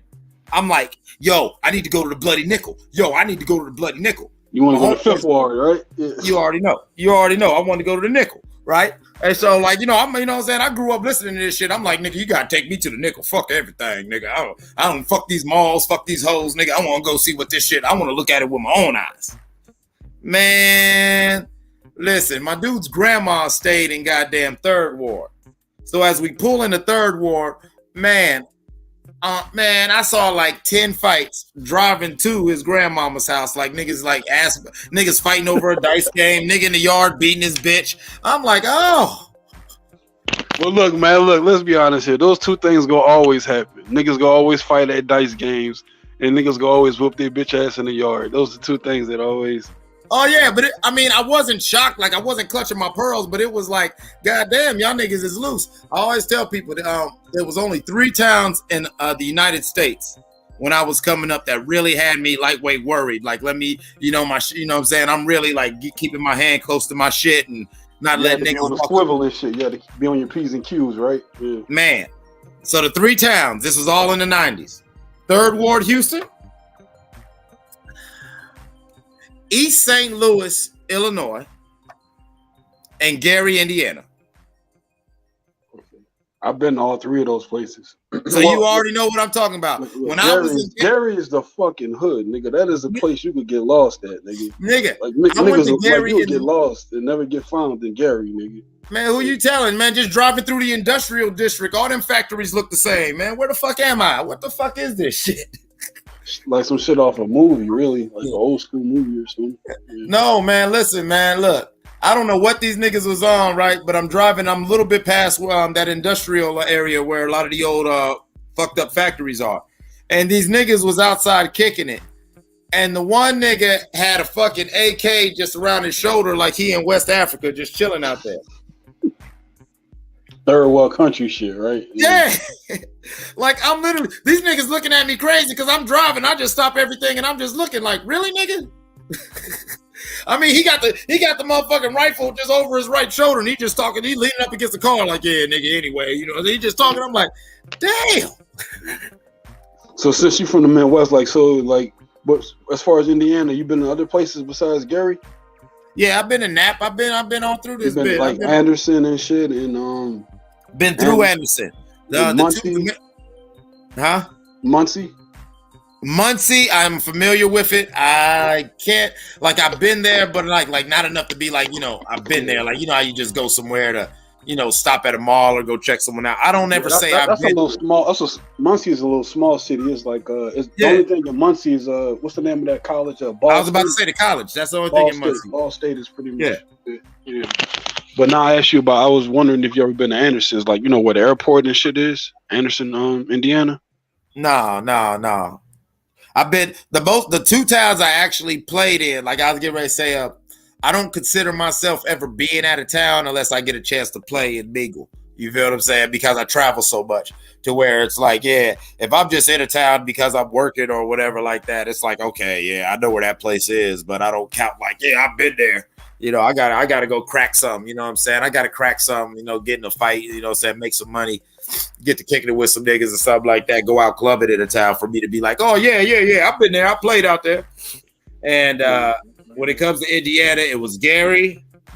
And what's that one town that's right at the Michigan border? What's the name of that motherfucker? Not Gary. It's that one little stop right on your way to Detroit. It's that one little stop right on your way to Detroit. You know what I'm talking about. It's not Gary, though. I don't know. I'm not from Indiana, but I thought you were there. Yeah, because I remember I was fucking with this chick who stayed in Detroit and her people stayed over there. So, you know what I'm saying? We ended up going over there, hanging out with her folks. But so it's that town, Gary, and Indianapolis. Those are the three in Indiana that I really spent time in, to where it's like, if I was there right now, I'd be like, okay, yeah, I know where I'm at. Nigga, fuck it. Yeah. You know what I'm saying? Yeah, I was fucking with a chicken that lived not too far from there. But generally, like there's not many places in Indiana, like as far as an airport, like most likely you getting dropped off at Indianapolis or maybe Anderson. But nah, man. But if you from Ohio, bro, my favorite cornerbacks from Ohio. So, shit, man. Yeah, who that? Charles Woodson, nigga. Oh yeah, Woodson is from the O. You already know. Oh, you don't see the picture, nigga? You don't right there. I see you. I mean, I didn't know if you was a Raiders fan or you a fan of the player.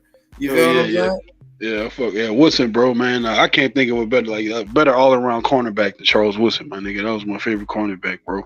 Like, I mean, he was a damn good cornerback. Let me think. Cornerbacks. Who was my nigga? He was aggressive though, my nigga. Like he was rough. Like he was a rough nigga. Like he'll tackle and shit. Most cornerbacks don't get dirty like that, you know.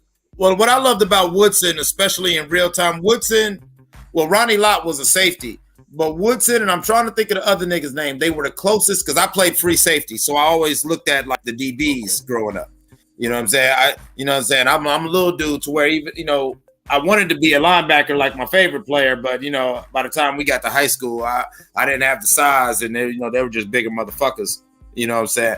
Dion was the dude, but no, what I'm talking about is I would hear them stories about how Jack Tatum and them was in the Raiders. You know what I'm saying? Yeah. And Woodson reminded me of that. That was like the cornerback and the type of DB I wanted to be. One of them type of motherfuckers where you better not pass this ball to my side because don't even look my way, I'm cracking something. Thank you. If I don't lay this nigga out, damn near kill him, I'm going to pick this ball and take it to the house. See, Dion had the whole I'll intercept the ball. But Dion didn't put that. fear in a nigga's heart. Like with Woodson, a nigga would You get can the send pass Woodson right on the to- blitz, my nigga. You can send Woodson on the blitz. Yes, sir.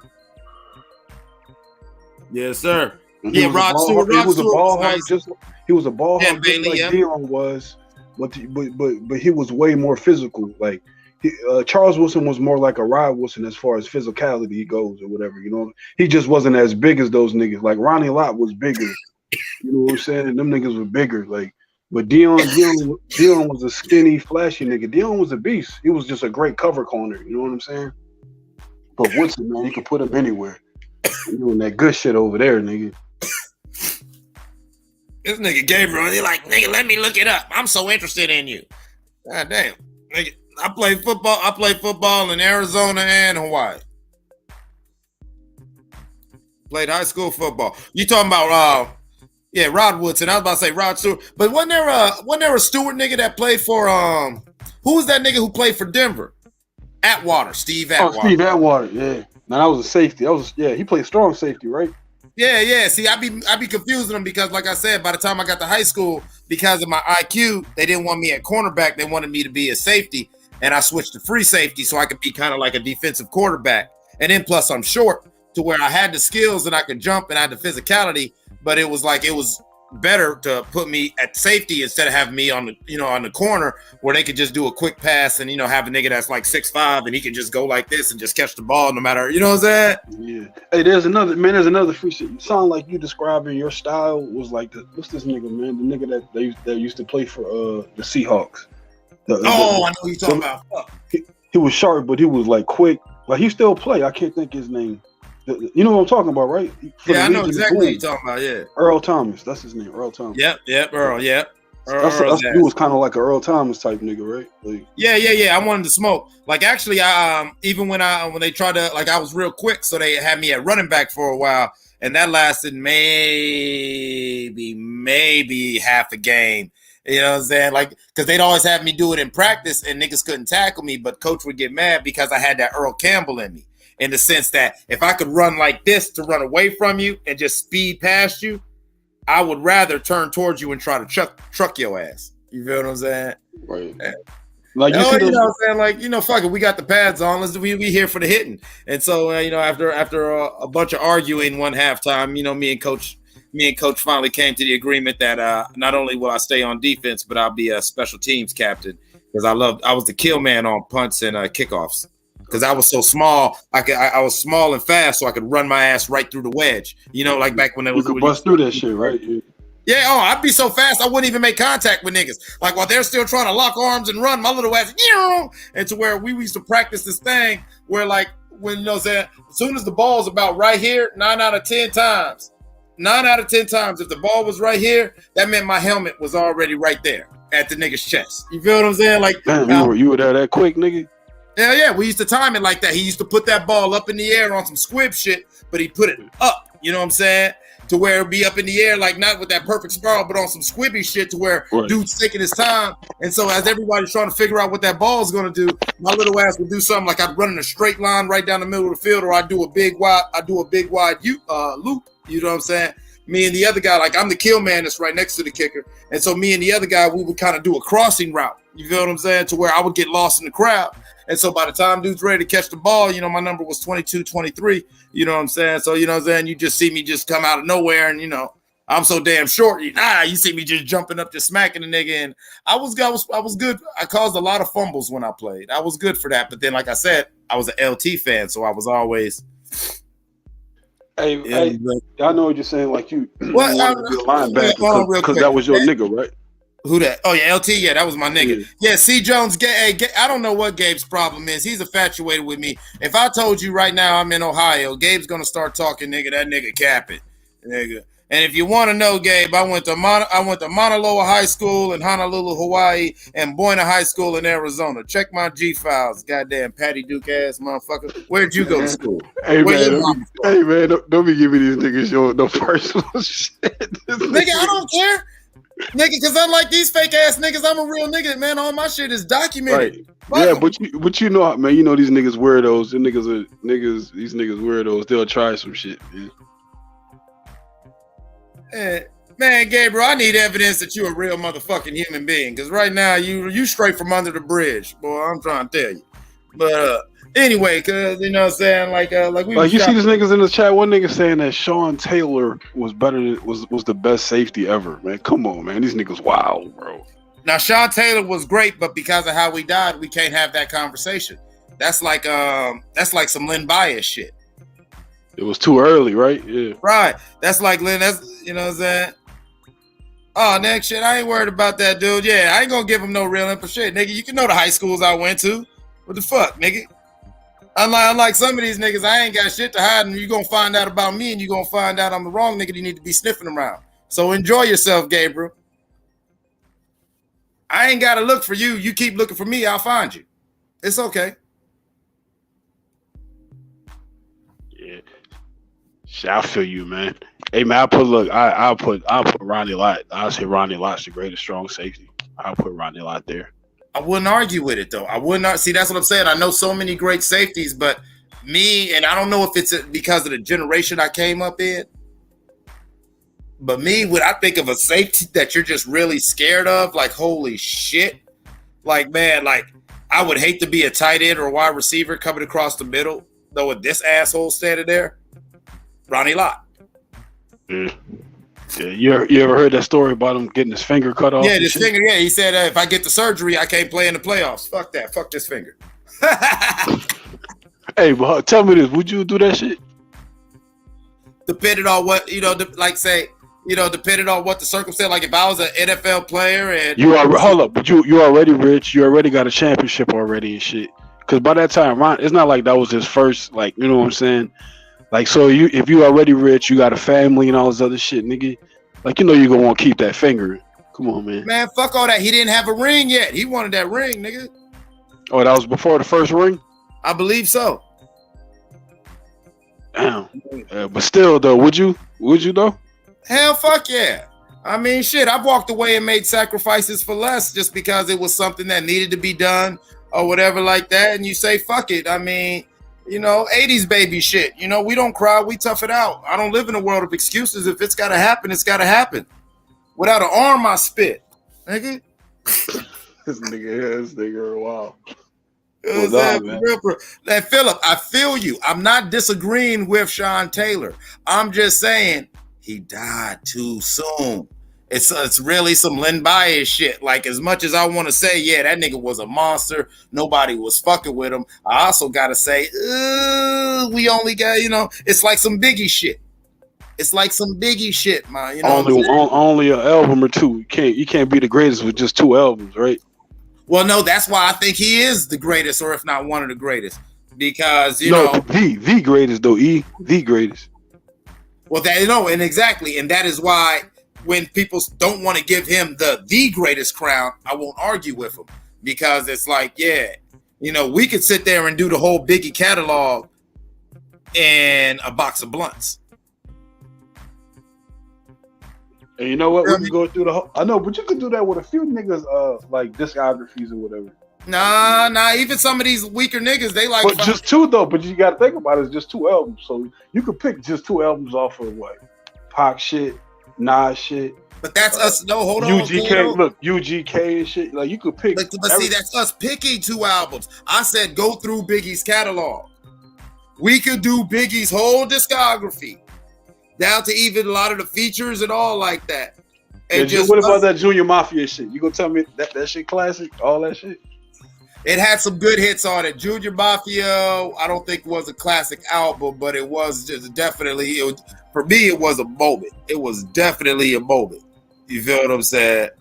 It was definitely a moment for me. There's a couple songs on that album that it was like, it's weird. Like when it comes, I only remember like a couple of their clips. I only remember like a couple tracks off of that Junior Mafia shit. I just remember the album because it was something that me and my guys played a lot. You know what I'm saying? I definitely, Players Anthem was fucking stupid. Like Players Anthem used to be on repeat because we used to be on bullshit. That was like something we used to always joke about. You feel what I'm saying? In school, be like, rub your titties if you love me. You know what I'm saying? We can tell the bitches that shit like that. But you know what I'm saying? But yeah, man. Hey, hold on. All right, so look, I got a question. This is a question I always want to ask about a big fan, man. I always want to ask this to a big fan. So I can tell you're a big fan. Right. Do you think the fact that Biggie looked the way he looked, did that have something to do with his allure, or that what made this nigga be bigger than life and make people be like, wow, oh my God, this nigga is amazing? Is it because this nigga was 300, 400 pounds and he looked the way he looked, plus he was nice? In other words, there's been other nice rappers who didn't, like, what was so special about Biggie besides the fact that he was nice lyrically, bro? Because there was a Rakim, there's been plenty of nice niggas. So, yeah. Biggie was nice, and being nice was nothing new by the time he came on the scene. However, when he came on the scene, his bounce, I believe his bounce, his bounce. Use that Shock G analogy. It was, that's one of the best ways I've ever heard it described. It was like jazz improvisation, and then the fact that he didn't write, which is nothing really amazing. I know young kids put too much stock on it, and when you listen to their music, you could tell that no, they don't actually think their shit through. It was a couple bars, but it wasn't a coherent thought or a concise, a coherent, concise thought. Right. They might have said some clever shit, but it really wasn't. It really didn't connect like it was right. I know what you're saying. Right. And that's not a knock to them, but it's just like, some of these young boys, you really listen to them and you sound like a little 19-year-old, 20-year-old mumbling on a microphone. That's exactly what you fucking sound like. I'm not, the song was catchy, but as an MC and as a musician, it's like, damn, I wish you would have rehearsed that line a little bit more. I wish you would have took a couple more takes and, you know what I'm saying, or something, and got more comfortable with that flow, and that's what I loved about Biggie, to answer your question. The way Biggie would sit in that pocket, the B-I-G, you know what I'm saying, P-O-P-P-A, you know what I'm saying, he's just right in the pocket with it, you feel what I'm saying? And I don't think there was too many cats at his time that were just able to just bounce. And here's the thing's crazy. Remember, Biggie had that classic New York conversational flow. You know what I'm saying? I got a lot of songs where I do that. That's right up there with like Guru and Gangstar, where no nigga, I'm not rapping. That's what I love about Jay-Z a lot of times. Like a conversation, right? Yeah, I call it the conversational flow, where I'm rapping, but technically no, I'm not rapping to you niggas. You know what I'm saying? I'm just talking my shit. It just happens to rhyme, or sometimes, like with me, sometimes it ain't even rhyming. It's just how everything's fitting and sliding. It's right there in that pocket to where it's like, oh, this nigga going crazy. But if you actually just broke down that verse, it's literally just like a nigga just talking. And I love how Biggie, niggas bleed. Today's agenda. Go, you know what I'm saying? Go to room 112. Tell the blood. He's just talking, but he's bouncing with that shit. You feel what I'm saying? So it was the bounce, and not the fact that he was nice. Because there's been plenty of great, nice, legendary rappers. It's the fact that this nigga had his own little style or bounce with it, right? Well, that too. And remember, I always thought it had something to do with like the way this nigga looked. Because you wouldn't expect that a nigga that looked like that to be talking that fly shit, that pimp player shit. Like, I mean, and on the other side of that token, you can say the same thing about Marshall Mathers. I mean, if you take away the fact that he's a white boy, then this is just, he can spit, but it's like, okay. But it's the fact when you see the little peeled out, especially how he came out when he looked, you see the little peeled out white boy, and he comes, you be like, oh shit, I didn't see that coming. And so with Big, and it goes the same, like, on some guy shit, it's like when you meet a female who's a 6, but she's just mad cool.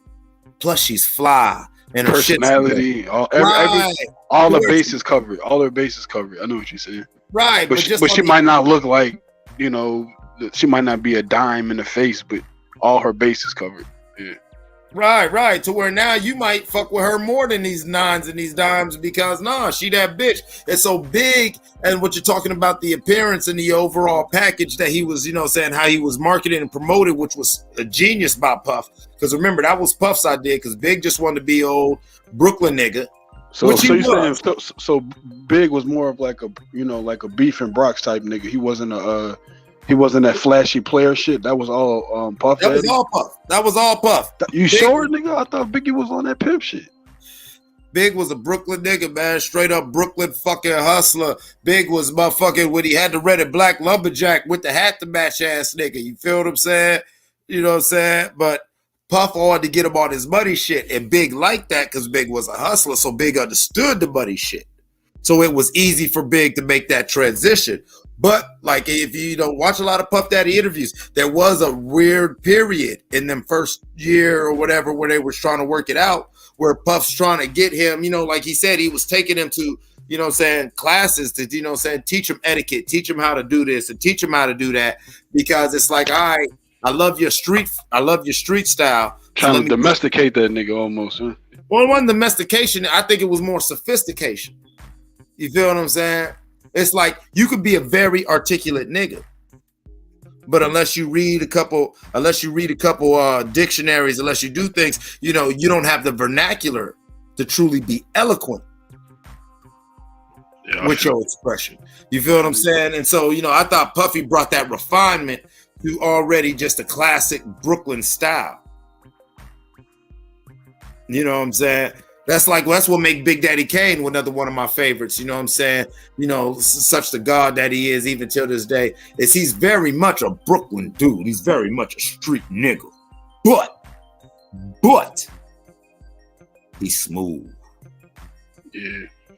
So, right. So would you say? So would you put? This goes to the niggas in the chat too. Would y'all would y'all all put Biggie over Pac and over Nas? Like over Nas, over Pac, over Rakim? Even though like Biggie only got 2 albums now, like, but he got the content. But would y'all put Biggie over Pac, over Nas, over Jay-Z, DMX? I'm not putting him over Jay-Z. Ice Cube. Right? I'm not putting him over Jay-Z or Nas. I wouldn't put him over Pac because of the lack of material. You know what I'm saying? His discography is so small, and that's not his fault. And I always tell people that is always the catch-22 of, you know, how these young boys, especially when Jay-Z hit his stride, and then Lil Wayne went to the Jay-Z school of Jay-Z school of MCing, and then Lil Wayne stopped writing. And so when you don't write, well, that's what he did. You know what I'm saying? He'll even tell you like that, you know, think about it. Remember the timeline. That one little period in the early 2000s when Jay-Z was about to sign him, but Baby shut it down, and they were hanging out a lot, and he was spending around the time with who was them Rockland niggas that was signed, Boo and Gotti that was signed with R. Kelly. Yeah, aren't them niggas from they're from the Midwest, right?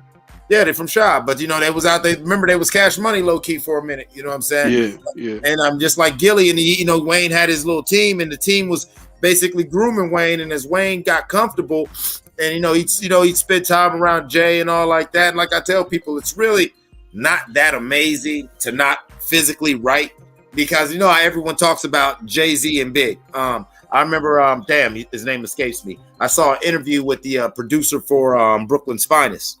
And he was talking about how DJ Premier. What producer you talking about? DJ Premier? Primo? I don't think that was a Primo beat. The Brooklyn, Jay-Z and Biggie Smalls making shit your draws.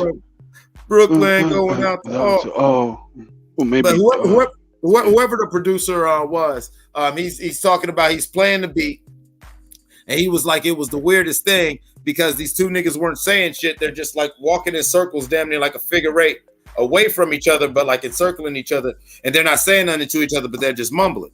And I'm like, I tell that story because I always explain to people like, not writing is not that big of a deal because these cats are writing, but they're just doing it in real time.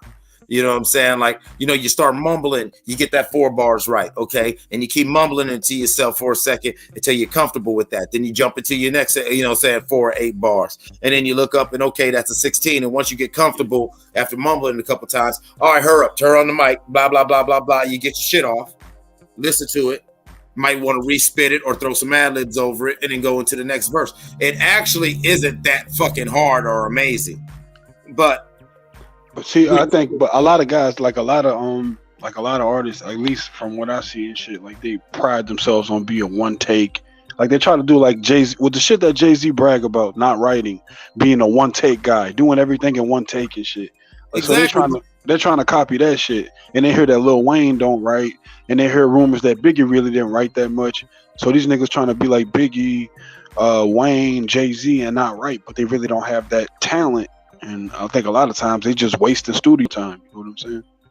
Exactly. No, trust me. I run a record label. Me and Mark have off camera have laughed about just sitting in studio times like the goddamn. I'm paying for this. What the fuck? And what people don't understand is Jay-Z is a one-take MC, because watch any interview of any engineer or producer who's worked with Jay-Z. What do they always talk about? Jay's process, how he just be sitting there making the weird Jay-Z face, just mumbling. He's rehearsing.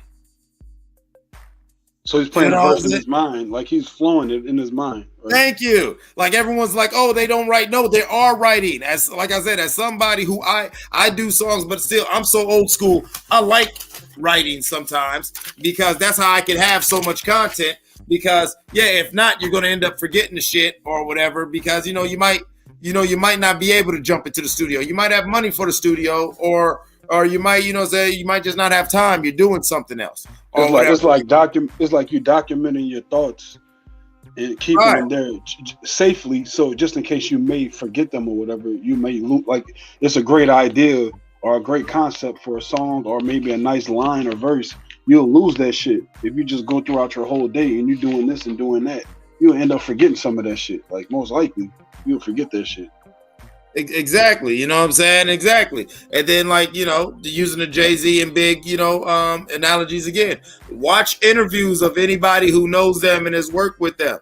Yeah, Jay will just be riding around all day just listening to that beat for a little bit. Jay would just sit in the studio, you know what I'm saying, just sitting there making the Jay-Z face, mumbling to himself, get up and leave, come back in like 2 hours and be like, all right, record. What the fuck do you think he was doing? He was perfecting his bars. And that goes back to some 80s baby motherfucking the difference between an MC and a rapper. You know what I'm saying? A rapper, when you're nice, you can get your shit off. And you can just go. You feel what I'm saying? And if, you record it and they catch lightning in a bottle, nigga, one take, nigga. That was all off the top of the head, nigga. And meanwhile, it'd be some mediocre shit and they bragging on it, right? There when you go. When they could have really thought about it, put the pen to the pad and really came up with some shit. Really came. Like, look at the chat. Look at everybody in the chat. They all agree with you. You know what I'm saying? Well, they all agree. Like I don't give a fuck about one take. That shit means nothing to me, man. Right, because it's like, here's the thing. I don't care if it was one take or 100 takes. Was the shit hot? Like, I've had songs where I nailed it in one take. Step back, listen to the song for a couple days, and said, let me get back in there. And dude was like, what are you talking about? And I'm like, now that I heard myself, I feel a little more comfortable with these bars. You feel what I'm saying? And that little volley between bar 8 and bar 12, I could actually play with my voice more. He'll be like, what the fuck are you talking about? I'll be like, look, man, come on, man, press record. Lay it down. And then we'll lay that new take over my old ad-libs and everything. And it'll be like, yeah, this shit just sound now it's not, now instead of just Eclipse spitting a verse, it's Eclipse actually, you know what I'm saying? Yeah, he's killing it. It's got personality. It's got whatever, you feel what I'm saying? You know what I'm saying? Like, yeah, it's I agree with you, Philip H. Like the cats that I really, really respect, especially the cats that are out in the game now. Like, these are people, I don't just respect them because that was a good song. I respect them because it's like I could really, in real time, and visualize and really see your writing process and how you know what I'm saying? And how, like, when you listen to Cole's albums, when you listen to Kendrick, when you listen to some of these dudes, it's like, hell, even Conway and Benny the Butcher, and that's what kills me. Everyone's like the game whack now. There are some monster MCs. It's just you know what? But see, I'm one of those people that say, like, like, in other words, I guess because I'm approaching, like, I'll be 40 in about 3 years. I'll be 40, right? Like, oh man, yeah, you got some time, man. Come on into the 40 club. It's fun, man. Come on in, man. Look, man. The older I get, the more I don't give a fuck and don't worry about shit that I used to worry about. You know what I'm saying? It's beautiful, ain't it? Like impressing a nigga or trying to look extra street or extra gangster, all that other shit. Nigga, I just do what work for me now. But my point was, like, just it's hard for me to listen to them new niggas. Like, you just named some new niggas that I don't even know who the fuck they is. I ain't never heard this shit. You said some dude. I thought you were trying to say Kanye, but you said some other shit. Conway the Machine, and Benny the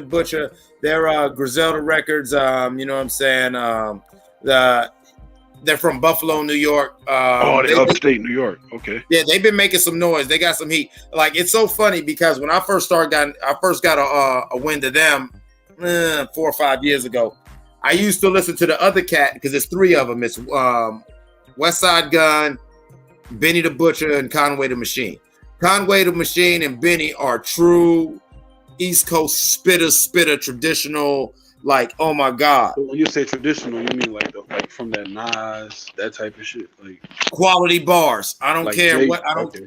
I don't care who you are. I don't care what you like. If you like hip hop, you can't listen to that 16 and say those weren't quality bars. That's what I mean. You know what I'm saying? You know the type. I don't care where you're from, West Coast, East Coast, whatever.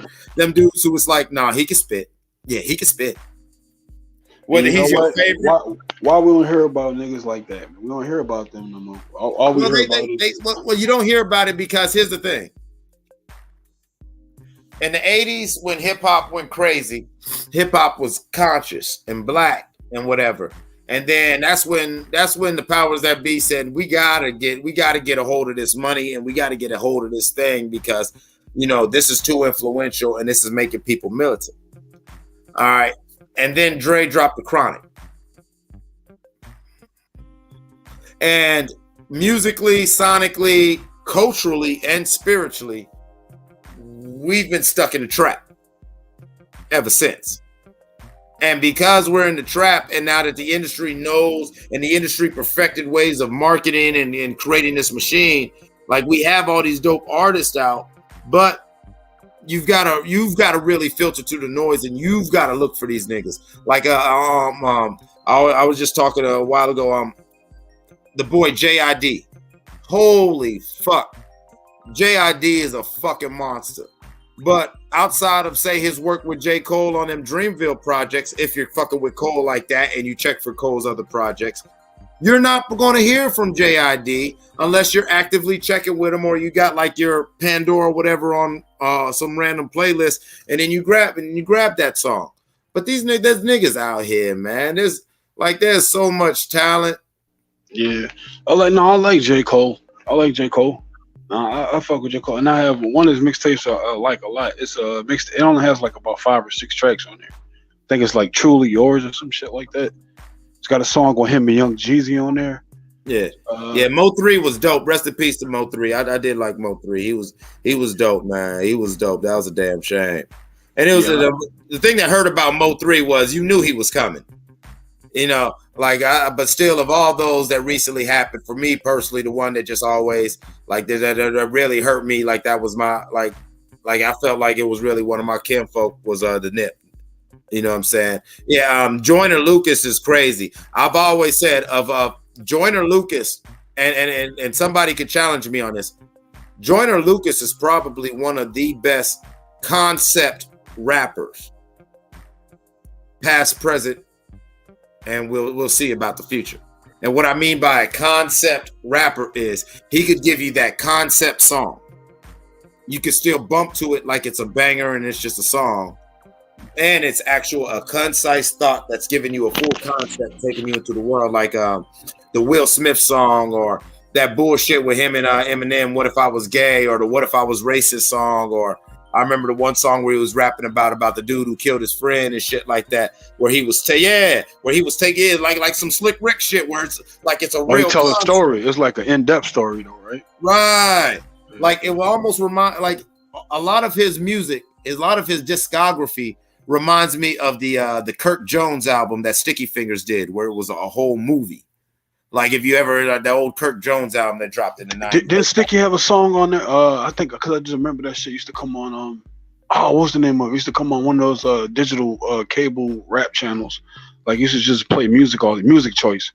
It was a song with him and Eminem. I think it was called "What If I Was White" or some shit like that. Yeah. Joyner Lucas had that "What If I Was White" or "What If I." No, it was Sticky Fingers. What If I Was White? I remember that. From that concept album, I think. That was that Kirk Jones album, where if you listen to that album from track 1 to the last track, it's like an autobiography of his life and everything is going on, to where even the features, like say if he's telling the story about him getting in a fight at the park, like the feature artist will, be rapping like they're the nigga who was that he was fighting against. Jadakiss, I love Jadakiss. I love Styles. Believe it or not, my favorite is Sheik Luch because he's so underrated. And if you actually break down his bars, he's a fucking monster. But so all three. You think Sheik? So Sheik was your favorite in the locks? Jada. Anytime Jada's in town, I go. Styles is my nigga. But me personally, just the MC that I am, there was just too many songs where you actually listened to it and broke it down, and you said, "Holy shit! What the fuck did Sheik say?" Case in point, Benjamin's. Oh yeah. Act tough when you was pussy as RuPaul. Yeah, I remember that shit. Yeah. Man. Like, all right, I got one for y'all. Bear with me. If y'all what about off of the when they first left Puffy? Remember when the locks left Puffy? Oh yeah, man. We are the streets. We are the streets. Remember, we are the streets. Yeah. I remember that. I forget. I think it was no nigga. He was like, y'all niggas like watermelons, big, but y'all crack easy. I think that was on that was Sheik on the fucking locks. Think off the We Are the Streets album. That nigga Sheik had some nice lines, bro. Yo, man, he got crazy lines. I was just about to give you one. If you that nigga says you like a watermelon, you big but you crack. He's like, you big, you look hard but you crack easy. I was like, oh shit. No. I'm about to give you one. I'm about to give you a couple bars because I always thought this was one of the most slept on verses that was just hard as hell. But it was on the Belly soundtrack with that song with them and the Made Men. You feel what I'm saying? And he was that. Run in the truck, hit the dashboard, turn on the lights. We hit some shit twice. Some shit come out that end in your life. We use revolvers, no shells. Who the fuck gonna tell? Before them big crews, I let my shit go rat-tat-tat-tat-tat at y'all fairies. Then watch them make a pile like the World Series was won. I told y'all about fucking with son. Study my gats from the biggest to the littlest ones. 22s behind the ear. And them big shit that you kill deers with, I be on the roof on some dead president shit. Long scope, barrel all open to the public. Fuck it, I love it. I take my rifle home and hug it. Oh my God. Like what you know about that love? Black gloves, no backup. Only these lefts, only these tefts, only these vests. Fisherman knife that'll cut in your chest. If I get jerked, it's like one nigga in the army that fuck up. The whole squad's gonna do push-ups till somebody pays me. But instead of calisthenics, y'all go and push up daisies. You crazy? The fuck is y'all stinking? I leave your body at your spot where your boys hang out for the weekend. Got niggas walking out the spot like, what the fuck is that stinking? Oh my God. And it was just like, it was so crazy because hey, hold up, he wrote that or Styles wrote that? Because they say because Bean said that Styles used to write most of their shit. I don't know, because Sheik do a lot of it. Here's the thing, a lot of people don't know Sheik made a lot of them beats, and Sheik do his own writing. That was the whole point of that Silverback Gorilla album. Or if you remember when the Lox did that Filthy America album not too long ago, that was the whole fucking point. That was the whole fucking point of that Filthy America album, because that was the album where Sheik showed his whole ass, and like Jada even said and Sheik even said on the song, yeah, you know what I'm saying? I'm gonna let y'all niggas know I do this because like he didn't take, like he was making beats, and he more than Jada and Styles was more in the streets. So even when the early years, that's why like certain songs he didn't even want to jump on. Like, nah, I ain't fucking with that shit. Like he always talks about he hated the Benjamin's beat, and the only reason why he did a verse was because Jada asked him to, because Jada wrote Puffy's verse. And Jada was like, man, just fuck it, man. Come on, man. Go on and get on there because I don't want to come up with another verse. I already sold Puff my verse. Just go on and get on that. That way it's a lock. It's going to be a lock joint. Yeah. You know what I'm saying? Like, Sheik was a monster.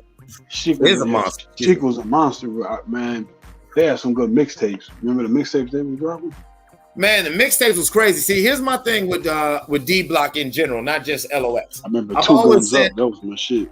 Yeah, I've always said that camp of Rough Riders, there was a period in the early 2000s where they had some of the hardest bars in hip hop, but they had some of the weakest hooks, and that's what kind of hurt them. Some of their choruses. Well, what about that? But what about that? Man, it sounded like a chain gang was going off, and it was like welcome to D Block, mighty D. Yeah, this is D. Everywhere we go, people wanna know who we are. Yeah, that's an army chant that Styles P. He flipped it. No, but the fucking beat, the way the song start off, it's like it sounds like machine grinding or something. Yeah, it was a whole bunch of people marching. They was marching at the half step. You know what I'm saying? That shit was fire. So that was a good chorus, but I know what you're saying though. Like, hey, would you say that Would you say that fucking deep? Would you say that like when Jada was beefing with 50, like would you say that was 50's hardest competition? That was like his hardest beef because 50 beef with everybody. Would you say that Jada the nigga that handled him the worst or what? Yeah, I mean, or was it Ja Rule or was it Nas or was it Jay-Z or like who handled that nigga? Fat Joe, Cameron, like who wanted that nigga the worst, man? I mean, all them niggas did their thing, and they all proved their point against 50. I love Ja Rule, and my only problem with Ja Rule, and when I talk to younger artists, I always give this example. Imagine you beat a nigga up. Imagine you stab a nigga. Imagine you shoot a nigga. Imagine you freeze this nigga out to where at different times he couldn't even make money on his block because you and your boys just, fuck you, cuz. Imagine you did all this to this nigga. But this nigga still gets rich and famous. Gets rich and famous doing the same things that you're doing while clowning you for it. And gets the whole world to look at you like a joke for doing what you do. While this nigga imitates you and becomes rich and famous. That's a good fucking point because what a lot of people don't realize is that this nigga 50 made fun of Ja Rule for being a singer and singing on all his choruses and all his hooks. 50 turned right back around and did the same fucking shit, nigga. Imagine the same exact shit. 50 did the same shit Ja Rule did and never got held accountable for that shit. Never. Oh, yeah, it always blew my mind. Yeah, shout out to you, Philip. You know what I'm saying? I remember things because, like I said, I'm an MC. I tell people I'm from the old school where you had your raps in your head.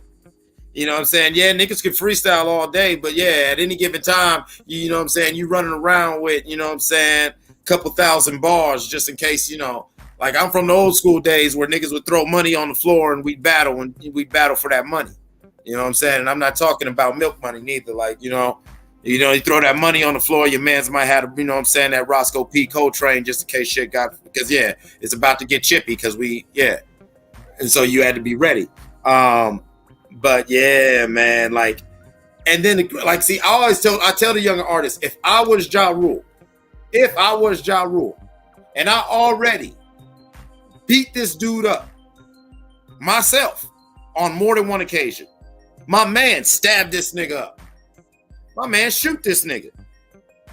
We pretty much freeze this nigga out the block at different times in his own neighborhood. I mean, he's from the same neighborhood he is, but we pretty much freeze him out the block because even though he's from our neighborhood, he don't fuck with my crew like we fuck, to where it's not even a thing of me and him are beefing. It's more like we don't fuck with y'all. And you just the main one of that group over there that we define as y'all. To where this nigga don't mean nothing to me one way or the other like that. If I was Ja Rule, and 50 came out, Power of $1, blah, blah, blah. And then when he was doing all of his shit in between Power of $1 and Get Rich or Die Trying, by the time he dropped Get Rich or Die Trying, I would have dropped the craziest party album. I'm talking about the craziest party album you can imagine with track. I'm talking about Ashanti, everybody singing on it. It's like a track that, like, you know, some bitches just want to get pregnant to. And maybe somewhere in the middle of the album or halfway in, like at the end of the album, I just have a little skit or I'd have this little pause where I'd be like, oh, 50 Cent still talking shit? Yeah, I'm counting money fucking bitches. Anyway, that would have been the most he would have got from me.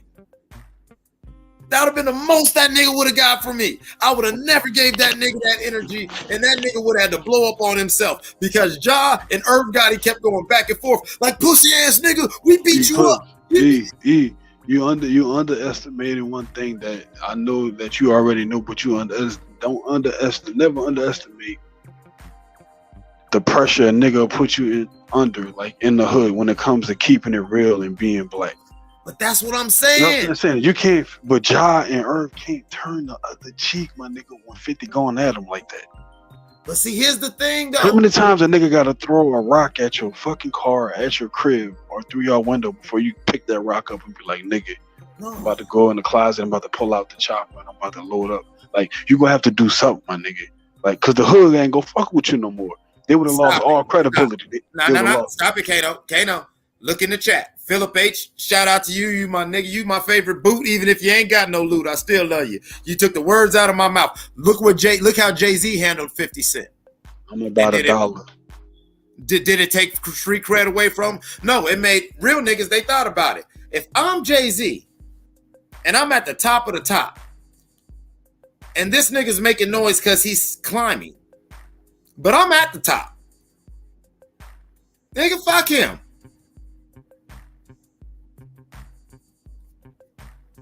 No, I agree with that, but you got to keep in mind niggas like Ja and Irv, right? Then they backed by, look, you know who they backed by, right?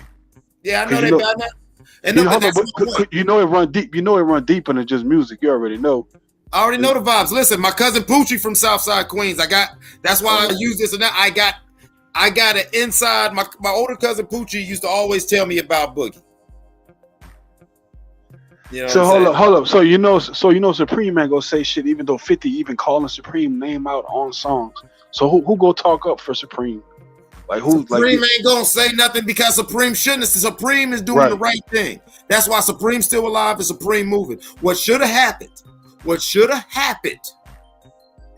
is they should have kept getting their money, kept motherfucking that party train going, did a little less ecstasy. That would have probably got, it was all the ecstasy that probably had them in their feelings. Because as you know, them niggas was on some shit. That was a weird period. That whole Murder Inc. thing was a monster and a fucking dynasty. But shout out to Ecstasy because they was seriously they was on some shit. They was rolling during that time. You know what I'm saying? Nonsense. You call it a dynasty. How long that for? So look. Murder Inc. had a good run. They had a damn good run. How long that run was before 50? Would you say 50? Would you say 50 destroyed Murder Inc.? Would you say that? Hell yeah, because he sicked the feds on him. That's what. Yeah. Not only that, he got Primo out of there too. He got everybody out of there. He got Primo out, They went after Primo. They went after everybody connected. Yeah, man. They went after Suge. They went after Jay Prince. They went after anybody who was fucking with him. Everybody still wants to get mad at Jay-Z because Jay-Z read the tea leaves and kind of started distancing himself from the whole situation. Just like I said, I would have not gave that nigga no energy. Because here's the thing. Boogie was Boogie. Preem and all them niggas who ran with the Cream Team already knew 50 Cent style and Jack record where it's like, and imagine a nigga beefing with you, but he's always on social media. That's fat as hell, bro. I ain't playing with you. In fact, if anything, I'm gonna make a point to make sure my next 3 albums are all party music. I might even do a gospel album. And I ain't even fucking with these streets. You know what I'm saying? Like, what do you mean, huh? I don't know. No, sir. I have none. I am not. I don't know nothing about that. But trust me, my youngers would have been at his ass. And you know what I'm saying? And that's kind of how, like, you know what I'm saying? I felt like real niggas, you know what I'm saying? Exactly, Philip. Yeah, you know what I'm saying? Jay-Z said, oh, y'all coming after Jay-Z? No, my name's Shawn Carter. Yeah. And that was gangster as fuck. You know, I know there's street level niggas who don't understand that sort of thinking, and I know that's a different type of pay grade to think like that. I feel you, Clips. I guess my point was that, like, it really looked like Ja and Irv was between a rock and a hard place because they were. Their pride. Right, that's what I'm saying, nigga. That pride. That's what I'm. Bro, what a brother got besides his pride? Shit. What do you mean? Got your integrity. A real gangster. Ain't all that intertwined though? No. A real gangster doesn't stand on his pride. A real gangster is proud of his integrity. And he don't sully it for nothing. Right. Like I said, Preem wasn't gonna say shit, but so it almost seemed like Ja and Irv had to say something, bro. It seemed like they had to. No, what happened was Preem was street nigga, E. You know Preem, he all about reputation. So you know how that shit go. And that's my point. And knowing that he back in Murder Inc., like Irv and Ja they were pretty much stuck, bro. What they gonna do, E? Listen. I ain't gonna get you to tell on yourself. But you know when you out here and you playing when you playing with niggas who are going fed and broadcasting shit, trying to trying to do this wet, wet and dry snitching out here where, you beefing with me, but you telling everybody you beefing with me. You making this big ordeal to where now if you get a hangnail or fucking catch a cold, everybody's like, oh, damn, Eclipse did blah, blah, blah. All right. Now, I'm trying to think of how to word this. When you're playing with motherfuckers like that, you got it. Now that's when it's not about force. It's about finesse. Because you could easily have this nigga dupe to dupe, blah, blah, blah, or you could. But the thing is, you've got to stay away because you're not fighting. Remember, like in the Bible says, it's not people and it's not, flesh and blood we're up against. Spiritual wickedness in high places. Yeah. Right. So right now in that situation, John Irv, they're up against a narrative. So when these motherfuckers keep saying shit in the interviews to him, instead of being like, you know what, man, fuck, but Ja was like that. And Ja will tell you that's what his thing is, And so they should have understood that they weren't fighting 50 Cent. They were fighting this narrative that 50 Cent and the hip hop police were putting against them because, at that time they had 50 Cent and his ambition and New York State and the feds who been wanting the fucking cream team and these niggas that they're propping up and now able to legally wash the game. Wash their money. You feel what I'm saying? Yeah, but they got one more thing that you forgot to mention. Don't forget, 50 was now at his strongest. You know why? Because he had the backing of Dre, of Interscope Records. Thank you. He had that white boy. He had Jimmy Iovine. He had the biggest machine, right? He had access to all that, and they were going to push him, and they're going to create the narratives. Right, and so you've got to understand that they're fighting a narrative, not 50 Cent. And so what they should have done is they should have did like a good DJ. You could switch the beat, you feel what I'm saying? And transition that shit into something else to where, I would have stayed on my party vibe. I would have did kind of shit like how Puffy's be doing nowadays where, hey, it's all love. Hey, it's just love. And to where the narrative starts looking like 50, you just an angry nigga. You just mad. You just mad because, I beat your ass twice. Yeah, my man stabbed you. Yeah, my man shot you. And you getting money now, but that's only because we stopped fucking with you. Because when our foot was on your neck, nigga, you couldn't even wiggle. I'm not even acknowledging you, boy. And then when you do it like that, that's going to force 50, you know what I'm saying? Because you see how 50 is now that we're, we've had years of dealing with Curtis Jackson. 50's that kid who need attention. Had they would have done that, look how 50 did with Jay-Z. Had they would have done that, 50 would have played himself and overplayed his hand trying to get attention. And then when he did that, then you could have doubled back with the, you could have had the proxy ooters on deck. And it would have just went down like, oh man, well, another rapper dead and boo, blah, blah, blah. And you would have been blameless. But you still didn't answer the question, Clip. Also, bro, which was the best 50 battle? Which was the best 50 beef with everybody in the industry? Everybody. So who handled him? Like what was the best, most entertaining one for you? You really think it was Ja Rule? No. Ja Rule was the lasting one. That was the career-defining beef. Okay? The most entertaining beef, only because of how 50 lost and how 50 was supposed to retire, was Kanye West. It was a beef. That was an album promotion shit, right? Or was that really a beef? I mean, whatever it was. I see what you're saying. That shit sold both of their albums. Kanye killed his ass. And the rollout, like the 106 in Park face-offs and all like that and everything. Like, come on, man. That was classic. When Kanye brought out Jay-Z to debut that Big Brother song and shit. And like, I'm with you, Philip H. Jay-Z handled him. Jay-Z stiff-armed that boy and kept running. You know, but is that the hold up. But hold up, Philip. Answer this question to both of y'all in the chat. Anybody that's still listening. Was that really the only thing that Jay said? I'm about to download what the fuck is 50? Is that it? No, he had a couple different lines. Because Jay is the king of subliminals, right?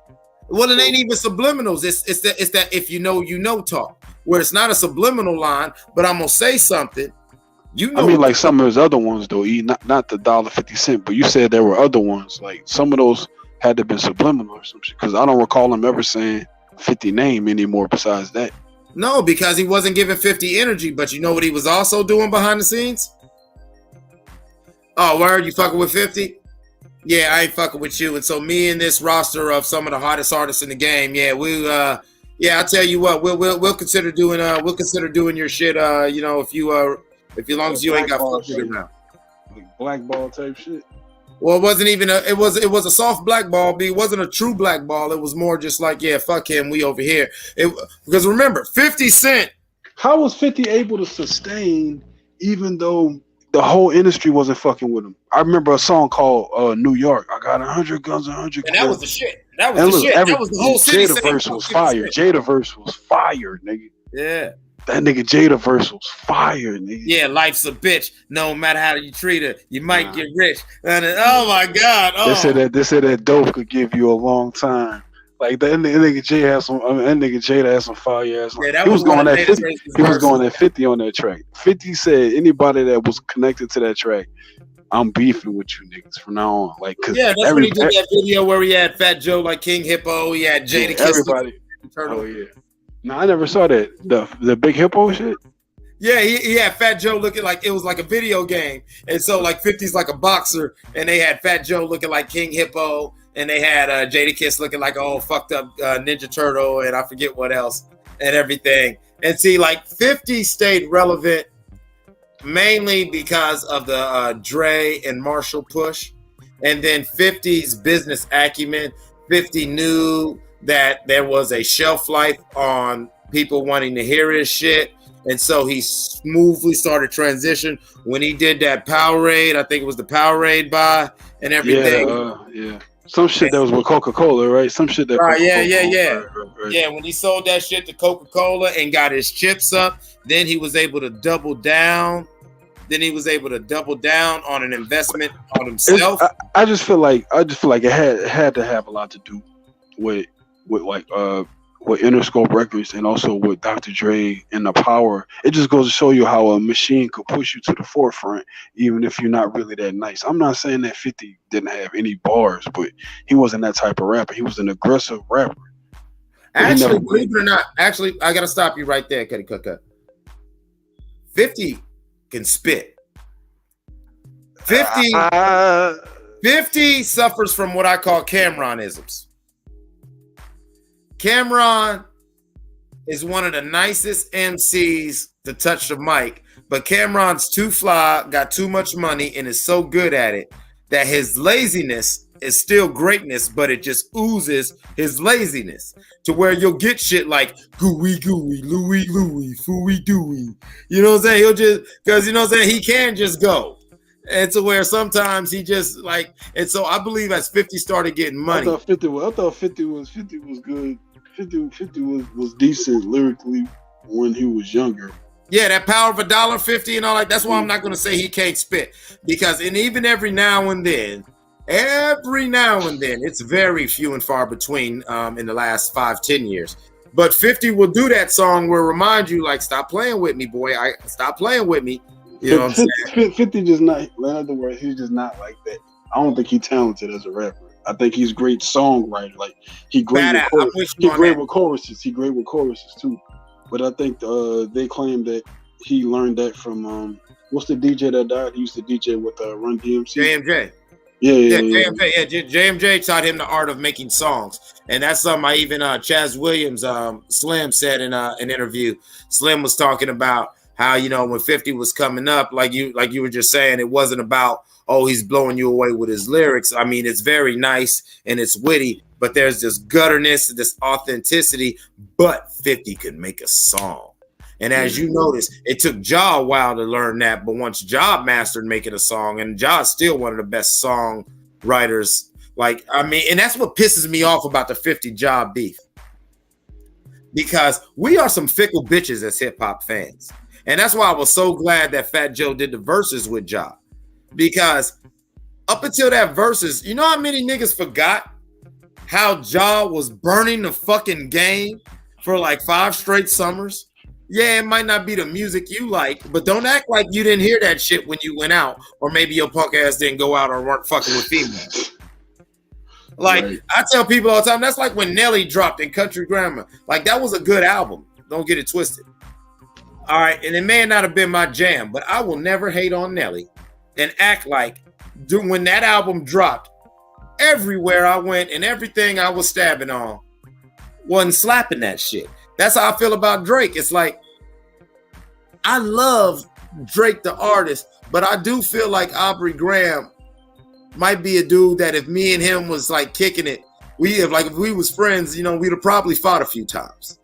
Oh, well, sometimes but I mean, I've had thorough friends that I ain't gotten fist fights with. It ain't about right, exactly. It doesn't that's why I worded like that. No, that's exactly why I worded like that, because I don't think we'd have a falling out where I ain't fucking with you forever. But if he was my guy, yeah, we probably had to go in this yard a couple times. Because he knows that just the way he acts, he seems like one of them niggas that you probably want to swing on. Nah, Drake just seemed like a slimy ass nigga. Like he fuck all his boys, old ladies. Right, like yeah, he'll do little, like, come on, scumbag shit. I can't fuck with no nigga like that. You can't even bring this nigga around. You can't even like I don't know, bro. I just can't fuck with. Yeah, Drake, or even like how Kanye said on the Drink Champs interview. Like, you know, I feel him. That's some scumbag shit. Where, you know what I'm saying, you want to do little shit like move right next to my girl's house, and you want to make a point to keep hanging out with her sisters to where you're just around, and the whole time that's weirdo shit, nigga. Like that's just let you know right there that Drake don't have no street shit in him. Because in the real world, a nigga knock your fucking head off your shoulders. That's what I mean. Like, but I ain't gonna lie. With all this, I'm saying though, that's that nigga family, bro. His kids and shit around, bro. Like, you know, Hollywood shit. Right, right. That's what I'm saying though. But then, like, but see, that's back to my point. I love Drake's music, but Aubrey Graham gets on my goddamn nerves. But I will tell people this. As much as I love Drake, I can't stand him because since he came out, there's been very few artists who have influenced my sex life like fucking Drake. Drake with these bitches on bullshit. I've gotten so much pussy because Drake dropped a motherfucking album and this bitch is on one. And they play this shit in the club, and she's so busy just into this goddamn Drake song that I was just able to, like, you know what I'm saying? Like, to where it's like on a street sense, even when he does his street music, I'm like, okay, yeah, that's cute. Like I said, I really could see Aubrey Graham as somebody I'd probably get into it with. But musically, that Drake machine, and that's why I always got to call it that, like Drake's an artist. You know, he has the ghostwriters. He has this machine. And that fucking machine, I can't deny it. Like, these motherfuckers, they will make some slappers. You know what I'm saying? Like, you know, the shit like Controller and shit like that. Like, just out, you know what I'm saying? Like, you know, random songs that, like, wow. And it's even songs when you first hear it, you're like, this shit kind of stupid. And then you get in that right setting and you see how people reacting to the song, and you're like, oh, this song's like that Too Sexy song, or even that I could then like Michael Jackson. I thought that song sucked ass until one day I was in the club. I still think it sucks. And then one day I was in the club and I watched all these bitches lose their mind, singing along and shit. And, you know, I'm an artist myself. I had to motherfucking just respect it. Like, yeah, thank you, Philip. I respect Aubrey's fucking music. But if me and Aubrey was really kicking it, like if this was one of my crimies or something like that, I don't know how that would go. I don't know how that would play out in real time. Because he does some scumbag shit. He does some super petty, but he's also my spirit animal. I'll say this before I stop talking about this nigga. When Drake put the sriracha in the condom, one glove, my brother. But yeah, man, we lost my boy Kano. He dropped off, his signal dropped, whatever. What y'all got going on in the chat? I'm gonna bullshit with y'all for a little bit more, then I'm gonna go ahead and end this thing out. You know what I'm saying? How's everybody feeling? Was everybody? I had a good time. Oh yeah, the sriracha in the condom, yeah. Oh yeah, all day, every day, man. Oh my God, I was inspired. Uh-huh. Y'all motherfuckers gonna try and think y'all gonna trap me, bitch. You gonna set your pussy on fire.